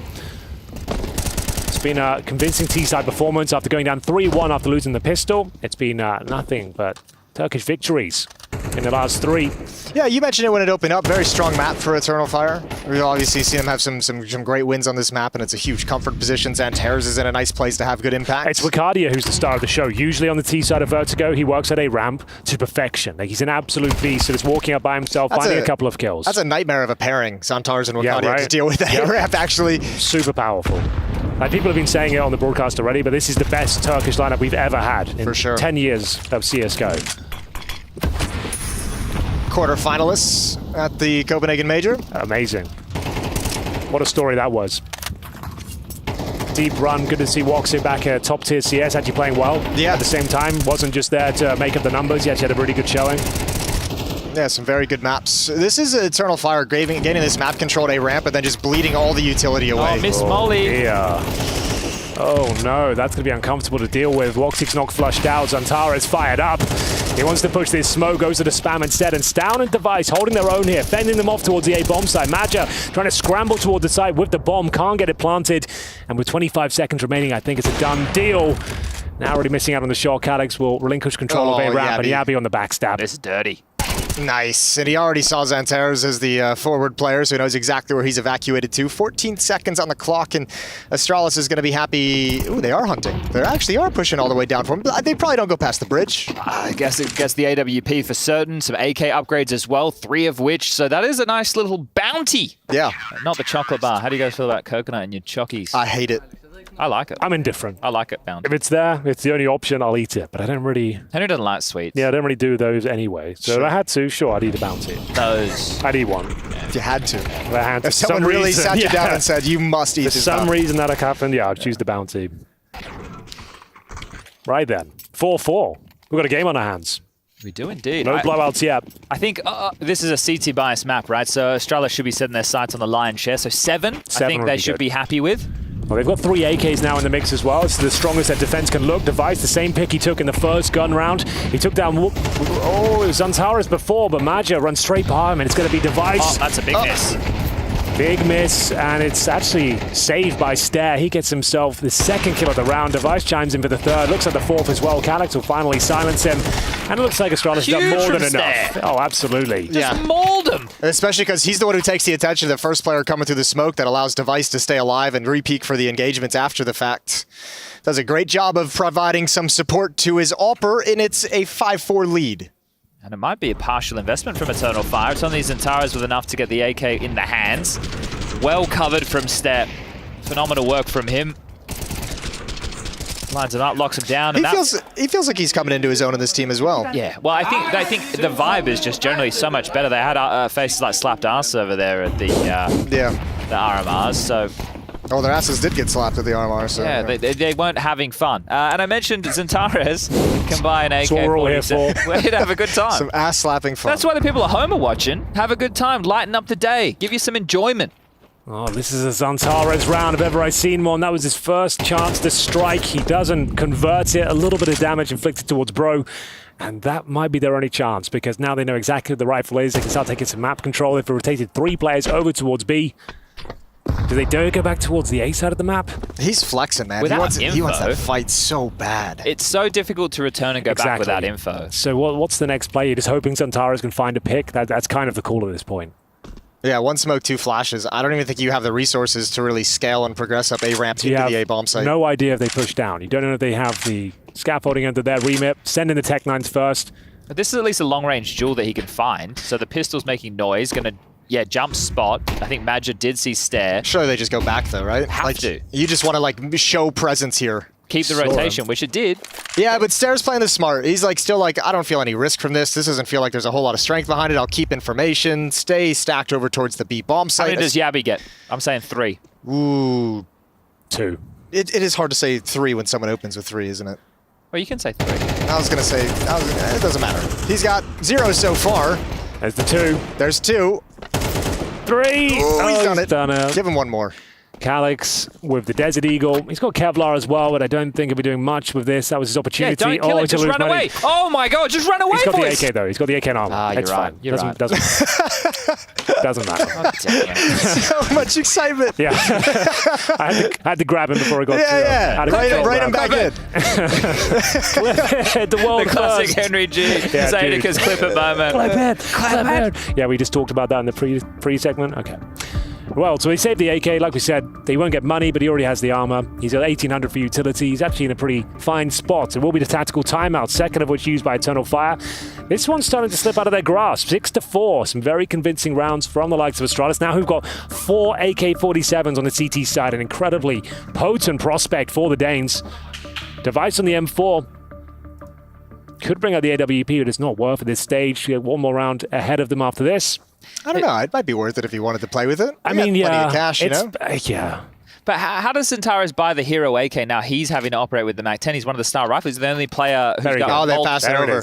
There it is. We chatted with Major. Good Major point. was like, he's gonna set his boys up. Still a valuable point. Just wanted to say it. No, it's good. It works. Like, do you remember the Na'Vi days was the most egregious of that one? Like Simple playing Deagle or Tech 9 every time. Zeus has got the AK. Zeus and Edward have got the It's AKs. it's like, yeah, but I'll get more out of the Deagle. Doesn't matter what gun I hated but that. You'll also Like, get more out of the you AK. get a lot more out of the AK, yeah. So let's do that, shall we? Ooh, Wakadia heard the drop off of the boost. You can see Motor Mouth. And we mentioned how strong he can be with A-Ramp control. Hasn't had the easiest time of it thus far. Some of like the typical win conditions for Eternal Fire on Vertigo just haven't, like Xantares and Wakadia, as you mentioned, just quiet games. We haven't seen like the full-blown impact, full-force A-Ramp take where they're able to multi-kill and gain a lot of space with it. Normally go to the doctors after it becomes full-blown.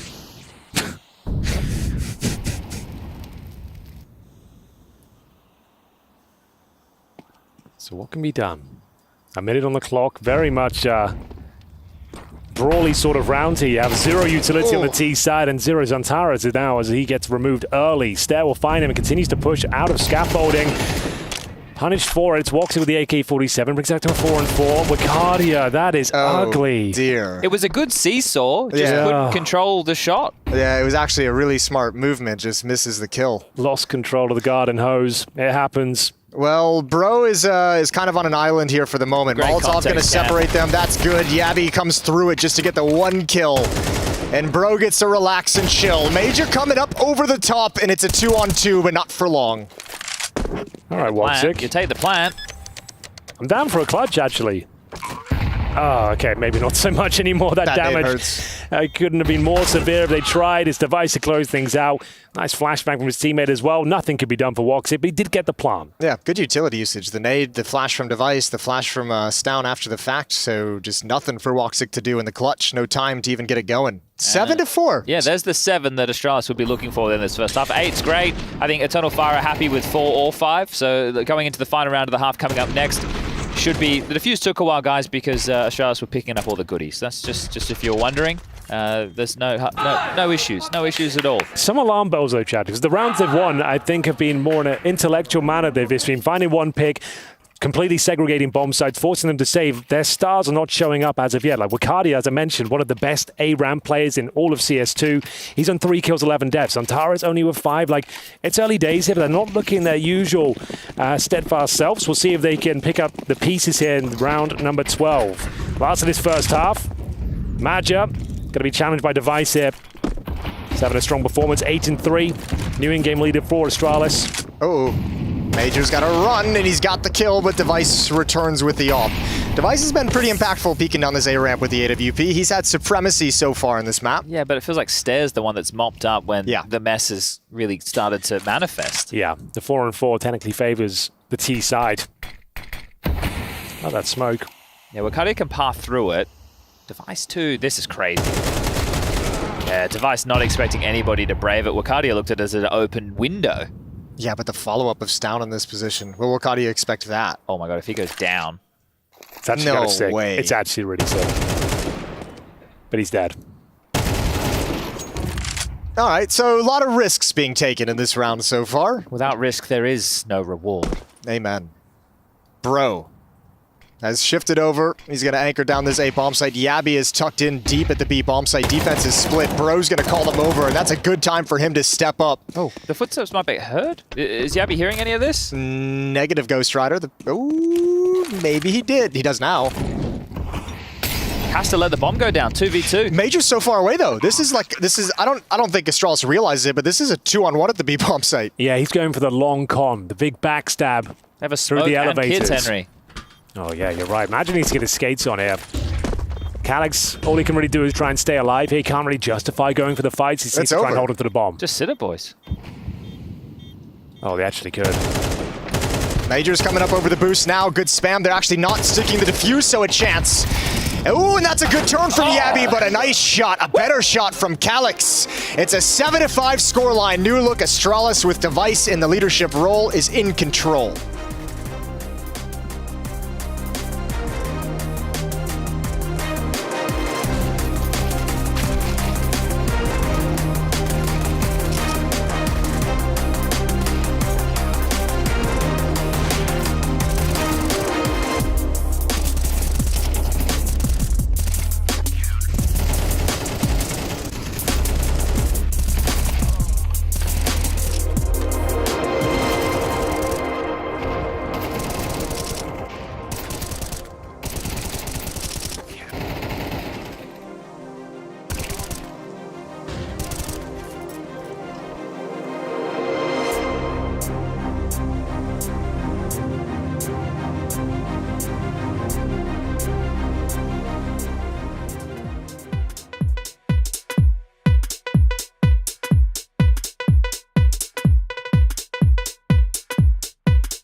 I've been selling Nico as an IGL for most of my career anyways.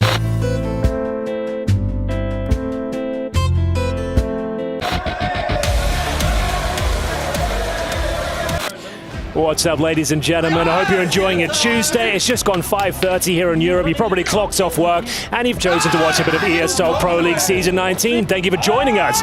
You're watching Astralis take on Eternal Fire, an epic first half here on Vertigo. We move on to the second, where Eternal Fire will have to flex their CT muscles and have a technical round chat, I reckon. We've got 2 smokes and a Molotov and a cheeky flashbang to boot as well. PT-50 in the hands of Stown and a very important pistol round, as always, in MR12. What's his smoke then? Ice normally the one throwing out the util. That's going to land mid-sight, so it should cover off, do the job of 2 smokes, then they can reuse Stowns a little bit later. should be in for the plant unless Zantares fights them off. Oh, is he going to swing out? Nope, he gives it up. Backs away behind the smoke, spams through, tries to get lucky. Sticks the plant, 1 nade worth of damage coming out onto Stair, but he'll even be able to escape after the fact. So a 5-on-5 post plant. And yes, that resmoke is going to delay things. More utility coming in behind the smokes as well. And Eternal Fire gearing up for this final push. First kill to Wakadia, but the crossfires are just so strong, and it's a slaughter into a 2-on-2. And Device just hugging the walls, and Tears is low, Woxic is low, and Device has got a little bit more damage, and now it just feels way too far out of reach. And Device grabs the final kill. That's pistol for Astralis. How good Stare on the pistols? That's 6 kills over both pistols in this map so far from Stare. Yeah, he's up to 16 kills, 7 deaths. He's absolutely smashing them here on Vertigo. Lovely pistol round as well. Chad, as you pointed out, a nice smoke from T-Spawn as well. It kind of blooms just as they're coming up the top of the ramp. It guarantees that bomb plant, and Eternal Fire are known for this setup of retaking the bomb site, using the HE grenade to deny the plant, but no damage en route. Just meant it was a clean plant, even though they did about 100 damage with the grenade. Wasn't nearly enough to get the round in their favor, and we're seeing a force buy on the second round on the CT side, and this is coming to fashion a lot more the last month of CS2, but historically, you don't make this buy because you're up against the rifles. Yeah, it's something that Eternal Fire have been pretty decent at in terms of converting the second round forces, but as soon as one player drops in the first 15 seconds of the round, all of that hype around it just slips straight through the fingers. Now you need to hope that they walk into the gamble stack, which at the moment looks like the complete opposite is starting to unfold. Yeah. You might just have to save. As we mentioned, the stars of Eternal Fire aren't exactly shining bright today. Yeah, so their game doesn't have as much strength as I'm used to seeing. Exactly. We haven't seen like an unbelievable moment. I guess that Calyx entry in towards B with the Galil, the most exciting moment we've seen out of Eternal Fire. And sure, he's one of the main pieces of the puzzle, but it's Wakadia and Zantares that are starring acts. You are going to see a guaranteed round here, as Chad mentioned. They have to save the little they've got. 3 MP9s and a 5.7. Wakadia just trying to sneak away at this point. I don't think even justify a hunt here. Let them save these SMGs, keep your 5 rifles alive and well. Your money's strong. The only thing I hate about this when you're on the T side is the fact that every round is a threat. You never get that, all right, guys, they're on full eco. Let's just, you can take your foot off the gas a bit now. It's like, oh, God damn it. We know they forced. There's going to be MP9s and 5.7s that we have to deal with again. Yeah. Always tough. These are the most stressful rounds, I feel. These against MP9s and like 5.7s. There's always such like a level of worry in every decision you make if you're walking into a stack or close up to a 5.7. 9.5. Yeah, Astralis on their opponent's pick, looking very comfortable here after winning the pistol in the second half. But can we get a bit more goofy now? Or yeah, now. Well, I just like if it was back and forth, should we wait until the? Let's see if they can bring it close. Yeah. Okay. What do you want to get goofy about? I don't know. Okay.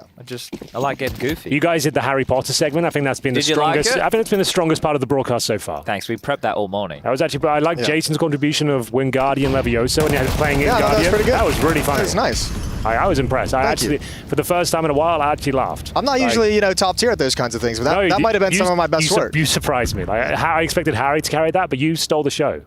I really like the Molotov that you've been highlighting there, Obs team. I'd like you to give yourself a pat on the back, Rush and MC. Yeah, cheers, man.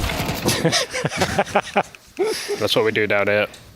Getting it done. Give MC the knuckles, mate. You don't even have to have a hand on the keyboard right now. Yeah, I'm hands off keyboard right now. Does I'm Rush chilling. Have a camera this time? I don't know. I do have a camera. I don't know if they can bring it in. We don't need it right now. Just more. Oh, no, bring it in, man. It's fine. All right. He's keen. I don't know how it's set up there. Look at him. Oh, good to see you. What's going on? I'd show you my keyboard, but I probably shouldn't. What kind of keyboard is it? It's just a normal keyboard. Just a standard keyboard. Yeah? Yeah. So why the numbers. Why did you bring it up? Don't know. I'm using it. Okay, yeah, I see what you mean. Yeah. You use the keyboard to interact with the game, so you're going to show us how it all works. Yeah. I thought I'd just show you the keyboard. Well, cheers, Rush. Yeah, no worries. All right. Catch you later. See you in a bit. Thanks for that. Let's turn his light off. Bye, Rush. Well, this is the game, isn't it? This is it. It all comes down to this. They've got a nice full buy here. Off in the hands of Woxic is nice. Yeah, hasn't really got going as of yet, but he was on the T side in the first half. It's not the most ideal scenario for an AWPer. CT side expecting to sink his teeth in. But he is up against Device, who's got big green himself. He's positioned passively in middle, Woxic, and that's Major stepping up to the plate, finds Stound, rips his head off. That's over towards B Stairs, so Bro is still here. Stairs is not clear, but that smoke is going to negate any aggression that Astralis want to bring out. Well, Major's been tickled, wasn't heard, now spotted, in trouble, chipped down to half, and eventually finished by Yabi. He had such a nice opening frag, and as we always say, like if you give it up like that, it goes back to a 4-4. The advantage is actually just given over. There was no trade potential. He couldn't get out, and Device has found the second incision towards the A ramp. Cardia's struggles continue. He's 6-15. He has died every single round. Oh, that's a quick shot right there, Henry. I know. Wow. Well, this is round 16, so I guess he hasn't. But you know what I mean. He's died pretty much every round. As close as you could So without the maths were dying actually every wrong, round. but Yeah, they well, were fast. It was quick. They were fast. From a 5-on-4 to a 1v4. Oh, that's rough. That might be GG. Chad, what jokes have you got for us? Anything about whales or any other aquatic animal? No, nothing about that. But I do. I heard you didn't like my whale joke, Henry. I mean, I guess I didn't really get it. I didn't appreciate the I levels was listening to in it. the green room, and I didn't appreciate the levels to it. And now someone explains it to me like, oh, they don't speak English. That's why he's saying, oh, you're drunk. That's the joke. Yeah, right? that's the yeah. It's funny, and now I understand it. At the time, I was just like, oh, is it just one of those throwaway jokes that has no punchline? But now I understand it. Maybe I take those words back. Okay. If that's okay. I appreciate it, yeah. All right. Also, I apologize. Harry did ruin the flow. It was Harry's fault. He did actually. That was very rude of Harry to jump in mid-joke. I don't have any like jokes like that prepared. Yeah, but you're also not a dad like Jason. True, I suppose that's In right. my defense, I learned that joke when I was not a dad. It doesn't help your defense at all. Shit. If anything, you should have just stuck with the dad element. It would have been fine. I thought that was a funny joke when I heard it.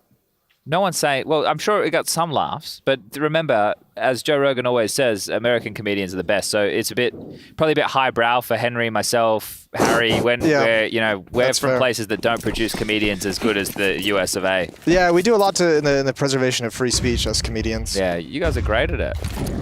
Well, here we go. Aggressive, of course. Woxic will be finding the business end of Device's AWP, unfortunately for him, and they get nothing in return. Whatever attack they had planned towards middle, the pounce with the MP9s has been completely thwarted, and now it's down to Wicardia. I'm not going to keep beating him up. Like, he has had a rough game, but if he could come to life now and save the day, avoid map point, that would be excellent.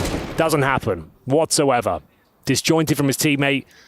And now it's Zantares that has to deliver with the MP9 as sandbags. But Stound's got a nade. He probably drops it right on his head. Should we get a shift change, like bell? There it is. Oh my god! I think we should, like a train bell or something, like a steam. Or a gong. Yeah. Oh, they're going to flush him out as A well. gong would be nice. Well, Henry's still in. Henry's still going, yeah. Sorry, I was casting the round. What are you guys talking about? Like a shift change gong or bell. Oh, okay. This signify the game's over. No, signify that the next talent shift is coming in. coming in. Yeah. Oh, okay. Different. Because we do like on our way out, we just bang the gong on the way out. We do 1.5 best of threes a day each.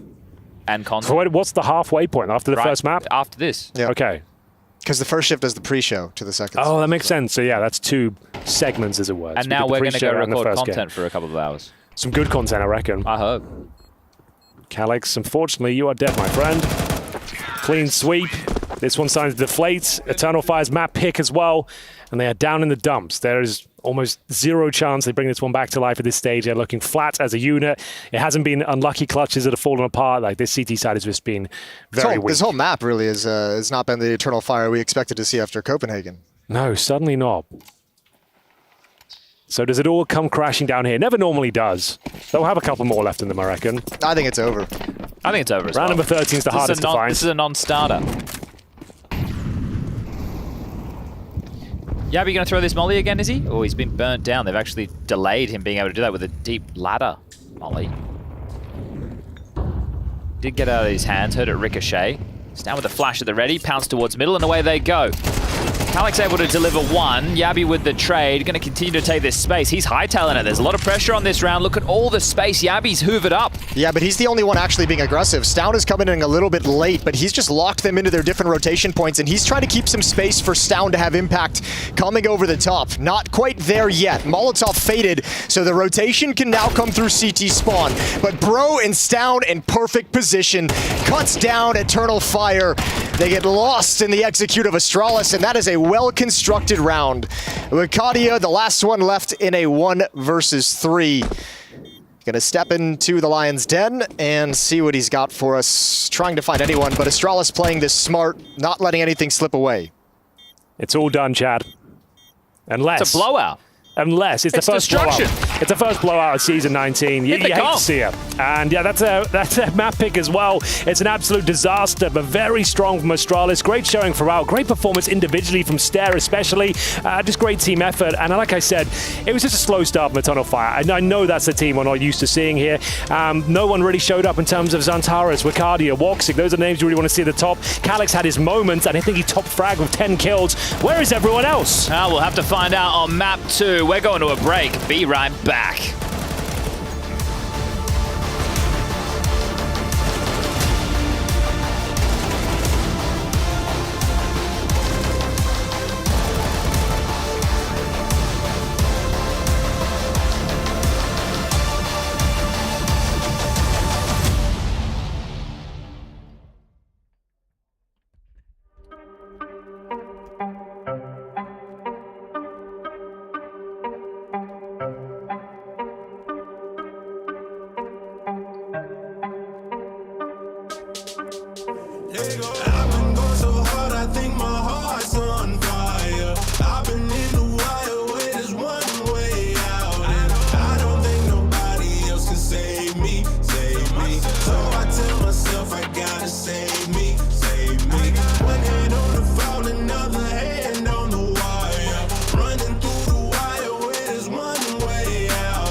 I learned how to move with the breeze. I done been to war, went to sleep, and when I woke up in the middle of a battle with some new enemies. I done seen the club get turned to a movie. Wash off sweat in jacuzzi. Streets outside like Call of Duty. All cause a bro got way too choosy. Ain't that heavy, better hope a shoulder stay steady. Good thing you were born ready. If money in the air just like confetti, it's drum in the air, things might get messy. But you built to last, your heart ain't made out of glass. You know you spaz, like going 110 on the dash. Hope you don't crash, going too fast, right? I've been going so hard, I think my heart's on fire. I've been in the wire with this one way out, and I don't think nobody else can save me, save me. So I tell myself I gotta save me, save me.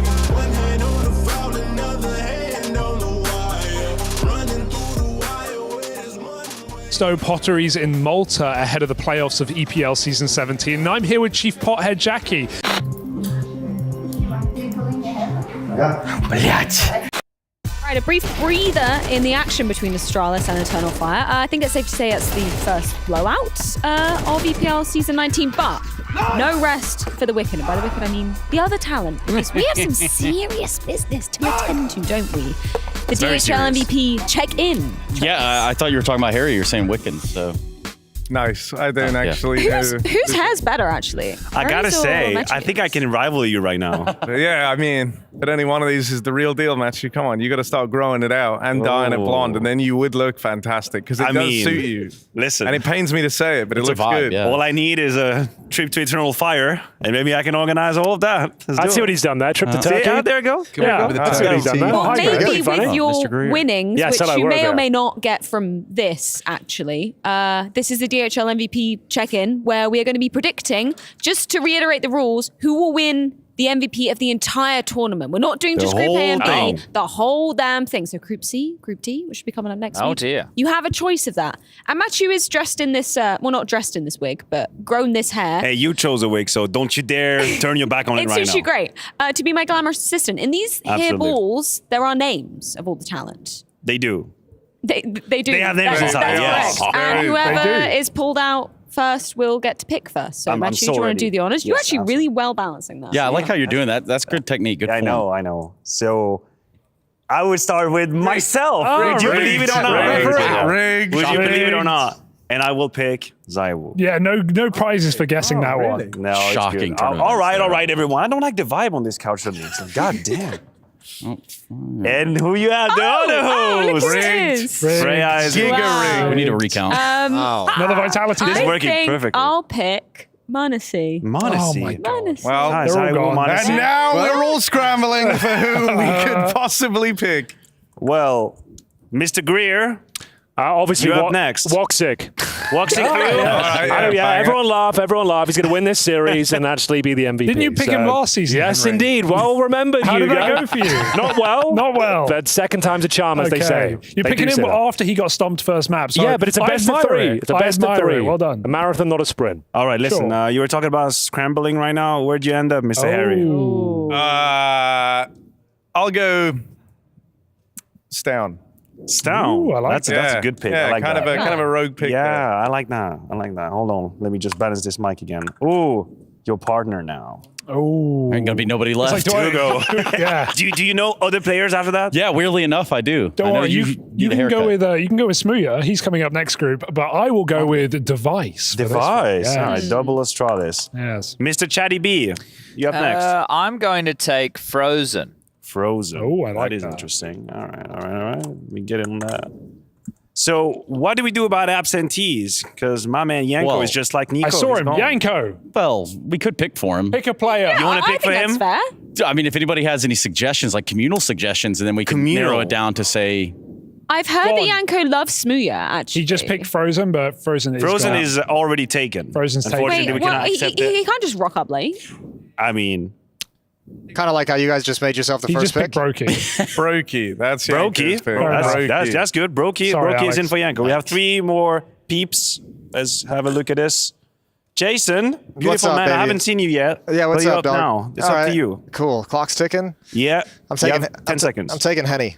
Oh, here we go. Yeah. A bottle or The two of you just a have cup? lost the Don't really know where to go with that one, but we go allow for it. We go for those chaotic Did you orbers. listen to the rules that Freya mentioned? It's for the entire event. That's the entire event. Oh, the entire No, but event? that's I great, thought it was the Jason. groups. That's great. You want to change it? I do. I would like to change it. I didn't know it was the Do we allow entire it to event. change? You're No, not we allowed don't. to change because you didn't fucking listen, Jason. There we go. You gotta stick with it. I'd like to take a Rops.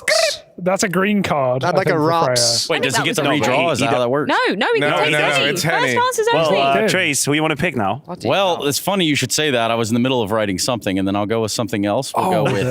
He's going to pick Robs. We'll go with Rob. Oh my God, I'm gonna be so heartbroken when I lose this. Devastation. Alex, do you want to pick? Do you want to pick someone? Yeah, so we've got Brokey, Frozen, Rops, Zywoo, Monacy, Stown, Device. There's a team that won the major, and no one picked anybody from that. True. Team. That's Nobody. true. Again, Nobody. Let's do. Give it a JL. wonderful, Alex. JL? There we go. Major MVP. No one picked Norbert. What are we doing, guys? Yeah. Well, That's my goat. Should we all I was redo? letting No. Harry have him. He thinks he's the best esports player of all time. Yeah, but I didn't want to go for the easy one. Yeah, I got Fair you. enough. Yeah. Naturally. This was very smooth. Yeah. well As all done. my balls Great fall. work Well with your done, balls, Matthew. Matthew. I don't know how much time we have, but Oh, that's way too much sound. should we? Yeah, that was a lot of ASMR. That's ASMR. Do you reckon we can catch up with Stare? Maybe. I don't know. I'm hearing an from production. Can we do it? I'm sure we In will. 3, What if we all stare? 2, 1, There? go. Is that you? Hello? Oh, dear. Psych. Almost. You guys thought. Keep panning, guys. There's more room. There's more really room. thought it was going to happen. Okay, you all want to do the honors of. Up next, we've got Astralis versus Eternal Fire. And I've got Stare to give me a few words because back in Chengdu, that was, I think, a surprise for all of us, how well you guys fared there, considering that Device was, this is his first tournament as an in-game leader.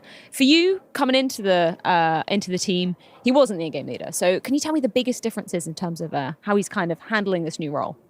I mean, for him personally, I feel like it's kind of the same. He did a lot of talking before as well. The only thing is he got the final say now and talks more in theory. And then we kind of play a new style of CS, which he likes and everyone else likes. And it's not like only him choosing how we want to play, but actually everyone having a say in it, right?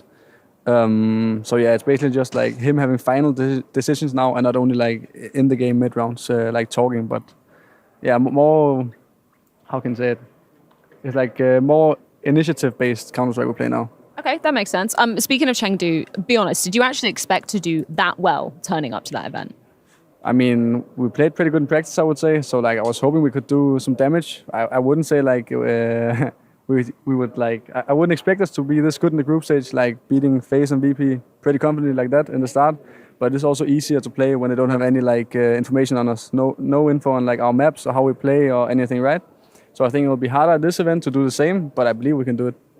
I feel like with Device arriving and becoming an in-game leader, it's kind of overshadowed Bro's arrival, right, into the team. So can you give me like one word that kind of sums him up as a player? It can be inside the server, can be outside. Chill guy. Chill. I would go for chill. Like he doesn't need any space, both inside or outside the server. Like if you tell him to do something, he'll just do it. Like and it just does headshots every time. I don't know what to tell you else. Sounds like a dream teammate. I'm going to put you on the spot here. In terms of maps and positions, where do you think is his best position as a player? Like, have you watched him or maybe played on a site with him where you're like, this guy knows his shit in this position? A specific map, you think? Yeah. I mean, I'm not playing with him, but on overpass, he's pretty good. And he's pretty confident in his role, like on CT, just playing Monster. He kills every time 2 or 3 when they go B, so it's pretty easy to play, you know? Final question. Obviously, Eternal Fire is your opponent. I think they also surprised us back at the Major in Copenhagen by making it to the playoffs. What do you see as their biggest strengths coming into this matchup versus you guys?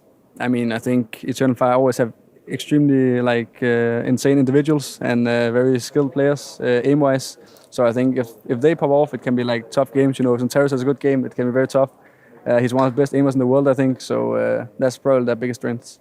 Yeah, look out for Antares. I think that's fair advice. Thank you so much for your time, Ster. And yeah, best of luck. At some point in every gamer's life, there's a question to be asked. Do your clothes match your hobby in any situation? Or do they just represent what you dream of? No matter what situation, there's always the right way and the wrong. The only real question is, which are you going to choose?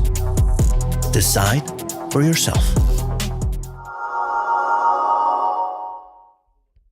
Smokes. You see double smokes in the same place there. Simple just jumping casually into the side. Wait. What was that? Never miss a play again. Simple. It's not allowed. This is not FPL. This is a major. Finally.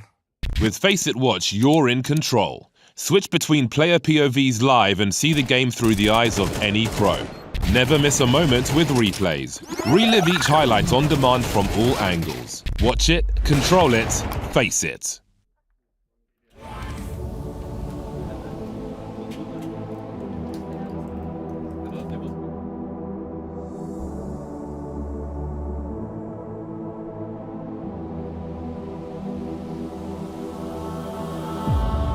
Don't know how it's come to this. I don't know how I could resist. I took a vow to never sin, but I saw the darkness from within. And if the sun can't break through, just let the thunder shake you. I know there's a hunger for the truth. Another moment of clarity. I see the one who breaks me.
Nice. Отлично, брат, отлично. Wasn't it you two who were flown out to Seattle by Valve? Well, howdy, folks. How's this one? Is this thing on? This thing seems to be working and functioning as I would have expected it to. There we go. Hello. I'm joined here by none other than Janko Paunovic, side by side once again, and Hugo B. Byron of Byron Manor. Good to see you, sir. Byron Shear, actually. Byron Shear. He has the county. Yes, the local location, and we will locate ourselves on Overpass for this second map. We just witnessed a beating by Astralis. Can Eternal Fire dust themselves off? Question mark. Question mark, question mark. 3, Janko. What do you think? I don't think so. Oh.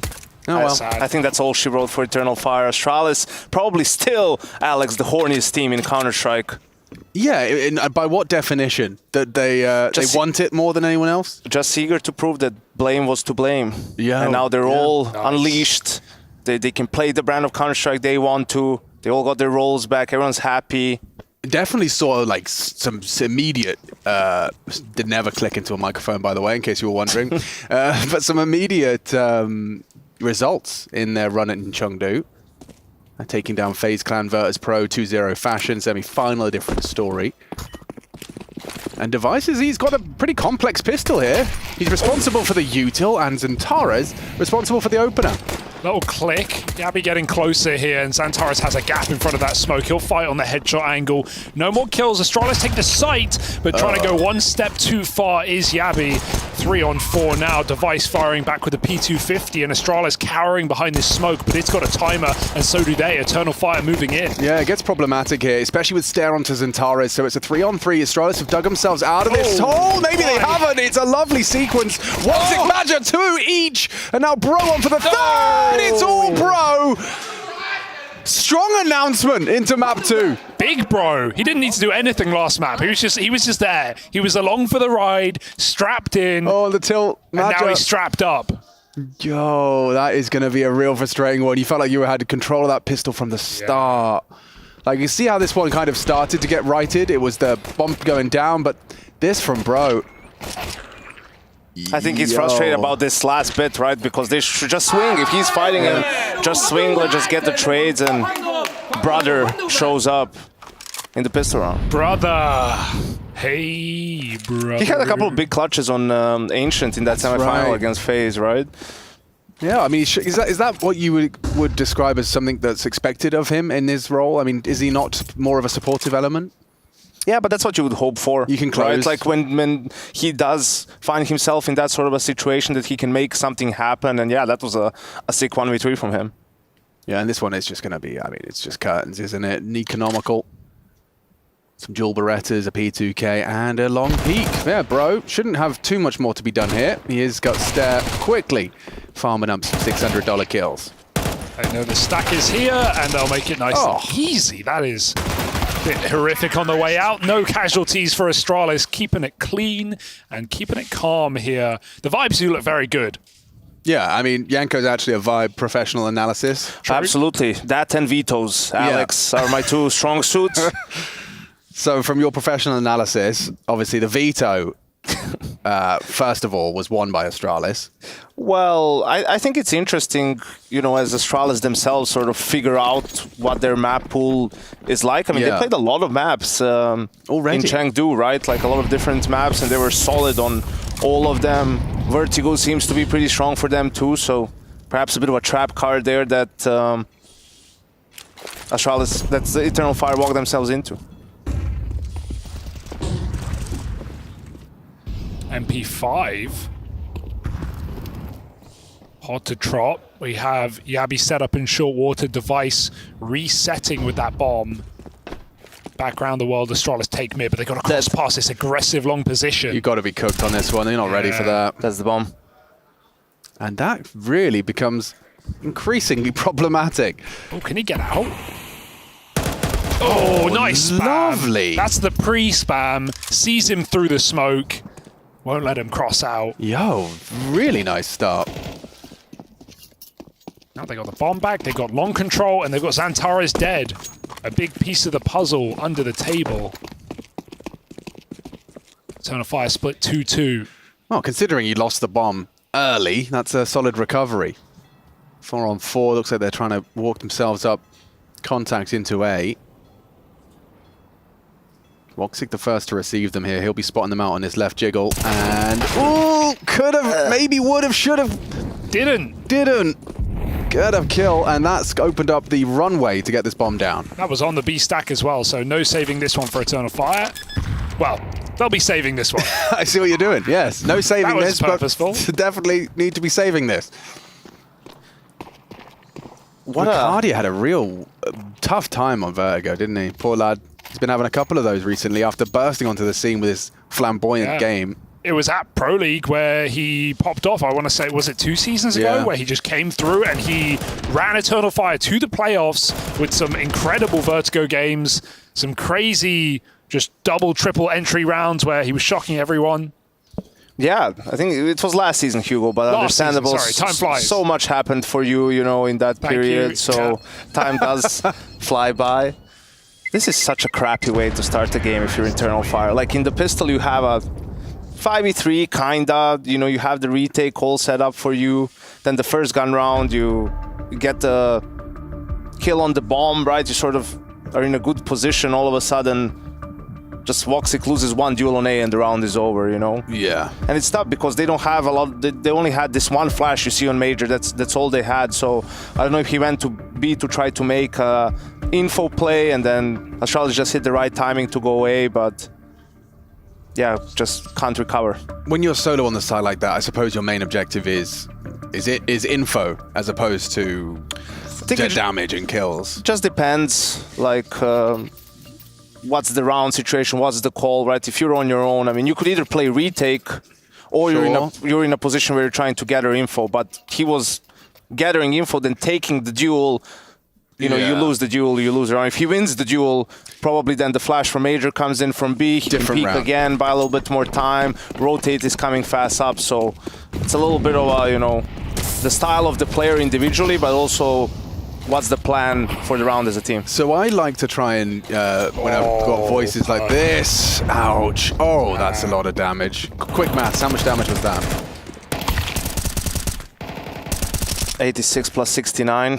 Time 155. Carry Wow. 150. Yeah, he's an economist. So while we have the economist on, why don't we, throughout this T side, try and get into the brain of Device so I can understand, for my, reading level, what exactly his objectives are on these T rounds. Because I understand T side overpass is a bit of a nightmare to call because of these re-clears you have to undergo. You can't cover all of the map as both a defense and an attack.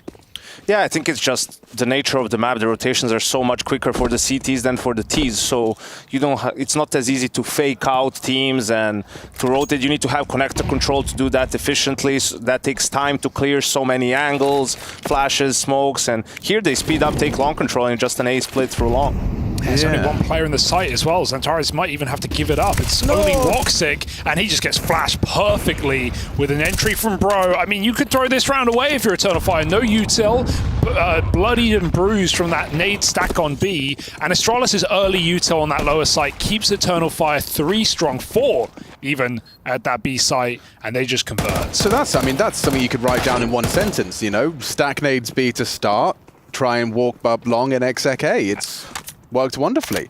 And then they full reset as well. They didn't in previous rounds. They've left Yabian down in short water. Yeah. No one there. Fully empty. Eternal Fire need that info. They need that, and that's why they go for the boost, right? Short water is so important for CT side to have the information to know where the T's are ending. I think also they know there's no op in play, right? So they can take more liberties, taking that control towards A, and multiple HEs towards B signals you maybe want to end on B, right? Because you're counting on doing damage, or you're just applying that early pressure, and that's why they have to run all the way long, right? You don't have time to slowly clear everything. You lose the timing. That's when they're going to make a flash play out of Monster. The CTs get the information, retake water, right, and outmaneuver you. So timing is crucial in these types of rounds. And options for Woxic were so limited. I mean, there was a molly truck, there was a molly dice, there was a smoke bank, smoke dumpster. He only could be in that corner that was flashed. It's brutal out here for Eternal Fire. The T side from Astralis taking shape nicely as Magic tries to bring some fight two staring corners. There's fight from Xantares. He's pushed Fountain on the aggressive smoke, and he's gone away with his life. I say that with bated breath, because look who's coming. Bro running and gunning to take the space back, and have done so very effectively. Still got Xantares trapped in toilet though, so Bro is closing this net very, very quickly, and with the eye from the bomb on middle, Xantares has to fight. He will do well in doing so. 2 kills already. Bro, he's got another one. Yeah. He's got another one. Easy. Xantares triple. There you go. That's the way to get the CT side going. Why didn't they just do that from the start? Multi-kill from Xantares. He did. I mean, not the multi-kill, but the entry kill. Yeah. On long, they just couldn't convert. He's stuck over, there, so kind of has to try to find the fight, at the very least, on his own terms, and gets punished by Yabby. I think it's important now. You look at the money for Eternal Fire. Okay, obviously, goal number 1 is to win the round, but you also don't want to end up in a situation where there's only one player left alive. Try to win a clean round to get your economy going, because you can see that on the side of Astralis, they got plenty now, just saving the gun, saving the op. Yeah, with 7 grand in the bank, that's not too shabby for Stown and Yabby. So we'll see, you know, what Astralis decides to do in the next round. I think you can imagine that Xantares can swap with Voxic, he can buy an op. So if you're expecting some more aggression from the CTs, either you default a little bit more heavily towards A, or you send more guys in connector and you sort of try to get control through con. When I didn't check on the setup for this, but when Xantares went for this Fountain push, did they start 3A? Like Madja was watching con. I wonder if he was doing that with just con support. Yeah, the rotation player was, I think, in con, and Voxic was also A. Okay. I figure that's a key indicator as well for Astralis. If there is aggression, it's likely going to be lighter on other parts of the map. You can see this through the replay. There's the aggression and the... What? They actually had a T-side smoke flying towards the Condor as well. Interesting. But yeah, charging on up. And it has resulted in Eternal Fire's first. Let's see if they can find a couple in sequential fashion. Part of me wants to believe that's actually a lineup for the Incendiary right now. He's going to have it. Oh, he is. It is. Whoa, Voxic's got a lineup off the truck in order to get the stop molly. That's geeky. I mean, teams have had a lot of trouble hitting that molly consistently in CS2, so actually doing spawn lineups is a pretty nice way to guarantee it for a change. Nice entry. Calix just comes swinging, and Wakadi is too late to trade. Yabby gets out with a 5-on-4, and he's in hot water as well. Oh, dear.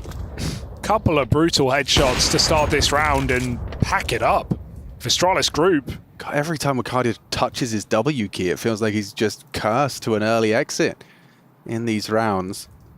0-3, still, you know, giving it a go. There's one thing I will say for Wakadi is he doesn't get dissuaded from the attempts when things aren't going his way. He'll keep going. He'll keep trying, banging his head against the brick wall, as it were. This is an Astralis freeze. You've got what? You've got so much space. You've got a 2-man advantage. I guess objective here is to sniff out the potential stack and execute together. Yeah, I think at this point, you know, time is a resource, same as utility, as health points, all of that stuff, man advantage. And at this point, with so much time, you don't need to rush anything. You're just waiting for some re-aggress. The pressure is on the CTs, right? So they're either re-push for information or they just go for a stack. This is what they're doing now. They're sending Bro in as a scout. As soon as he has contact, they're just going to be swinging B. He doesn't see anyone. They could theoretically go back, but, you know, at least you know that... Okay. That's meant to be the fake. The fake has won the round. And they've even figured out the Voxic's on that top site, so easy plant and conversion for Astralis.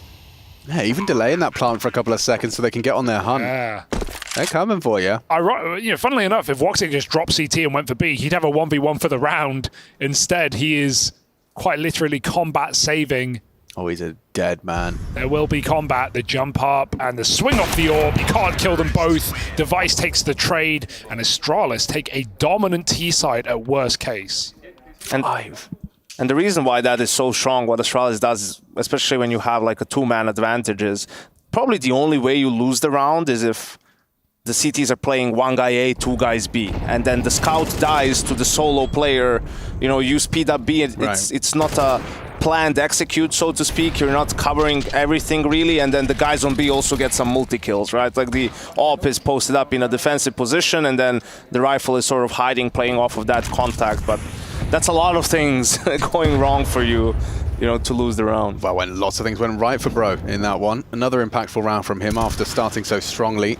Yabi has found Calix, and yeah, it's just not working for them. They are just consistently giving it attempts.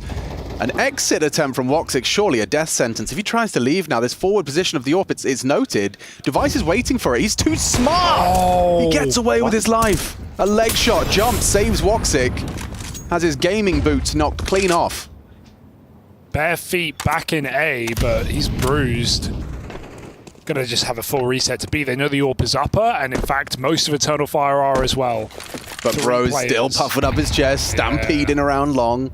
And you got 3 CTs kind of with the hook in their cheek right now. Cardi has a molly, but does he want to burn it? They're just walking out, full contact, no knowledge. Ricardo drops it, they're getting closer and closer, and Yabi needed that kill. Now it's still under question. He can buy time for his team to drop in through heaven. Cardi going full send, W key matched, and a W in the chat as we find a 4-on-2 for Eternal Fire, back on the board, looking for another round. Give him the ace at this point. Ricardo might take it, it's Bro, unfortunate denial. Has he got any more in him? The bomb's actually within his reach. Knows where one of them is. And no, not ready for Xantares on barrels. What a round from Wicardia. Solo B kills everyone. Did that molly as well delay them? Like, it felt like it was a bit of a kind of a last-minute thought of, okay, they're already up after his initial spot. We'll see in the replay. So it just blocked left side, so Yabi's already chasing, but they can't trade when he dies. Oh, he timed it to such perfection as well. The HG implying he's still short water, repositioning, and completely subverted the expectation of Astralis. Yeah. Yeah, that would be frustrating. That's a big one to post. Maybe there's some fight in the CTs now. It's now or never. Ooh. Bit of spam damage goes... Oh my god, he did hit him once with the orb. That was very close to kill through the wall for Device. Instead, Major gets a second chance. 3 at B, Eternal Fire 125 back up off of that top site. And Yabi is just hitting heads right now.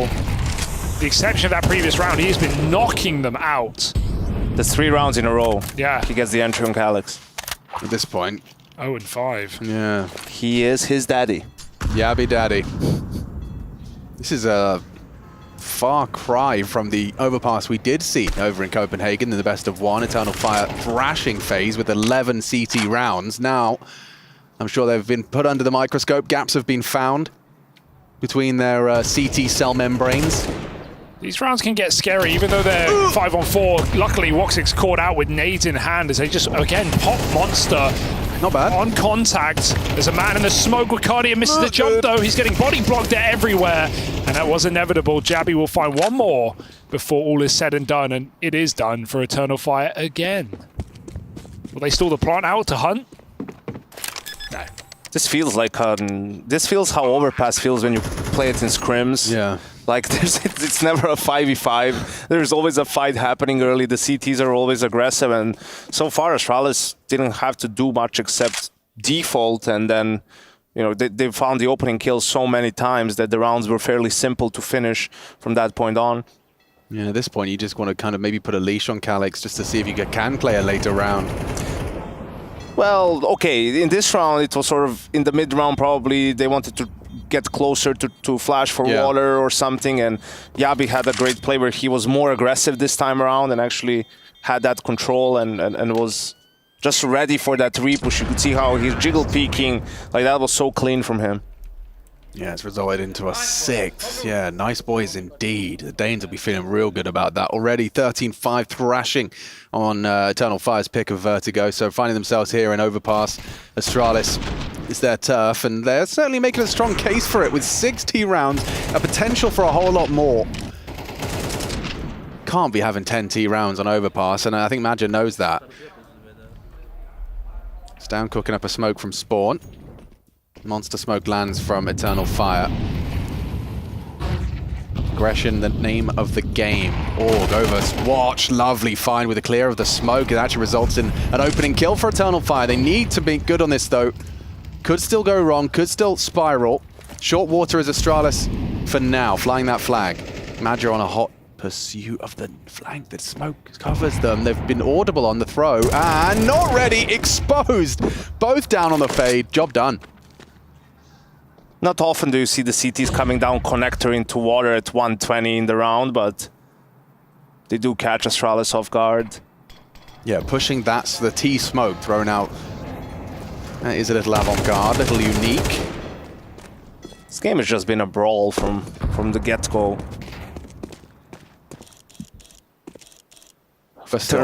Eternal Fire getting a couple of jabs in, making it interesting. You subscribe to my Astralis are the best team in the world, we just don't know it yet theory? Ooh. Can you sell it? I can sell it based off of the fact that they looked good in Chengdu, and Device is the IGL, and it would only make sense for him to be unfairly good at IGLing as well. And with this roster of 5, I can't really see, you know, a gap, a bad apple, as it were. Feels like they've got the whole bunch. And Bro's also playing above the expectation, it feels like, in the limited eye test we've had, which is nice. I really like the CT sides. Like when we see Astralis on any map on CT side, there's just they've got that heroic level proactivity and reactivity where they'll be reclaiming map control with coordinated, pre-discussed maneuvers, well executed. It's super tight. You can see how frustrating it can be to play against a team like Astralis with their current flavor, and I can only imagine that flavor as it marinates gets stronger. We need to see how they do in playoffs of big events. Yeah, because that's where guys like Stone have had their issues, right? So I think, sure, they look pretty good, and the team play is solid as well, and all of that stuff. I agree that there's not, you know, no obvious weak link on the team, but you have to do it when it counts. Yeah, fair. And we saw them fall off a little bit into the playoff waters. Nice. Even Stair is still a question for me, because while we've seen like really high highs from him, we've seen great maps, and obviously I think a lot of an asterisk can be put on the blame F Astralis with, you know, just the level we've seen from everyone since. I still feel like Stair has never quite given us that Sprout Stair. You know, obviously different level of opponents, different pedigree of competition, but I feel like, you know, that could only raise the roof for Astralis if he can deliver what we've seen him do online and in his come up. Still a very young player with a bright future. Let's see though, Astralis 45 full blind with Cardia comes swinging in off of his teammate's flash. It doesn't know favors. They can't fumble the 5v4. Xantares has clawed one back. Will they clear the barrels? Covered. Again, good team play from Woxic. He's set them up with openers now. Maybe that frag onto Yabi's a closer. Device trying to flip that script with Bro alongside. Can he close? Device 8 HP after Woxic's barrage from the Org. Really falls to Bro. 9 frags so far, would need to find himself a couple more. And it's Calix down after empty-handed magic hot spray. It's Bro in the clutch. He gives it a go. Can't fault him for trying. He's got a hot hand, but goes down to the Woxic Org. That scope advantage. Profit. I mean, they need that round just to make this game interesting. Even 6-6 is, you're going to be desperate for that T-pistol on top of it. So he was actually accidentally anti-flash. Take that. Everyone was blind. It would have been a weird brawl anyway. Cardi going a little bit too soon on that monster swing. But a nice try from Bro nonetheless. And Astralis take a near full eco. Double volley, yeah.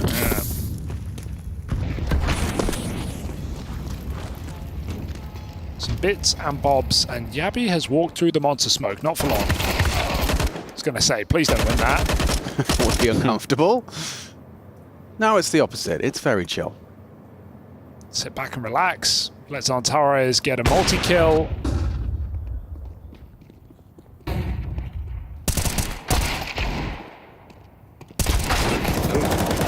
Calix get the multi-kill, right. You needed those. Yeah. Some confidence boosters towards the tail end of this half. And a recovery of the half as a whole. It was really looking like it could have been curtains. Already 6, many would argue that it probably is a condemnation of Eternal Fire's chances of seeing Nuke. You can work with 6-6, you win the pistol. Astralis' CT side, however, I would make a strong case for. every game is winnable from any position. That's the beauty of Counter-Strike. For sure. The probability does just kind of shift up and down a little bit. Bro's doing a full util dump. He's trying to act like he's bigger than he is. Stair's been heard. Forced away. Ooh, nearly lost him early. And now caught out on short or not. It's Wakadia. Sprays down 2 of the early challengers. Had some nice A1S sprays from Wakadia in this game already. And this is hell on earth. 3v5, not even mid-control, and only 2 bits of utility. If Santaris can stop it here, he is in the perfect position, potentially uncleared. He goes swinging in. You'll take the 1v1, the 1-for-1 rather, in that position, and Woxig might have Stare in a box.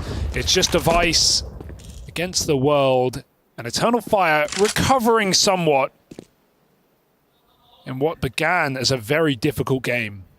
Yeah, you do get to see Device's game IQ in clutches. However, look at Woxig. He's perfectly read this. He knew what was up. The silent dismount. It's 6-6 on the half.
Justin? An isolated land. You may see a plaster on my hand. Let's just say this is no longer a vegetarian dish. My friend, James here to save you. It's been nice. It's been very nice. Astralis starting off very strong. Map 2 of this series with Eternal Fire. Astralis, hot off the presses, have made themselves some roster changes and blew up in IEM with the Chengdu performance over into the semi-finals. Didn't manage to quite get across the finish line in the final. Didn't look fantastic, did it? But we have got Eternal Fire with 6. They recovered the half somewhat. If Astralis win this pistol, Yanko's promised me they 100% are going to be finishing this 2-0. Confirmed. Yep. So Hugo is going to be bringing you the pistol, and I'm going to be talking about all those nades when they land. I'll be providing color commentary. Oh, well, they're being lined up. One player already spotted. And Bro, he's been reliable in this game so far. Not required in the first map, but showing up in a big way here and now. He'll know when to cut it off and go back to the site. They are running through. Great flash. So good that Bro's even blind, and it's actually led Astralis down here. Wakadi has been there.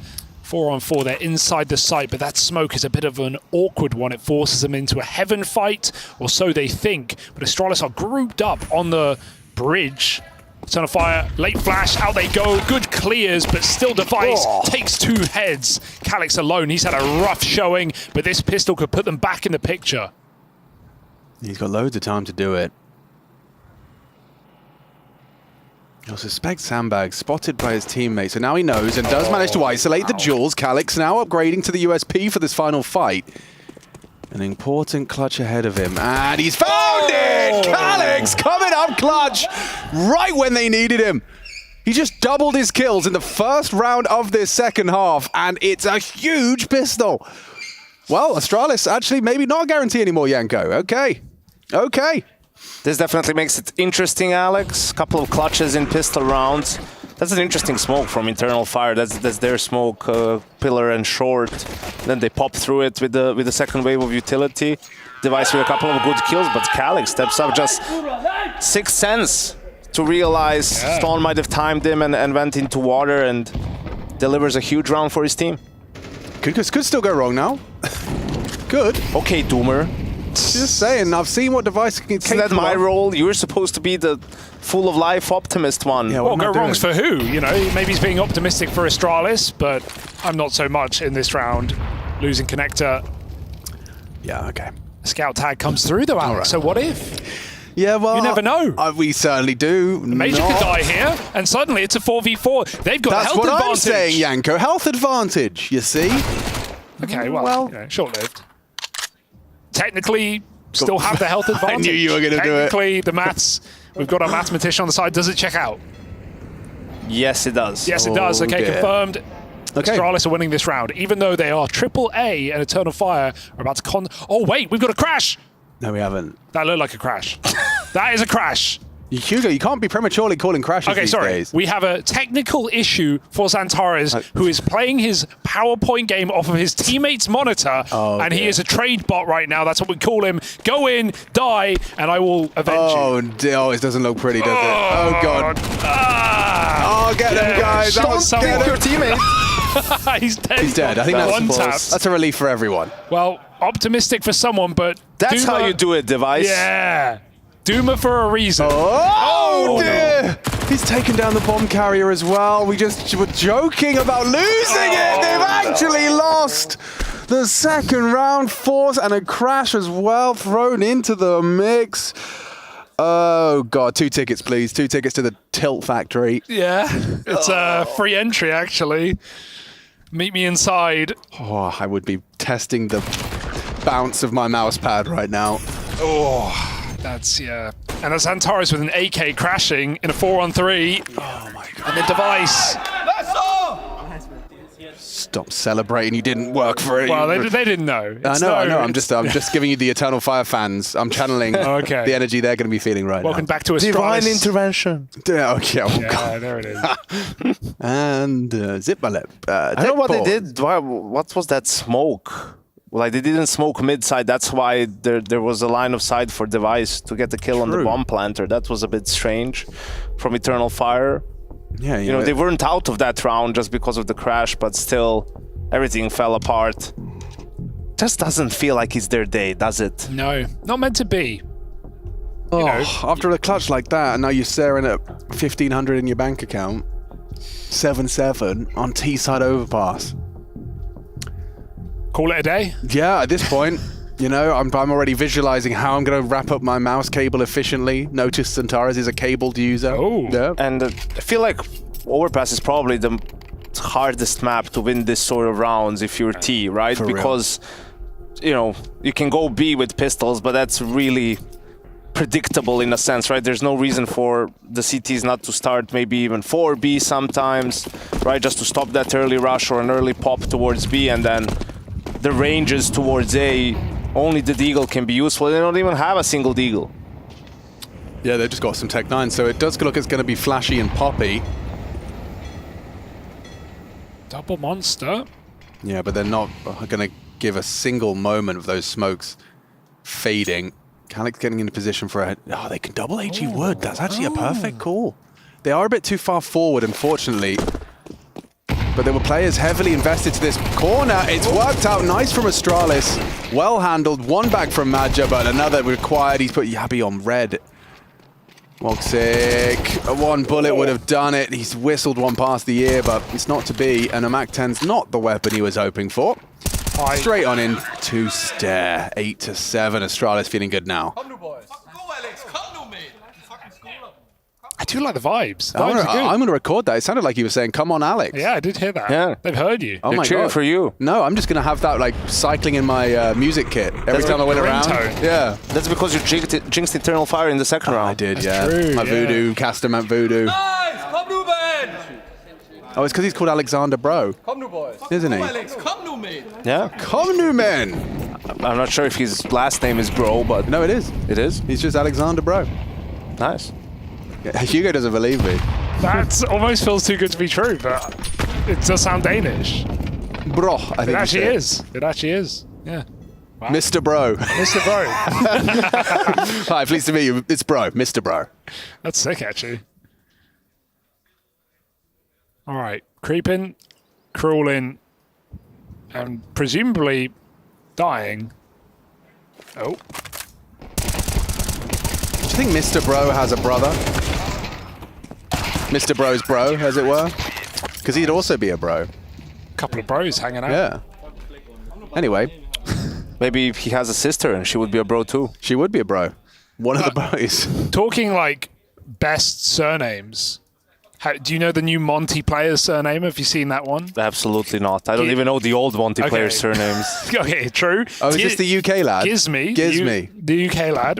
Full name, I'm not making this up. Jack von Spreckelsen.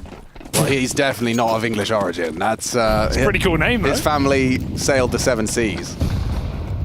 Von Spreckles. Von Spreckelsen. Spreckensy English, mother... They'll be here in a week. Yeah, we'll be seeing them. Of course, Monty Bro's last stomping ground. And, oh, Icardi has been caught out by a timing stare. Up the stairs, appropriately. Yeah, bro had that great Paris Major performance I read on... yeah, right. Huge. Device feasting and Yabi beasting all game. I've decided I'm going to use Yanko's terminology. It's just not their day. It's not their day.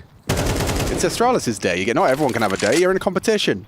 It's Astralis' day today. And it's Calyx's, revenge! I was going to say goodnight, but he does finally kill his arch nemesis in the server. Madjo in a 1v4 and no bomb.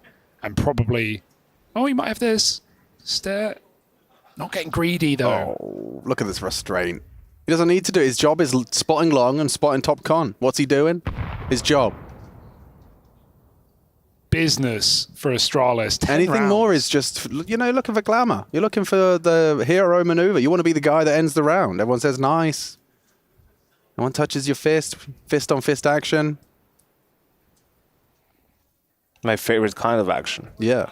Major has so much confidence that he's just willing to save this and win the next round for his team. I like that. Yeah. He's got Kev and a smoke as well. So, there's some utility he'll be putting into the mix, maybe giving someone else. As Madja, does Stare even think about leaving this corner? It's too late now. Madja's gotten away with it. Oh. Confirmed. The officials, the referee's giving me a thumbs up. That's a successful save. And it leaves them with what? Some supporting cast of Tech 9s or Deagles. This really, I mean, the way in which these first couple of fights went down, it was already looking pretty bleak. Everyone just gets a jewel on their first test. Nice angle management from Yabi. Angle management. I like that term. Managing his angles. Eternal Fire getting mangled on this T side. Let's see if this 1AK can be put to use. Oh, he's just running and gunning and fragging. Not quite. Stair gets away. Yeah, that's enough of that. Jeez, Zeus. Nice attempt and running him down with Cardi using that Tech 9 at Rain. Now pressure on Device. This could go horribly wrong. It has. It already has. Missed shot, run down, overrun. Orb falls into enemy hands. It's a 5-on-3. Can they fumble this? So another straight onto Stown on rotation. He may overlook this truck position, but now they know where he is.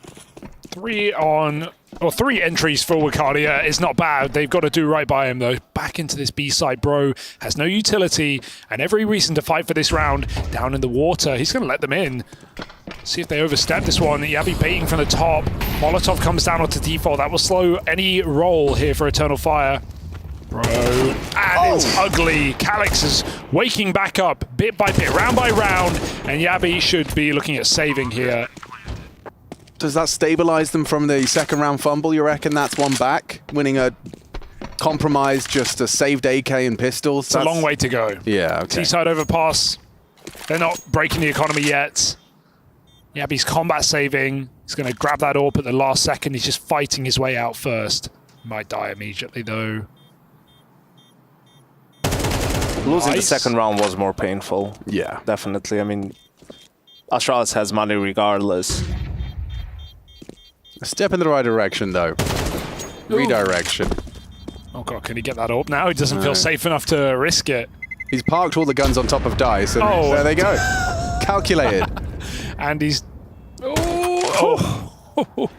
Keeps the AK. He'll take that. They have money. Astralis are fine. AK or not, they'll be buying full. Rugger on the mic, though. Counting Rugger. Good pressure applied by Madja, just getting that early fight. This as well was the pièce de résistance. Ricardia hitting a bangaroo, preempting Stown. Counter-Strike will make you pull all kinds of faces. Silently, in your room, with your microphone muted.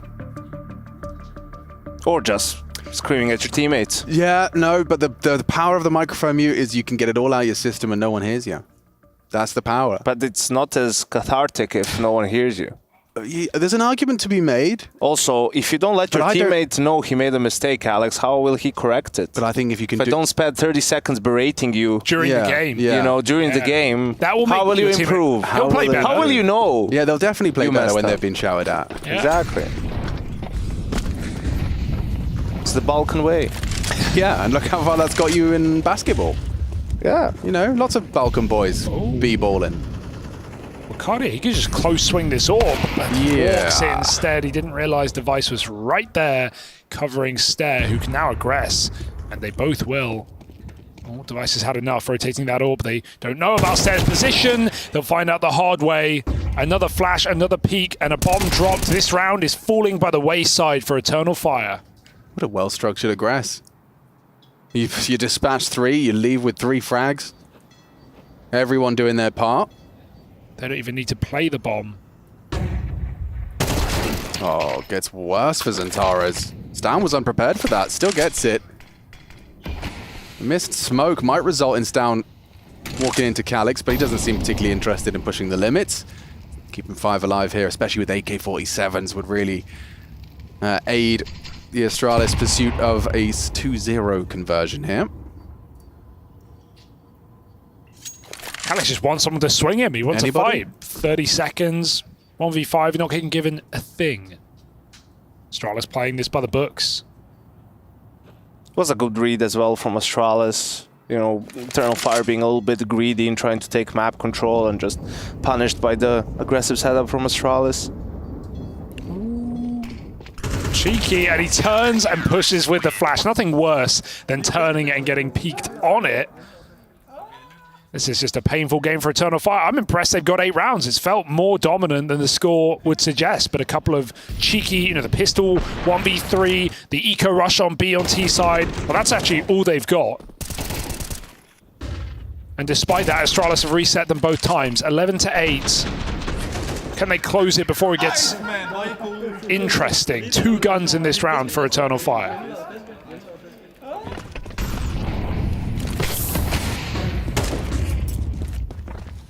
Don't need to overdo it.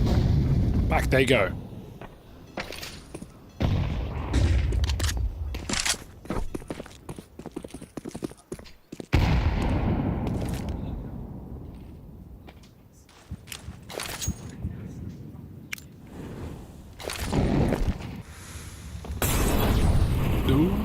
Limits his options there. Doesn't have to change the setup too much.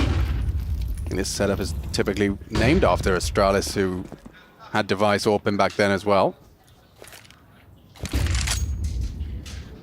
But Astralis have read this. Look, they realize that's all just fake util. They've rotated the AWP back down. They've cleared out Divider after the flash. They know Eternal Fire have grouped Con. This one's looking obvious now. And the Turkish side walking into 4 CTs on the B side. Oh, yeah, this should get really awkward really fast. It's down and Bro, good for it. It's locking it down. It's Ricardia that turns the scales, turns the tide. Where's he gone? Yeah, through the smoke. Woxic will find him as well, so unable to relocate. Their health is low, but their opportunity for a 9th is high. Give it a go.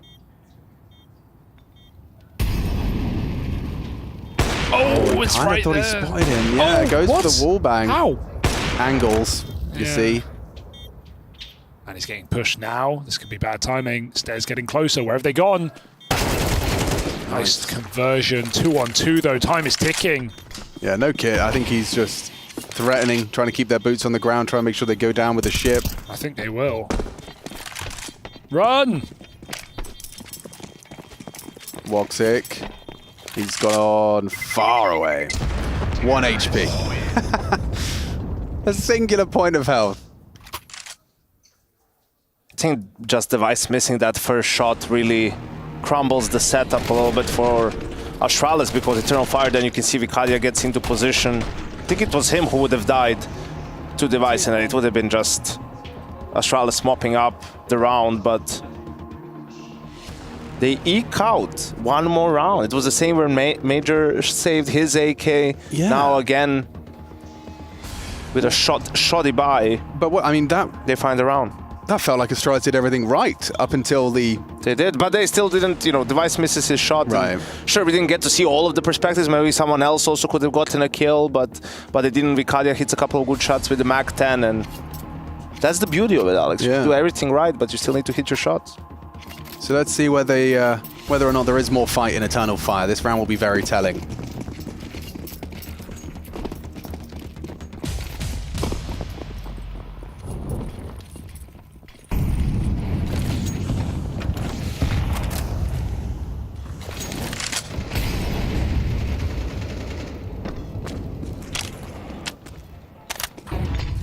Oh, through the volley! A hyper-aggressive maneuver from Stair. Now, Stan got an assist on that, so some information flows. Oh dear! Yeah, they lined up. But with Bro in combination, it still leaves with an advantage for the Astralis 12th. Ricardia's options are limited with the door blown off. So Woxic and Ricardia trying to piece together the clutch. There is a lot of space for them to stretch their legs here in the bathrooms. With his knife out, it implies Woxic is expecting this as such. See how it's going to test Device's fundamentals here.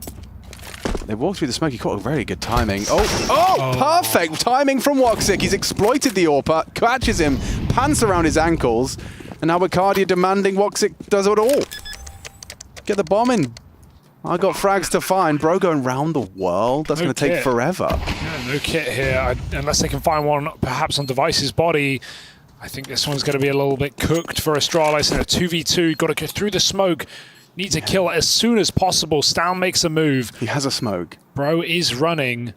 And so they're going to hear this from the long side as well. No one needs to move. Tucked in, waiting for Astralis to come their way. Stown reveals his position. Missed shot from Woxic. This can get weird. They're on the stick. Stown just needs one kill. Wakadi with a good grenade, but he needs a shot. He can't see him. Spamming right there. Right there. One more bullet! Oh, with 1 HP in it!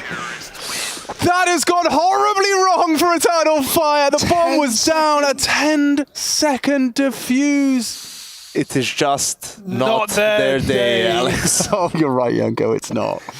It is not their day. Oh, that was right there. Can we see this one again? It was everything was there. It was all theirs for the taking. Bro going all the way long, walking for what felt like forever. And here he is, tap, tap. His teammates are screaming at him just to the left. He's tapping, he runs out of bullets, that sinking feeling. He gets to the clock and it's 1 HP. Oh, that's going to leave a mark. It's just not their day.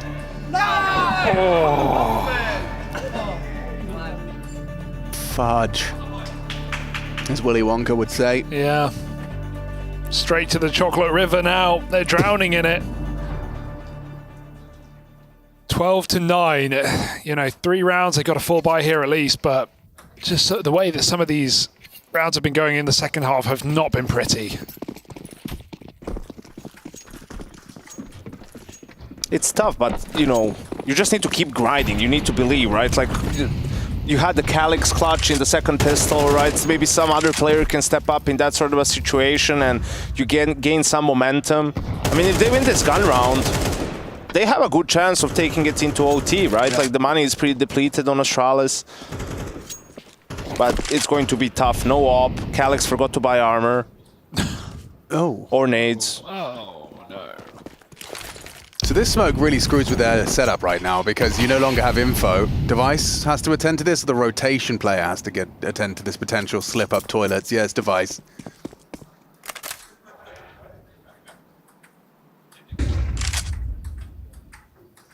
One minute, and Stare starts to activate, so Device can even concede A if he wants, and Stare can try and backstab this late. Oh, if he hangs out here, they might find him from the toilet side. He's not looking at it. Neither are they. The later, the better here for Stare as he can play into this round. Meanwhile, they've rotated Stown up top site. Walking into Device's AWP. He's got a chance here. There's really no more grenades to worry about. Back to back. Calyx and Stare neither have a clue, and Device in the open as well. Stare luckily catches him, and the aim punch actually saves Device's life. This map may be done, this series may be wrapped up here with a bow as Eternal Fire try to clutch out a 1v4. Woxic gives it his best, but they are here to trade, and they are here to stay. Astralis take this 2-0 and start ESL Pro League Season 19 off with a bang. Gotta be happy with that one. Gotta be happy with that. A 2-0 fashion, a bit of a thrashing on map 1, and Overpassers a little bit more competitive, but that's enough from our competitors for this one. A 2-0 for Astralis. We're gonna head on over to the couch. I see some lovely human beings over there. I see you, Mathieu. Salut. Bonjour. Bonjour. How are we feeling about that one? Just not the day for Eternal Fire. Yeah, right? no, I Not feel like their day. there were multiple occasions of shenanigans happening, put it this way, from the crash to the defuse and the smoke at the end. Everybody was losing their mind. A rough loss, of course, for Eternal Fire, whereas Astralis, we see here a couple of high fives going around and having a good day. They must be decently happy about that, particularly coming off Chengdu. They look great there, and yeah, continuing that form. Good stuff from them. Yeah, listen, when some people might talk about exhaustion, I definitely don't think it's the case for Astralis. I think they're loving this format. They're loving the idea of playing a bunch of games, best of 3 all the way, test what you have currently, test your playbook, test your players, get some time together as a team. They're loving all about it. Yeah, I think Astralis is probably the only team that I wouldn't say could use exhaustion as an excuse, because their season's kind of just starting, right? Yeah, they're welcoming the amount of games, right? Because while you know most of the teams were at the major, they were practicing, right? And I think in that sort of a Machiavellian sense, it was a good thing because it allowed them to lay the groundwork for the team, right? And now in these couple of tournaments, they get to see if what they've put in is working, you know, what adjustments they need to make, and just how it's going for the team. Maybe we should ask the winners themselves. We've got Device and Rugger. Gentlemen, congratulations. Well done. Congrats. Well played. Talk to me about that overpass, because it seemed like maybe a little bit more competitive from the outside in terms to map number 1. Did it feel that way for you? Did you feel tested at any point during that series? I think that we had good setups in the round we lost as well, in the rounds we lost. So I think we did our homework, and I think that maybe it was a little bit close, but it didn't. I mean, if they won the 12-9 round, I think we would be broke. So that would maybe have made it feel closer. But overall, I think we could have closed it before. We had some good rounds also and good situations on the T side. And I think that their adjustment on playing a little bit more aggressive in the early game maybe was what gave them some rounds. I think we could have grinded out some more T rounds, in my opinion. So I didn't feel too pressured on overpass, no. What about you? Okay. Sorry, I was just saying, in the casting the game, it actually did feel like one of the, because notoriously overpass is so hard to practice because teams play different in officials, but this game actually felt like an overpass practice game. You know, there's no 5v5s, there's kills happening the first 20 seconds of the round. So did you have like that same feeling? It was a bit different than your normal overpass game? I think we pushed them back in the beginning of the game and controlled the game. And I think their reaction was to play a little bit more aggressively. Santeras had that 3K. And I think that then we maybe won a round or 2 again, and then they started pushing again, like you say, like it is in practice. And I think it's natural. If it's not working to play the passive setups, you have to do something. And we also had a lot of advantageous situations, which I think we were good at resetting and not tilting too hard because, I think that, as I said, I think that we had that game maybe more under control and should have won some more rounds. How did you guys spend the time between Chengdu and here? I'm sure a lot of teams just took some rest. I don't really know. What about you? Played some Counter-Strike, took the time to grind a little bit? I think we had 2 days off, and then we knew coming in here that we could not come in like super rusty and mental hungover from China. So we had a couple of practice days and also used some time talking some theory. Like we wanted to develop the playbook a little bit, even though we didn't show that much in Chengdu. It was still nice to like put a new touch on a couple of things, also so you get into the opponent's head and when they prepare for you that they don't know exactly what to expect from us. So that was one of the things. Janko loves to use the term horny to describe you guys right now with Counter-Strike, and I think he's onto something. Is that something that you feel comparatively to the rest of the field currently, that you have more hunger, more time, maybe more stamina? Do you feel an advantage right now? I think the hunger is definitely there. I think that, I can maybe speak for myself at least when I say that I feel like this is also the time for Astralis to maybe get back we want to be, and we've wanted to position ourselves right. So I think that the hunger is there, and yes, a semi-final spot in the first tournament is nice, but I think we realized that you have to play for as many, go as far as you can to get easier seeds in the tournament you have to play, and even getting to Cologne as well is still a thing for us. So we have a lot of hunger, and we also have a good team, and we want to really show that actually we are good. But it's just about showing that, I think, in the game with the results rather than the talk that we all love to do. I think also you guys played a good number of maps, different maps in Chengdu, right? And obviously you had time to practice before that. How much, compared to what you thought your map pool is, how much has that perception maybe changed, if it's changed at all, after you got to play some officials? We actually had a talk leading up to Chengdu about what our strengths were, and I think the funny thing is we had 6 different opinions on it, and it goes to show that we have a really strong map pool and we haven't really been tested on it yet. So I'm also looking forward to when other teams think they can beat us and we maybe show more depth than they thought they would have. So we've been trying to figure it out, and also looking at the opponents. It's not like we have this one map that we're good at. I think we're good at a lot of maps actually. I was about to ask how healthy the work currently is on all the maps, because I feel like when you have a new team coming together, you taking the leadership, you have this moment where everyone is giving 150%, and you know it's not perfect, and that's okay. We do what we have. And then you transition into this period of time where you start working really on what's not functioning, the mistakes and all. And it usually is a little harder. Where do you guys feel you're at right now in this process? Is still life is just pink unicorn having a good time, or you had some of the hard conversations already? Where are you at? I think we're really good internally about discussing how we see the maps in the current meta and how to approach them. And I think that's also why we surprised maybe a couple of teams in Chengdu, that we have a very good grasp on the meta and how teams like to play. So I think in that regard, I think we are like maybe not one of the footers, but we are really good at adapting fast also during the games, as you also saw both here in Chengdu, that we know how to tweak the small things in getting the advantages back. And I think that goes to show that we have a really good team that are like super eager to learn and also understands. And that's one of the advantages from being a national team, that you can get the thought out on the server much faster than, let's say, in international teams. Right. Now, small tricky question for you. You had Bro in the Astralis jersey for a while and you let him go before. Now you have him back. What took you so long to get him in the main roster? It's working really well, I feel like.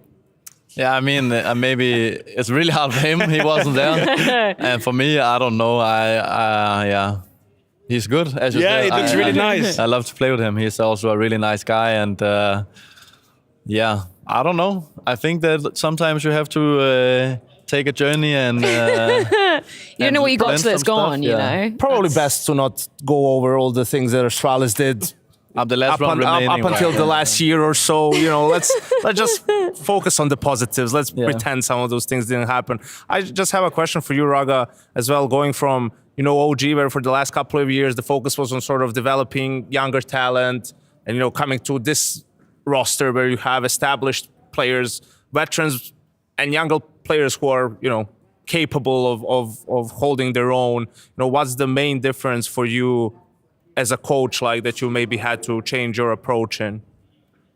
I think a lot of the things are the same, to be honest. I think we're just fortunate that we have a really like experienced guy that leads the team that everyone looks up to, and me and Nikolai are like pretty aligned. So it also makes it easier to get the thoughts, as I said, like onto the server and executing it. And we have like good dialogue, like 24/7 about like how we see things.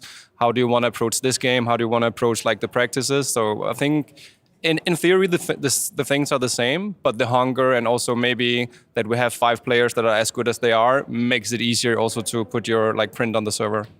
Now, a certain Hugo B. Byron, he may be around. There he is. He's over here. Do you want to come and join? Because you've done some digging, right, Hugo? You've gone into the history of Rugger because you've worked with a hell of a lot of people in your career. So we wanted to kind of question some of those relationships. Yeah. We hopefully have some supporting graphics for this one. But obviously 4 years in OG, a long time, a lot of rosters, a lot of players, and we were going to pull some of them up now. And we wanted you to basically give us your highlights of OG, your standout players, maybe rank them, maybe in a particular order, maybe not. You know, low light as well. Low light, I didn't think we were going to go down there. I we can go for the highlights. Photoshop better on all the players. It looks really good. Maybe like who was the most underrated player, right? Like that. I think in the beginning it was Flames for sure. Like Flames took the whole journey with me, like for a lot of my years. I think also my current players know that I say his name a lot. It's because I think his skill ceiling was something we didn't have, you know, in the modern age of CS. Like this sacrificial piece that wanted to get himself out there to create the room for everyone else in the team. So he's definitely up there. I also want to say Nico coming into in-game lead, but basically I gave him like 30 minutes prep like the day before the major qualifier. So like that's also underrated quality to qualify in an age where the oldest Rallies didn't qualify. So I think that also goes to show that we have had good players, but to rank them is a little bit hard. Other than Device, obviously, because he's right here, which in-game leader that you've worked with have you kind of gelled with the most in your career?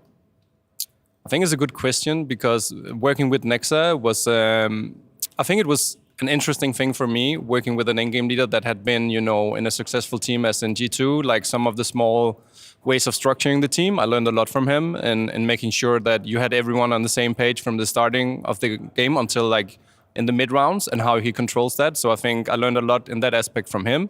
Then I had, who else did I have? I had Alexi as well.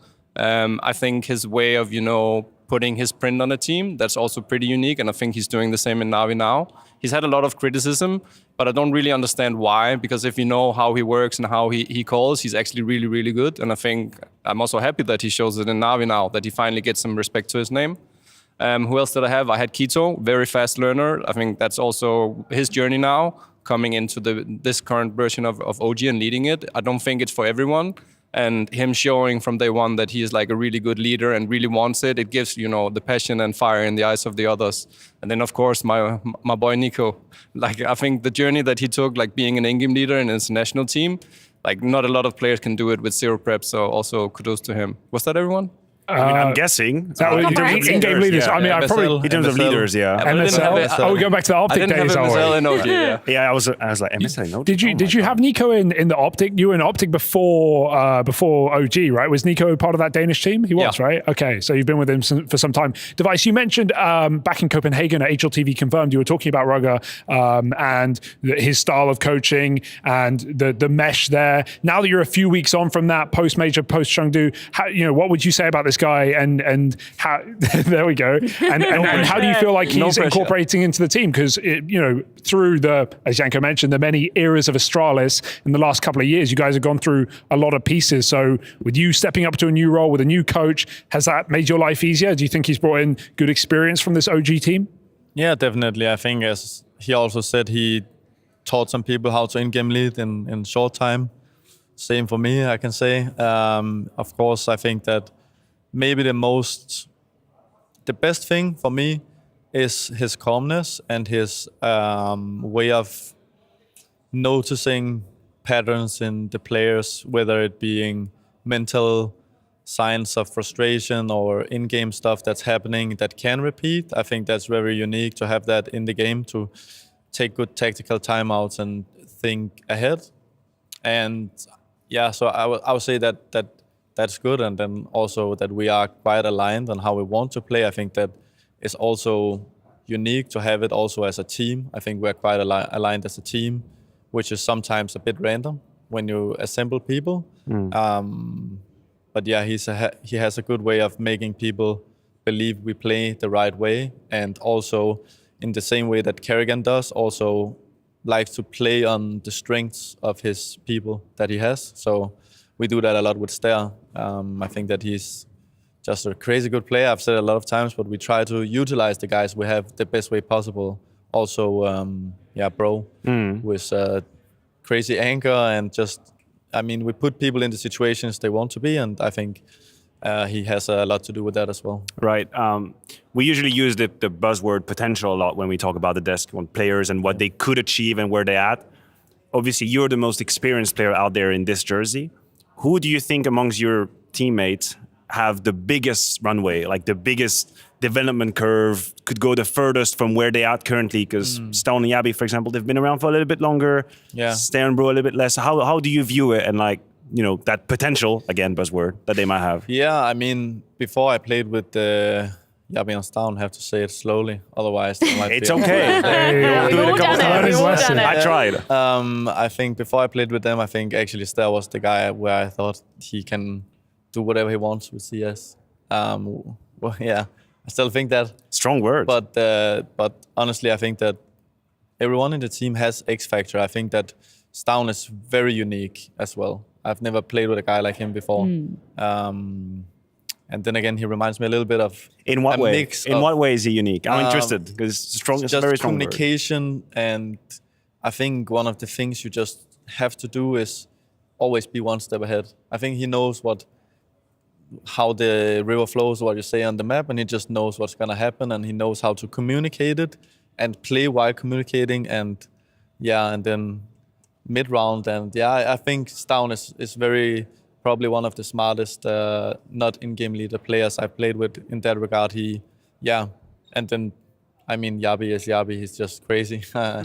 He takes timings and shoots people when he wants to, and we've only seen very little of Bro as well. Also for me, didn't see him so much in Monday, but I think everyone honestly has the potential to play in the Tier 1 for a lot of years, which is not given now, where there's a lot of competition for the spots, and I think that the sky is the limit, but the most important thing about CS is staying hungry after you've completed the stuff you wanted to. That is, you have to love every part of the journey. How much more do you want to complete? Because you're pretty close to having completed a whole lot. This leadership, is that this new chapter that opens up new achievements for you to unlock? Yeah, I mean, I think that you can wipe the slate clean in some way. Also with CS2, I think it's also a unique opportunity to write your own history as you want it. I think for me, the thing I love the most is my passion with CS, and I think that it drives me to do a lot of things that are not always healthy, but it's what I love to do, and yeah, I'll just go as far as I can. And yeah, I really do believe that we have a unique team here where we can win stuff again, and that's yeah. If y'all don't mind for a second, can we circle back to the Stair conversation? Because he is, indeed, our United States Air Force Aim High. Now, I chatted to him before your game, Device, and I asked him to describe you, because obviously he'd been under you as not an in-game leader, just kind of a secondary voice, and now an in-game leader. Yeah. He said that you play a lot off of intuition, and because you've been under Glaive, right, for many, many years, one of the GOATed in-game leaders of all time. How do you want to be known as an in-game leader? Because I loved that idea of playing off the intuition because you're so experienced, right? Is that some way that you want to be perceived? I want to dictate the game on the T side and yeah, control the pace, and for you to play on intuition, you need to create gaps, and you need to manipulate the map and gather the information you want. And I think that intuition is also very much aligned with preparation in some way. And yeah, just setting up good situations. I think for me, the most important thing, honestly, is the same as Kerrigan and Glaive. They're really great at putting the pieces I have in the best possible situations. And that, I think, will always make the best results. But aside from just the pieces you have, how have you found that, especially on T sides, adjusting to your own individual level, especially playing a role where you need to be hyper-focused on the middle of your screen, looking at the map, micromanaging, moving your pieces around? Have you felt like that affect your individual performance a lot? Because it hasn't shown, but obviously it's early days. I mean, you have to think much more big picture, and you have to look more around and listen more as well. So of course it affects, but I think it has come naturally to me because I also have been a big part of telling people what I want to hear and being a part of, together with Ruga, like creating situations we want. So it's not that I have to come up with some master plan in the middle of like cooking like crazy or whatever you say. It's situations we want, it's situations we create. And sometimes, yes, it removes some focus, but I think I said it before, I think the T-side AWPing, especially in CS2, it gives you a little bit of leeway to also have that overview. And yeah, I think you see it on all the other teams. If you look at the POVs from the AWPers that are the best AWPers, I think that they throw a lot of good nades as well. Yeah, it's more comfortable in the back line. Yeah, play the after plan. Exactly, yeah, that's pretty cool. You said something that really resonated. You said you know what you need to hear from your teammates. Now, I don't want you to be too revealing, the recipe might be under construction, so to speak, but what do you want to hear from your teammates? Like, as a leader, what do you need to know? How often? How frequent is that? Because a lot of people out there who, I guess, as a leader would like to tell their teammates, hey, this is what I need. This is what I need from you. This is how often it is. What about you? I think, first of all, it's very map dependent. I think it's very round dependent. And it has to correlate with the way you play and the round you play. So in the rounds we play, you kind of like tell people what you want to hear.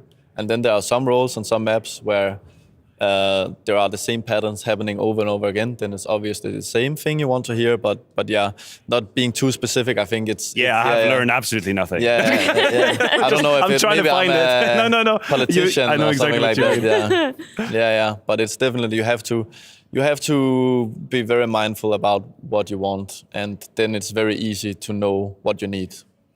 Fair enough. Thank you so much, gentlemen, for the extended chit chat, and congratulations on your first W. And yeah, we're going to head to a break because guess what's waiting on the other side? It's FaZe versus Imperial, last game of the day. I don't care about Stana, man. He's a fucking gold Nova. Holy he's fast.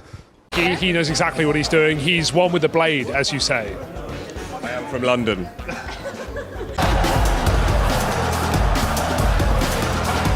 At some point in every gamer's life, there's a question to be asked. Do your clothes match your hobby in any situation?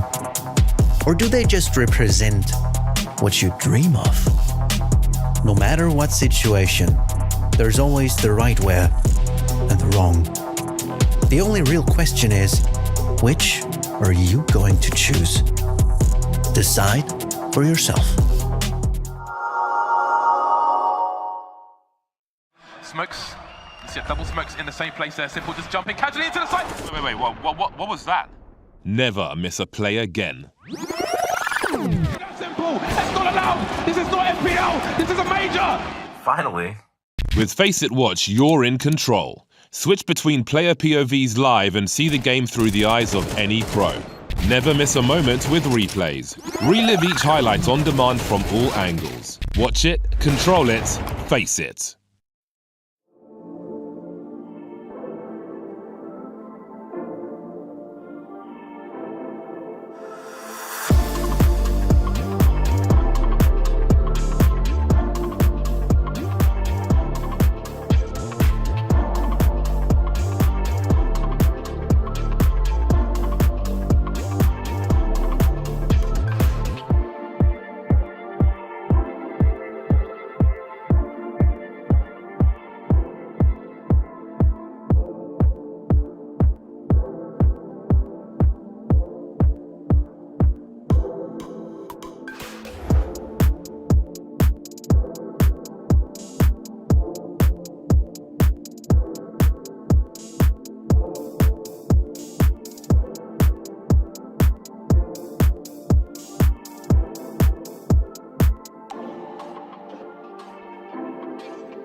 Catch all of the constantly happening CS here. It's all here, and it's all CS, always. I was watching. I'll take responsibility and leave. 3,000, and they're gonna be... Hey, Zach. Long time no see. How you been, fella? Not so long, man. Come on. Okay, it really has. I'm around. It hasn't been that long, but a lot of things have been said and done up to this point, right? Like, there's a lot of focus on where is Brazilian Counter-Strike right now. In your mind, where's Brazilian Counter-Strike? Well, we have 5 teams in the top 30, so maybe in the best level we've been in a couple of years now. We still need to improve to get to the level of those big monsters, the tier 1 things. But I think we're getting there. We're finding a path.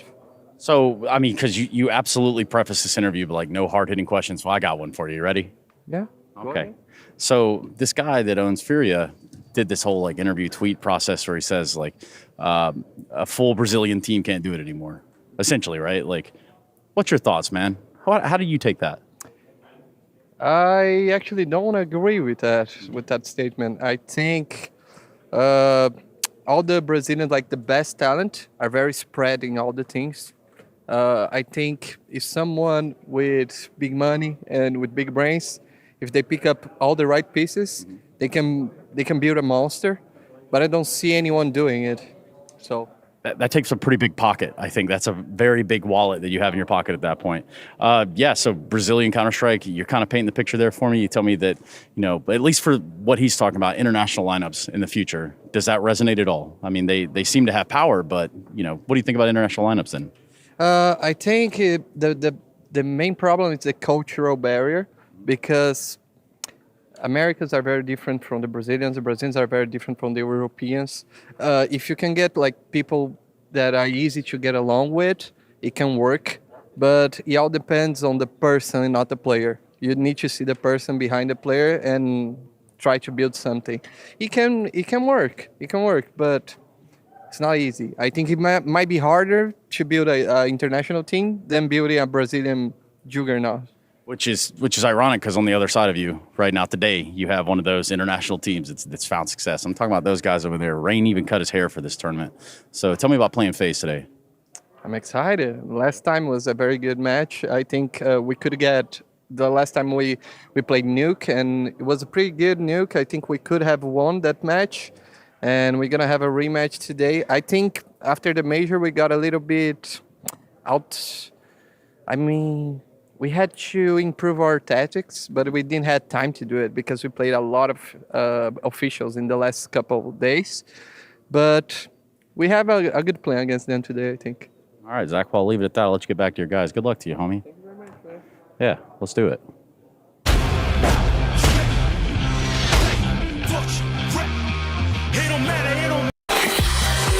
Yeah, that's the technique.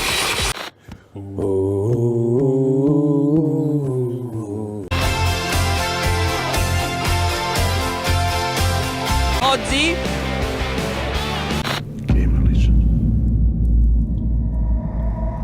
And now the winning smile. Hey, why do you... Well, we have arrived back at the sofa. That is absolutely correctamundo. This time featuring a little bit of Brazilian and a little bit of FaZe. So, gents, we were talking about people that we easily have conversations with, and I think that's why we're all here, isn't it right? You're absolutely right. And we're here to answer one of the many problems that Zach talked about in that interview, which is big brain, big money, make Counter-Strike again in Brazil. That's us. That's what we're trying to do. That's us. We've got massive brains. And some massive, money. Some money. A little bit. A huge wallet in our pocket, as FaZe put it. Big wallets, right? Yeah. And that's what they say about people with big socks. They wear big shoes, right? Yanko, what did you take from here, from that little bit of snippet about what the Fury owner said? I mean, that's just wild. That's a wild statement to make. Like, why? I would just ask him, like, why? Why don't you think you can make it to the top? Like, it was done before. I think Zach is spot on. It's like some of the talent is a little bit spread around, right? Like, you don't have a team that has not even the five best players, in the position. It's like it's not even the second best player in that role. I think also, a guy like Zach or a guy like Bit are perfectly capable of coaching a tier 1 Brazilian team if they have the talent and leading them to success. So it's crazy. And another good point he made, I mean, I was coaching MIBR, which was a mix of international Brazilian, and there is a cultural difference there, definitely, especially in 2018. Things were being done a little bit differently back then. But again, you can make it work if you, as he said, like look to the person behind the player as well and find a way to connect with them. It's not always about the cultural impact, but it sometimes is about the cultural differences within a team camp. Speaking of which, we're going to build our own team here, right? We've actually assembled pretty much all the Brazilian names that we could find. Just imagine maybe some are missing. Just establish as a disclaimer. Yeah. Just in case. We don't want Counter-Strike with Brazil. We can call these some of the hotter prospects in recent times. We looked at the major and there were some great performances. Obviously, Payne were just rounds away from a playoff appearance.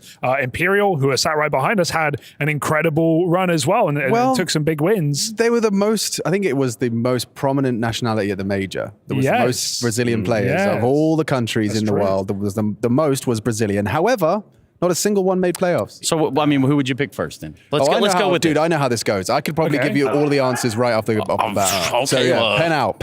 Are you ready? Are you going to be doing all of the moves? Well, I mean, it depends how fast this goes. so Let's hear it out. Safe immediately. So yeah, why are you going for safe? Hold on. Keep your fingers to yourself. I was going to start with Big Uzera. Yeah. Oh. Then I was going to grab a Henny. Okay. Oh my God, all right. Big Uzera Henny, right? We need an AWPer. We need an IGL. And then, because I love Fallen.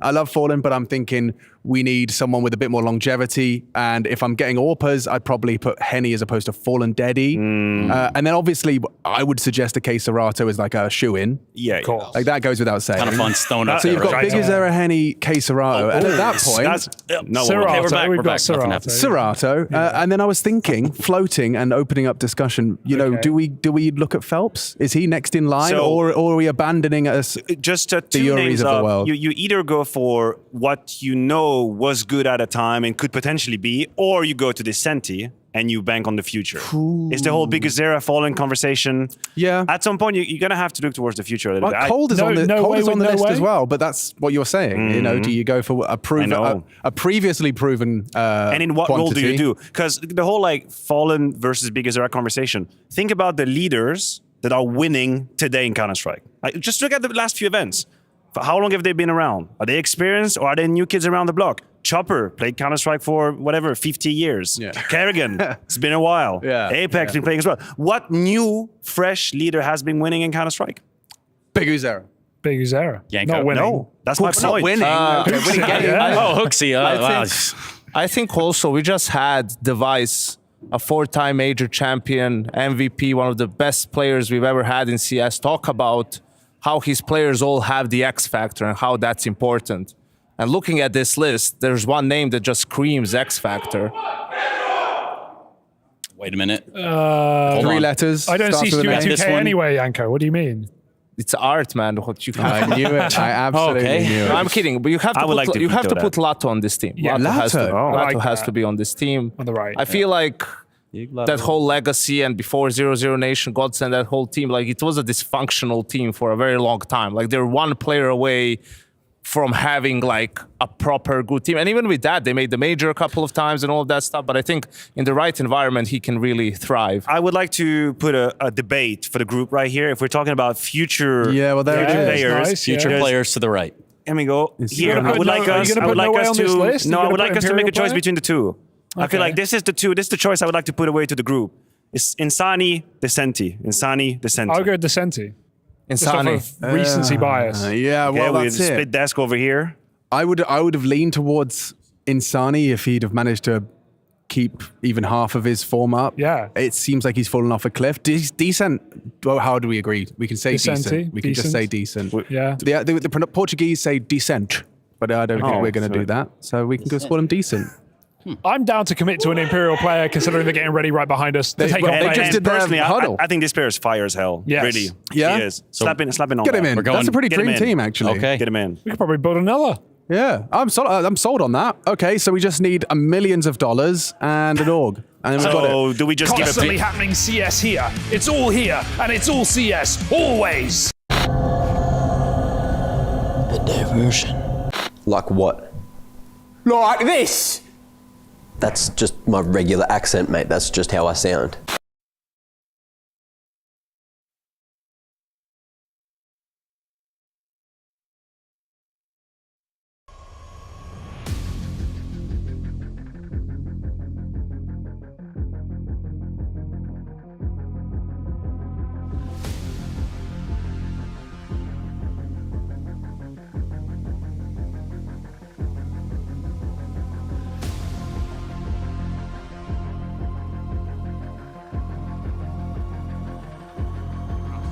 All right, bums are in seats. That was flawless, I reckon, That was Matthew. quick. Yeah, We we've made got it work. the unlikely combination of none other than Machine and Maniac. We are maniacs in our own right, and we've got, hopefully, some maniacal Counter-Strike to enjoy and indulge ourselves in. We didn't really get to talk too much about the match itself, Matthew, about your expectations for this one. I guess, what is the first port of call here? Is it FaZe's kind of consistent form in the face of potential exhaustion, given the reps and the amount of maps they've played this year? Or do we start focusing instead on Imperial and their capacity for damage? Well, I think in the spirit of entertaining the suspense around this game, we have to talk about the fact that yes, FaZe is probably fatigued, and yes, they sometimes take a minute to warm up into a tournament, whereas Imperial, hella hungry, something Zach mentioned as well in the interview, they play a truck ton of Counter-Strike. I was actually watching the events they've played since the major, and they've played like 6 or 7 events. That's with online, that's with LAN events as well. They haven't stopped at all. Since Copenhagen? Yeah, they've played a bunch of events. If you go look down the event list, obviously there are qualifiers in here as well. There's some online CS happening, but really playing a lot of Counter-Strike. But personally, I do think if you are going to take down the scalp like FaZe, you want to do it in an opening game of an event where maybe there's a little bit of fatigue. That's how I'm selling it. That's how I'm selling it. Yeah, and I can see that. However, unfortunately, I think Rain chopping off his hair is a sign that he's on a warpath. Oh, no. Yeah, there's something about that. The buzz cut does something to a man, Mathieu. There's something about the buzz cut confidence. You wake up, you don't have to style it. He's just like, I look photo ready out of the box. I would do that. If it was thick enough on the top, I would probably try and put it off, but it doesn't really work if it's really thin. But it's a look. He's really rocking it. Yeah. Definitely. A little cheeky fade on that one. But yeah, the main headline of today, Rain got a haircut. I just want to make sure everyone's up to date. Analysis, though, it continues. Imperial, you're painting a picture. I like it. I appreciate the artistic flair. And I mean it. You do? Yeah, I'm not trying to sell you snake oil. I actually believe there's a world in there. I also think that FaZe's stamina is grossly underrated. Like, it's crazy. We keep just talking about the fact that they're exhausted. They're playing all of these playoffs, all of these grand finals. Yeah. And yet their floor level is so high. Like, it is completely crazy. And they're definitely the best team in the world right now. Okay. Well, you heard it here first. Best team in the world right now up against Imperial. We'll get to see how the Brazilians fare. It's going to be Vinny at the front of the pack as well. Going to be intrigued to see how he works in combination with Phelps, Henny, Decent, and No Way. Let's get this one started. T-start for the Brazilians. FaZe on the defense. First map is Inferno. It's where the Brazilians wanted to take it. And it's a great start for Decent, getting himself a headshot with that P250. There is more aggression coming. And I suppose it's Decent's responsibility. He's got Brokey covering the back flank clear. Good work from Brokey. Body shots are now aggressing. Is Decent. How is not getting the frag? Another for Rain. Finally, Vinny brings him down, and they actually have an advantage. Yeah, I got a little bit uncomfortable in there. It felt like Imperial knew how to react to that situation, but the shots weren't really connecting. So we'll put that off to the jitters. You know, let's get everybody settled, chairs and tables and monitors and all of that. And it's all going to be on to Frozen in this 1v2 contextually. First shot is perfect onto Vinny. Not even the time to shoot, and he could almost peace out. He could. But he doesn't want to. Stand his ground. Maybe that's what they're thinking too, though. Is he gone, or is he peeking again? Another headshot from Frozen. It's too good. A triple to start us off. Upon arrival in Malta, Frozen's hitting headies. Boom. There's something about the art of, like, cross angles where you just wait in between two positions that are going to be checked, and this is exactly what Frozen is doing. He knows there's no way that the T is directly going to... You see the mini steps he does. He's just not against the wall. He's a bit more open. Henny is probably getting ready to peek that sandbag position, and then, he's right already there. He cut the angle. He broken the angle. Cut the angle. That's a nice, succinct way to describe it, because it's the nuanced movements of the players we sometimes struggle to put words to. That, however, is not nuanced at all. That is a Molotov converting an opening, and it's already an SMG farm fest. Look at them. Is this no respect Counter-Strike? A little bit. A little bit. I think if you're FaZe right now, you have to bank on a little bit of disrespect as well, because you just don't have the energy to play every round like deeply thought. No, sometimes, we have weapon advantage. They're probably going to full eco. They didn't plant the bomb. Just full send it. Let's go down middle. Let's establish, and maybe hopefully you shake them a little bit. You shake them a little bit. Like, oh my god, like they just seem to play aggressive. I don't like that. And especially when you bring it into the first gun round. Like, I imagine this is quite a lot of fun for Carrigan to call, because he knows he's got, 3 MP9s to maneuver around the map. You're going to still has them right now. Probably going to want to call something quite aggressive out of the gates. Rain's throwing out an aggressive T-stairs smoke, so that will limit options for the T's off the rip.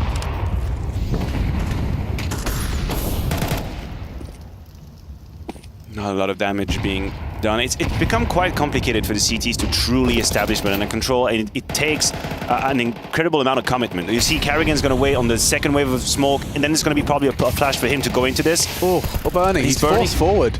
Vinny's going to overlook him, though, and there's still an opportunity. Frozen got completely jump scared. He still gets away with the frag, albeit low HP. Rain's been summoned over to the B side of the map. They've got apps control. Yeah, that's a winning trade if you're on the T side. Of course, they might not be aware of how damaged Frozen is, but the fact is you're forcing the CT to stretch so thin with that secondary one coming in over to C spawn. This is the moment where if you're Imperial, taking a little bit of space and territory on the A side should be technically easier. They haven't done it, so my guess is they're going to regather and finish on the B side. And apparently, according to the minimap, it seems to be the right decision for them.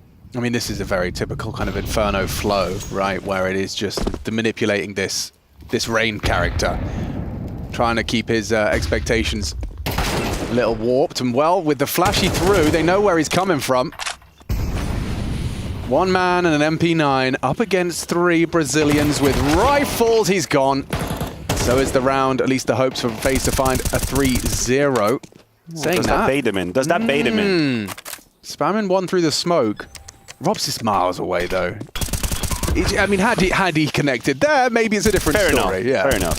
There's was it curiosity killed the cat, but not this time. No, it's but there's okay. an art, isn't there, to that kind of we go if we get one, like that kind of that style of play where you're not committing. Brokey is the master of that, like testing the limits. He's like behind the library in Interstellar, just in between dimensions. Like, am I gonna go in? Am I not? Who knows? It's like those, you know, when you talk to kids and they have that period where they just say, "But why?" You know, he's constantly just going, "But why can't I do that?" Brokey, you really shouldn't try that duel. But why? Tell me why. No, you should save your MVP. But why? What if I won the round? You know, the problem is he sometimes does win the round, and then it reaffirms the idea that, you know, he should actually try it out and test it out. Yeah, and picking himself up MVP performances. Pretty good work out of FaZe to contest weaponries. Well, not a lot being kept for Imperial, so sure, that's a first round one, but then they're going to have to spend everything they have now off the back of a 4 versus 2. So great job from FaZe, who were playing this round with 3 MP9, mind you, so they can go and reinvest again in this round number 4. And if Imperial lose it, that gets really sketchy. Which is why those exits have so much weight. I mean, we've got Galil's, Mac 10s. Decent's only got 1 nade to his name. They don't have a full belt. And the util's got a different flavor too. Look at Carrigan. Oh, here he comes. Drive-by. Look how much damage the Molotov in combination does. Oh, boost's great. Masked by the HE, but still Frozen are just in time.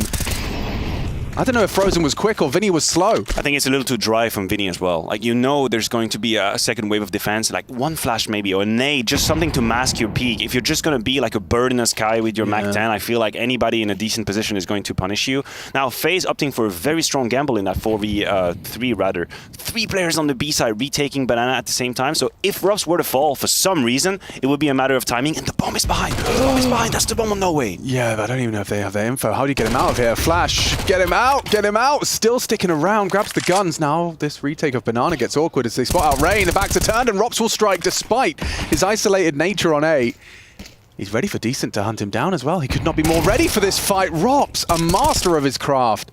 And you just highlighted how much pressure was on his part of his responsibility in this setup, given the heavy numbers towards B. But he still has the proactivity to be like, okay, now they're not expecting me to be pushing, because that would be crazy. I mean, he went above and beyond in this round. Like, he was obviously a potential liability in the contextual setup that they had, but he knew exactly when I can peek based off the information that comes of my teammates, probably a little bit of chaos down middle. Here I peek, and then his experience as a lurker. He knows if there is a lurker, if there is a flank, now is the moment he's going to try and strike. He's heard me short, he's probably going to come for me, and then he's got perfect crosser placement. This is typical Rups 101. You don't out-lurk Rups. He out-lurks you. Yeah, and he's done so fantastically here. It's led to No Way just trying to bring through an M4 into the next, but you discussed the finances. You just won your first round with 1 alive. Now you lose the next round with 1 saving. I mean, you are up the creek without the paddle. That is absolutely disheartening right now. I'm looking at the finances. It's one of these situations where out of despair, you might have to just fully force buy. Because, you know, if you don't, even the next round might be a little bit complicated. So there has to be a decision. This would be a right time for a timeout if they do elect to take that decision, just to think through, okay, what is it that we do? But they're not actually. They're moving straight into this, and they're going to fully... No, actually, no. They kept some money in the bank. So it's going to be a bit of a half-buy situation. kept most of the money in the bank, actually. It's just the M4 safe from No Way. Few upgraded pistols, and that's a Kobe right there. Job done. Mission accomplished. And yeah, you got flashes on Vinny. Trying to set them up for Banana. It does feel a little helpless. Henny most definitely does as he finds a smoke staring or locking half wall off. No Way so low as well. That saved rifle's not got him very far at all. Forced to retreat as the barrage of utility and now an SMG to clear. Oh, go on, Frozen. This is going to be mean. Oh, yep. Quick double take. Done. Nearly a double kill. Puts Vinny low. The rate of fire of that MP9. Oh, they put the M4 on Phelps. That makes sense, but still no Kev, and yeah, no chance. I don't know how you feel about that, but I personally think the Frozen Karrigan association on B Banana is perfect. It is perfect. You have a selfless, very brave Karrigan who's not going to shy away from a couple of duels here and there, taking space, and then you make sure that your strongest, technically your most skilled player out there is going to have a lot of good kills, good situations to be in. He's going to have moments where individually he has to make the difference happen in a pistol round. Yeah. We just witnessed it. I love this combination. I know a lot of teams are trying to mimic it, the Hooksy Nico situation. This is what they're trying to do. I think it's a very working sort of archetype. Well, yeah, especially considering, you know, as you put selfless, like what one thing Karrigan's going to give you is space. Whether it's, you know, he's taken all this info, told you what to do with it, or there's 3 of them with half health, 1, you know, barely hanging on, some good nades, and of course a lot of opportunities to close. Frozen most definitely thriving in this environment. Where's he at now? He was looking at double digits. He's managed to get to 11 to 3. He's got 11. 5 rounds deep. He's got as many frags as the entire Imperial squad. No fun for the Brazilians so far. Let's see if now they've got everything. You know, I say everything, sure. A cheeky Galil in there, but they've got their rifles, they've got their nades, and Rain has a spawn smoke for us all. Little tap W jobby on that one. I want to see if FaZe continue to be so in-your-face Counter-Strike, because one of the issues that Inferno has on CS2 now, it's super, super claustrophobic on the CT side. It's very hard to make moves, and mention that, making moves. Look at this, Robs, 1 minute and 37 seconds already ready. Decenti has an ID, but oh, that's very well played from Decenti. This is good map awareness to hold that angle. To be considering, it's Robs we're talking about. It's not often he's going for something aggressive as the first contact piece on a CT side. Now Frozen, your screen was white there. You're supposed to struggle to kill them. As we say, c'est la vie. Yeah, c'est la vie for No Way. I suppose. I guess he's just got that crosshair placement. He's got that dog in him. This is aggressive, is it not? He's got a partner, and now they don't have a leader. Karrigan's had his head removed. This uncomfortable for Brokey. He's trying to punish the hard clear on Coldzera, and he's worked it out for 1. He finds the upgrade. Still has bullets on that AK. Does Stro go wide into Phelps. It results in a 1v3. And you know where Frozen's going to be. Absolutely. And if anything, the attempt at baiting from Karrigan in Library is technically correct. I think in theory he has to do that. But had he survived, he could have entertained the illusion that this was Brokey in Library. And then maybe the A site is clear. But the problem is, as soon as you clear Karrigan and you check your name tag, you say, someone else here. I killed Karrigan. That's one of the things that professionals are extremely good at, or some professionals are extremely good at, is keeping their eyes constantly on the tags, who is dead, who is alive, and as such, where's the next threat? Brokey is still alive, we haven't cleared the A side, he must be here, and you can see how diligent they were in clearing side there. Right. This is because Karrigan dies in Library. Yeah, I mean, name tagging. It's something that's been a feature of competitive Counter-Strike for as long as people have been competing. It's a natural competitive advantage, but I feel like it's spread even into the pub realms now. As soon as you get to a certain level of just pick up games, people are starting to go, that's the A anchor, that's the... Oh, you know, you guys do that when you do 10-man as well? Yeah. You keep tab on who's alive and what is it they like to do? Well, it's once you have a taste of how much of an advantage it gives you, like when they go for an aggressive half-buy maneuver and you go, wait, that's the A anchor we just killed on B main, get your booties to A. And yeah, it's been fun, it's been satisfying. 4-2 Imperial, let's go. Let's see if they can find a consecutive round win. So far it's been spaced out with FaZe victories. Brokey got his AWP. Yes, the aggression continues. So brutal! That's a one way to put them back in their place. It's felt through the smoke, caught by Brokey on retreat. And yeah, a bit of a fake 5v3, I suppose. How is FaZe still in this round? And Brokey is actually in a position to get the second kill. He's got Beautiful positioning from Brokey. And in spite of giving away 2 opening deaths, that was an instant clear top mid from Imperial. 2 players down. FaZe, within that chaos, thrives enough to turn it around and have a 3 versus 2. I'm baffled. Yeah, I think Imperial will be too. How does that go so wrong so quickly? Frozen, he's actually going to play ahead of this. His crosshair placement today is absurd. Again, they see this flashed Frozen on the kill feed, wondering, does he just know something we don't? Seriously, bro? Yeah. Seriously? Oh my god. Right, I've had enough. I'm just gonna stand up and check his PC right there. I'll be back. Could we make sure we have a referee? Can we have a Frozen screen Frozen cam right now? I think we're going to set it up. Send someone. Just check your PC. A dedicated camera on Frozen's monitor, please. I want Frozen monitor POVs throughout the day.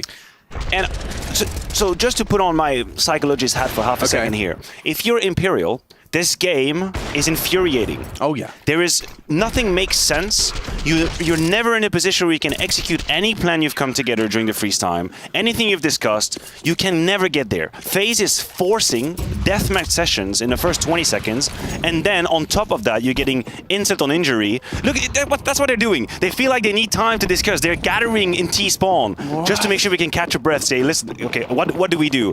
This is FaZe being super disruptive. I'll tell you one thing. And it's working out. Yeah, I would probably be wanting to avoid B right now. Every time I've gone there, Frozen shot me through a wall, a smoke, or a flash. I'd be wanting to get anywhere but B, but that means you have to get past Brokey. And at this point, FaZe have got a 3-man setup perfectly positioned to handle this. The only way it goes wrong is if this app setup doesn't get tested and it's rained down empty-handed. But the test is coming, and Rops, he'll only get the 1. Big from Decent, you know, Brokey, he's alert as to the possibilities this opens up for the T side. I think Rain is invisible. And it's worked out 1. Brokey gone, Decent in. Brain still needs to be cleared, and yeah, Henny will at least confirm his position, but Decent's running at him. Bomb is lost. It's very uncomfortable for Imperial here, and Carrigan's got his knife out. It was not ready for that. Spots out the other player, so Phelps has got info here.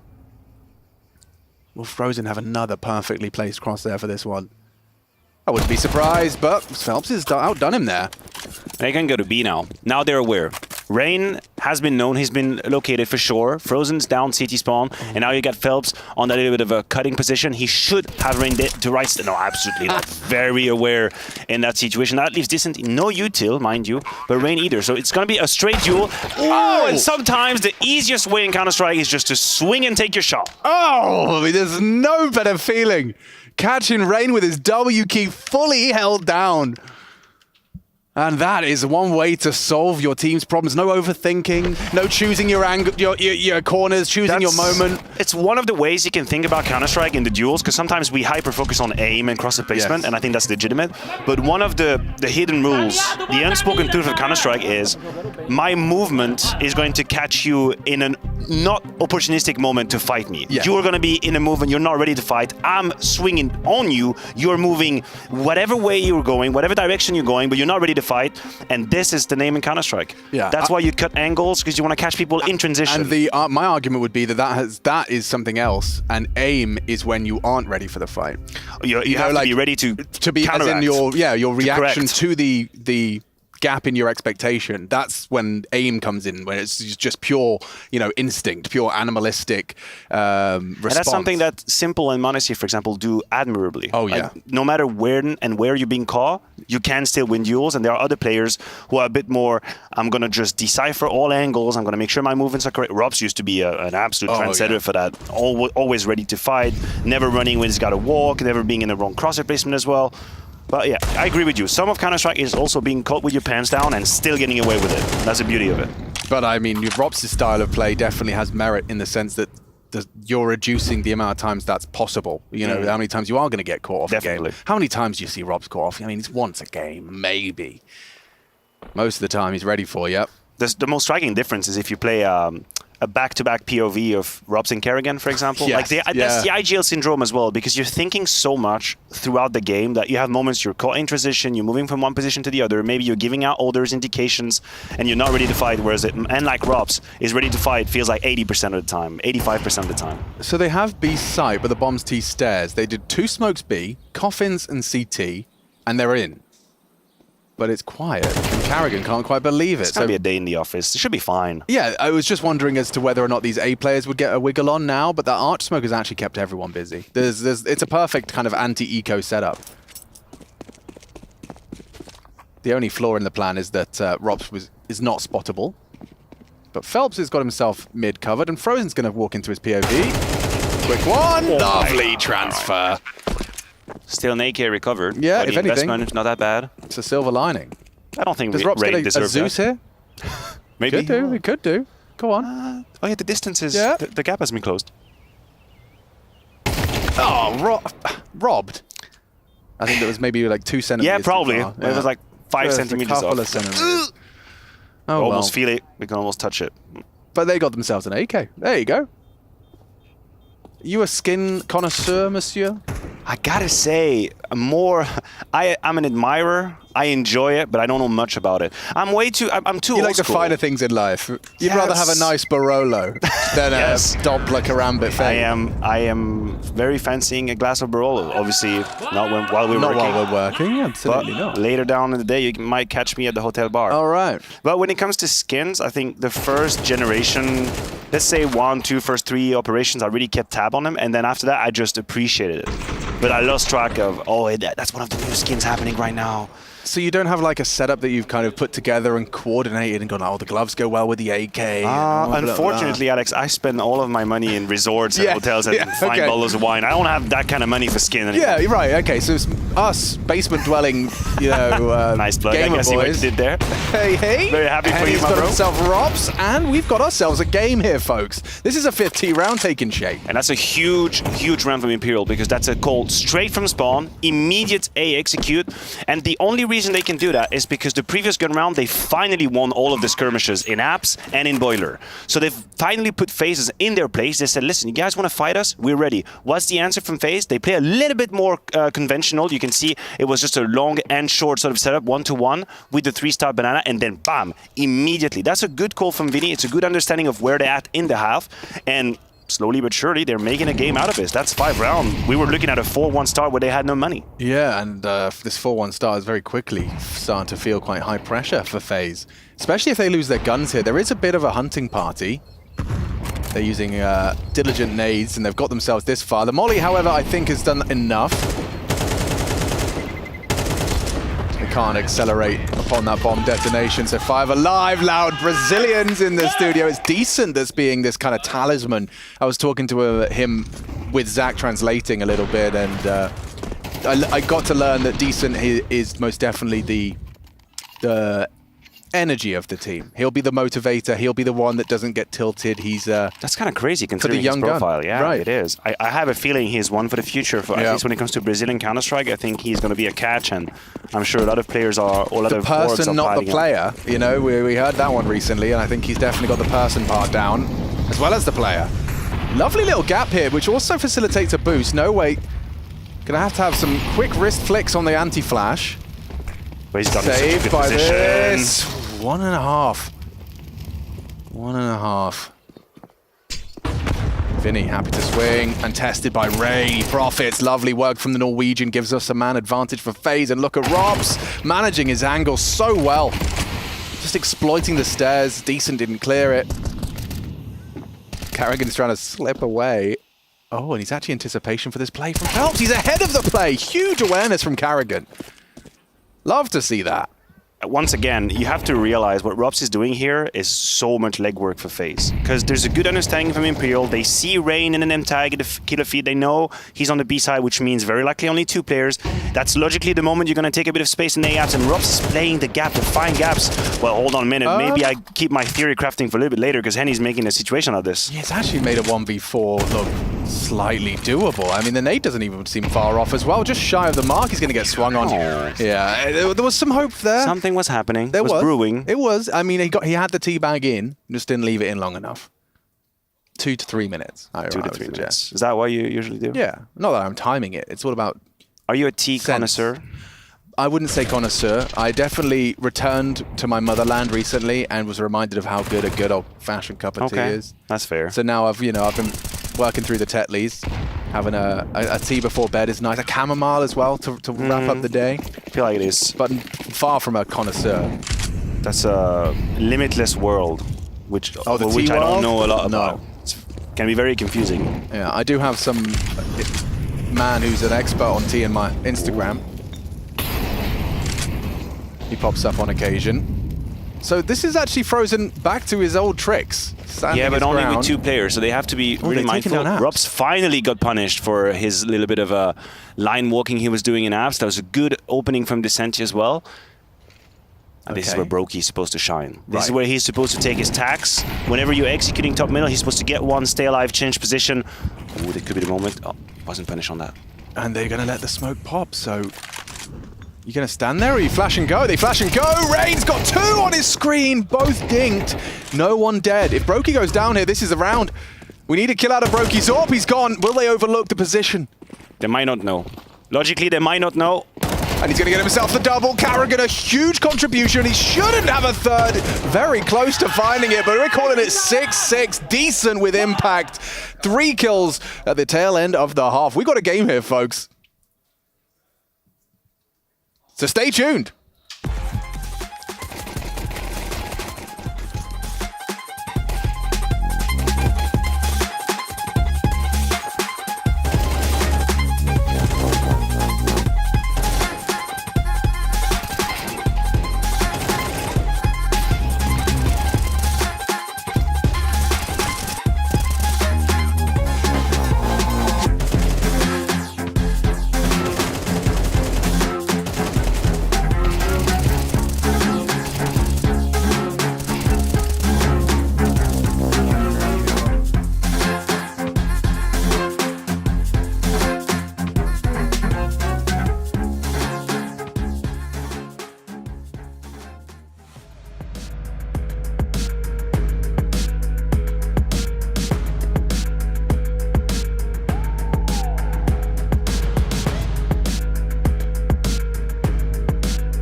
Very nice indeed to have you joining us here for ESL Pro League, a new day and the first day of play.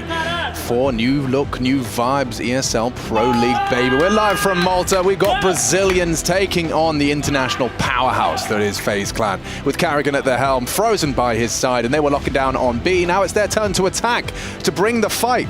And no better warrior for this battle alongside with me is Mathieu Maniac Kikre. An absolute pleasure, and what started as a punching bag session actually turned into a competitive game of Counter-Strike. Imperial showing us what they're made of on that T side. An incredible comeback towards the end. Would it be 4 out of 5 rounds they won?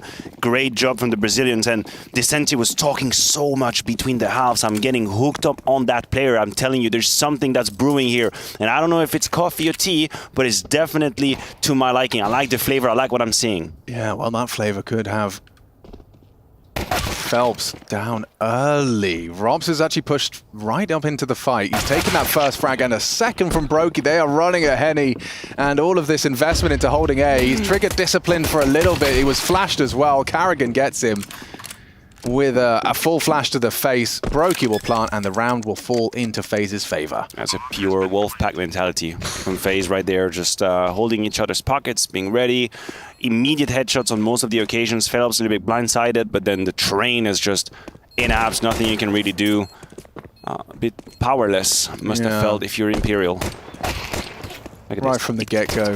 This too as well, you're not going to even bring your Kev through if Brain has anything to do with it. Oh, wow, now you forced Robs to rebuy Kev. Leave me alone. One more. Survival simulator for no way. He's going down one way or the other. And there it is. Brokey will steal it away. 7 for FaZe to start us off. Saw Eternal Fire flirting with these second round buys. Obviously not probably the perfect map for it. Actually, or maybe it is the perfect map for it. They did it on Vertigo. What's your stance on second round buys for the CTs? So I've never pretended that I knew what was best, but my motto is always, if you do, then you must have an idea that is specifically prepared for that. I think the worst you can do is just buy sort of an autopilot and say, you know, second buy round, is just get the Kevlars out, a couple of P250s, a few smokes, and let's have a good time. I think this is a recipe for catastrophe.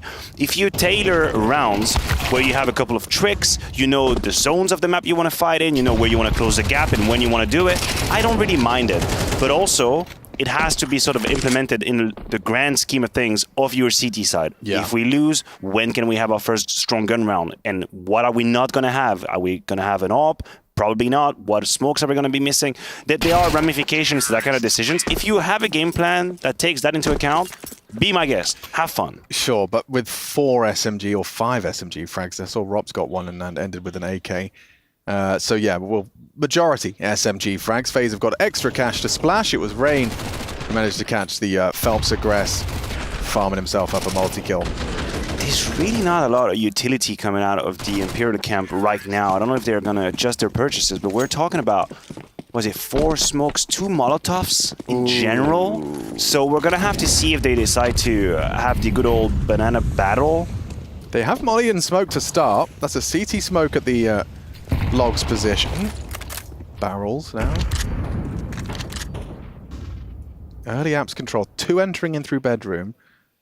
There's this full smoked banana.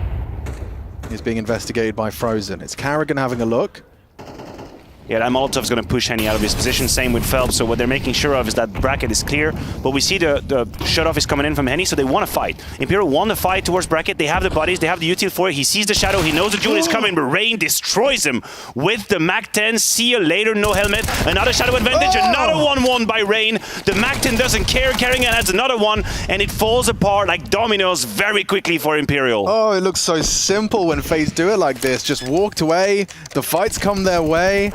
I mean, you have to hit some bangers if you're Rain, for sure, but exploiting the absent helmet, you know, do you want nades or do you want an M4? I know, and like Phelps has twice, not Phelps twice, but 2 CTs have a shadow information into the duel. For real? And twice they get absolutely wrecked by a MAC-10. Yeah, well, because he's not going to counter-strafe as you would expect if you were getting a Galil in your face. That's what sometimes the MAC-10 does. If you're walking into a duel where you think, in terms of weaponry, you should have the advantage. But the problem is the model behaves differently. If a Mac-10 duels come your way, or an AK-47 who's going to try to look to counter-strafe and then adjust, a Mac-10 is just going to wide swing you, never stop into NAP. As you mentioned, don't have the helmet. It's very complicated. So huge bonus round won by FaZe, and that weapon is going to fall. No, Henny keeps it. Silver linings. We're looking for silver linings. Yeah, at this point, you save 2 rifles. This is the rain frags, getting himself another with this. Oh, he actually did catch a little glimpse of decent coming ahead of the flash as well. I understand your feeling, Vinny. I do understand it. We are all Vinny right now. Yeah. Also not having the best of game individually.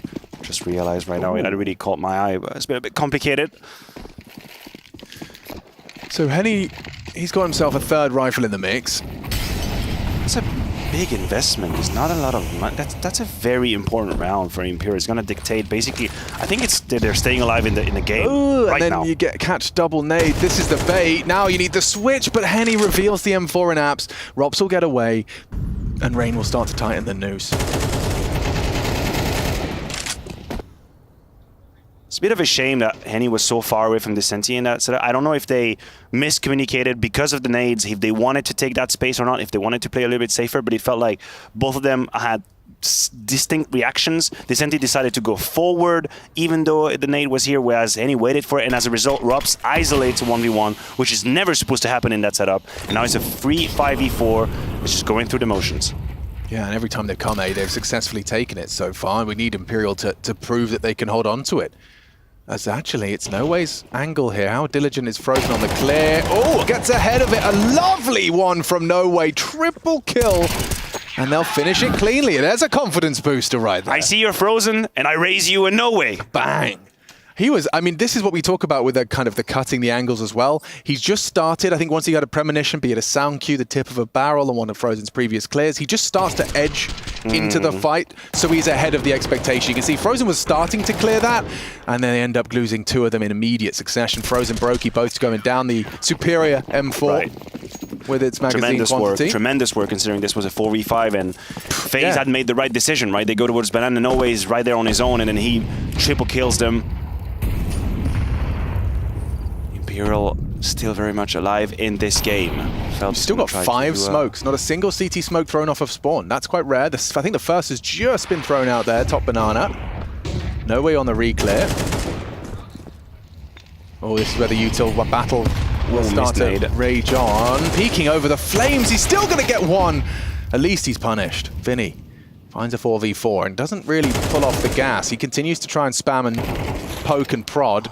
We've lost Phelps. Was that a bait on purpose? Was that Rain running out of boiler, jumping down on purpose so that Robs can get a kill, or am I just overthinking it? That's a hell of a nade though. Clears the smoke, gets away. 3-on-3, they're channeling up short. It's up to Decent here. The Molly's going to force his hand. He has to make a decision. Opts for the extinguish instead. Just draws attention and lives. Playing around the edge of it. Angles to be found. Rops has found the headshot through the smoke. It's still level. 2-on-2. Into the site is Vinny. Bomb loose on the floor. Decent has a great opportunity to hold on to it, but that smoke, it causes problems. Could technically sneak in and try and get the bomb, but they're not risking it right now. The Senti is just covering his bases, making sure no one actually snuck towards truck, and Brokey's on the prowl. He's unaware of Vinny's position. They know he was here, but where is he off to? That's what they're trying to piece together. Yeah, Brokey's AWP as well will make this fight onto Decent favourable. It's an AWP versus an M4. He has that scope advantage. Decent, if you aren't ready. Brokey's missed it. And now Robs is in the clutch potential. Oh my God. But it's Decent again. You're going to keep saying his name. An impact round when Imperial needed him. And a very complicated duel if you're Descenti as well, because your position is known. You've just bested Brokey.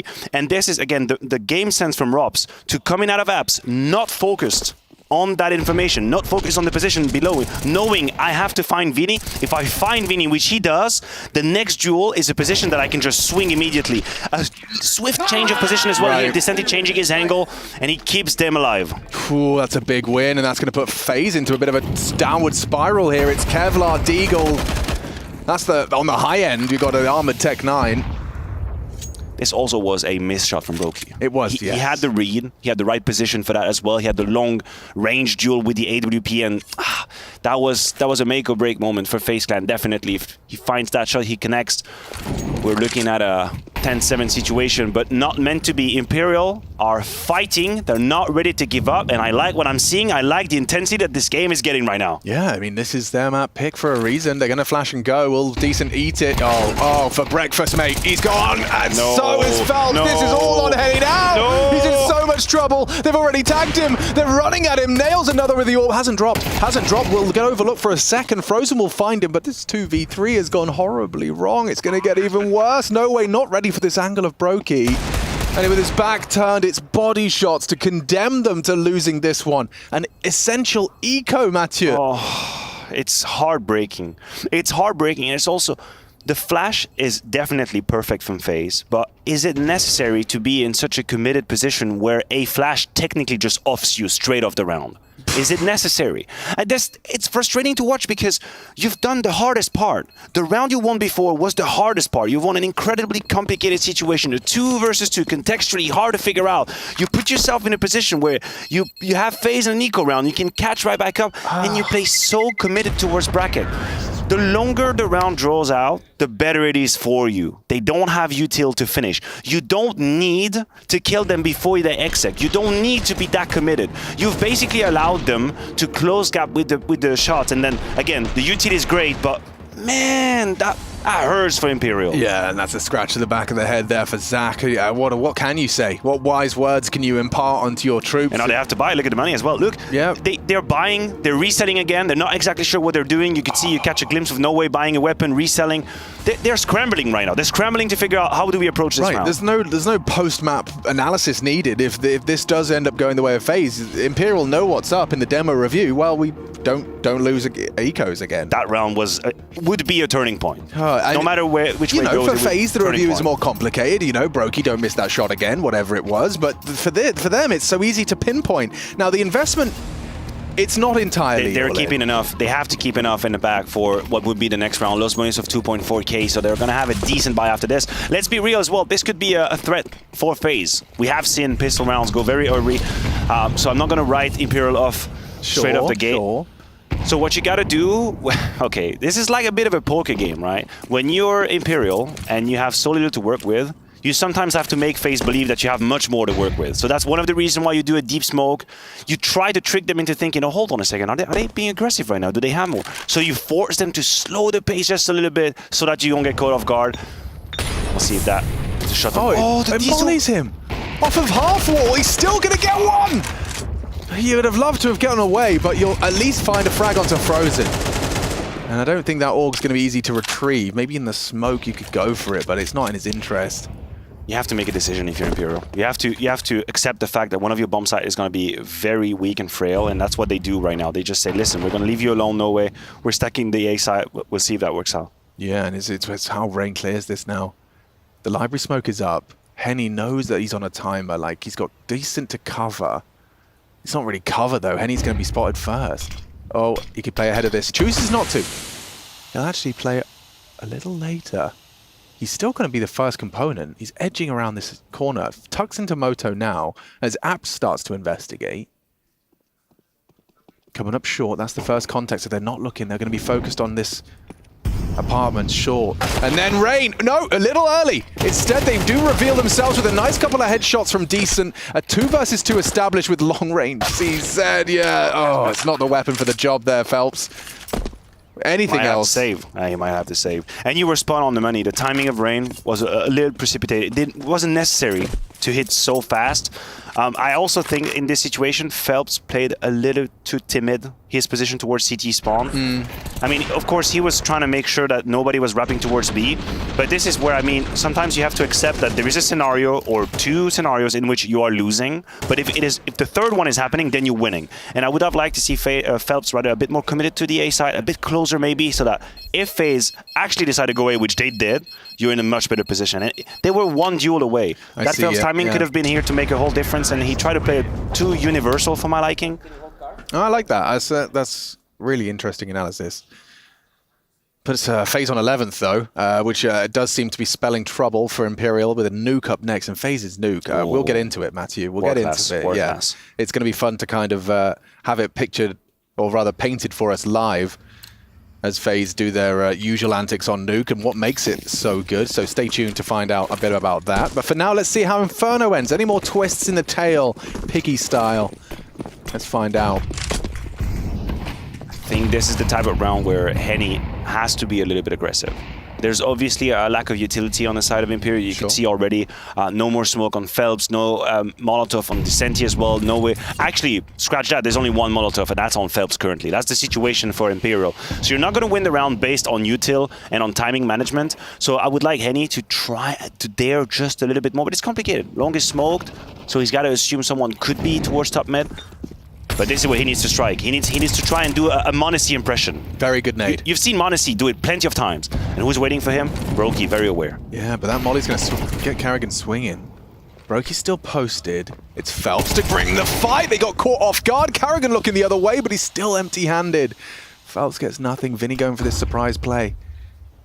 There is a small window of opportunity. This AWP standoff is about to be tested. It's Brokey clearing in. Shadow advantage! How has he done that? Brokey, just his elbow visible to the Brazilian.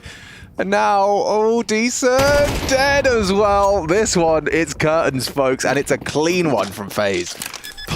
How do you summarize that one? A metaphorical uppercut to the face of Imperial on that. Oh my lord. Oh, so we can try to make the list very quickly. I think Phelps' timing on long is something that he had to give up. I really think that he took too big of a risk when he peeks at that very moment, because it's off the back of no flash, he's got no utility support, and his teammate behind City Spawn is way too far away to help him. So I don't think this was a timing that existed. Yeah. A bit of a frustrating angle. That Shadow, by the way, has played against Imperial every single time. Every single time. So Brokey winning the duel up to up, definitely important. Dissenti tried to play in the smoke, but again, Robs is no one you're going to bamboozle in this situation. You can see, I think it even, I'm going to go as far as saying I think Robs looked at his radar and he imagined and he computed that he wasn't moving enough the way he was supposed to move at that moment, so someone must be against him. I swear to God, there was a moment where he moved and he looked up left and said, wait a minute, why am I not moving? And he took a step back and he just held the smoke. I mean, who else but Robs? Yeah. It is the most Robs-esque situation you can be in. I mean, we see professional players kiss in the smoke and have no idea that they've passed he knew immediately. He knew immediately. I think he's definitely got that awareness. So we've got an aggressive CT smoke this time, and Carrigan's still going to have a sideline towards middle. What's the uppercut? What's the final blow for this first map? If you FaZe right now, you know time is your friend. Time is your best friend. There's no need to force a decision very quickly. Let Imperial run through the first wave of util that they have to. They won't accomplish much with it. That's why you can see FaZe being conventional, and only now are they going to try to flirt with the idea of probing Banana. Okay, how deep are they? How committed are they? And that's what Frozen is doing, of course. He's been tasked with that order. So your Arch is smoked. Phelps is no info to report. A CT Molly is going to be getting a couple of licks onto Rain. So now you've smoked short as well. That has a timer on it. That angle is an interesting one from Phelps. They're going to try to poke towards long, but in my mind, FaZe is not committed right now. I don't think Carrigan has a final decision. The bomb is moving towards apps, that's a tell, but until that moment, they kind of kept it open. Vinny, he's ahead of this. Phelps the bait. They're hoping they overlook Vinny, which they have. Only for a second. It still translates into a man advantage. Now extended from Decent. Catches Robs on the clear. Brokey and Frozen. They are separate now. Frozen's been dispatched towards B or T spawn, so I think we know where this one's going. And you know what's the difference in there? There's actual synergy between Phelps and Vinny. That was the difference. Exactly, and this is what didn't work out, and I think that's one of the reasons why Carrigan tried to hit on that angle of the map, that part of the map again. Yeah. But this time around, even though the first duel goes FaZe's way, you have that sort of wombo combo with Phelps swinging on Vinny's contact, and then that's it. Double kill with the FAMAS, playing off of each other together and pushing back FaZe. So good for Imperial to fix that problem, plug that leak, because Carrigan was all about exploiting it. Still in the face of defeat, and one round away from losing their map pick, and you can still see Decent trying to motivate the troops. Nice!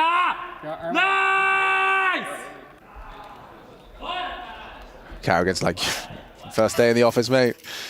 Carrigan's like, I know all about it. Don't worry about it. Don't worry about it. I'll tell you one thing. We have 12. Yeah. You take it easy. And a few grand finals for that matter as well. FaZe's record is actually mind-blowing, and it is a little bit unfortunate that some of these grand finals were lost, because you imagine the what-ifs, of the last, let's say, 9 months. It's a good problem to have. It's a very good problem to have. I know. I'm aware of it, and I'm not going to play the guy that's overly critical of FaZe. I think this would be silly. Yeah. But my, oh my, what a dynasty we could be looking at. For real, for real. Frozen, he'll go down after the 1. That's Henny on the nade. That's Henny on the nade, and you see the reaction from FaZe immediately. Number 3, number 4, see Henny on the grenade. My run back. We'll see if they elect to choose that timing or use that timing, but this was a tell. Oh, it was indeed, and as Henny's on Speedway, his premonition is rewarded. He's like, oh, yay, util. Rain's still in mid, was in mid. Phelps makes it past 10s, but they are looking to exploit the isolated B player. This is Carrigan, who's managed to get past Vinny's sightline. He's no longer actively holding. So it's just about the diligence of Carrigan's clear, and it's not going to be so diligent. Nice work from Brokey. He's expecting the rotate to be here. Spots the elbow of Phelps and bring in the fight. Hiding behind the pillar, Brokey. How often you got for us? A 2v4 would be crazy. And Robs has missed his opportunity, but he's... alerts Brokey to the flank. A chance. Phelps deagled down to 23, but it's not the lethality they needed. There was a real world where this could have come together. Absolutely. I could see it happen. I could see it happen because one of the skill set that Brokey has, and obviously a lot of the top players can, but he does it to a next level, is the ability to ignore what should be his next logical duel and directly jump, skip that step, and go into the next one. Right. All right, so Vinny is dark. Carrigan just been found. I could try and trade him, but no. What I'm going to do is I'm going to go ahead and cut the rotation immediately. I'm going to grab that kill because this guy isn't expecting my duel, and then I turn on to Vinny. Yeah. And he does that so well in all of the clutches. He skips a step in what the clutch is supposed to be. He's like those people that finish the sentence you're saying like in their head before you've even finished it, so they're answering your question before you've even asked it. He builds the IKEA from step 10. He doesn't start. No. He knows exactly. He just opens the bags with his teeth and mixes it all up and just starts putting things in. As I'm trying to understand the goddamn manuals. The visual language, bro. Oh, I struggle. My Allen key collection is getting plentiful. You need an Allen key? I'm your man. But this one is going to be under lock and key for FaZe, right? I'm not so sure. 2 Tech 9s. I'll make it 2 Tech 9s and a Deagle. See what they can cook up as they double HE to start. That's audible. Yeah, Imperial have done no damage towards Banana whatsoever this game, but that's also because FaZe have been very traditional. Yeah, a little bit of a steppity step, some sound cue happening. Now, please tell me that Imperial have learned the lesson and they're going to be slightly less committed, which they are. Henny with the A repeat towards long and Phelps on a much safer angle that allows him to pull back if he's being caught off guard. So this is the adjustment that I wanted to see.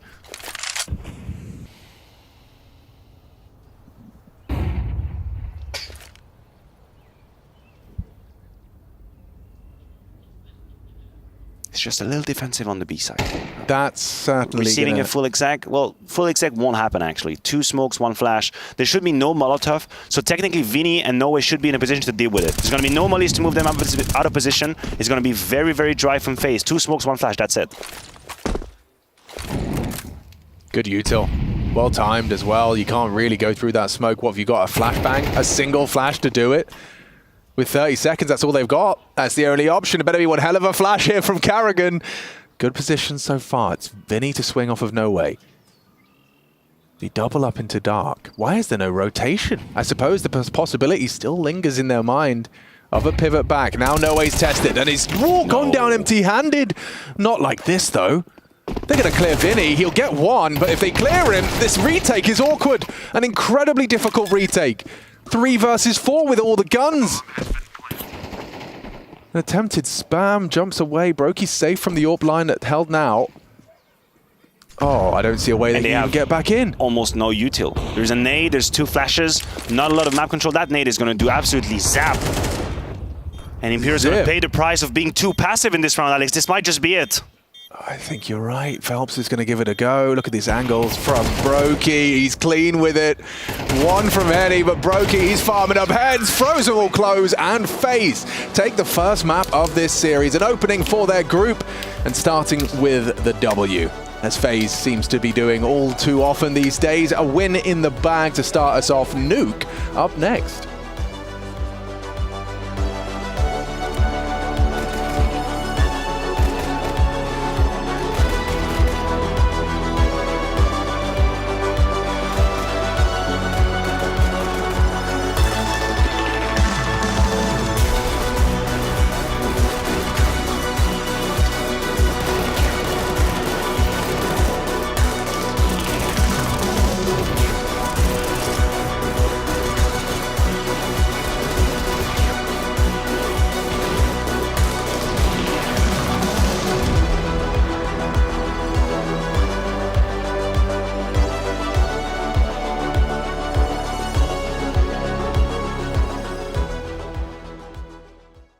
Sneaking through the back door of my heart, what you close it for? I can't tell what you're looking for, and I could lie and say you ain't my type, but it feels right, I know right, and it looks like you just might make me wanna say, damn, baby, whoa, you're in full control.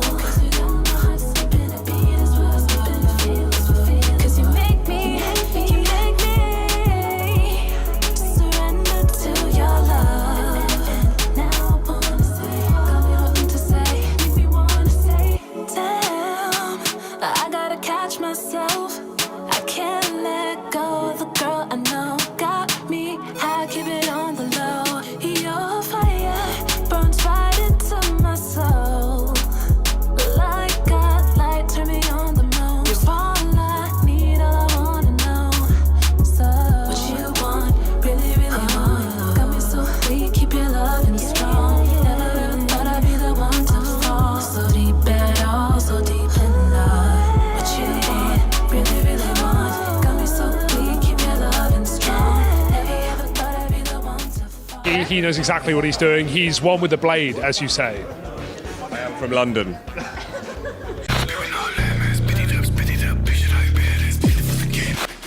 Spit it up, spit it up, spit it up. I don't know. It's a catchy beat, I'll tell you that. But there were some movie frag performances here within this game. However, it is FaZe taking the first map of this series and playing Nuke there next. Oh boy. Well, it doesn't get any easier if you're the Imperial side. Gentlemen, what do we see? What do we like? I think Imperial is going to be a little upset about this game, honestly. Look, you go up against FaZe. Expectations have to be managed, but I think there was definitely space in order to win Inferno. There were a couple of moments where, advantage situations, pistol rounds or pistol force by being lost. The last round is a bit weird as well, a bit sketchy. There was space, I think. Yeah, I'm just replaying in my head like what that call was with the Tech-9 Deagle one flash. One flash is like they just one flash up mid. And one flash on the B side for the last round too. Two flashes won these rounds. It's a very impressive, some of the swing rounds that FaZe managed to convert, but also you could say it's kind of unimpressive that Imperial can, like you said on the cast, win the hard rounds, the ones you had to win, and then kind of can't convert the easy ones. Well, let's grab it right there then, because there was once a bird that said, hey, if there's a time to beat FaZe, it's probably coming soon if it's not already passing or in our real time, right? So we talked a little bit about FaZe being burnt out. Now, there's different levels to it. I guess we have raw, rare, cooked, and burnt. Yanko, what do you think? I think that was a pretty raw performance that we saw just now, unfortunately for Imperial. I think what's interesting, though, is that FaZe didn't practice at all since Chengdu. Like, they had just a week, or, well, it wasn't even a week. It was 5 days off, which is, I think probably a good decision in the end, right? I mean, only they know on the team how drained do they feel. And there's obviously quality versus quantity, right? At some point you get diminishing returns. What's the point of just practicing? People aren't really going to be in it, and you're not going to be productive. So yeah, I think you could see also in their approach on that CT side, right? Like, it was super aggressive. It was just trying to sort of alter their game a little bit, right? Like, make it so that the game is a bit more active and more reactive. Yeah, I was just going to add to that. I was just going to say that FaZe have had so many reps in officials now You know, they're attending every tournament. They're making such deep runs at every tournament. I'm sure they must be getting a lot of their prep or, you know, a prac in officials at this point. They're like us. They do it live. And I think we have some supporting graphics for that as well. Like since CS2, every single grand final for FaZe, they've got the most maps played at LAN out of any team, not even really close when you look at how close the second to fifth are there. Great. That's a big ass difference. If I loaded up your Face It right now, Hugo, how many maps do you think you've played this Not year? 106 in the last 6 months, I would No. say. No, actually, it's up for debate, but probably not. And certainly not on LAN. Just to put this into perspective, like you could win Katowice or Cologne, but with playing like 15 maps, 14 maps. So that's like two-week tournaments worth of maps that they have over like the next team, which is, you know, Cloud9. Yeah, and I mean, this feeds into the fact that we always say FaZe take the most difficult route to any tournament, so you kind of expect them. You wouldn't be surprised maybe for them to lose this game, especially when you consider Imperial came in saying like, yeah, we've done our homework, we're well prepped, we're coming in for a FaZe that we know haven't changed anything since Chengdu, so we've got those recent demos. But yeah, FaZe do take those difficult routes. They never qualify straight to semis in those Masters level events either. They're always battling through quarterfinals, and as we can see on our screens here, every grand final since CS2's release. How long does that keep up? I know it actually is crazy. At this point, I have no reason to think it's going to stop. Like if there was going to be a rational for they're tired, they're going to stop winning, it must have happened already by now. It must have happened already, and it just doesn't. And in fact, it just win Chengdu. So it's like, okay, so maybe it just doesn't happen at all. I think it might be here, you know, because there's no real stage massive with a crowd and all of that to give you a bit of a boost when it comes to the playoffs. But yeah, I think we'll just have to wait and see. So we're doing our little you know, I want you guys listen. I want you to let's make this a little bit interesting, right? So raw means like they're the most fresh, right? Yeah. So tell me what that means for you. For me, like I'll take raw. Let's go. Like that means you come up to Broky, you ask a question, and he gives you like more than 2-word answers. That's when you know. The levels of that's the level of fresh right now. Yeah. Right? Like that's hyper fresh. That's the lobby with FaZe. That's like Frozen is sort of limiting his meditations to like 30 seconds. It doesn't need to be longer than that. Okay. Right? Like that's when the juices are flowing, the communication is great. Robs is using all the commands all the time in the console to find the lineups. Kerrigan making cow noises as he win rounds. Yeah. He's got his cracker out. Okay, I would argue that I think the old boys are going to be the ones struggling the most. Yeah. I mean, Kerrigan even said that he was open about it. He's ever been. Yeah, it's more like did that meat cool down after 5 days? 5 days off? I don't know, man. You can't unburn, can you? Can you uncook? No, you cannot unburn. No, you cannot. No, I remember I learned that in science. Yeah, you can't like reverse cook something. You're burn. Oh, let's start with raw though. Like Frozen's going to be the rawest of this team, right? He's obviously the freshest face of the roster. He's the one hungry for trophies. Of course, finally just pick one up in the FaZe jersey. Yeah, he would be near the top. Are we going to put him in raw? Are we going to put him in rare? I think he's still raw. He's still raw. Yeah, he's got to be.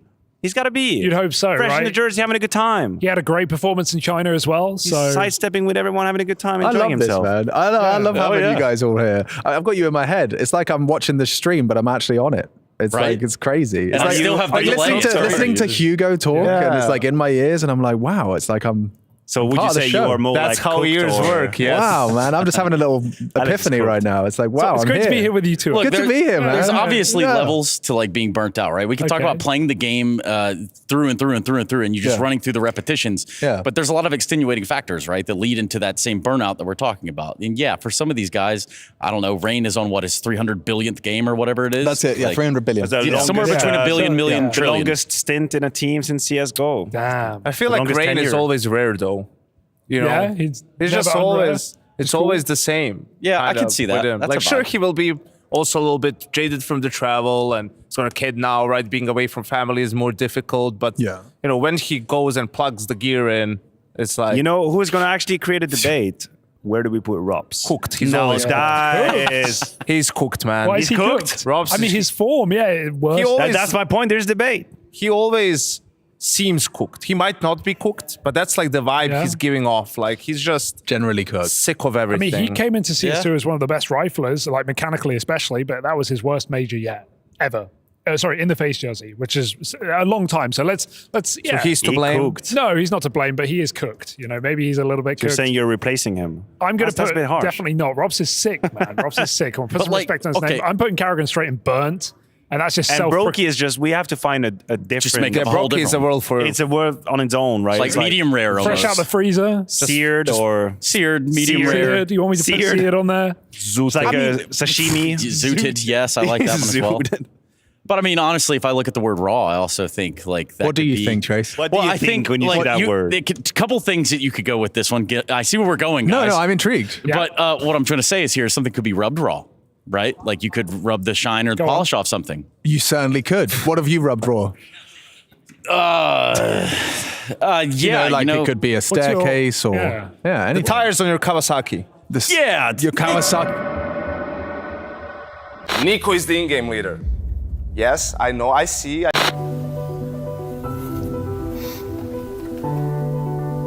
some point in every gamer's life, there's a question to be asked. Do your clothes match your hobby in any situation? Or do they just represent what you dream of? No matter what situation, there's always the right way and the wrong. The only real question is, which are you going to choose? Decide for yourself. Smokes. You see double smokes in the same place there. Simple just jumping casually into the side. Wait. What was that? Never miss a play again. Simple. That's not allowed. This is not FPL. This is a major. Finally. With FaceIt Watch, you're in control. Switch between player POVs live and see the game through the eyes of any pro. Never miss a moment with replays. Relive each highlight on demand from all angles. Watch it, control it, face it.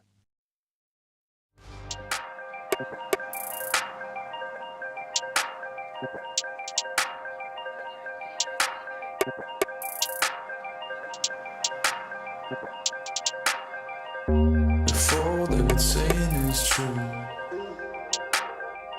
there's a war before your eyes. Tell me, can you see right through? Right through. Down through the wires and the pipelines. We go disconnecting from the city and the skyline.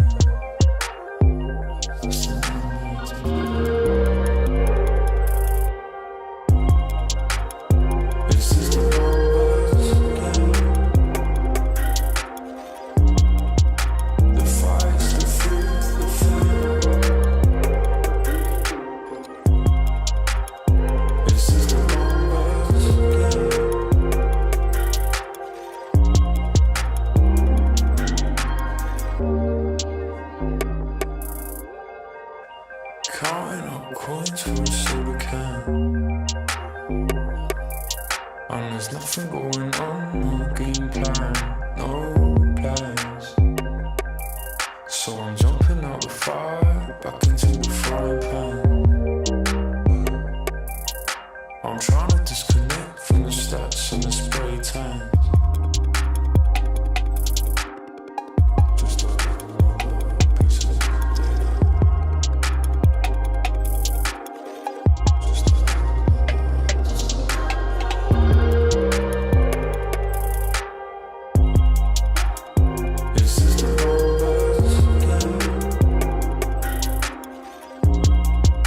The fire's the food, the food.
the first ever fucking major win for Nico.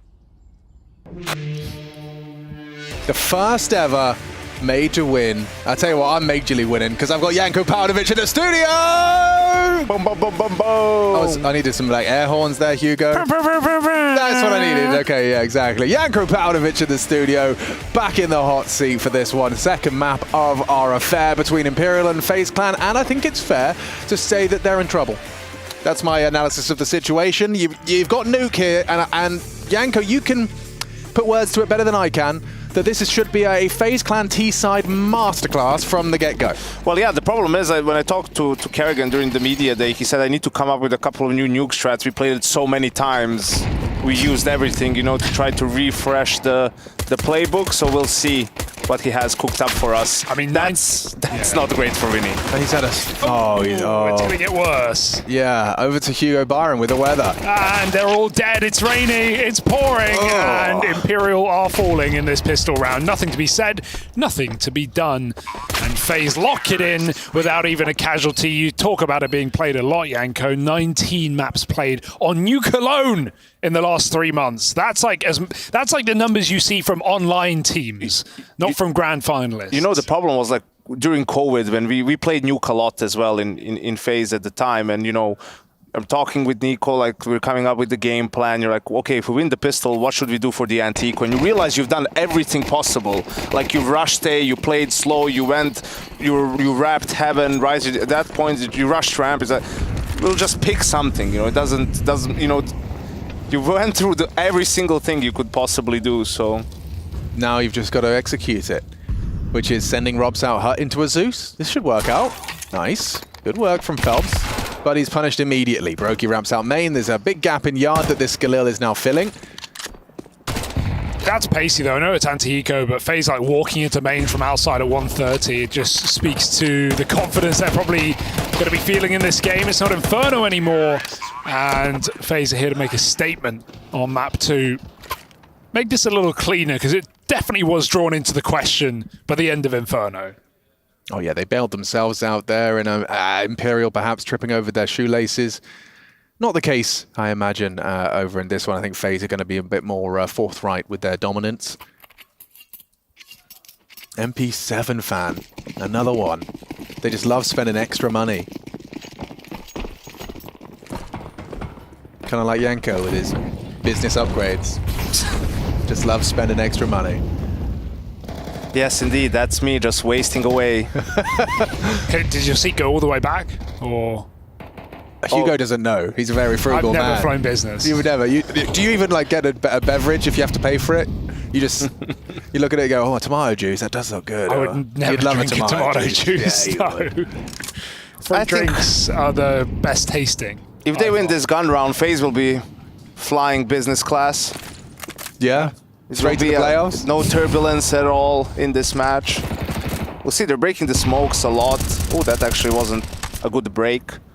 Does the winner play Astralis? Am I right in thinking that? Probably not. I'll check. They do. Winner plays Astralis, yo. That's the Group A head-to-head for the upper semi. That's exciting because we had that in both groups and playoffs at Chengdu, and different results either which way. So let's see which phase we get today, or even if we get them in that game. They've got to win this 3-on-4 now. No way, with a lovely off angle here. Should be a hard clear for Frozen. Looking back sight, sneaks in. Carrigan's low HP. Vinny takes that contact. Ooh. And Rops, even though he lurks out, it's too little, it's too late for the young Estonian. 1v3 now. Gonna block the door. If Decency jumps the gun here, Rops is ready. Oh no, he's making it clean. That's 2 kills, low health though. Can go B. Can he get down the vent? Or will random spam be the end of it? Henny closes it. And Imperial on the board early.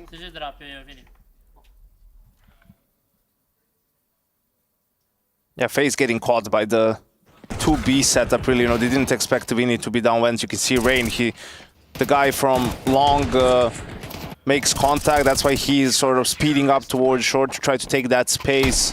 Especially after Frozen gets the kill, you're not really expecting a second guy to be down vents, and that really turns the round in Imperial's favor. Who's responsible here for Yard? It's Phelps. entirely, solely responsible for this. So I imagine, yeah, Henny's going to be clearing the smoke at a good timing. They're right there! Exposed! Naked and afraid! Double kill for Henny. Well, you got the bomb, but you might not want to go down there on your own. So Brokey will actually use those smokes to retreat pre-fade. That means something in the audio world, but I don't know what it is. Rain is post-fade. Yeah, for sure. It's got that buzz cut. This is going to be really hard for FaZe. I mean, no more smokes. They fell back from yard. It has to be a contact play ramp, really. It's open. Why? 5 alive. He's decent. They think they could be got secret? himself down, yeah, ahead of it. He might, if hearing this. Yeah, if he overthinks it, he might think they're already down and the brunt isn't coming from ramp. Only one player drops. Are they trying to be quiet? 2 players now. The third is sneaking. That is Robs. They definitely think someone can be secret. Oh no. Good find. He's done well to find one. That's good. Without control, this is a very difficult bomb site, but no one's actually challenging double. Karrigan, risky bomb plant, punish, and there it is. No way will stop that plant. 20 seconds, Rops in the impossible position. He's getting played with right now. Flank from ramp, nice tap for Rops, but nothing more. Oh, if Karrigan plants for double, not single, Rops actually has the cover. Yeah, unusual plant selection considering where Rops was.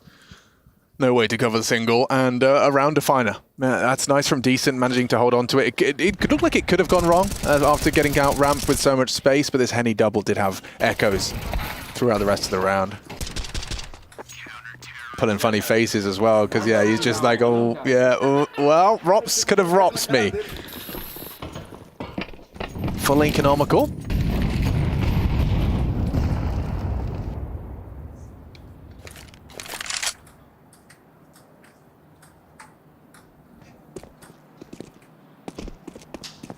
I think for FaZe, what's important is to sort of realize that Imperial is breaking the smokes, that they're using their HE. So if you want to go yard, you have to do a 2-wave, smoke wall, or you can just take advantage of it, like that they're focusing on doing that, and maybe you can pop A, throw smokes, pop A, right? Yeah. Like, because most of the time, the main player is also going to be focusing on that cross with the yard player, right, to make sure they get the kills when they break the smokes. Because you saw, like, early on, a yard player will break the smoke and then there's 3 Ts with AKs behind it, and all right, well, thanks, we'll take that, yeah. Instead, yeah, you got a little run going on here from the FaZe pistol, and what, 1 casualty in the first 2 rounds of play. Really nothing to be celebrated for Imperial. They got 1 kill in 2 rounds, and now they're on. I love it when T's do this, right? The smokes come, not the ones you throw on the fly at red, but the smokes come over the top from T-spawn. The CT see it coming, they pull their nades, and the T's peek right as the smokes land before they bloom. So you kind of catch them off guard thinking, oh, they're going to play the smoke cross. They're actually just using it as a bait to make you pull nades or to make you reposition. I've seen FaZe definitely do that in the past. Right now they're throwing a lot of on-the-fly smokes from T-red. 2 smoke walls from winning. Boom. No one's cross, no one's home. You can throw a second wall now. This is perhaps exactly what you were saying here, Yanko. There's wall number 2. Bring on the after wall. the HEs. There's still another HE on Phelps and on Decent, but not in a position to throw it. Yeah. Oh, that's a lot of problems. My goodness. FaZe get a face full there. Karrigan and Brokey. Frozen's found no way, so he's got something on towards Unbreakable. But Robs, this is an interesting one. He's expecting this reaggress from Decent, but Decent's gotten the better of him. Bit of extra damage, some chip damage from Vinny has facilitated that. And 1 by 1 they fall. What a crazy double for No Way through the smoke as well. Just when FaZe feel like they found the solution, they don't get broken open by the HE. They second cross with the second wall, and they barely make it down B. Battered is Rain, 40 health. And they've crept down the vent as well, so there's no rest for Rain in this round. He can try and stick that bomb plant, but Vinny's going to be right behind him, hounding him down. Oh, there we go. Still no money made for FaZe as Imperial run the board on Nuke. I guess one of the guarantees of this game is Imperial probably knew the veto coming in. They knew what they could pick and get away with there, and they knew what FaZe would go for safely. So don't expect this to be a one-map wonder. Wow. If Imperial have done their homework. Yeah, getting to see that from Noe's perspective. Lovely little transfer into the second through the smoke. And it's time for the tag timeout. Neo, he calls that one the first of FaZe Clan. But how much can you really get done? How much can you get done in your 30-second timeouts? Were they still 30-second timeouts for you, Yenko, when you were coaching? At the start. What can you actually get done in that period of time? It's just reminders. It's a breather. I think a good amount of them are basketball timeouts, right? Like when the other team gets hot or when you lose a stupid round, like, a 1v3 or something, you want to just take a momentum away from the opposing team, perhaps call something so the players don't need to, right, like think it through themselves, help them out a little bit in that sense. And sometimes it might be you just want to make a call or make an adjustment. No way, tested on the top side. He'll get 2, but they've actually gone down 2 for 2. Bomb plant, yeah, it's hanging on by a thread, Hugo. That's a great swing with the nade as well. Double damage onto Rops. And this smoke will fade soon, so Phelps, while he can't stop that bomb plant, Imperial going to be right there on the edge, ready to attack. Henny lining up something, perhaps. Maybe he can door smoke as Imperial look to come through in the same position together. Do FaZe realize that yet? They've only seen the AK. The nades might make it clear. They would love a gun right now. Brokey just has to bait for Frozen across in the hut. He's ready to swing at a moment's notice. Imperial getting closer and closer. The pistol out for Henny. No chance there. And we need an instant trade. Phelps will not provide in this round. And FaZe popping into upper, despite a double from the anchor, get it done. The Neo have by execute.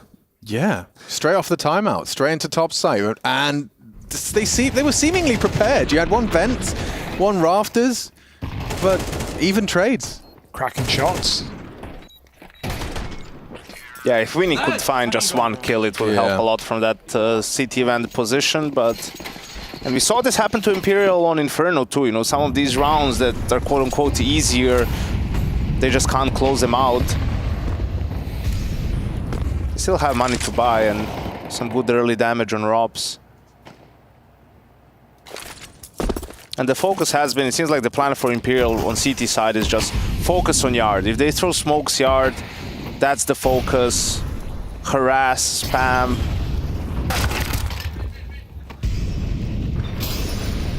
Kagan tries a sneaky play, but it doesn't work out. Ooh, through the smoke as well. FaZe running out of respect. That spam could have taken 2 kills, but Imperial still stand in this A site. It's FaZe who won't. Dropping down lower and leaving the bomb behind vent. Is Rob's going to lurk as FaZe wait for him to come in on a big flank? One hell of a flank. Imperial might just think that this is the bulk of the team, though. It's gone very quiet on upper. And Robs is making his move. This is a perfect timing, you feel, to backstab Heaven. And because FaZe aren't getting any pressure up, but they don't need to move a muscle. Shot in the back is Henny. Still a man in the Heaven, sees the barrel, and that's the bomb loose. Really uncomfortable now. Robs is the one being hunted. Vinny can just jiggle into this one single bullet from the org, and like that, impact has been felt by Vinny. A triple kill, dead on the cross to Ven. Decent patience is rewarded, but decent with a nice closeout on that round. Vinny in particular finding impact. 5 on the CT side, need a whole lot more, but humbling FaZe after a short-lived venture to the top side. Go back to that, perhaps. Got to get past Henny's AWP as well. See what he chooses to do with that in a round like this, where might be a bit more pacey. Best spawn Brokey. Searching. Oh, it's a deep smoke. He likes that. He'll take it every day. Rain gets an entry outside as well. So if it wasn't already enough on ramp, FaZe are in a 5v2 just like that. P250 will get overwhelmed, and that is the bomb loose, but there's backstabbing on backstabs. Imperial shanked. That's so brutal when every one of them can just hit a shot or two. No round is safe. Oh, and did he see him? I suppose so. I suppose so. He's acting like he did. Oh, finish your meal. Oy, oy, oy. Thought he had him. Free upgrade for Ray. Nice little org. He couldn't reach the AWP in time. Oh, FaZe is certainly happy they've won the 2 low econ rounds since the pistol. Dirt. The second one as well. Ugh. I don't count that. Doesn't count. Vinny does. Yo, yo, yo. Understandable. Completely. Especially when coming into an eco for 5T rounds on FaZe's map. Gonna spiral out of control now, you'd think. Yeah. The no way HE. What was his grand master plan? There it is. Nothing to report. Yeah, Rain's seen that one. And kills. Oh, of course, Carrigan gets the AUG. Yeah. Proficient. Oh, I thought it was because it was the old man's gun. Well, you know, he's one of the most prolific augers. No, he's the most prolific auger in the game. And then what you said. Known to warg. Couple of warning shots, couple of jabs. Everyone wants the ecos. Imperial just aren't giving them away. Not for free. Brokey takes a dink. They still don't know that Phelps is even here. They've never seen him. He's just hanging out. Frozen should be dead, right, if he goes back. Oh, he's heard that main player, though. Tagged up. Need this kill, Phelps. Oh, God. It's one shot. It's only one shot. Did he think about, did it cross his mind to go for the knife? He's looking for the head, it feels like. He doesn't know he's low. Oh, some frustrating moments here for Imperial. But they've got to forgive and forget. Yeah, certainly. A little bit frustrating. I mean, it's nothing in the grand scheme. It's a kill. Yeah, but it's about what that does to you, you know? How yeah. that feels to lose that fight. Especially when you know he was low. Your teammates already told you, like, oh, he's pretty low, pretty live.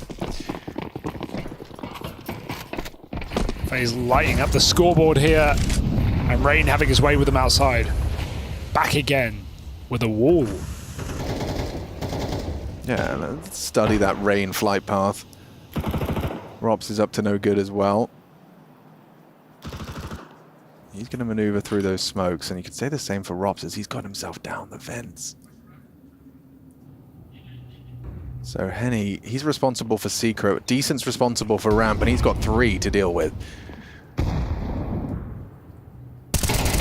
Oh, it's ugly. Will it get worse? Not immediately. Decent holds his line. Rops down the vent, wins his fight. And if you can even call it that, Phaser again in a 4v2. Timing's awkward, but recovered by Brokey, who doesn't need this AWP on the T side right now. Rops is just fiending, hunting them down. That was really clean. There's no screaming for FaZe in this game. This is just business. They're tired, man.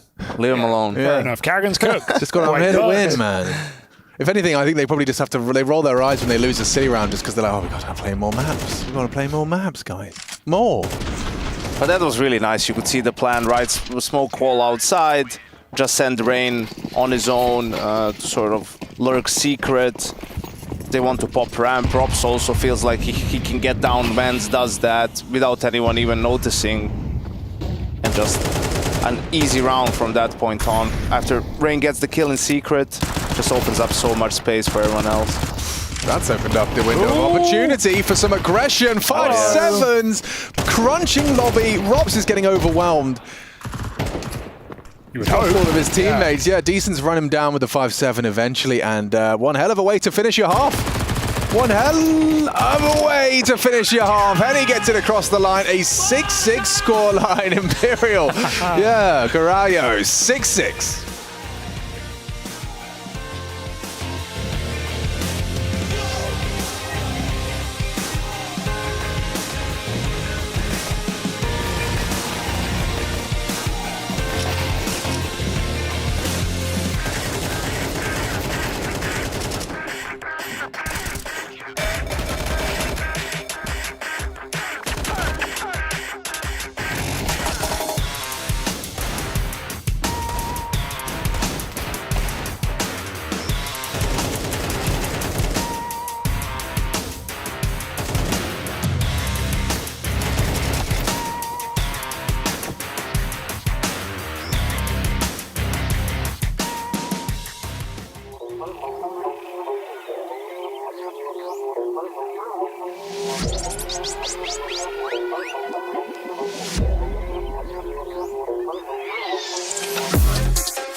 should be a human right, and a right is one that is afforded to all.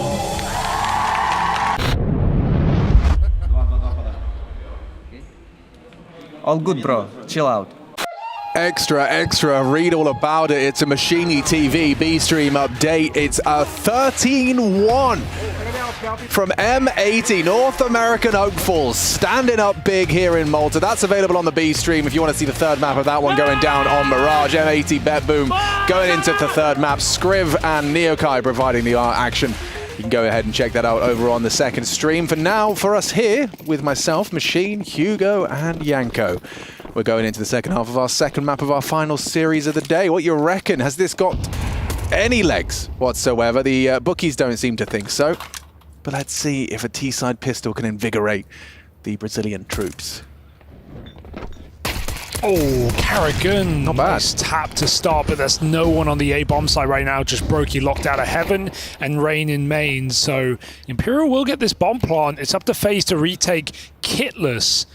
More importantly, TikTok, FaZe on the clock, and Imperial have set themselves up in good post plants with no one flanking lobby. This is a very difficult round for FaZe. Just got to explode out the Heaven and get that entry kill. It won't go their way. Brokey nips one out, but this should be dead in the water. Oh, I saved that. Two players trapped in hut. They still have a good angle on this bomb. They can swing for it. Can they get Brokey out of the backside? Everyone's dead. No! Everyone's dead. It was a 10-second defuse ahead of them, and they just get run at. Brokey and Rain.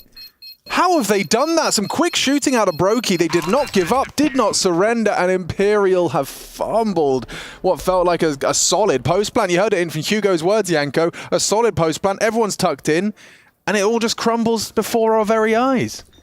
Yeah, but they didn't really have a lot of opportunities for crossfire, right? Like, and also the duels that Brokey won from Heaven onto the player's side were crucial for them to win this round. Just another round where, you know, Imperial has an advantage that slips away, and you can see the frustration from Zach. You know, you only have so many of those that you can give away in a game, right? Especially against a team like FaZe. I don't get the idea of planting there as well. They have the whole site, the whole world to plant. They can plant a little bit more open for the hut, and it's a better angle. They can guarantee no one's defusing. Instead, they just...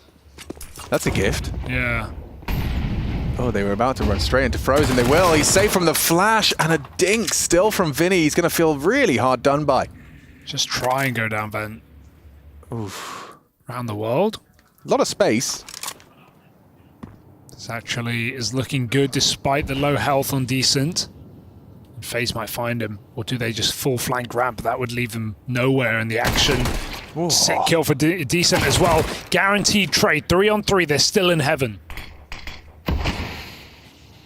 It's a very good smoke, buys time, separates main from Phelps. You can see Carrigan in anticipation of Phelps in that space taken. No hurry. None at all. Although they're ending B with heaven? I think they maybe just want to show bomb and then they can go back to A. They still have their options open, 40 seconds, but Phelps is going up heaven. Maybe he's meant to cut, Ben rotates, they need this kill, they'll get it. He can commit lower, Phelps says I've got your vent. And so as long as you're not scared of the ramp side. He's waiting for this rotation. Here we go. Oh, dear. Phelps averts his gaze. They're both up there. Where are you going? Where are you going? Straight to hell. Carrigan sends him down. He loves it. Oh, that's... Oh, that's another one. How many of those? How many Listerine faces are we going to pull on Imperial's behalf? What are they paying you? Gosh. That's so brutal, man.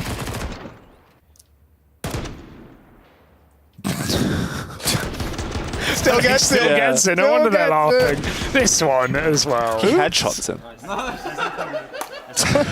God, you don't want to be hearing a maniacal laugh out of Carrigan. Things are going too well. Definitely a different vibe compared to what's going on in the Imperial camp at the moment. Yeah. Unfortunately.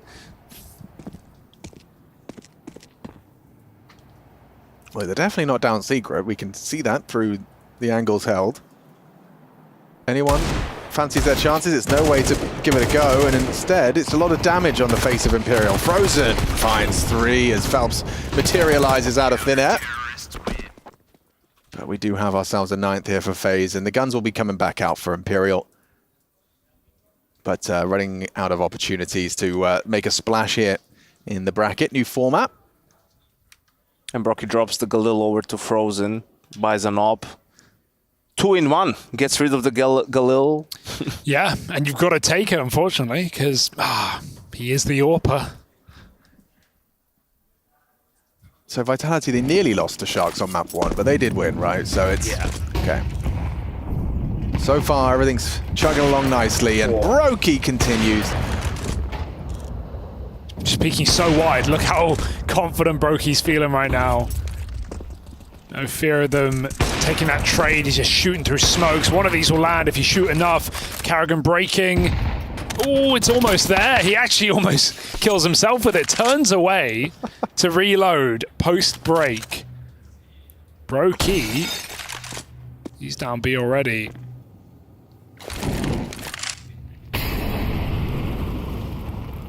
They do say if it ain't Brokey, don't fix it. So what's he got for us in this lower site? I would argue a solution. 3 to peek him, a perfect angle held. He's got a reposition available. The doors are naded off. Your options are limited. Oh, they're in a box. Locked in. Flames forcing you into fights. They've somehow gotten away with one there. No way's done well, but... Carrigan. Yeah, he's set up for success here. It's a very nasty clear. They're boxed in. Brokey's... I mean, this is a bit much. Yeah, that's BM. Yeah. He's trolling. He's doing Brokey things. 4 kills from Brokey. Fair enough. You know, you can't really argue with that. He, like, knows where they are. He's just scoped with the AWP and just decides, nah, I'm going to push him. Here I come. Tech 9. FaZe here with a vengeance. He was my pick for MVP because, you know, he won MVP in Chengdu playing arms race. Now they had a week off practice, so that's probably going to elevate his level even more. So now we've got this higgledy-piggledy by some pace potentially on the cards. Will it be top side? The only place we've seen some success.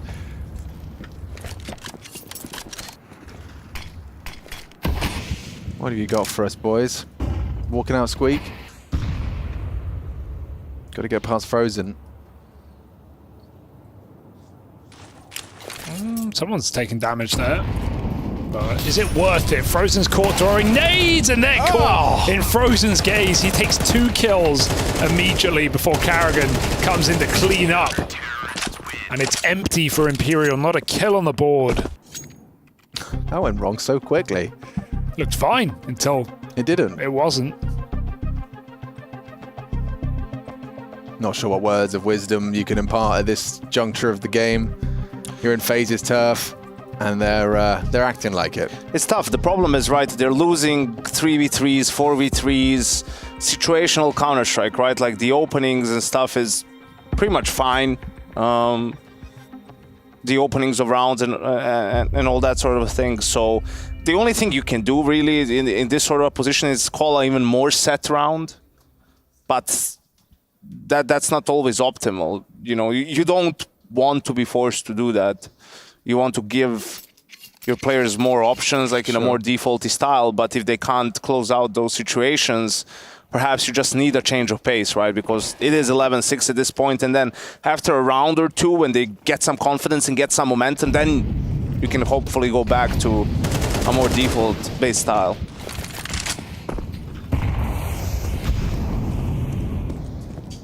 Gonna test Rain's yard. Make no mistake, it is his. Late third smoke. Cyclops might let him down. Oh, Rain's gonna have another here. Henny's missed a shot and has been punished on top of red. Now there's those HEs coming into the mix, and now you're 2 men down. And then, you know, when you can't convert a couple of rounds where you do have an advantage, and when you do get the opening kill, you have to face a round where it goes the other way, right? Rain with 2 big kills. And the bomb is stuck. So this will be interesting to see if they can pry their way out of this one. Yeah. Not the most options for them, is there? I assume it's Karrigan jiggling heaven. Yeah, so currently they could get the bomb across. I think I'm going to go up vent. No, just holding down the rotate. There are 2 players B already, though.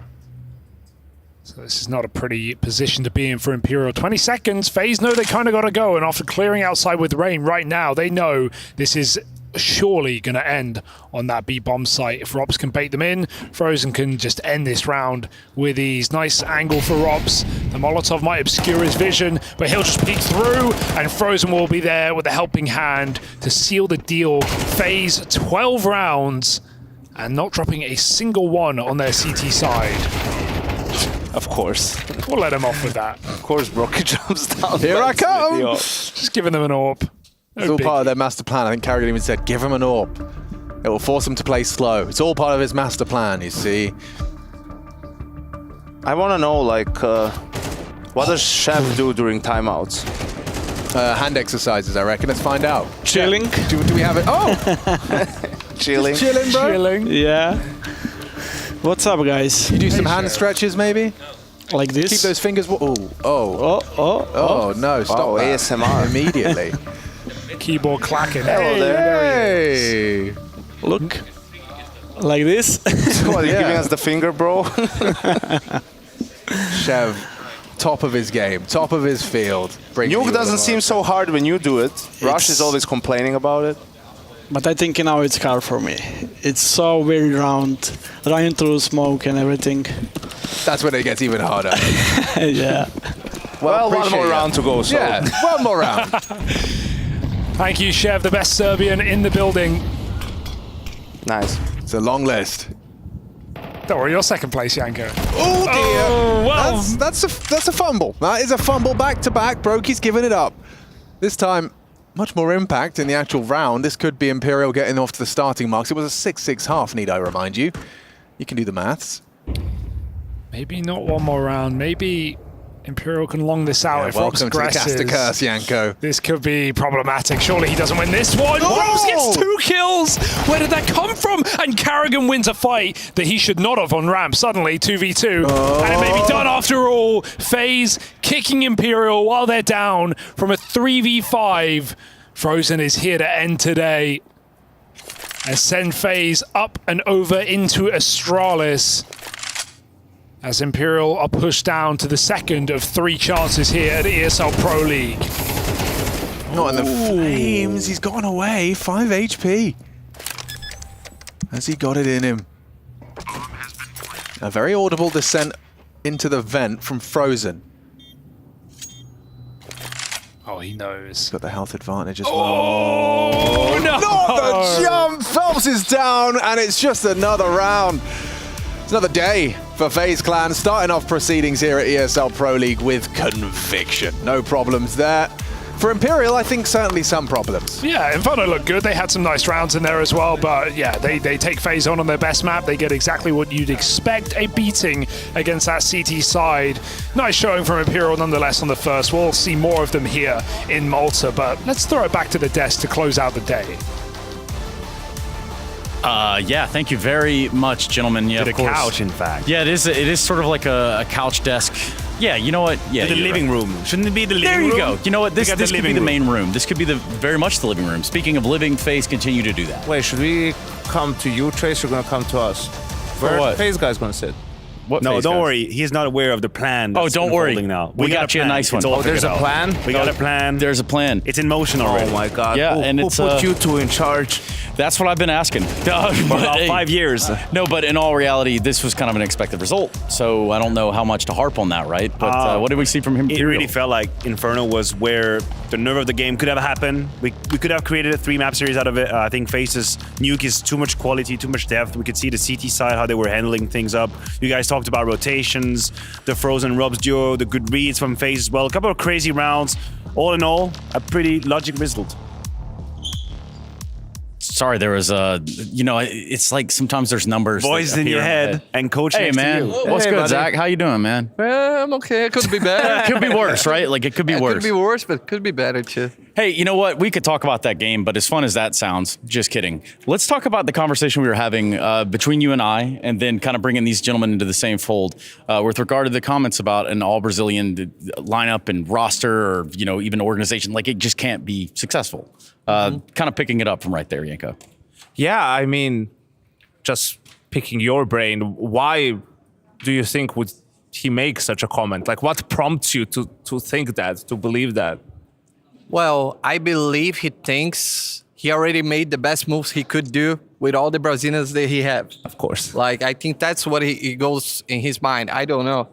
I don't believe that's actually true. I think there's like better moves that he could make, but that's my opinion. Well, what about you guys? Do you think there's better? Oh yeah, what's up now? He twisted on What's us. going on now? I want to know your opinion as well. I think when you have spent 5 years with Art and Gary running the ship, you lose faith in Brazil. That's what happens to you. But I think it's disrespectful to guys like you, to guys like Bit perhaps, Tacitus maybe, like other coaches in Brazil who I think are doing a good job, right? Like building their teams and teams playing some good Counter-Strike and doing it with, players with no experience or players that are, not as good mechanically perhaps as someone like Cacerato.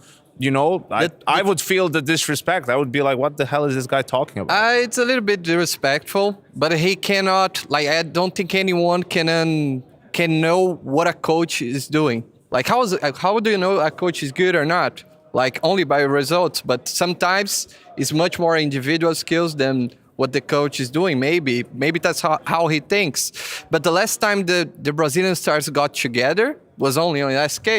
That was the last time. That was a long time ago. And no one made that again. Well, there was that MIBR team for a little bit in 2019 when they brought them back together, but... that time they already had, like, Cacerato was on a rising and Yuri was playing like a god too. True. They had to put those two together with, like, Fallen, Fair, and Cold. They tried. Yeah, they tried, but... There was an idea there. Sometimes execution doesn't necessarily go according to plan, Maniac. Yeah, no, you're absolutely right, Trace. I wanted to pick your brain on the state of Brazilian Counter-Strike and how healthy it is in your mind. I mean, you guys obviously had tremendous success 2018, let's roll it back a little bit more, even 16, 17, 18. Then it's been of a complicated situation. Where are you at right now? How do you view it? I think we're still far behind. Okay. but for some reason, it feels like we're starting to learn how to play Counter-Strike again. We still have a long road to go. I'm talking about my team and maybe the youngsters like Payne. I think they're improving. I study Payne like for the last 3 years. You played them a lot as well. Yeah. 3 years? Yeah, for the last 3 years, I've been playing against them all the time. So I had to study them for a long time. And I can see that Big Zera is changing his play style. Like, he was a type of IGL. There was a lot of set strats. And now it's not like that. He plays on the flow, you know? Like, he gives a lot of freedom to the players. And I think that's the best way to play Counter-Strike. You need to understand what's happening, what that smoke means, what's the story about the game. And I think they're doing that. They started this year doing that, and I think it is getting much better. I think that's how FaZe and Vitality and all those teams plays.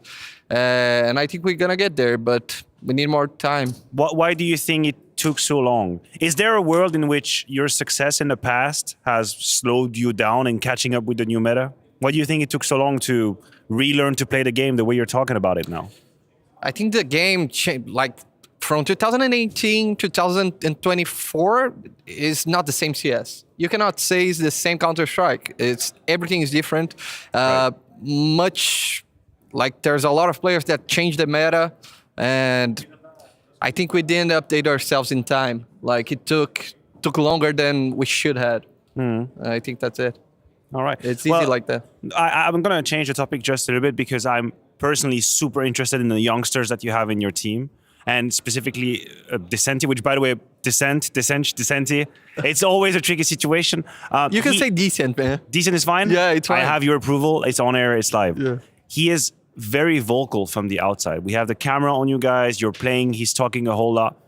How can he already be so present while being a youngster at the same time? It's super fascinating for me. That's something we try to motivate our players to do, even Noe. Like, Noe is more like introvert than Decenti, but the way we need to play is that everyone needs to be vocal, because especially like Decenti, he does the lurker role. So sometimes he's going to see things that Vini's playing with the pack, he's not going to see. So he needs to be a lot of vocal, because it's not about Vini moving the objects in the right direction, the right time. He needs to be vocal to Vini and everyone understand. So I think it's a role that he needs to talk a lot. And he also has he's a very extrovert, and he needs to be talking to perform. If he's quiet, he's gonna kill like 3. If he's talking, he's gonna kill more. Good oh, wow. We'll keep a decibel 3 would have been meter. fine by me. I was like, hey, man, you got 3, good job. Appreciate you. 3 on the whole game. He means the whole game. No, never mind. Like 3 in 1 round, we'll take those. Yanko, what's up? No, I want to ask, you mentioned Vini, right? It's been close to a year now that he's moved to the in-game leader role and you've been working together. So how would you describe him as an in-game leader? Well, passionate. He also is an example for everyone because he works a lot. He has a very good work ethic. He takes care of the youngsters as well. He's very patient.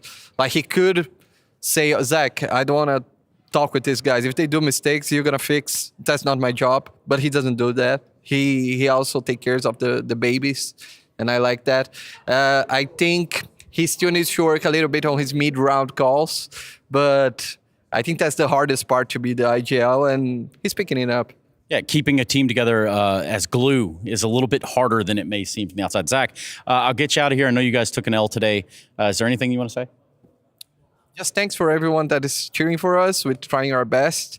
And I promise you guys that we're going to get better with the time. Just patience, please. Patience. Patience. Nice. Yeah. I like that. You can just set it down right there, man. I appreciate you. Thank you, guys. Bye-bye. Yeah, no problem. So obviously not the start they won in Pro League, but nonetheless, it's pretty solid stuff there. Yeah, it's also, with the format, you can lose 6 games before you're out. So we're fine. They're going to be the last chance. They're going to be out there. It's great to hear from Zach as well, to get some insights on how the team is working out. Because it is a team that we don't always get to meet and talk about. The major put them on the spotlight. Now here we have them in Pro League. It's great to hear a bit more from them. And also, I mean, they played a LAN and an online tournament at the same time, just a couple of days ago. They played Payne 3 times in a row. That's just crazy. And he says 3 years in the books in the on that. span of a day and a half or something. But yeah, I'm curious to see how they do at this tournament because you could see good things like you did Inferno. It's the same story on Nuke, right? Like they mess up some of the easier rounds, couple of rounds with advantages. Like it's not as clean to close those rounds out. It could be a little bit of fatigue and jet lag and whatnot. And maybe the concentration the focus isn't where it's supposed to be, but that's why they have more opportunities. And I'm hoping they'll get a couple of W's and show us some more stuff. And you heard him say they're looking for a flow state, and not every team can find that. We've seen many iterations of rosters that can't seem to find that. However, that's not where we are right now on the show. In fact, we can give you a quick recap of what debuts look like around here. That's a French word, isn't it? I do, yeah, but I do believe English has that as well. Oh, well, how about before we get there, we get our United States Air Force aim high player. Who would that be? A little bit of Frozen? Surprise. Little bit of Frozen. He's out there. He's raw. He's raw. Definitely. Sashimi all up in this. Yeah. 39 kills easily. Sashimi. Yeah, you know what? You're exactly right. That's a pretty apt usage. But, clinical here from FaZe on Nuke. I think that can go without saying. Yeah, I mean, you can see in some of those early rounds, right, when Imperial gained some momentum, Frozen really stepped up, delivered a lot of impact, a lot of kills, and definitely has been super solid for FaZe ever since he made the move. Oh yeah, 100%. I mean, he's the type of player that will absolutely thrive in these easier matchup, and I use that with respect, but he's one of these who's gonna push his advantage all the time, taking very aggressive position, multi-kill oriented positions. He's got the skill for it. He's good for it. And, well, it's fun to watch. It can be very It's kind of nice. Sometimes Counter-Strike by the book can be boring. You need a bit of that pizzazz. You mean like playing the round time all the way till 4 seconds? It doesn't always have to be. Then saving. But that's fine because that's part of the game. That's how you win, Yanko.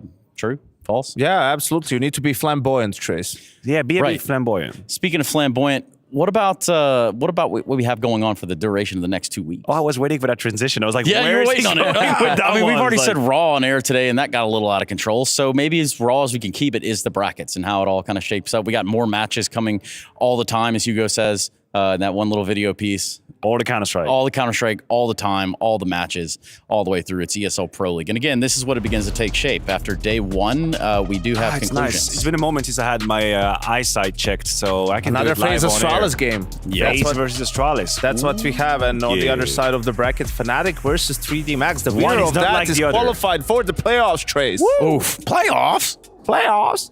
Yeah, Fnatic 3D Max. Let's go ahead and There's switch going to be a lot quickly of to B. Frenchies on that server. Now, okay, so this Sharks game, there was a chance, or?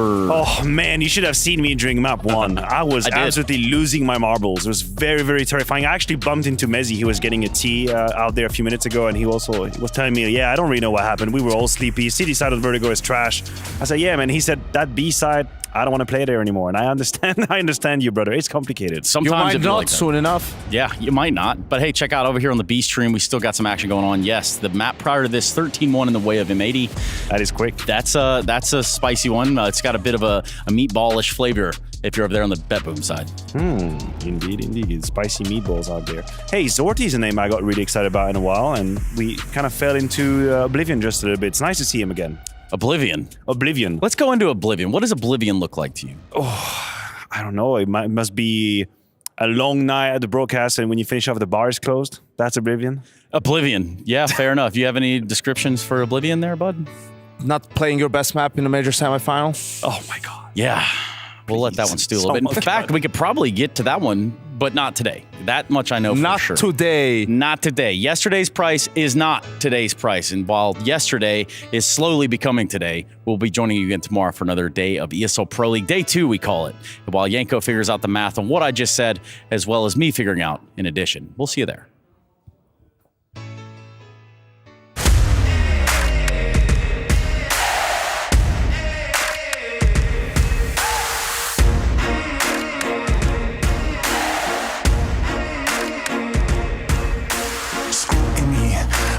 Twisting up the truth, this ain't new to me. Since the age of 22, I've been using it like it's fuel to level up, like it's champagne in my cup, like there's nothing interrupting my pursuit of dreams. There's a vision in my mind, it's consuming me. Take my confidence combined with opportunity, mix it up with unity, soon to be the greatest of my generation. Operation Victory. Fight or fly, we will stay. Through the perils we dare not to stray. Spark the match, light the flame. Out of luck, out of sight, dangerous, dynamite. Dynamite! Setting fire to the clouds at the speed of light. Going up, not coming down, screaming. Superman's kryptonite. Blowing up dynamite. Dynamite! Setting fire to the clouds at the speed of light. Going up, not coming down, screaming. Superman's kryptonite. Blowing up dynamite.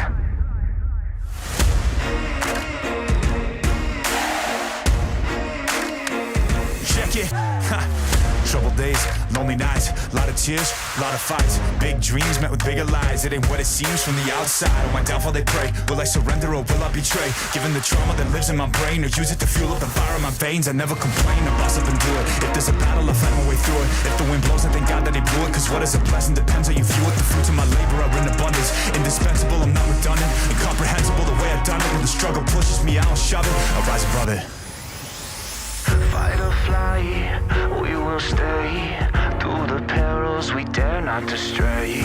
Spark the match, light the flame. Out of luck, out of sight, dangerous, dynamite. Dynamite! Setting fire to the clouds at the speed of light. Going up, not coming down, screaming. Superman's kryptonite. Point in every gamer's life, there's a question to be asked. Do your clothes match your hobby in any situation? Or do they just represent what you dream of? No matter what situation, there's always the right way and the wrong.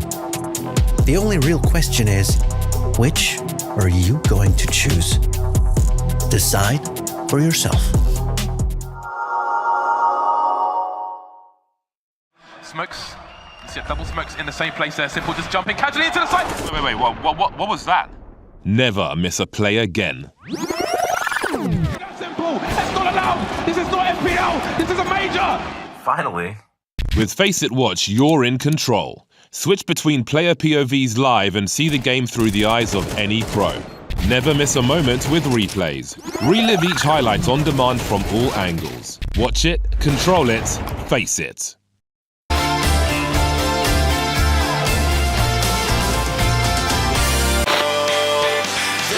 Say the Dexter's out.